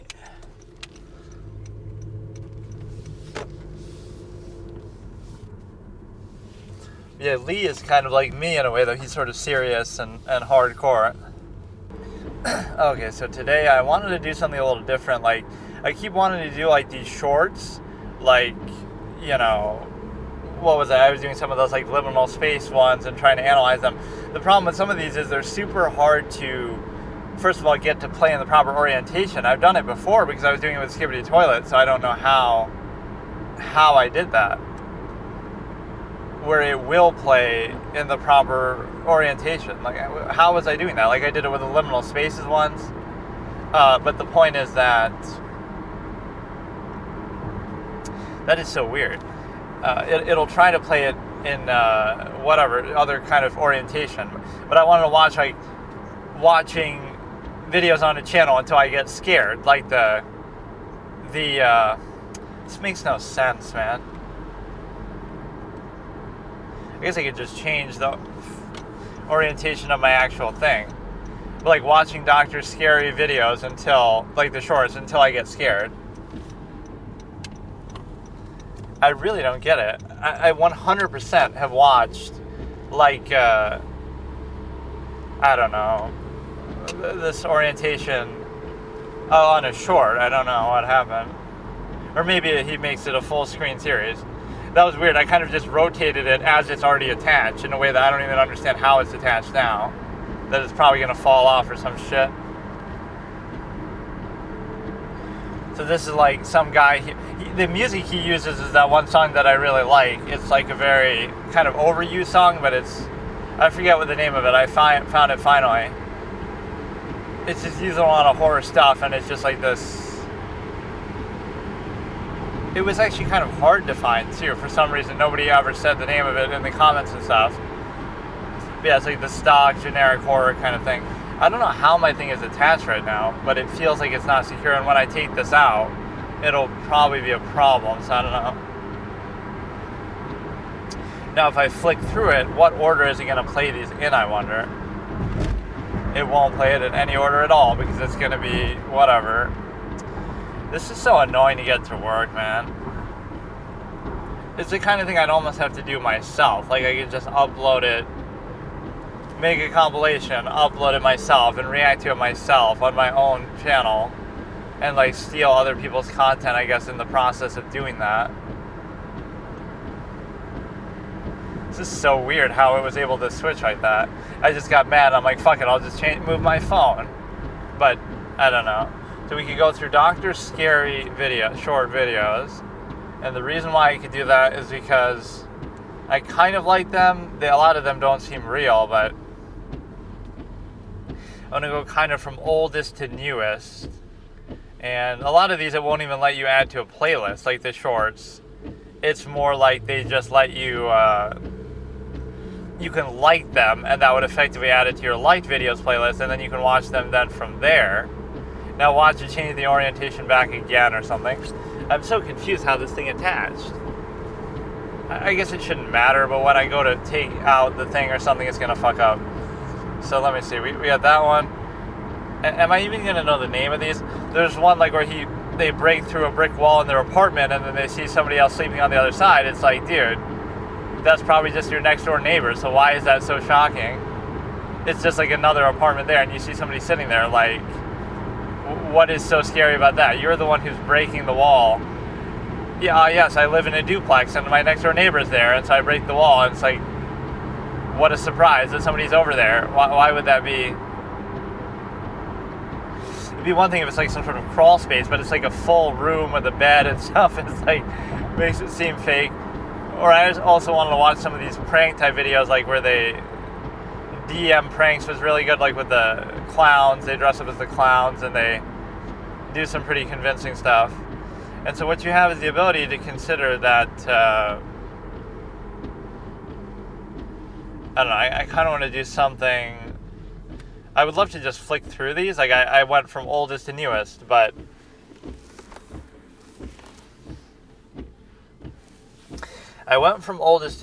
the problem is that it won't let me, I'll just have to manually do it, I guess. So let me see how far I've seen into these. I'm going from his oldest videos to his newest videos. So let's go from here. A lot of these are fake, anything to do with something supernatural, skinwalkers and all these kind of stupid things. The problem is you also can't go back to 000. It's kind of hard to.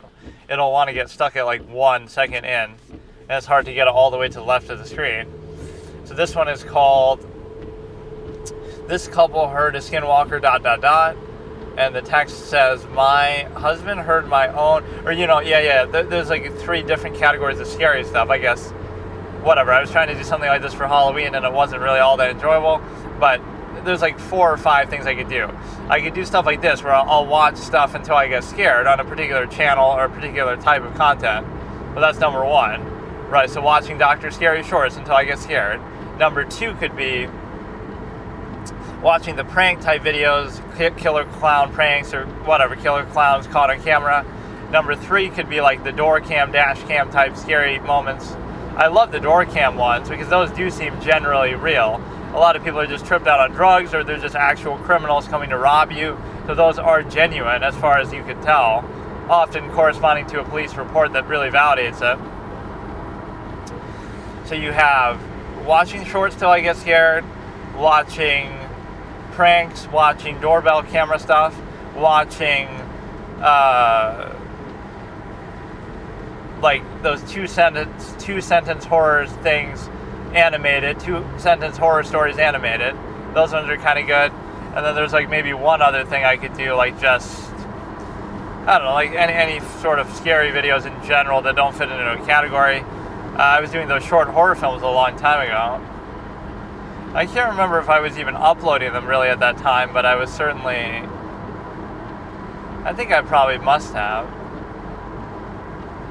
At the beginning of doing this, I had the pretension that, I'm going to upload them with like a proper, segments. Like, okay, I'll do just this episode of something here, or just this, I'm reacting to just this one video, and I'll upload that individually. But that takes way too long.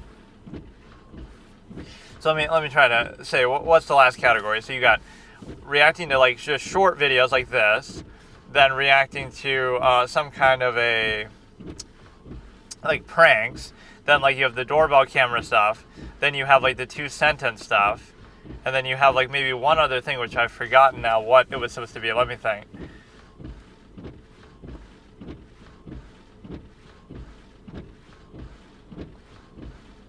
Like 2-sentence animated horror. You have like short horror films. You have like just scary videos in general. You have like, I guess that covers most of the categories. So yeah, my husband heard my own voice coming from the tree line while we were out and about. I decided to film to make a goofy video for you guys, of course, wink wink. This I'm going basically in the order of his oldest video, so this is pretty early on, maybe the 10th video or 12th video, something like that, because I've already seen some of the other ones. I was doing it yesterday. What was the other category? I just want to remember this, like scariest videos on YouTube just in general, I guess would be its own category, like, right, most disturbing videos from around the internet and that kind of category. We could go through all 5 of these in some form at some point. My husband, okay, I already read that. So this couple heard a skinwalker, ... The reason why I'm being so anal about the title and trying to describe the video before I start is because he probably has like a dozen videos by now, or other people it's Dr. Scary. He's got a picture of Rod Serling. So we're starting in 3, 2, 1. her husband were checking out her fence after she had even skipped the first word. She was recording a lighthearted video just for fun when her husband heard a voice calling him that oddly sounded like just for her. Oh, isn't this the same one that I just looked at? I thought I already saw this one and skipped it. See that fucking music, dude. This guy's channel owes that music a fucking royalty. It must be royalty free because so many people use it. It was even in a Lord of the Rings short, like who are the fell beasts or whatever, and he tries to make it all scary like that. Like the stuff that the guys ride on, that the Witch King rides on. There's very few of those, I think, ever referenced in the universe. It's very rare that you see them.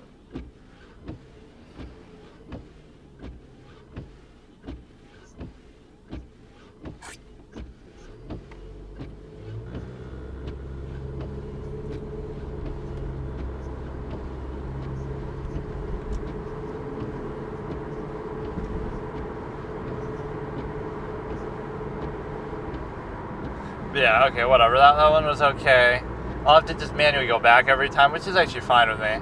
It's going to be impossible to do this otherwise, so I just give up. But yeah, this is a fun idea. I'm in the mood to watch some horror stuff. So what other series do we have ongoing? We have the Casey Anthony stuff. We have the How About Heart, and we're trying to do the Auto. I don't even need Audible subscription anymore because we got a free trial, but I just bought the one. One of them I got with the free monthly thing, the Silmarillion. One of them I got with the fucking thing, with like, I just bought it. And then the other one I'll have to buy too, the Harry Potter thing. So like, we could just use it on YouTube, steal by using the YouTube audiobooks, which I don't want to do, and sync that. I won't do that, actually, but I'll just do the first, like I said, I'll do one of each set. Hellbound, Hard, Hellraiser 2. I'll do Hellraiser 1 maybe as well, because I was kind of getting into that with the book. You would think you'd want to stay focused on the book and do it in succession, but I guess I don't really care.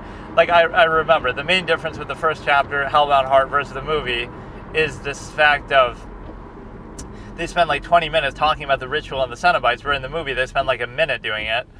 Then which is a good decision. I like how they showed it in the movie because it keeps the suspense about the Cenobites a lot more intact. So it just goes over it very briefly. I don't remember him having all the offerings and stuff there either. All I saw was like the candles in the circle, and he just solves the box. But the second thing is, this is one hell of a Rubik's Cube trip. Solve a Rubik's Cube on acid, they said. It'll be fun, they said. And then you have the second chapter, they spend a lot of time on Frank's backstory, which they don't do in the movie at all. They just gloss over it at the beginning. He has the dirt under his nails, how he gets the box, and then they don't touch on anything. Like, just Rory / Larry, I guess he's in the movie. They touch on it very briefly, and that's it. Like, there's no sense of... it really is a pretty decent story when you think about it. Like, there's so much that it goes through, like, a roundabout way. I love Frank's story in terms of how he sort of cheats death, and he goes through all this, and it was a man who traveled the world looking for the ultimate pleasure, and then he finds it in the box, and he does all this. Like, he goes so far for his mission, which seems selfish, but it's something deeper than that. Like, he wants to just find the ultimate pleasure, and what you find is, like, he goes around the world, and he probably has sex and orgies, and tries every substance under the sun, and he ends up finally coming upon this box. Then he goes, uses the box, solves the box, gives the ritual, then he gets torn apart, and then he comes back to life because his brother, and then he, sucks up to Julia, and they change Julia's character a lot in a way that I kind of don't like. Or I'm saying it the opposite. They changed Julia's character in a way that I kind of do like in the movie, but that I don't like in the book, because she's taking the initiative too much. She's not freaked out by Frank. She immediately takes pity on him, almost initiates the blood. Like, the blood happens by accident still by her husband, but the blood, her desire to bring more blood to him isn't because he says that, like he does initially. She just sort of deduces that on her own, which is a wild stretch. my husband cut his hand and brought back the zombie-like creature in my attic, and rather than freak out at all, she immediately she has like no negative reaction to it at all. So she takes the initiative and said, oh, maybe that means I should bring more blood and make the zombie whole, because I totally think it's Frank, and I totally think, I don't know, it's really weird how they portray it here. Whereas in the movie, it's like, yeah, she freaks out for a minute, she thinks about it, she has hesitation, apprehension. So, yeah, that's the difference. They focus on Frank's backstory a lot. It almost feels like filler content. Like, let's have 20 minutes of filler content in the first chapter about the Cenobites. Let's have 20 minutes of filler content in the second chapter about the Frank's backstory. But the real main event of the first chapter is just Frank solves the puzzle, gets torn apart, whatever, and then they move into the house. Then the second chapter, it gives you Frank's backstory, and it shows Julia's commitment to bringing him to life and getting the guy over and giving him more blood, basically just the resolve of that, right? That's kind of a big scene. And then they start to turn it into a montage-worthy thing in the movie, where it's just like, oh yeah, the first one's a big deal, and then the second one, third one is just like routine. So they just show it very quickly, a couple of quick shots to show, oh, she brought another guy, there she is, she's killing him. And there's no law enforcement presence in the movie, which I kind of appreciate, or probably not in the book either, like whether she's going to get caught for this or not. I don't think that's ever really a concern. But what you have here is the simple ability to consider that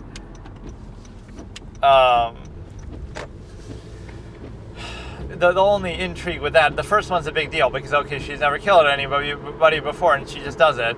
Then after that, it becomes more routine. And the only monkey wrench in that is that, oh, Kirsty kind of thinks she's cheating on her husband, her dad, and follows her. So that throws a monkey wrench in there. And I totally forgot how that scene went, but she ends up alone with Frank, and so Julia's not even there. Julia and the guy aren't even there.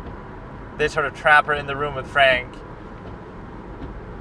But no, I'm comparing it with the movie, and in many ways the movie does things a little bit better than the book, although at the same time, the book is probably more substantial too. It's kind of hard to say, because the movie is by no means great. Like, it's just okay, but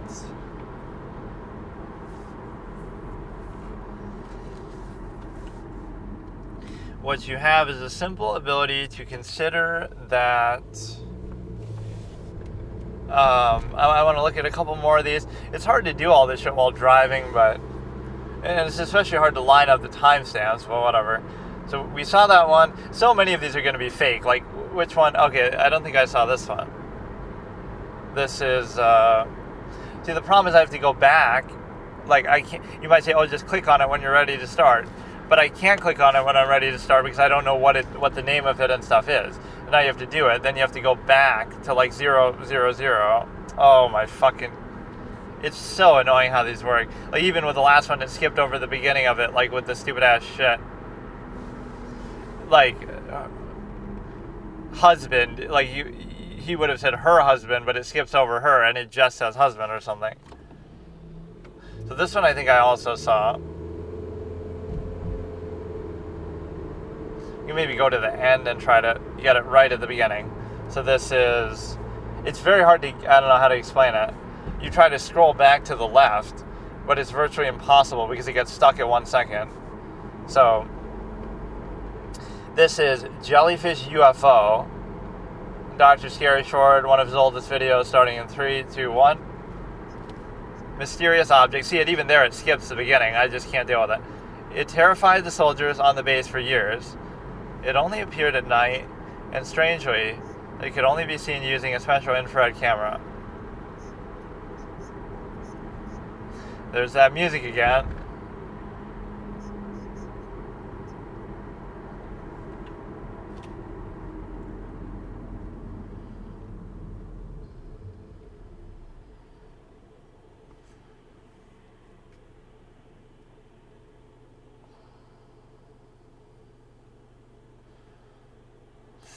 This is actually unbelievable how difficult this is to get to go to the 0 second. Even when it does it, it never says the first word of it. Like, it'll skip. I mean, this one looks actually kind of genuine in a way that could be some,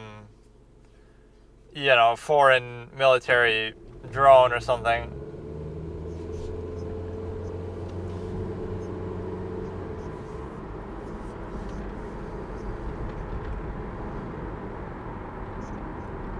But why couldn't they just shoot it down still? They have it on camera, so shoot it down. Why would it terrify them? Some Chinese advanced technology. Yeah, this one seems kind of real. Right when it's not like trying too hard to be anything. That's probably my assumption, as it comes out that, it was some drone or something that we couldn't figure out. Spy balloon type shit. Okay, so this one is going to be... I don't know about doing it like this. Like, we watched a couple of them. I'm just obsessed with the music. Like, doing this is just an excuse to listen to the fucking music. I should have just added them to my fucking light videos, and then it would have been fine. Or now I'm going to have to change the orientation. Oh, God. Let me actually see. Let me see, like, one of his full videos. Or he should just compile his shorts together into full videos. Like, let's see. What is his most popular video? Dr. Scary. Disturbing camping story. I don't know about that. Secret room, abandoned house, terrifying, something. And the story stuff can always be fake because there's no accountability. So now if I try to go full screen, let me guess. It won't play it in... Man. So what am I supposed to do? Change the... Bro.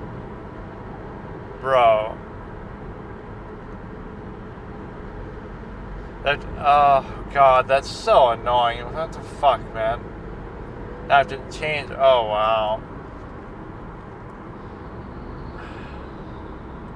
Alright, let's give this a chance, even though I don't really want to watch it. It's going to be fake. Doesn't mean it can't still be effective for being this, but the point with these channels is there's an implication that they're not fake. Like,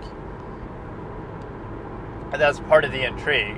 It even says, true camping stories. I can almost guarantee you they're not true. Like, how do we verify this? Is there a police report? 3 disturbing true camping stories for a cold fall night by Dr. Scary. It's relatively recent, so like November 2nd, 2024 is relatively recent given that. Starting in 3, 2, 1. In 2019, a German man was camping in the woods. Oh, he's really quiet too.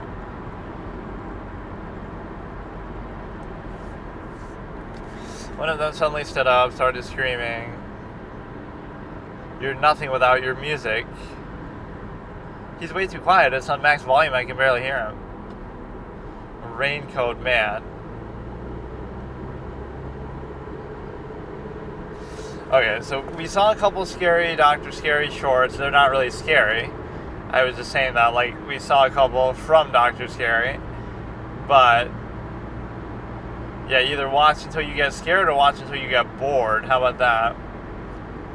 I was trying to do that with movies too. I got watching The Witch till I got scared. But not only did I didn't remotely get scared, it wasn't really that noteworthy of a movie. The witch kills her family and then she becomes a witch. Like, okay. I don't really get the whole thing.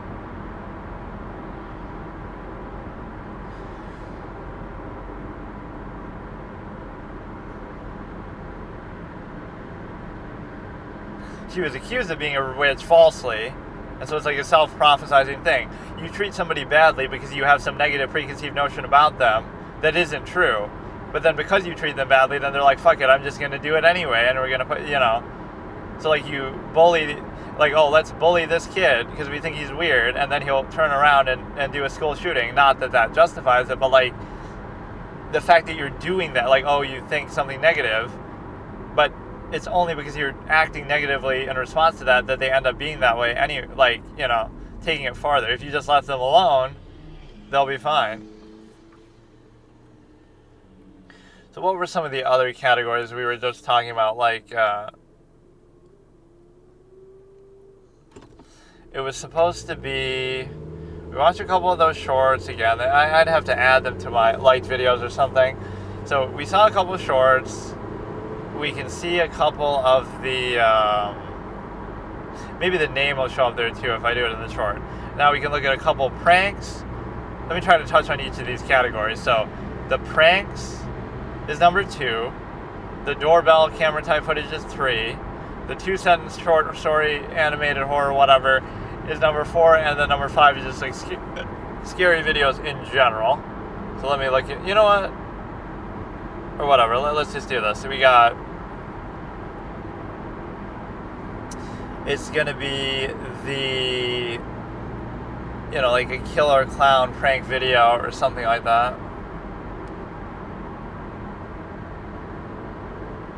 Or yeah, I like those ones where they get attacked back, like somebody's going to get shot doing this. Or at the very least, if the prank is convincing, you got to tell them afterwards, oh, it's a prank, but sometimes you can't. Or they'll call the cops, or it'll create like some sort of public nuisance.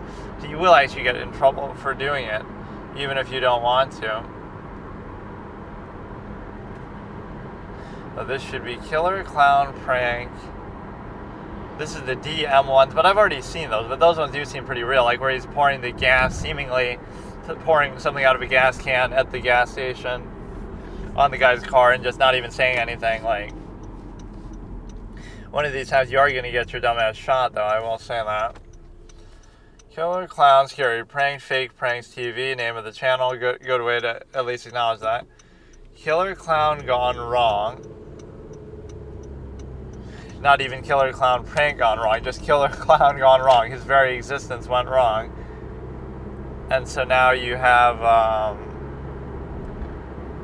don't find clowns scary at all, though, actually. I mean, just a person in a mask at night, you know, when it's dark with some malicious intent, that can be disturbing, but Killer Clown got destroyed. Yeah, this was a big thing like around 2016, and I'm not even talking about Trump winning the election, but the fact that clowns were in the norm. And again, it's like with prank calls. I'm not encouraging the practice, but I do find them pretty interesting. Like Miles Bennett Dyson will go down in history as a great prank channel. And then you also have the ability to see this is a good thing. So I can enjoy them while still. DM prank, clown scare prank, full HD. Wait, 87 videos? Well, maybe I haven't seen all of those then. What the fuck? They have 80. I thought there were like 10 of them or something. Because I've seen a lot of these, obviously, in the past. You gotta find, like, a playlist if you're gonna do this sort of short-form stuff. So this one already starts, I think, with the fucking thing. With the guy pouring, like, the gas in the car. Why does everything I watch have to deal with a gas can? Casey Anthony, Jodi Arias. The thing with the Casey Anthony one is it has to do with, like, lawnmowers and stuff, not really to do with a car. But Killer Clown Scare Prank, well, that name doesn't exactly lend itself to knowing which exact one we're talking about. This must just be the original. Yeah, these are very well produced. I can't really tell you what it's 3 minutes 23 seconds long. I can't really read the channel name. It looks like TAC or something, TAC. So Killer Clown Scare Prank, 3 minutes 23 seconds long, starting from the beginning in 3, 2, 1. So you get the little DM logo, I think DM Pranks. And there are people walking out of like an elevator or something, some little side partition in like a parking lot, garage. Now he comes around, he turns the corner. He's whistling, he smashes a head. Which this I wouldn't really believe. Like, do you really believe that this is real when he does that? Like, yeah, he really just smashed somebody's head and killed them in front of you? Do you really believe that that's actually happening? It could be happening, but... And then wouldn't you call the cops? And how did they dissuade them from doing that? This just makes it seem fake immediately. Like, I don't really believe that you did that.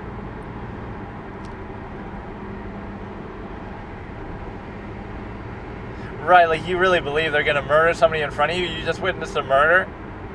People sort of believe it probably tongue-in-cheek a little bit.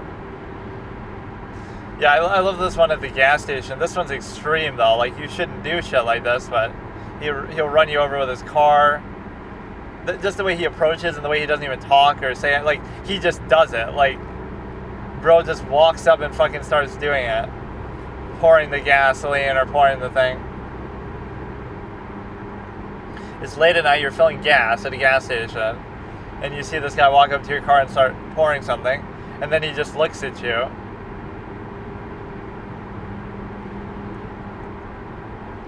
Sorry, I only speak English. I don't know what average NA citizen. I don't know what you're saying, so how am I supposed to know this foreign language? They didn't teach that at Clown Academy.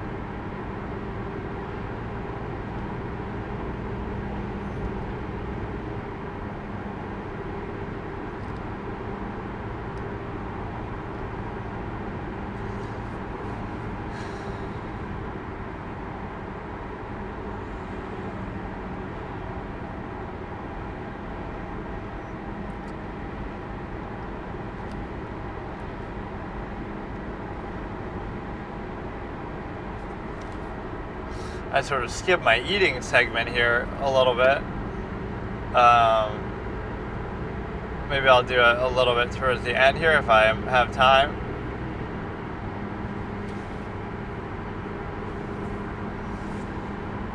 Yeah, these are very well produced. I don't find them scary at all, but I find them interesting. If it happened to me, I'd be sort of indifferent. Like, I wouldn't really believe that they're for real, which could be a mistake. What if it is, and then they try to kill you? I just stand there like, fuck you, dude. Or I'm not the type to carry around a gun or anything, but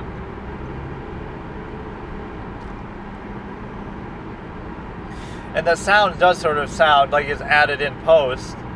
So it's like maybe they have some sort of voice box that does it for them, or fuck. It was kind of comical how he hits the guy's head in the middle of the hallway. Nobody's really yelling or screaming or saying anything though. That was like the first one, I guess. Zombie murder prank, flamethrower psycho prank.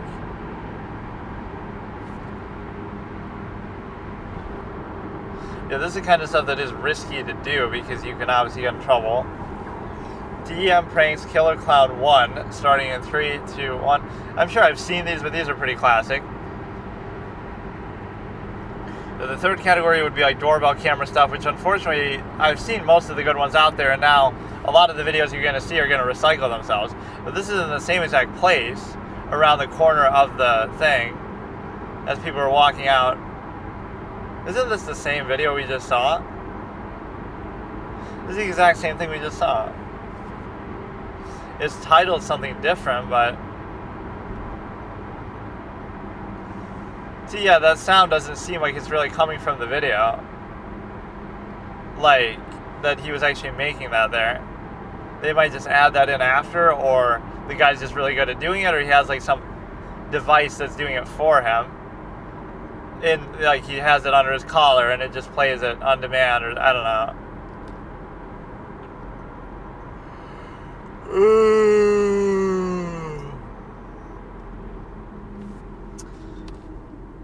Yeah, the production value here is through the roof compared to most things that you do.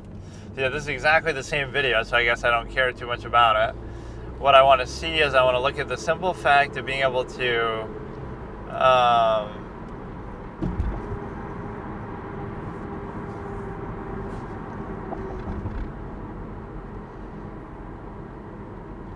I want to see some, or yeah, he could spray the gasoline on you. Like, that's quick thinking.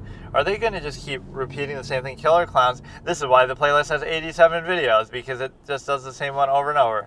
I think this is the same one too, because I saw in the thumbnail. Fuck, they keep repeating it. Like, why? I was excited, like, oh, maybe they have way more than I think, but okay, dude. Is this going to just be an endless loop of the same shit? Check out the 87 video playlist, they said.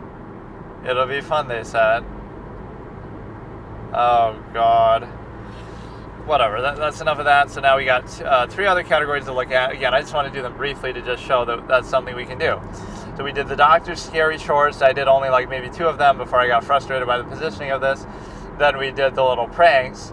Now we'll do number 3. There are some other good prank ones, though, like that Nixar or whatever. I like that. That's kind of wholesome. Let's maybe look at one of those, and then we'll go into the next category, which is going to be... The next category is going to be the doorbell camera footage. And then after the doorbell camera footage, we get to do the fourth one, which is the 2-sentence horror story animated type thing. And then after that, we have one other thing, which is going to be the simple one of just scariest videos in general, without any real criteria or context or whatever. Sometimes the fact that it's trying so hard to be that way, though, is what undermines it. Like, oh, it's trying to be scary, and so you have that expectation going in, and that sort of ruins it a little bit. And so what you have here is you have Nixar, I guess. He was doing like too many of the Bushman pranks for a while, with respect to, and there's always like a clickbait tendency. We'll show like these really supposedly conventionally attractive women or whatever, and we'll have most of the video concerning pranking them. Like, this is the problem with the stimuli acme, is how pervasive it is in all things. Like, it could be something that has nothing to do with it. Like, it's not like modeling, or it's not like anything really sexual, but it'll still appeal to that in some way, right? In every area of society. Oh, we want our waitress to be attractive. We'll tip them more likely. We'll be happy. We want a cashier to be. We'll treat them differently based on that. Or we want some other element here, like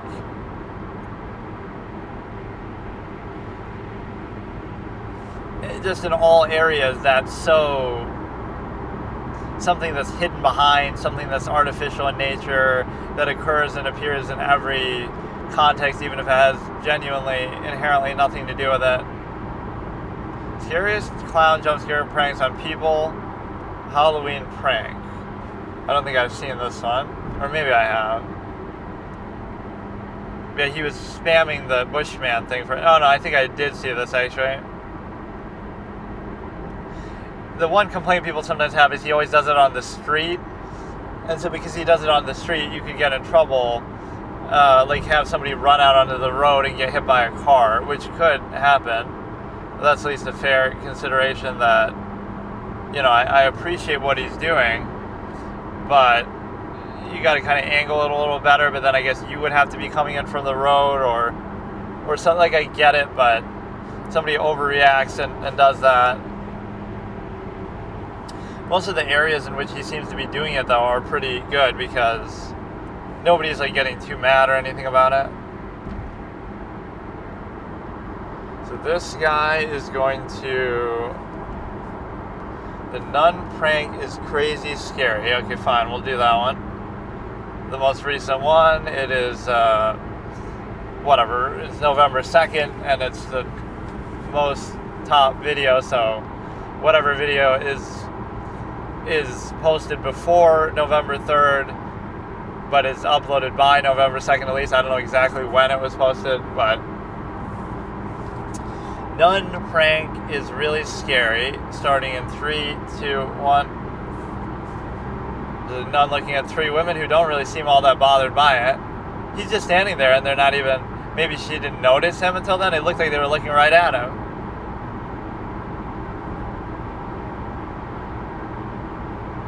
They're just sort of standing there, like they're not even...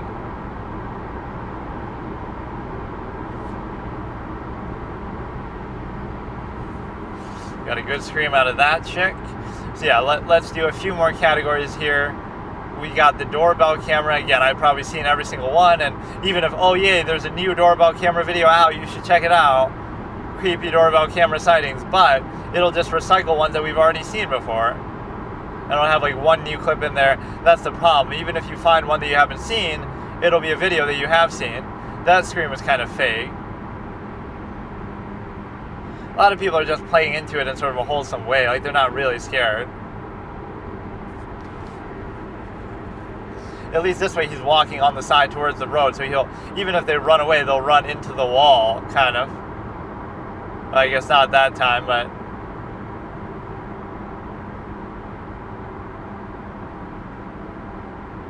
I like the people who are just genuinely pissed. Like, why would you even do that?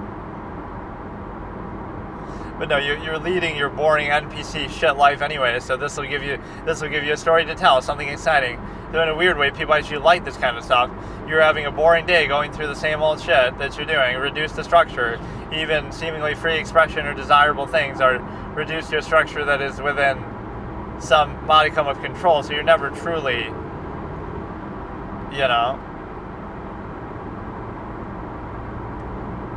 or her husband or boyfriend or whatever her dad is so tall and imposing that you're not going to have a problem with that.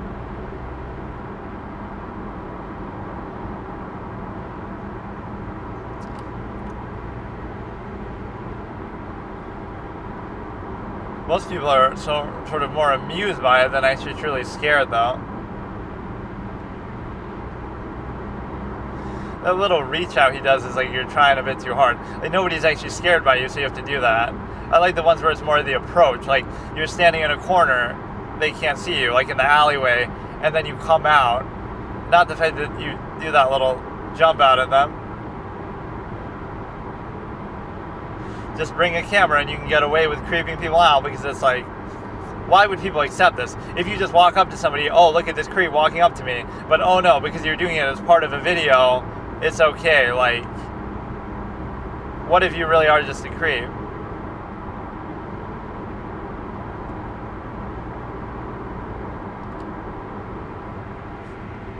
Some of these reactions seem fake in the sense that they're not really scared, but they're just kind of playing into it or whatever. She's gonna bang her head against the glass fucking thing. But of course he wouldn't upload that one if it did happen.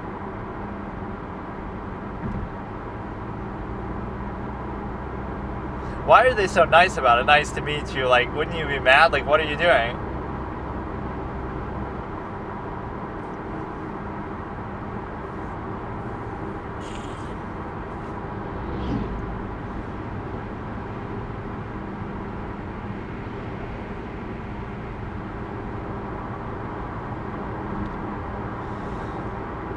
I don't know, this is kind of okay, but I'm almost bored of it a little bit. I like those approach. I didn't realize it till now, I guess, exactly, but I like the approach ones where they approach from the alleyway, so you don't even know they're there, or like they seem like it's just a tree and it's a bushman, although he's overused the bushman one way too much.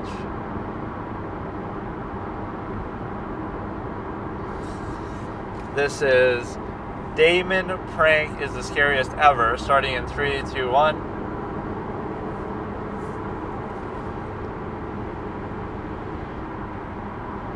This is a good pretense. Have somebody follow you around with a camera and wear like a creepy mask, and people will excuse your weird behavior that normally you might just do anyway. Like, what makes this okay compared to some creepy guy just walking up to you normally? Right. What if he had actual bad intentions? Look at that jump. You gotta be standing. I don't like these anymore. You gotta be standing in the fucking alleyway, bruh. Not walking down the street, because then they can see you the whole way, and it's like, they see you coming, bro. I thought I didn't want the bushman ones, but I did, because at least there, I mean, it doesn't have to be, yeah, that one looks good. Like he's hiding behind a car. Nun prank is too much for people, starting in 3, 2, 1. He's hiding behind the car, so they don't even know he's there, and then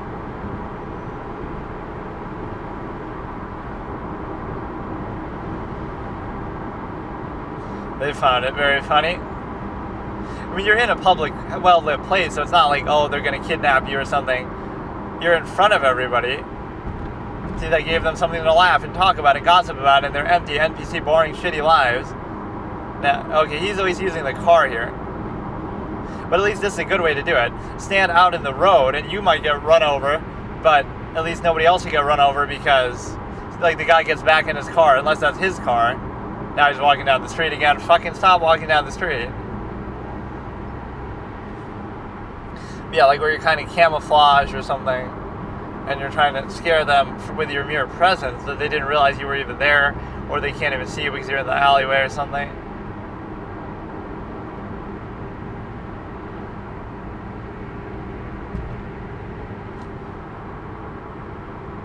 Another nun prank.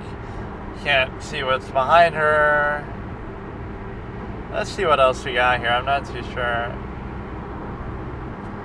Behind which prank? You gotta stand in the alleyways and do this shit. sometimes the other friend will ruin it, though. They'll scream first because they see her coming, and then you try to sneak up behind and do something. Holy shit, I can't find a single one like this. Like, even this one's good. Or like you're jumping out of a box, so it seems fairly innocent, even if the boxes or whatever seem out of place. Zombies attacking people from boxes prank, starting in 3, 2, 1. That's pretty good, I guess. Because they wouldn't expect that to happen. They have like a half scared reaction, but then they go back to normal. Like, they know it's not really a threat. They just have that instinct.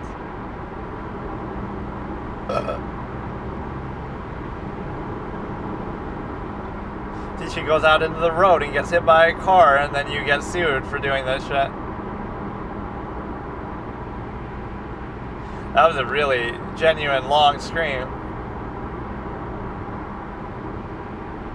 You know, you might be able to startle somebody like me, but I'd never scream. Like, what's to scream about? Like, it's not gonna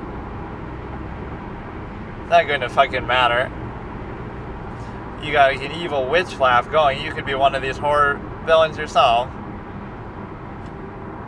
They sort of open the box too slowly, though. You got to seamlessly just come out. They open it and then come out. You got to come out in the same motion by which you're opening it, like with your head.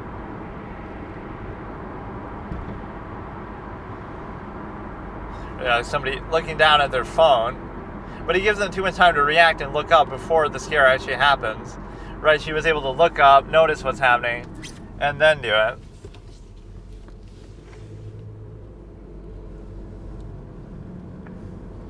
Everybody just gets a good laugh. I guess he only shows the wholesome reactions, but somebody might just be unfazed, or somebody might just be...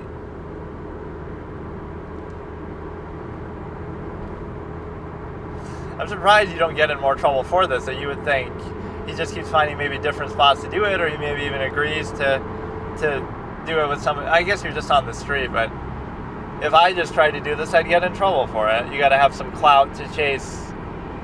I have 1 million subscribers, so that validates what I'm doing. You're not just sitting at home playing video games all day, you have 1 million subs, so now you're making money from it, so now you're doing the same thing, but just because of that, it somehow validates it. So in other words, it's not the inherent practice that you're criticizing or valuing, it's the benefit that you get out of it. So like, oh, you know, you shouldn't do OnlyFans, oh, how sultry, how wrong, but also if you make millions of dollars from it, nobody's going to, question it, so... In other words, money is the defining factor, not what you're actually doing. Anything can be valuable if you're making money. Anything is not valuable if you're not. Like, it's not the inherent practice that's actually being considered.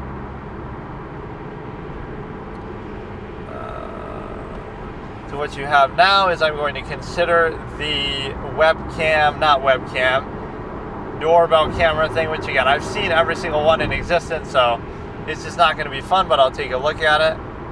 You have doorbell camera, 2-sentence animated horror, similar, it doesn't have to be exactly that, but just animated horror stories in general, or even short films maybe based around the like. And then you also have the ability to consider just scary videos in general. So let's try to look for something here along the lines of the doorbell camera footage. And if you can do that, then it'll be pretty good. But again, I've seen probably every single one in existence. Again, like look up a new one, but it's going to be rehashing some clips that we've already seen. These aren't really new clips that we haven't seen before. So you have like... the problem is even if you're looking away for like a second, like how I sometimes do, it's not really posing any real threat in terms of driving, but it will the one time that something unexpected happens, right? Like something jumps in front of you or somebody suddenly stops, then you can get yourself in trouble. Whereas normally,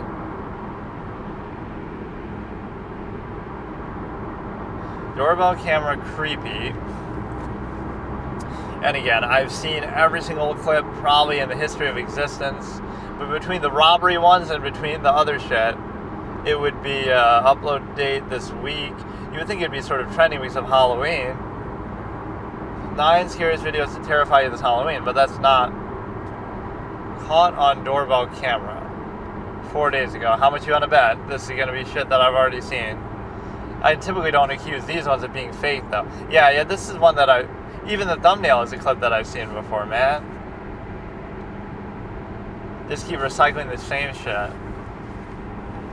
5 most disturbing and creepy things caught on camera, starting in 3, 2, 1, even though it doesn't say doorbell camera here.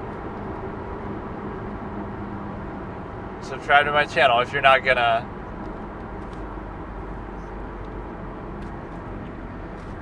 Oh, this is kind of sad though when it's a daughter involved.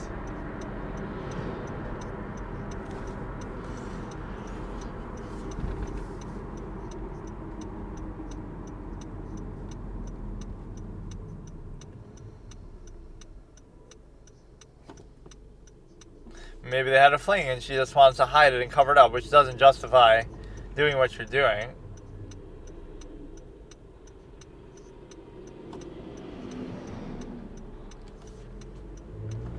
How do you know he's completely aware?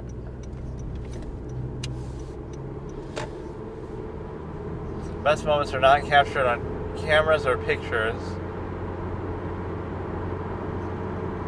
Logan Anthony Ursini. The way the narrator says it is a little different. You shouldn't really get 8 years in prison for that, though, even all due respect.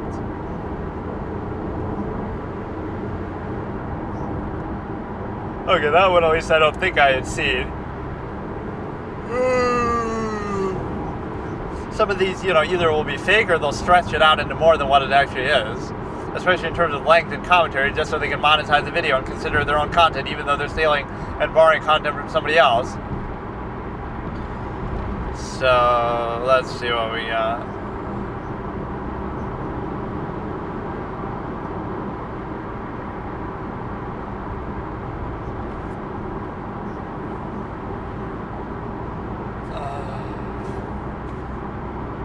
But yeah, between the robbery ones or like people just on drugs, you'll have genuine things, right? People just being criminals, degenerates, or drug addicts, or even like hostage situations where they're asking for help.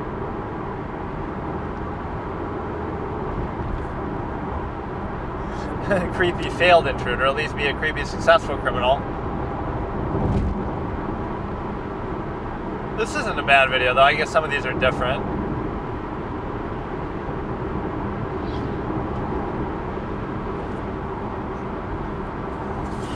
So the thumbnail is recycled, like with a guy in a mask crouched down. Looks like one of those to do with Watergate or whatever.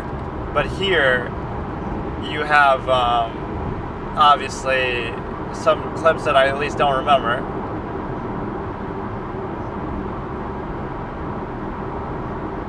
Even he was like, I don't know why to explain this, how to explain this. Well, why would you do that, though? Nothing was stolen, but why is he fucking with your shit? It's just a prank, bro. It's just a prank. The prank. You wouldn't drink that shit anyway. You would just... Really? National media attention? I love all the stock footage that they use in here, too.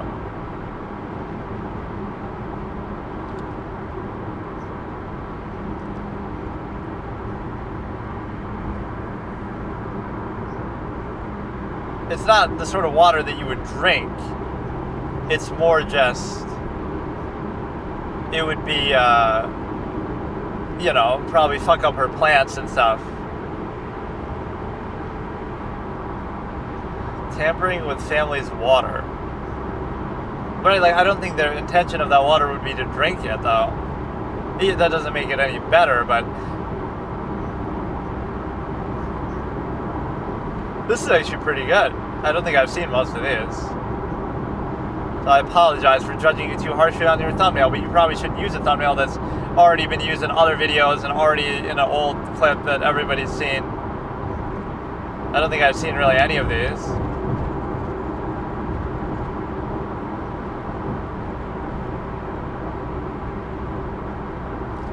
Sometimes people are just trolling and bored, but I don't know. I don't know if it's always malicious intent. When you do it for such a long period of time, like when they come up as a clown, they know that they're doing it for attention. The guy who smashes his pumpkin. I heard you were a fan of smashing pumpkins, so here you go. Yeah, I love that. Like they'll go in, they'll rob your house, and they've never been found, even though you can see their face right fucking there. How are they not found, dude? They're not even wearing a mask, nothing. It shows you just sometimes the police don't care. Right? I bet if they did something that you really wanted to catch them for, you could easily do it with all your resources. That's just a nice way of saying, like, oh, we can't investigate unless we have proof of a crime, or blah, blah, blah. Well, they'll just call it, yeah, this is the one. Ronald Reagan mask. Why did I associate it with Watergate?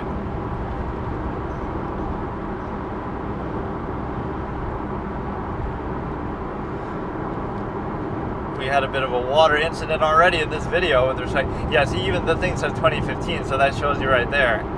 I guess these aren't necessarily on doorbell camera, but some of them are, but it counts for kind of the same purpose. And so what you have now is a simple ability to recognize that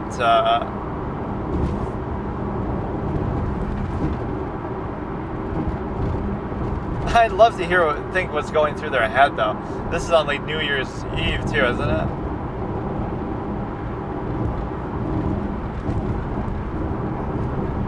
This is a pretty good video.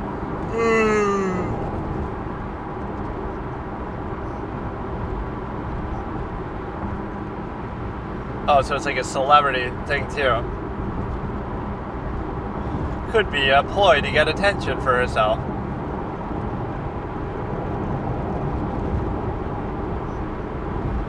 Well, why would you out yourself like that then?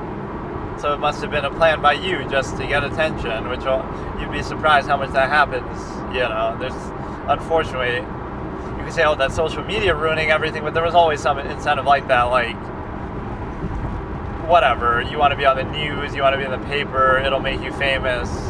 It could be some minor shit. The news always does segments like that too, like, oh, community outreach, this kid drew a picture, so let's make a news story about it, like some random dumb shit that isn't actually too important. But wait, this is a different video. I guess it just ended. Okay, fine, we'll give this one a chance too.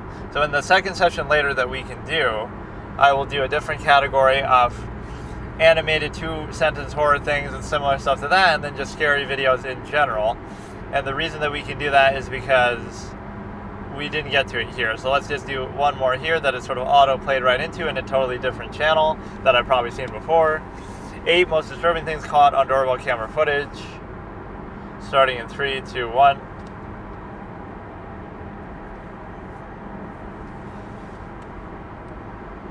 Yeah, like here's the societal contrivance observation, though, just in general, like that everything is like lower standards. You lower your standards just to deal with something, like, so you'd be kind of disgusted or appalled or thrown off by higher standards, full value, full experience, self-actualization, which is a fault of the structure that you're reduced to, not the fault of that expectation.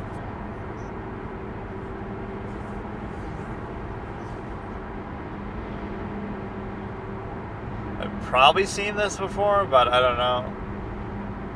Yeah, these ones have like malicious intent behind them. I mean, if you're so worried about the doorbell camera, then just don't even.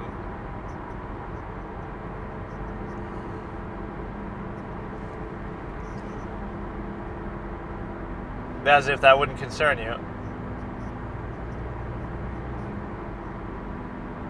You wouldn't even really be able to tell what that is. Like, how about you pick a house that doesn't have one of these or something? There's like a reverse psychology element that they must have something worth protecting. So that's, if you have a security system, people are more likely to rob you because they know you have something worth protecting in there, versus, oh, I don't have one, so now they won't rob me because they don't care. Because, you know, you must not have anything of value, so it's like a reverse psychology issue.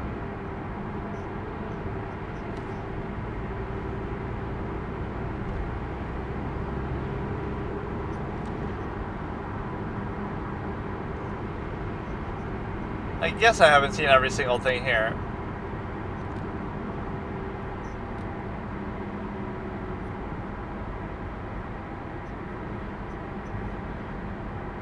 But maybe he's just a neighbor or something. How do you know it's a malicious intent guy?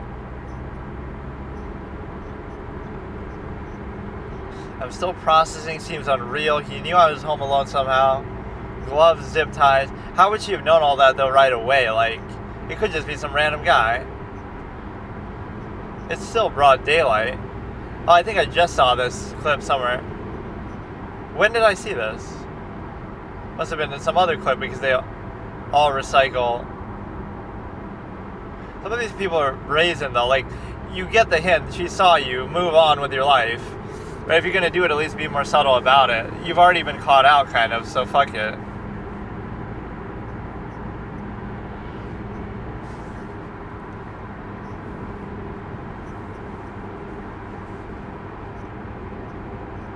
Yeah, there's these like daily instances of paranoia that you can have. Like, you might find a bug in your food in a restaurant, or you might find a staple, or you might find this or that. Like, you could be paranoid about every little thing. You might think, oh, it would never happen to me, but the one time it does happen, oh, I guess, the joke's on you. So, you know what I mean? Like, you could find every little thing unnerving in that way.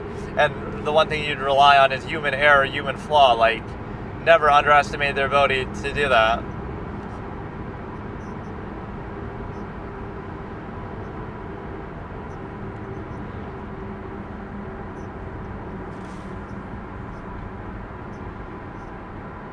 I think I've seen some of these clips, but not all of them. It's not enough just to cannibalize other people's content, but you gotta keep recycling it over and over and pretend like it's your own or whatever. I guess I did have time to stop earlier for food. I didn't realize. So I guess I'll get something now. I don't know if I'll do another segment of this in there, but maybe I will.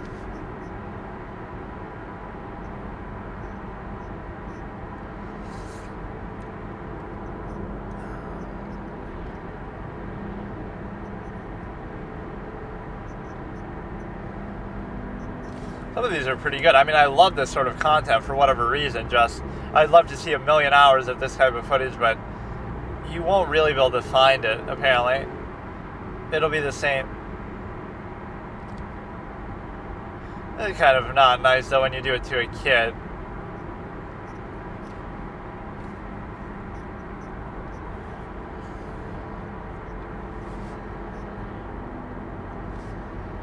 Right, like, it's not quite as good when you're doing it to kids. Not that it's any better if you do it to adults, but it's just kind of weird.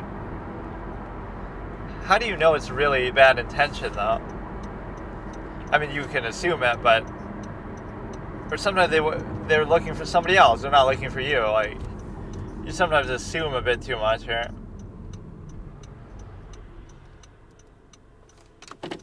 I don't know, sometimes... These videos too, they'll speculate too far, like, oh, they always have the worst intent, but maybe not. This one's kind of unique in this context, that it's just a natural disaster one that's a little different than most of the context of these clips. This is kind of good.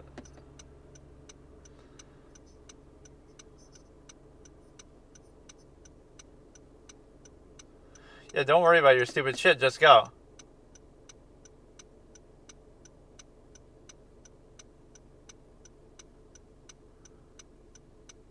Yeah, nice job, you just scared them and made them run away.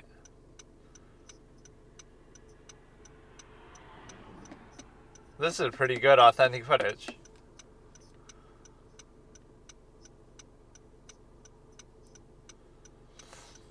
Although you would think it should be ransacked, like... It'll be untouched, but then people will break in under the pretense of the chaos. Okay, so let's look at this one here. It's going to be another...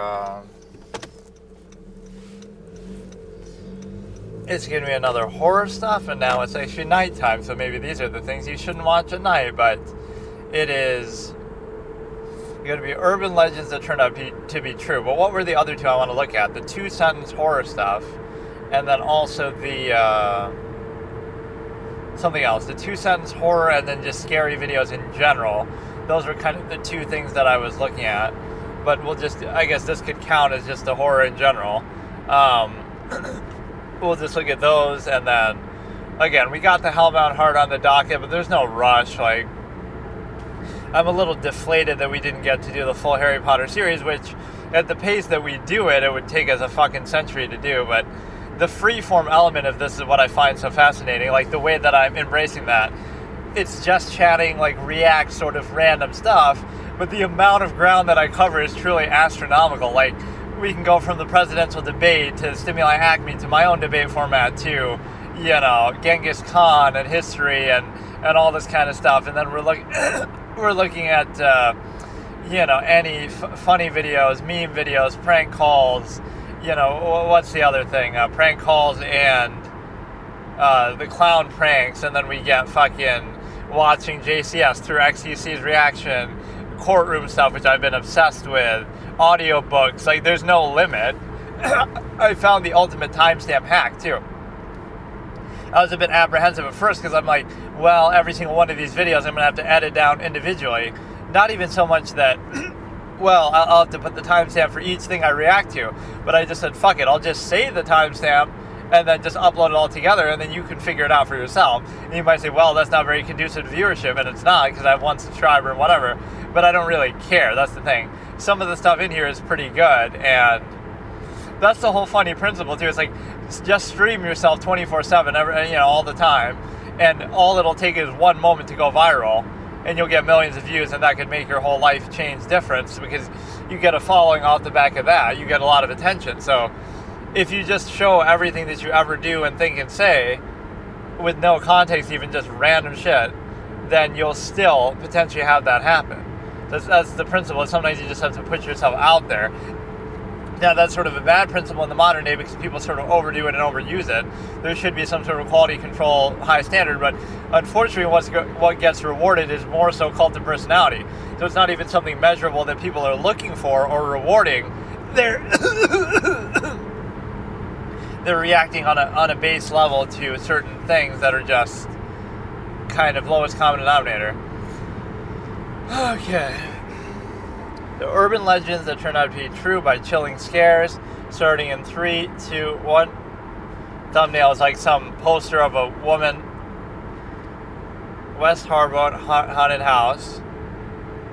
Australia. There's going to be big spiders in here, haunted. Oh wait, that's just another normal day another day in Australia. We saw this huge, gigantic spider in there. That means it's haunted. Don't go in there. Oh wait, it's just another day in Australia. My bad. There's ghosts, there's demons, there's killers in there, there's blood everywhere, there's weird sounds, there's even giant spiders. Oh wait, we're in Australia, I forgot. That's pretty much how you'd say it. Sometimes I'm not trying to make the joke, I'm trying to get the form of the joke. Like, here's how you would make it if you were some lowly, initial-minded, reactionary kind of content creator.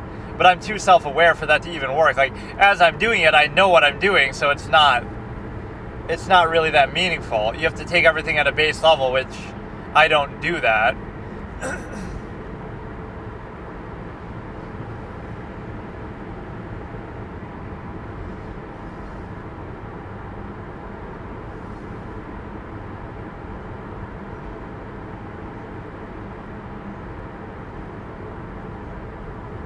Well, that's a really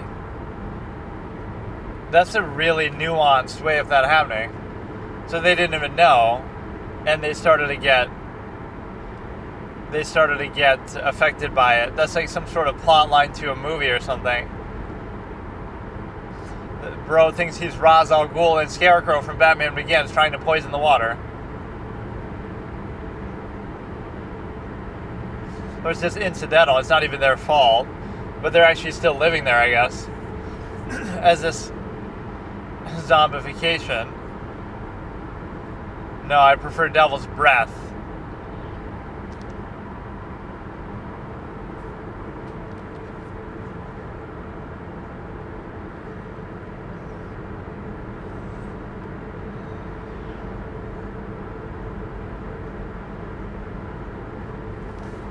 You would think you would notice something, but you wouldn't know it's the water that's causing it, or...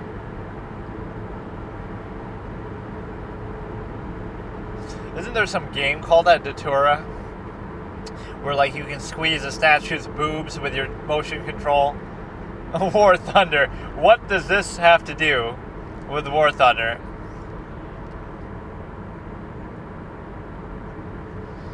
Here we go, bro. Here we go. No, I prefer World of Tanks. One of my friends really likes this game. The graphics seem kind of turned down. Oh yeah, realism.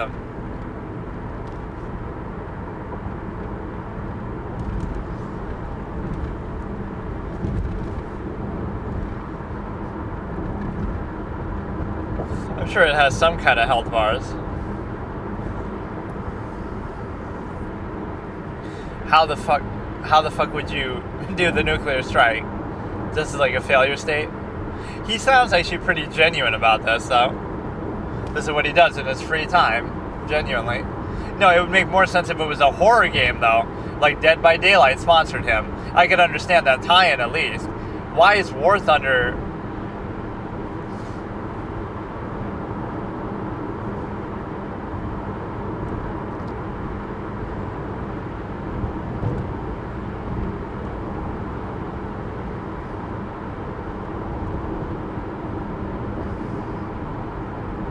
Here we go, bro. Okay, we get it, we get it.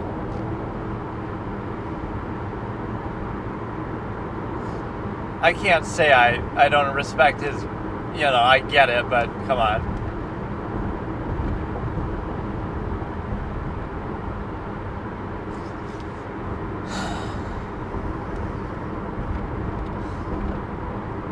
But no, you didn't give us enough detail on the first one, so what happened with them? They were drinking the water, and then what happened? Did they kill somebody? Did they die?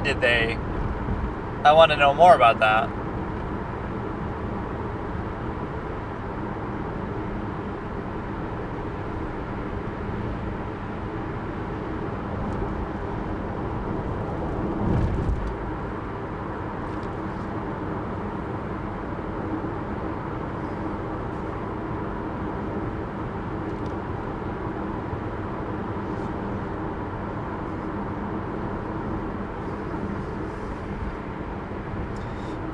Children started disappearing.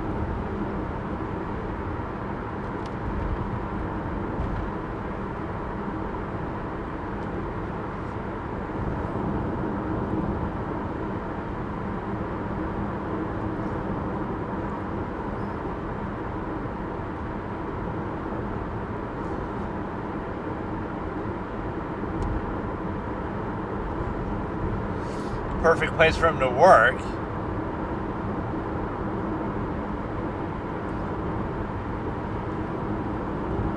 No, I respect the criminals who actually get away with it, and we don't know who they are. I'll vilify a criminal if I find out who they are, but if I don't know, then I glorify them in the unknown.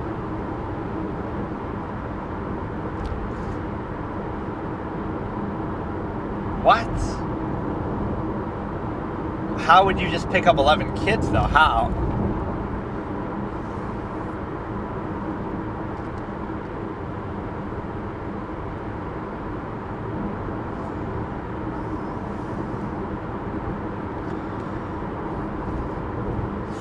What makes them just go along with that?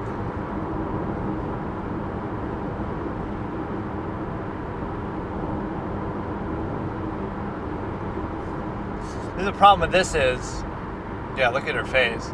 I thought that was the real horror of the thing. The poster of, I think it was her.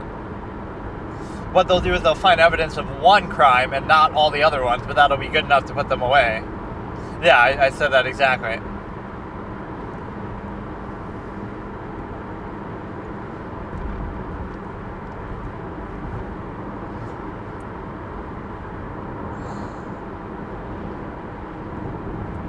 Wait, what do you mean 2004, though?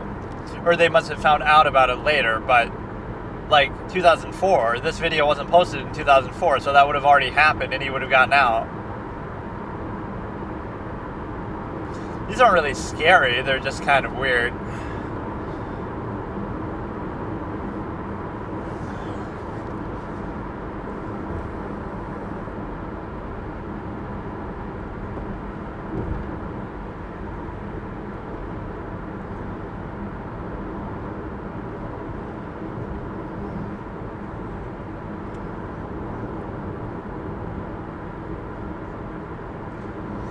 this is always the easiest way to commit a crime. Not that I'm encouraging it, but like you go to some remote, unknown area, nobody's gonna be the wiser.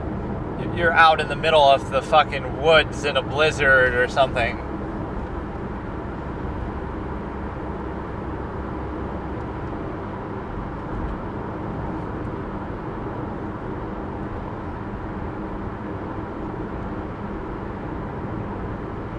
Is one of these going to go unsolved? I guess it couldn't, then he wouldn't know it's true.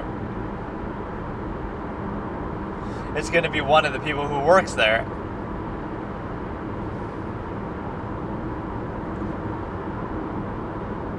Why would you want to go in the area, though?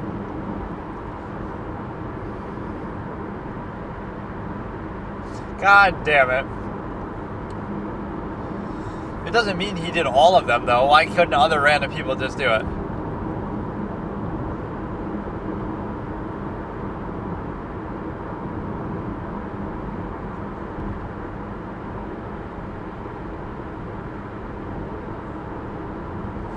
I just played the fifth.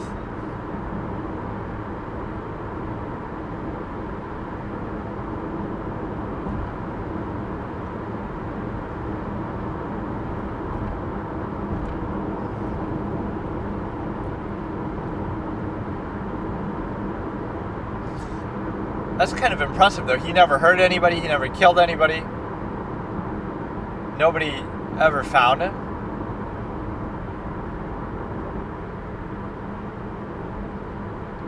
I'm actually kind of impressed by this guy. There's no malicious intent. He's just doing it for survival. He's doing it by choice. You don't need a reason. The non-consensual social contract of society.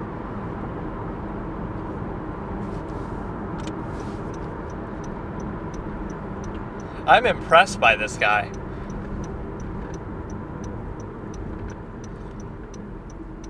This guy is something special. He's not actually a bad guy.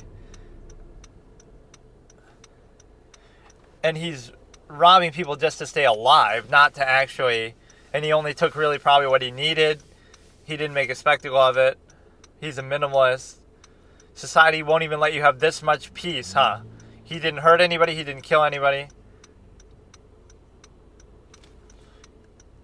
He didn't deserve any of this. Like, I actually, he gives my 5 stars of respect. He's an amazing, amazing person who wants to escape from the contrivances of society that were forced on him in birth that he didn't choose. And all he's trying to do is just... Like, imagine having the discipline to do that. So for decades, you stay out in the woods. Nobody ever sees you. Nobody ever noticed. How could they not notice you? How could nobody notice you for like 30 years?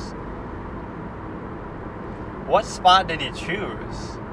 You never had an issue with animals. You never had an issue with people. Nobody ever questioned what you were doing. Nobody ever saw you. Nobody ever caught you. You never got sick or died from the cold. Like, I don't know.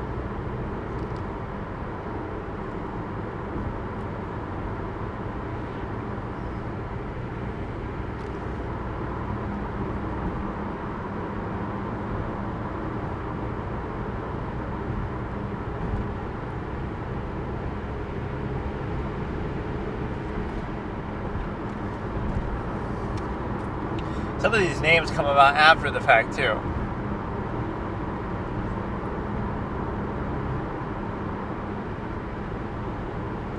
Giant Sox Rugby Super League stars.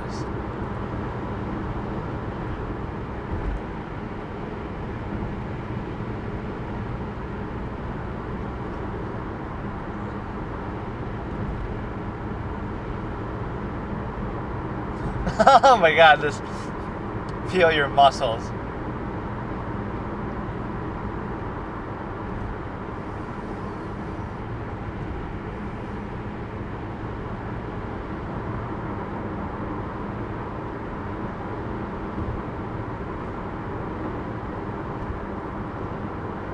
I thought he was going to get hit by a train.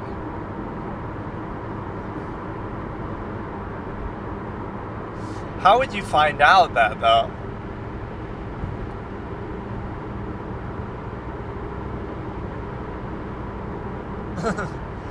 He was ahead of his time.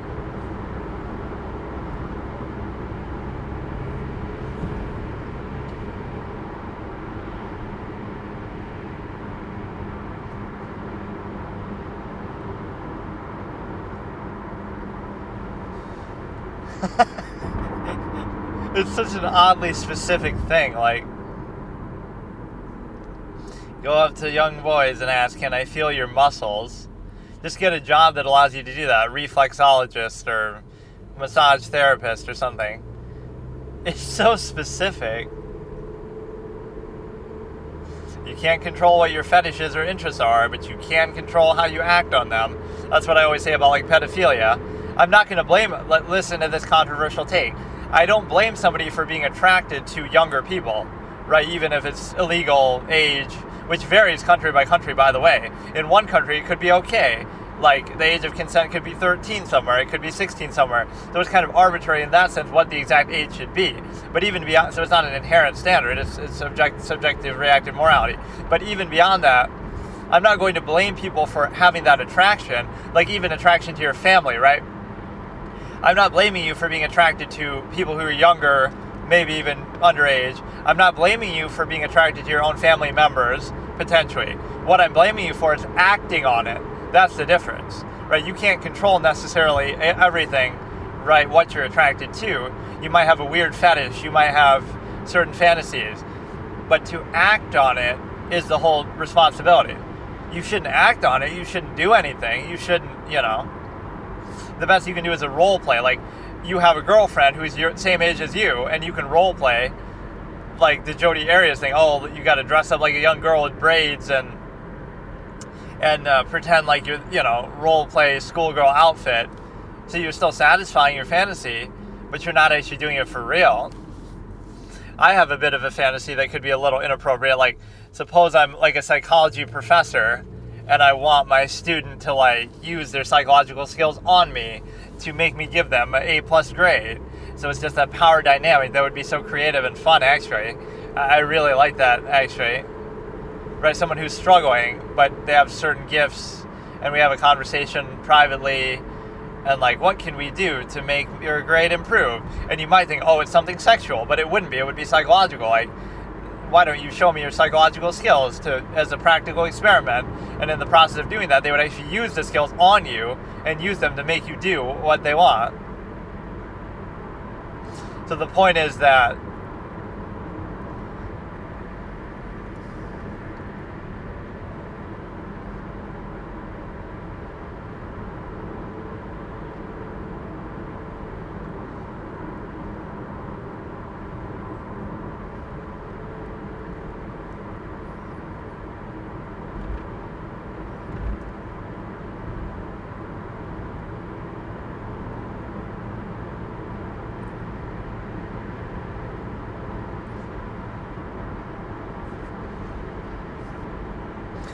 or it could just be, the media fucks everything up as usual. But no, what we're going to do is we're going to finish up the Audible stuff, and then we'll get into some of the actual movies. And there's so many movies that I want to watch that I should almost use a random generator.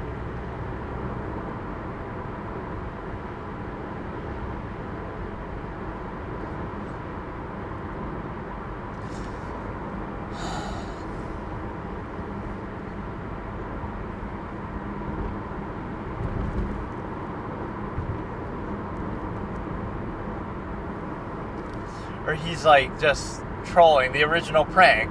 It was just a prank, but people didn't know back then. So imagine if 100 years ago you walked up to somebody in a costume of, like, a witch on the street, like Nixar, and tried to do that.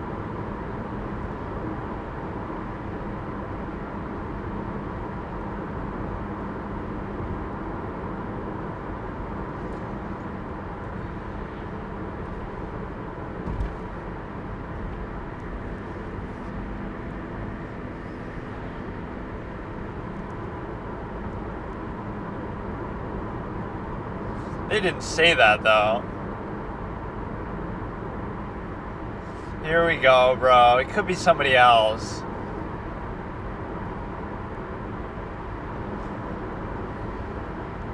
Yeah, we need more bunny pranks rather than the clown pranks.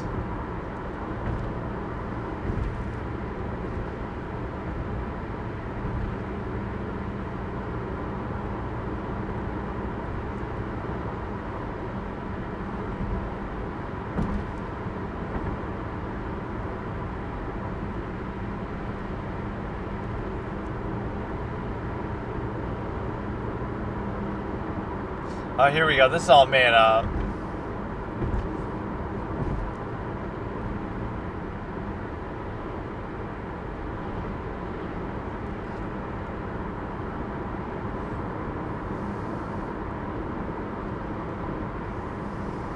See, what is the stock footage? This couldn't be from that because this was a long time ago, so... Oh, this is dumb. This has nothing to do with what actually happened.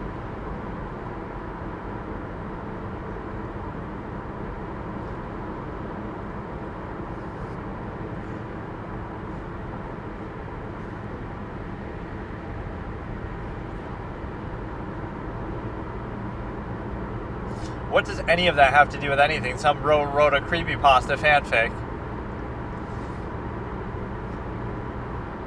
Yeah, I was thinking about that with the movie, but I didn't know if that was really related to that story.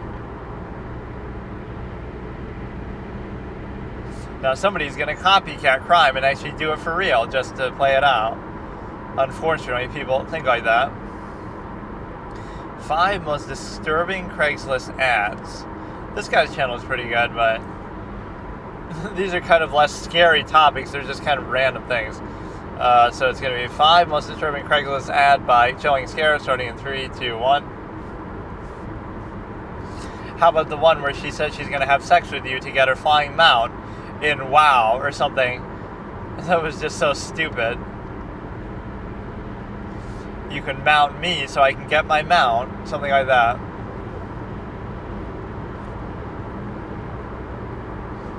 All these could be actual murders. Or if they get multiple people with the same one. That's really impressive. Because there's no accountability. I think I remember seeing some of these.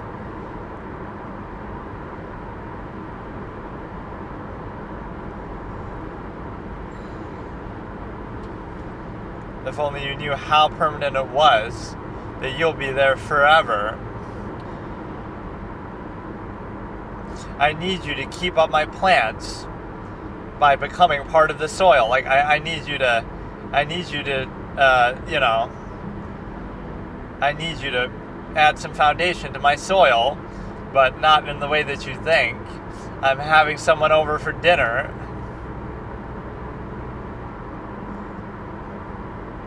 I've seen at least this aspect, this case before. I don't know if it was part of this clip, this video. Probably not. It's like some sort of Texas Chainsaw Massacre style stuff. So somebody probably was rejected, because otherwise they would have died.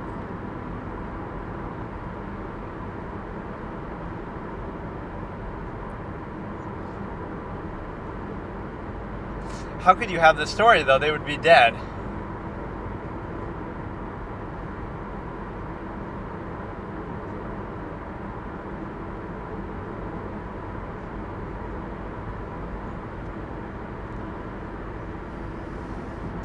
Little did you know, the person in the house is one of their relatives.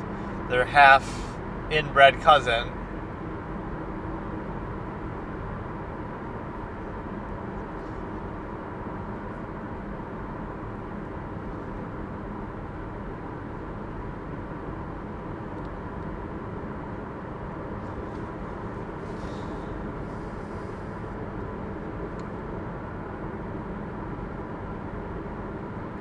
What about Timothy Kern?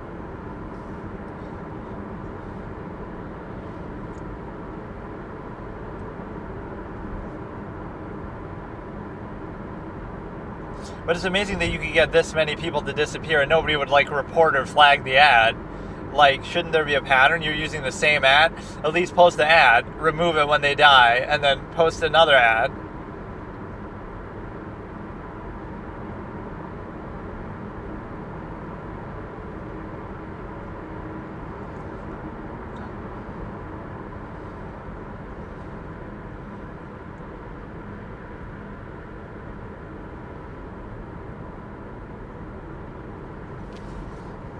But, like, what is the point? What are you really getting out of doing this?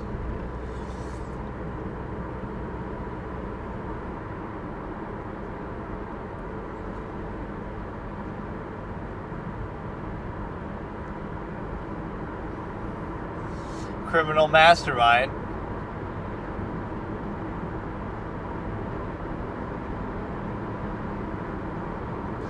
A regular Roy Taliaferro moment.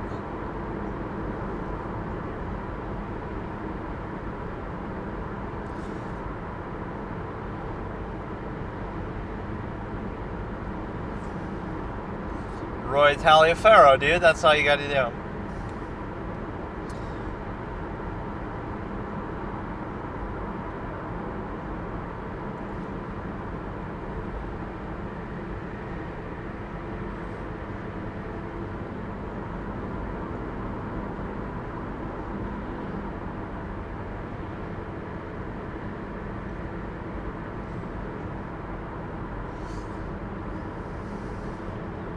Is this really a poem, or is it just a description?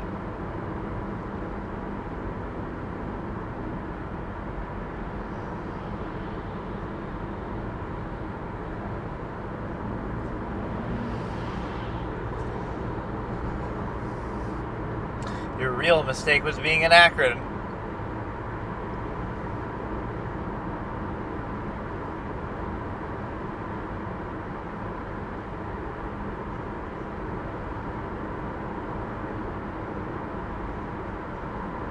I'm just more impressed that it worked for that many people. And they still didn't do anything about it. You can report stuff and flag it, but it doesn't do you much good. Just use a proxy, lol. Yeah, looking for a psychology student to use their skills on me to make me do favors for them. There's your fantasy.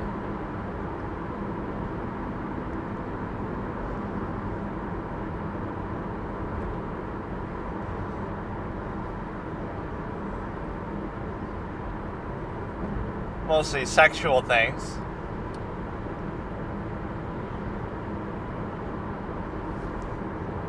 Tulsa murder.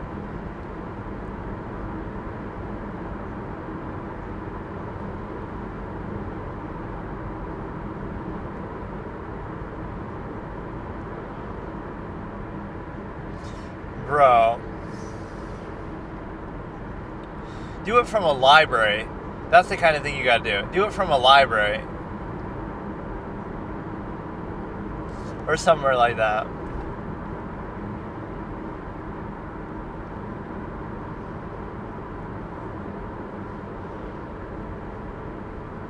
But it wasn't removed because Craigslist is stupid. Must be somebody who was arrested by them or put it away by them.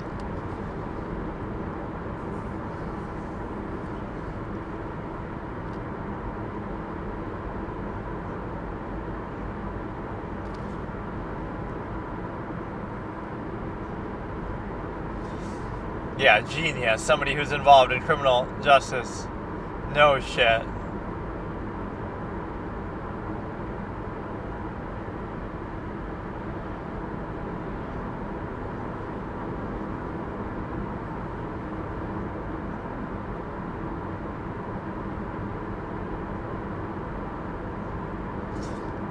But this one isn't that disturbing because nothing actually happened.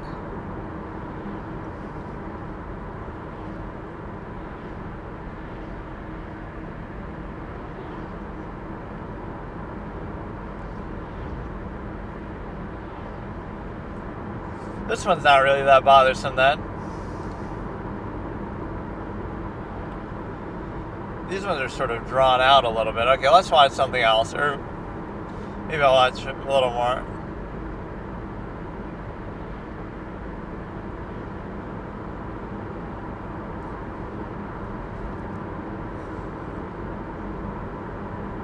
That's just her fantasy, so she's just having an unhappy...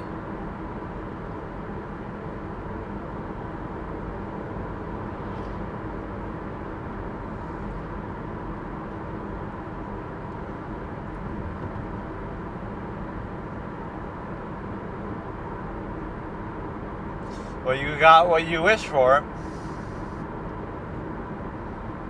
You wanted to be abducted.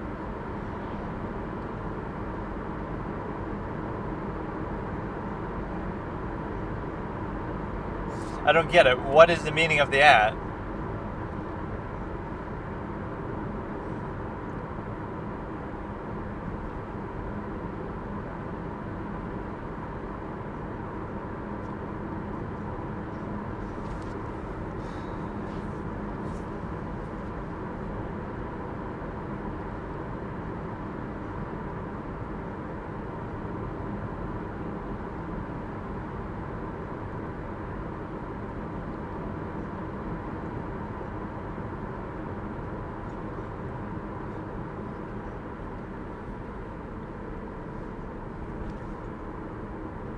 So she just wanted to role play being abducted?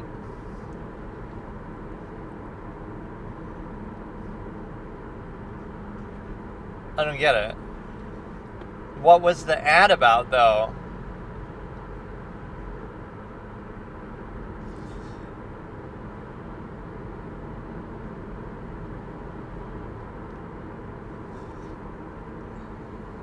This one wasn't bad either. It was just...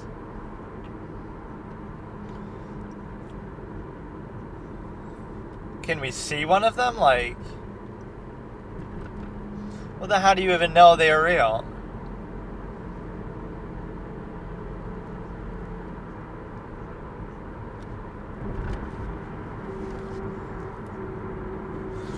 I mean, it would have been...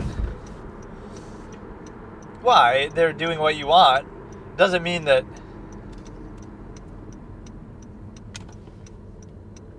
But that's like entrapment. You're asking him to do it. So you could just do it for the benefit of the person who wants it. It doesn't mean you have to actually do it for real. Just like the catch a predator issue. It's not that what you're doing isn't wrong, but when they're asking you to do it, like, he doesn't mean you have to do it overall. Like, okay, you're asking to be kidnapped, so they'll role play the kidnapping the way that you want, but they won't just do it for real.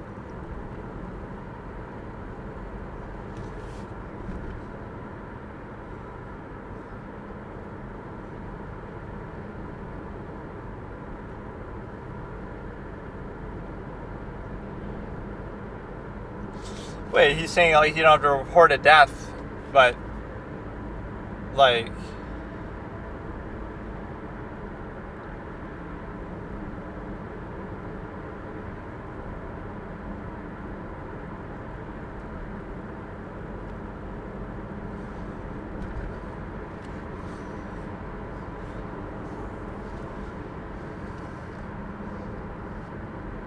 look how he's writing it, like he's so snarky about it. This could be fair because maybe you just don't want to pay a funeral home.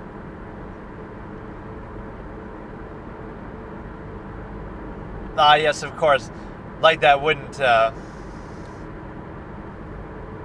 Oh, yeah, like you're not asking for that by doing this.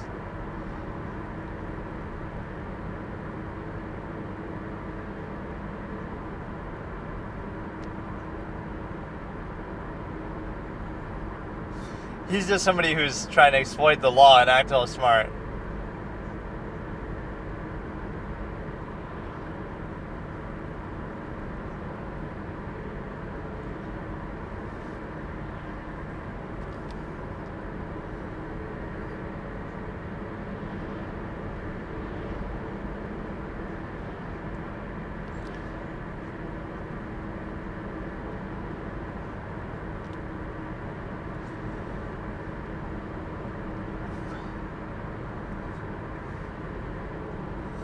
there's actually nothing wrong with it on the basis of a funeral home, right? That's all it is.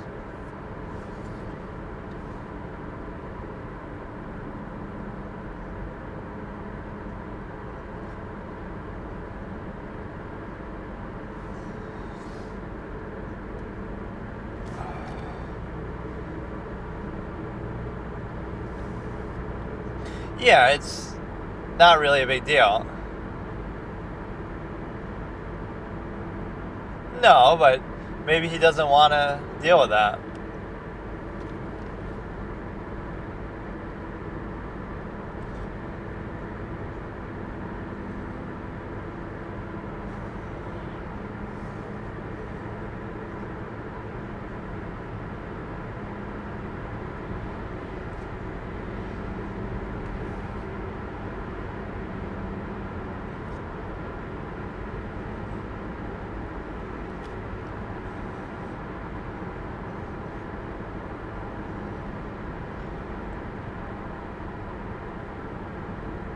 Like, all you're trying to do is subvert the funeral home business by having your own means of burial. There's nothing inherently wrong with that. You could have all kind of reasons for wanting to do that. Because funeral homes and funerals in general can be super expensive, so you can understand that.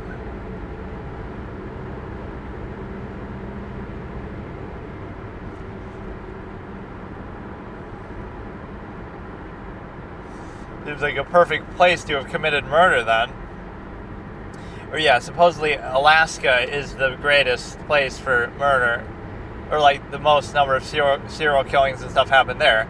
Maybe because it's easy to hide the body, or because it's so separated from other states and countries that nobody's going to come after you. And it's just kind of backwards in the middle of nowhere. A regular Fargo type of experience, but even that's not exactly the same.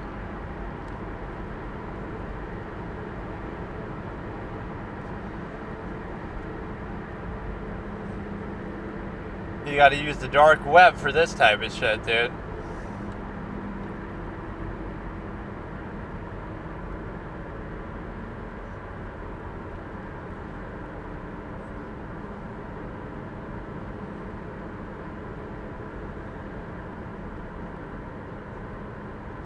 Haven't been this perturbed by a Dwayne since Dwayne Wade's statue was unveiled the last week. You don't want to be ungrateful for the statue, so I get it, but like clearly, I don't know how they get these faces all wrong. Even Kobe's statue is kind of shitty. His pose was dumb, his face wasn't the greatest. Shaq's statue is really good, doing the aggressive, explosive dunk.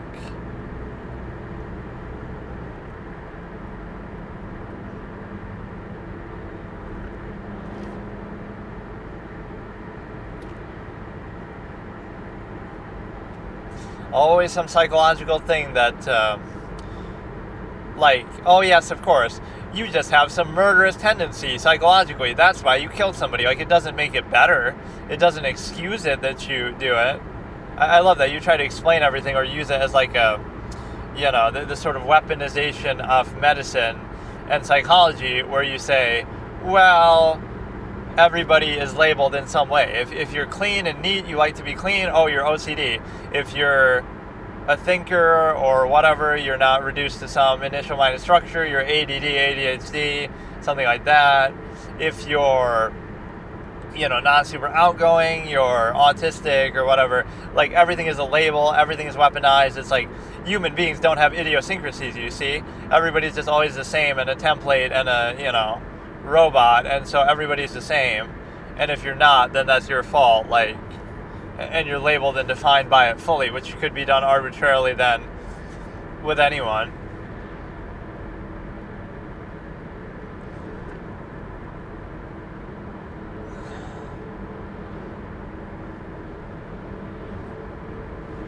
So let's look at something else here, and I guess like the 2-sentence horror Reddit thread. Now that could be scary for a different reason. And it's scary how pathetic some of these people are. But no, this guy's channel is decent. He does some, I appreciate the creative desire to do this, like, that you would have,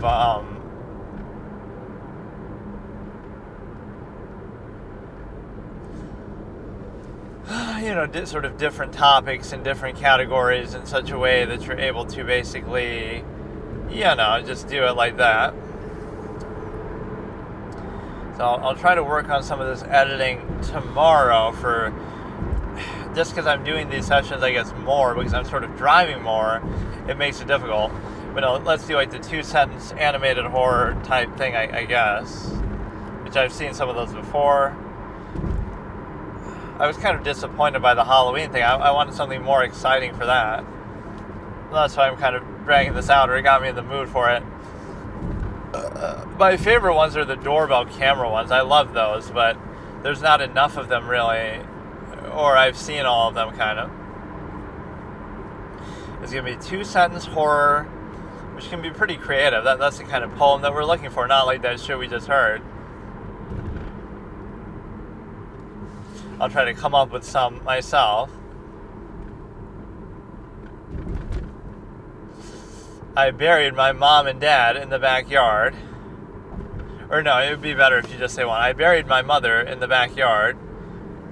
Or no, I don't know. You gotta make the first sentence sound really innocent. I went to my mother's funeral today.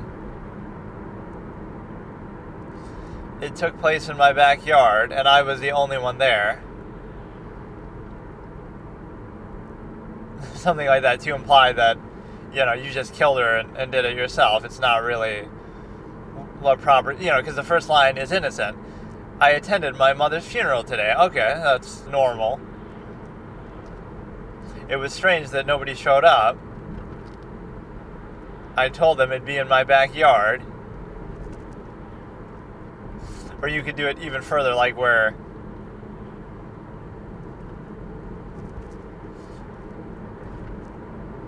I don't know. It's just make the first line sound kind of innocuous. Think about sort of different subject matters here, like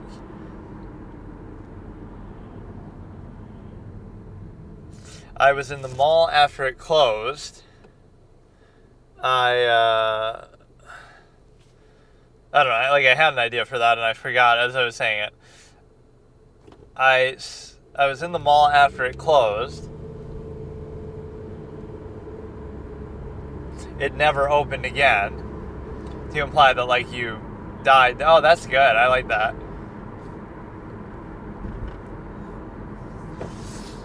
You could say that with anything, though, I guess.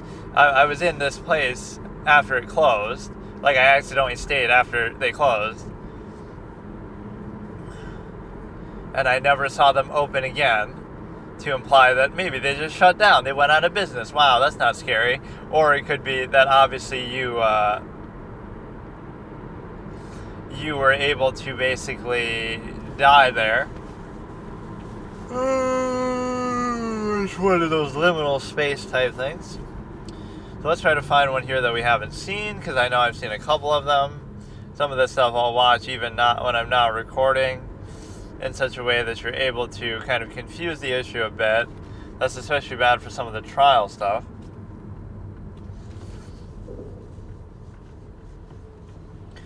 Some of the most noteworthy ones I have obviously seen.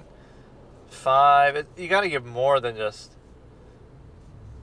bad 2-sentence horror. No, not bad though, I want good. Reading bad, why you gotta make it bad? Doing the shorts is kind of annoying because the orientation of the screen fucks up and everything else. So let me try to find some of the top ones that show up I've obviously already seen. I do like that little red bar feature that YouTube will always show you, that you have 4 creepy. No, I want more than that. 10 2-sentence horror. Okay. But these are too short, man. I mean, they are 2-sentence, but you gotta have more. 10 2-sentence horror stories animated volume 1. So this is, well, there could be a number of videos called the same thing. That's an issue that I run into. You gotta get the channel name. It's like Dark Robot. So 10 2-sentence horror stories animated volume 1 by Dark Robot, I believe was his name. And it's like 3 minutes 30 seconds long or some such nonsense. And so we are starting in 3, 2, 1. Number 1 by EverTTDC. I like his voice.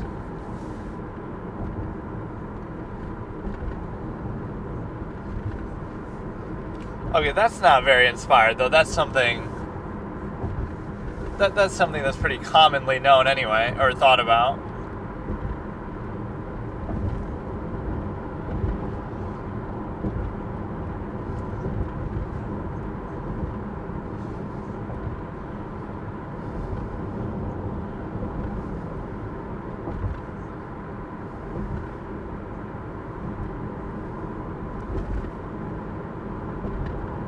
So the toys were the real villain? I don't get it. This looks like the chick from Courage the Cowardly Dog or something.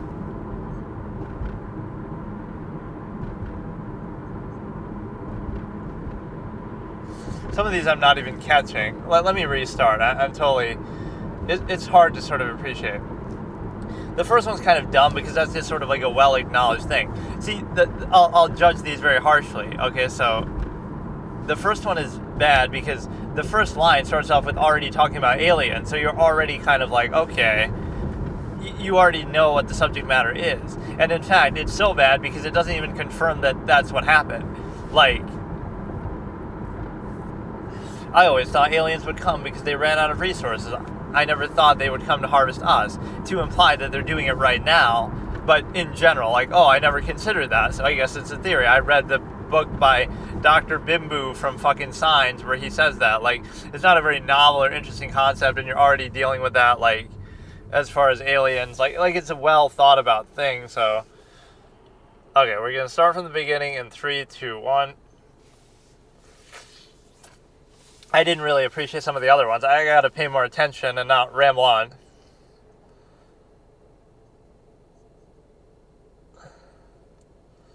Why can't it be for both? And what would it matter? Like, what were you going to do? Okay, they'll steal our resources, so... Or they'll just get rid of it. Top bunk.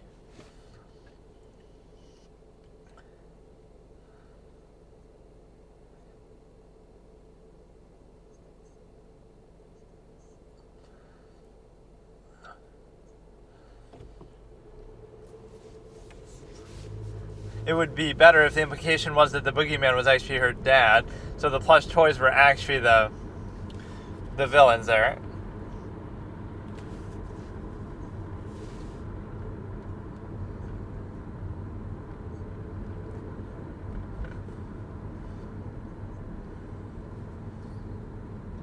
I don't even know what that means. Like, no monsters here.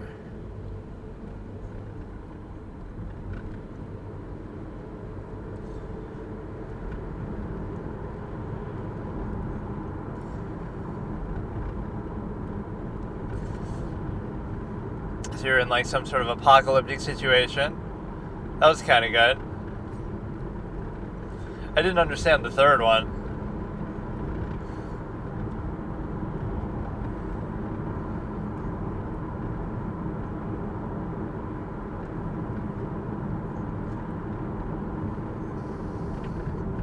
Okay, dude, some of these are a little dumb. Like, that's trying... It's too oddly specific to really be bothersome. And the animation is kind of endearing and cute almost, where it's not scary.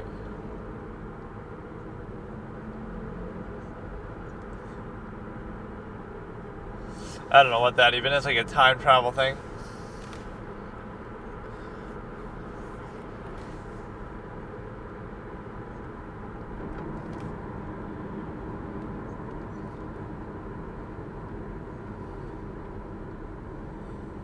Some of these I don't even get, honestly. Monochrome eyes, I love though. I do find that kind of noteworthy.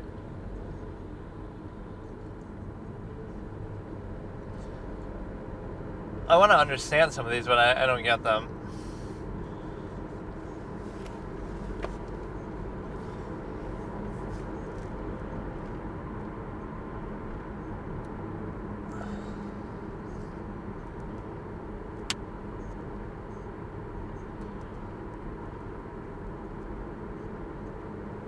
Wait, what?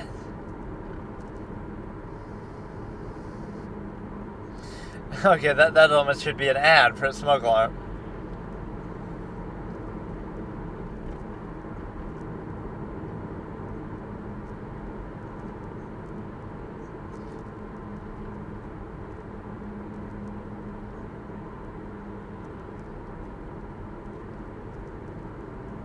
All the animals that died this month.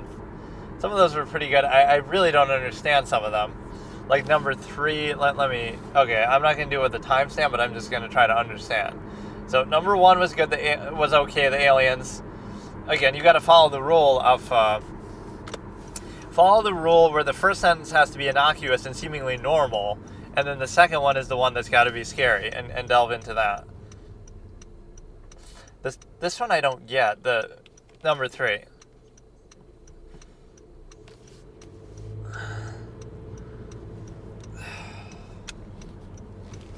Yeah, the implication that the boogeyman was like a parent, too, would be good. I don't know exactly how you would quantify that, but...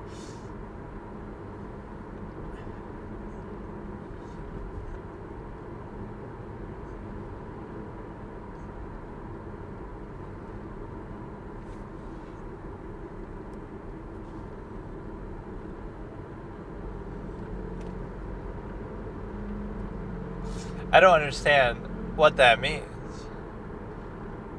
See no monsters here. Outside the room, she said, I thought we agreed not to go after each other's prey. Like, I don't understand. That she's a monster and she's doing it, but...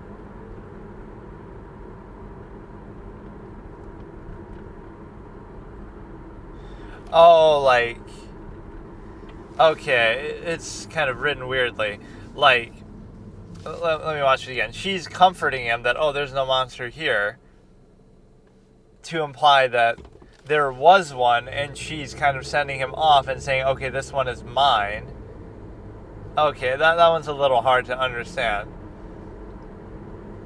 Like that's a very confusing one, actually. Let me read it out as I watch it. Number 3 by Alpha Whistle. See? No monsters here.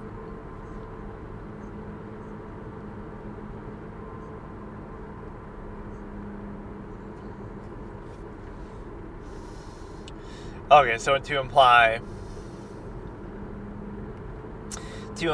that, again, the part that's missing but that's implied is, see, there's no monster here, which means the kid must have complained, Grandma, there's a monster in my room.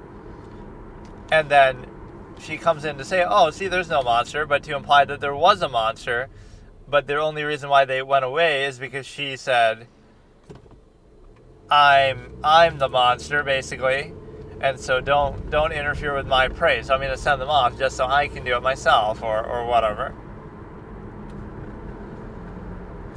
Oh, yeah, I get it now. Like, that was very confusing. What's life like now?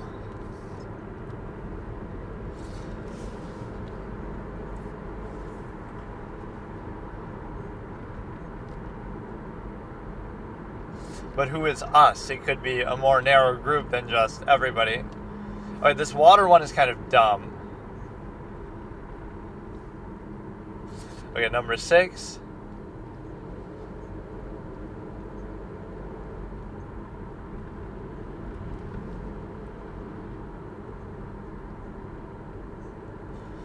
This one's like a time travel one. Probably based on some urban legend myth.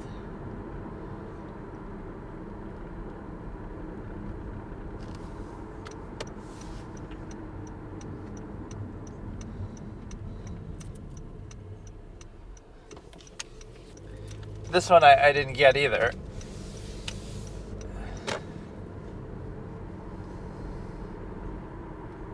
Like, she took out her brother's eyes, but I don't understand what.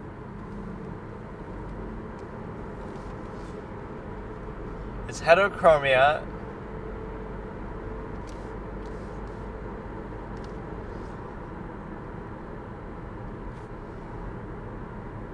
I don't understand. Like, she's taking out her eyes, or her brother's eyes. I don't know what exactly that means, like what she did.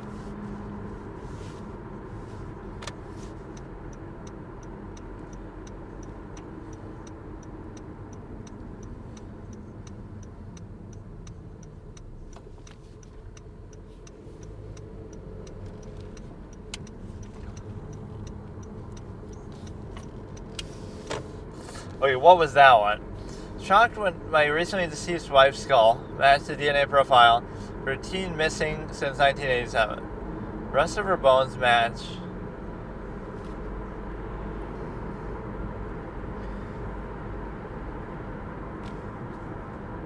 Is that to imply that you're just crazy and you're considered your wife to be all these people that you killed before? Or is it to imply that she somehow was a construct made up of the... I really don't understand.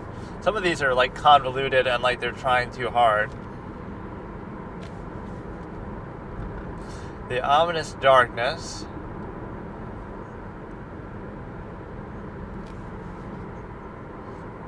This is pretty good. The smoke alarm.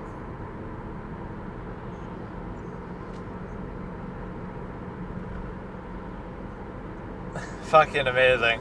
That one, that's perfect because, well, it's still not perfect with the first sentence, but...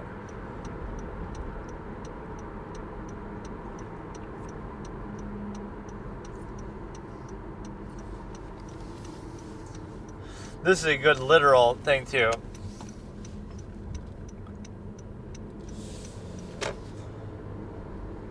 Like, I want to bring all animals back to life for the last day or month or week or whatever, but I didn't realize that would mean that they would come back to life literally in my stomach, and that's a good literal interpretation. That you wouldn't think of that as you're saying it, but, you know, that could be part of what would happen if you said that.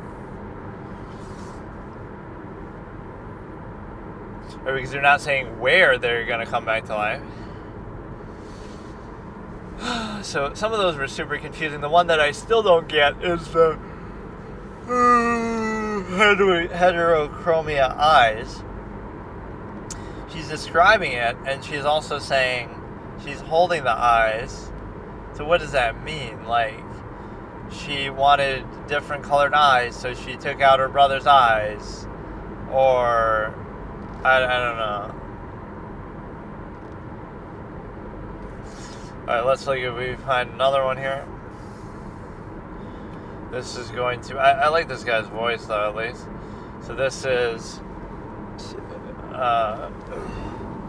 10 two-sentence horror stories, animated volume 2, by presumably the same guy, Dark Robot, starting in 3, 2, 1. It takes a certain amount of concentration. I have to listen very intently.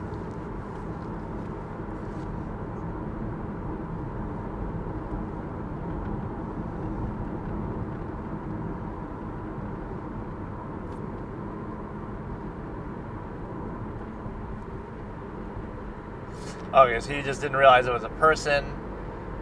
Okay, that was okay. A little convoluted.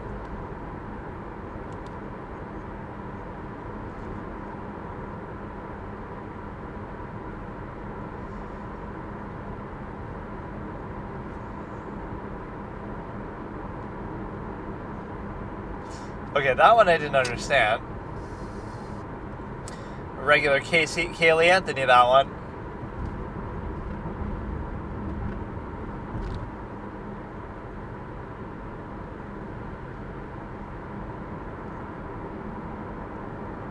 So you weren't evacuated because you were in jail, I guess, is just all that one's supposed to be?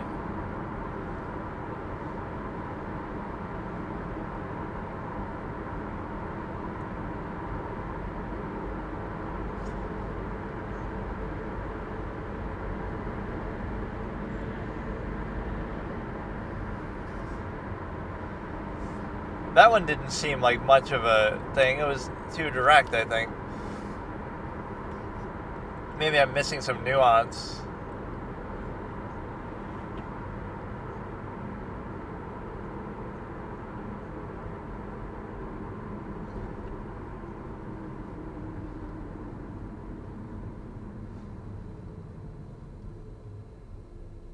I don't understand the implication of that. I'm able to wiggle my toes. Just he's paralyzed everywhere else.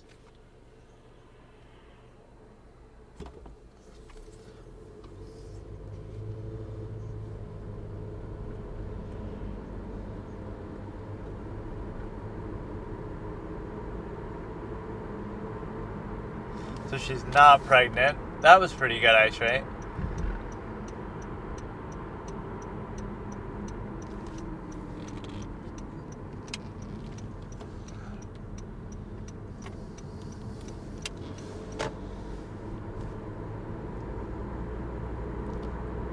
Ooh, that's kind of clever. Because your people will be dead. Basement Dweller 3000.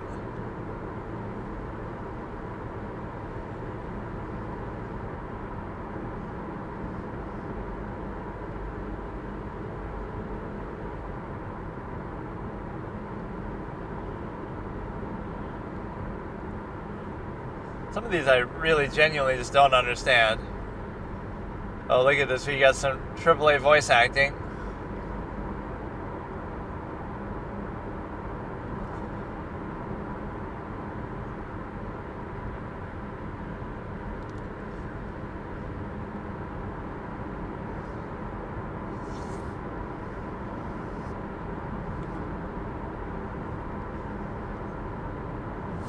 An average day in Australia.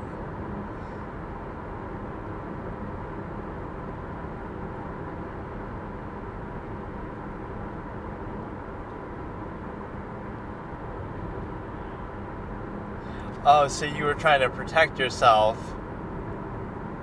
Oh, that's actually really clever on her part, though. So she's saying, Daddy, come get this spider, even though there is no spider.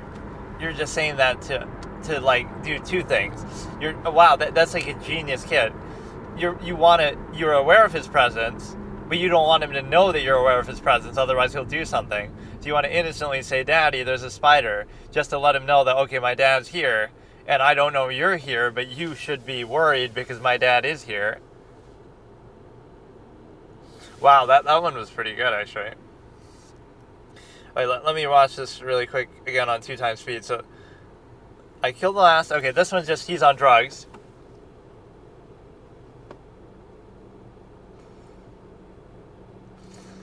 Some of these I just don't get.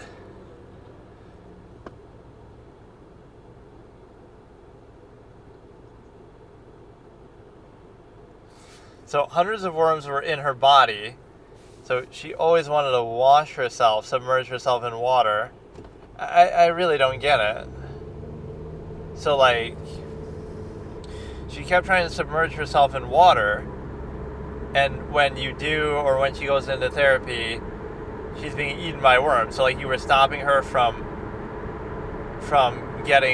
cleaning herself up. I really don't get the value of that one. This one, he's bitter about tsunami. Okay, number 4.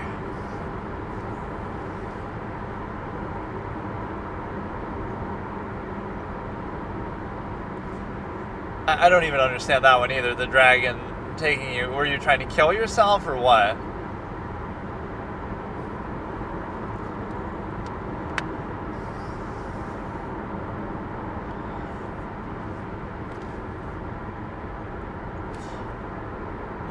What was that one about? Like, why am I able to wiggle my toes?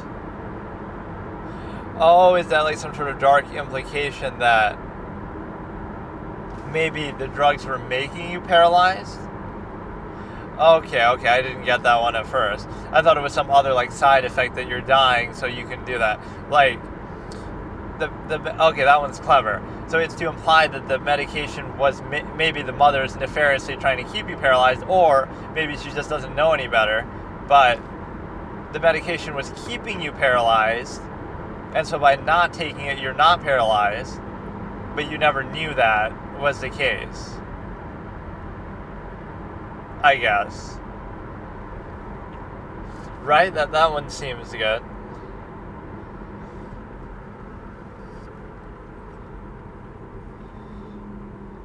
I thought I would be in pain, but all it did is sort of unparalyze you.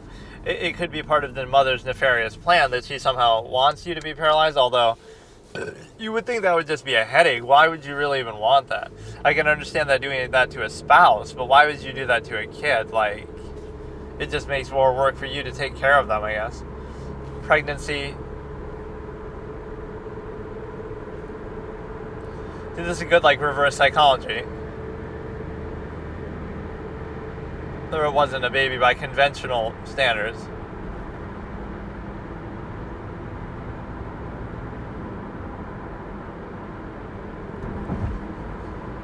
He said no one left. Why didn't it show our people in it?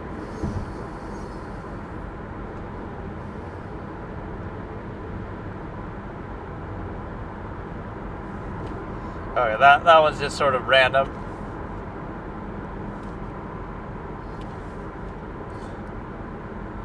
From my tooth of the doorknob, to imply that you're just trying to remove the tooth. But your mother escaped from being held hostage by him.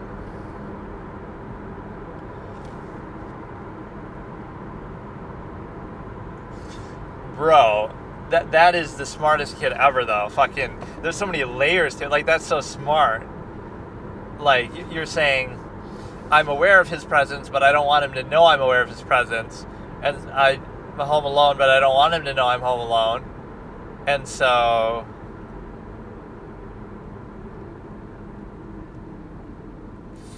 I'm going to call my dad for some other reason. No, that one is genius. I mean, not so much scary, but let's see what some of the comments are. Write a 2-sentence horror story below. Good one. And we'll turn the best comments into a video. Second one is about something parasite. Luckily, it only infects crickets. Yeah, the worm one. Some of these are like oddly specific in a way that's not really satisfying, but I got one. Oh god. But no, some of these are good, but the animation style doesn't exactly lend itself to being super scary. Another great compilation. I want them to comment on a particular one, like, this channel is fire. I can't wait till it blows up. You can make one out of that too, like, this is my favorite channel. I wished on my birthday candle that it would blow up.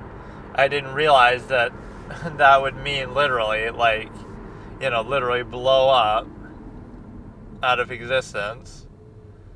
I really hope this channel blows up. Unfortunately, my wishes always come true.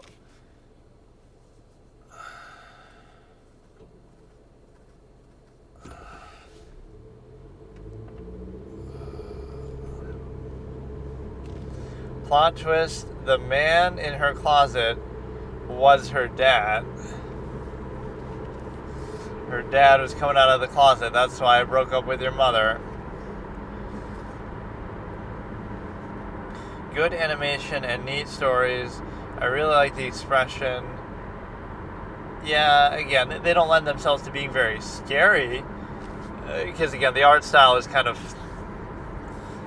just sort of nice and mellow. It's not really good enough to evoke any sort of real fear. Those are pretty good. Maybe not the best sort of thing to watch at night, but yeah, it's okay. So what we're going to do now is we're basically going to try to just do some of the work tomorrow. So what else could I watch tomorrow? I could watch maybe a couple more of these.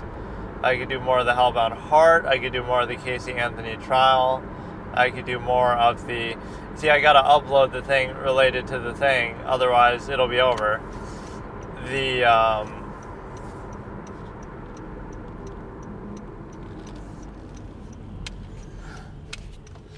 I gotta upload the one related to the election that I want to use that as sort of a clickbaity title, of course. That, oh, you know, film critic votes for the dude, votes for Trump. That's all I voted for, too. Like, no other category. There's so many ways that they might discount your thing. And, of course, I live in New York, so it barely even matters. But, like, oh, your signature doesn't match. But it's because I'm not used to doing it on a fucking touchscreen, you know, kind of pad. And, oh, you know, he was getting confused by my license, too. And then what you also have is the ability to consider that you have the ability to consider the simple fact that I don't know, like I just rejected the proposal to the Constitution of the state that says something like we got to do reparations. That they sneak that in there, like, oh, it's going to be equality for, you know, you can't discriminate based on race, etc., which you already can't do in many respects, you know, all meaningful hiring and stuff. But then, oh, you can do it in terms of, then they say we want to correct for the past too.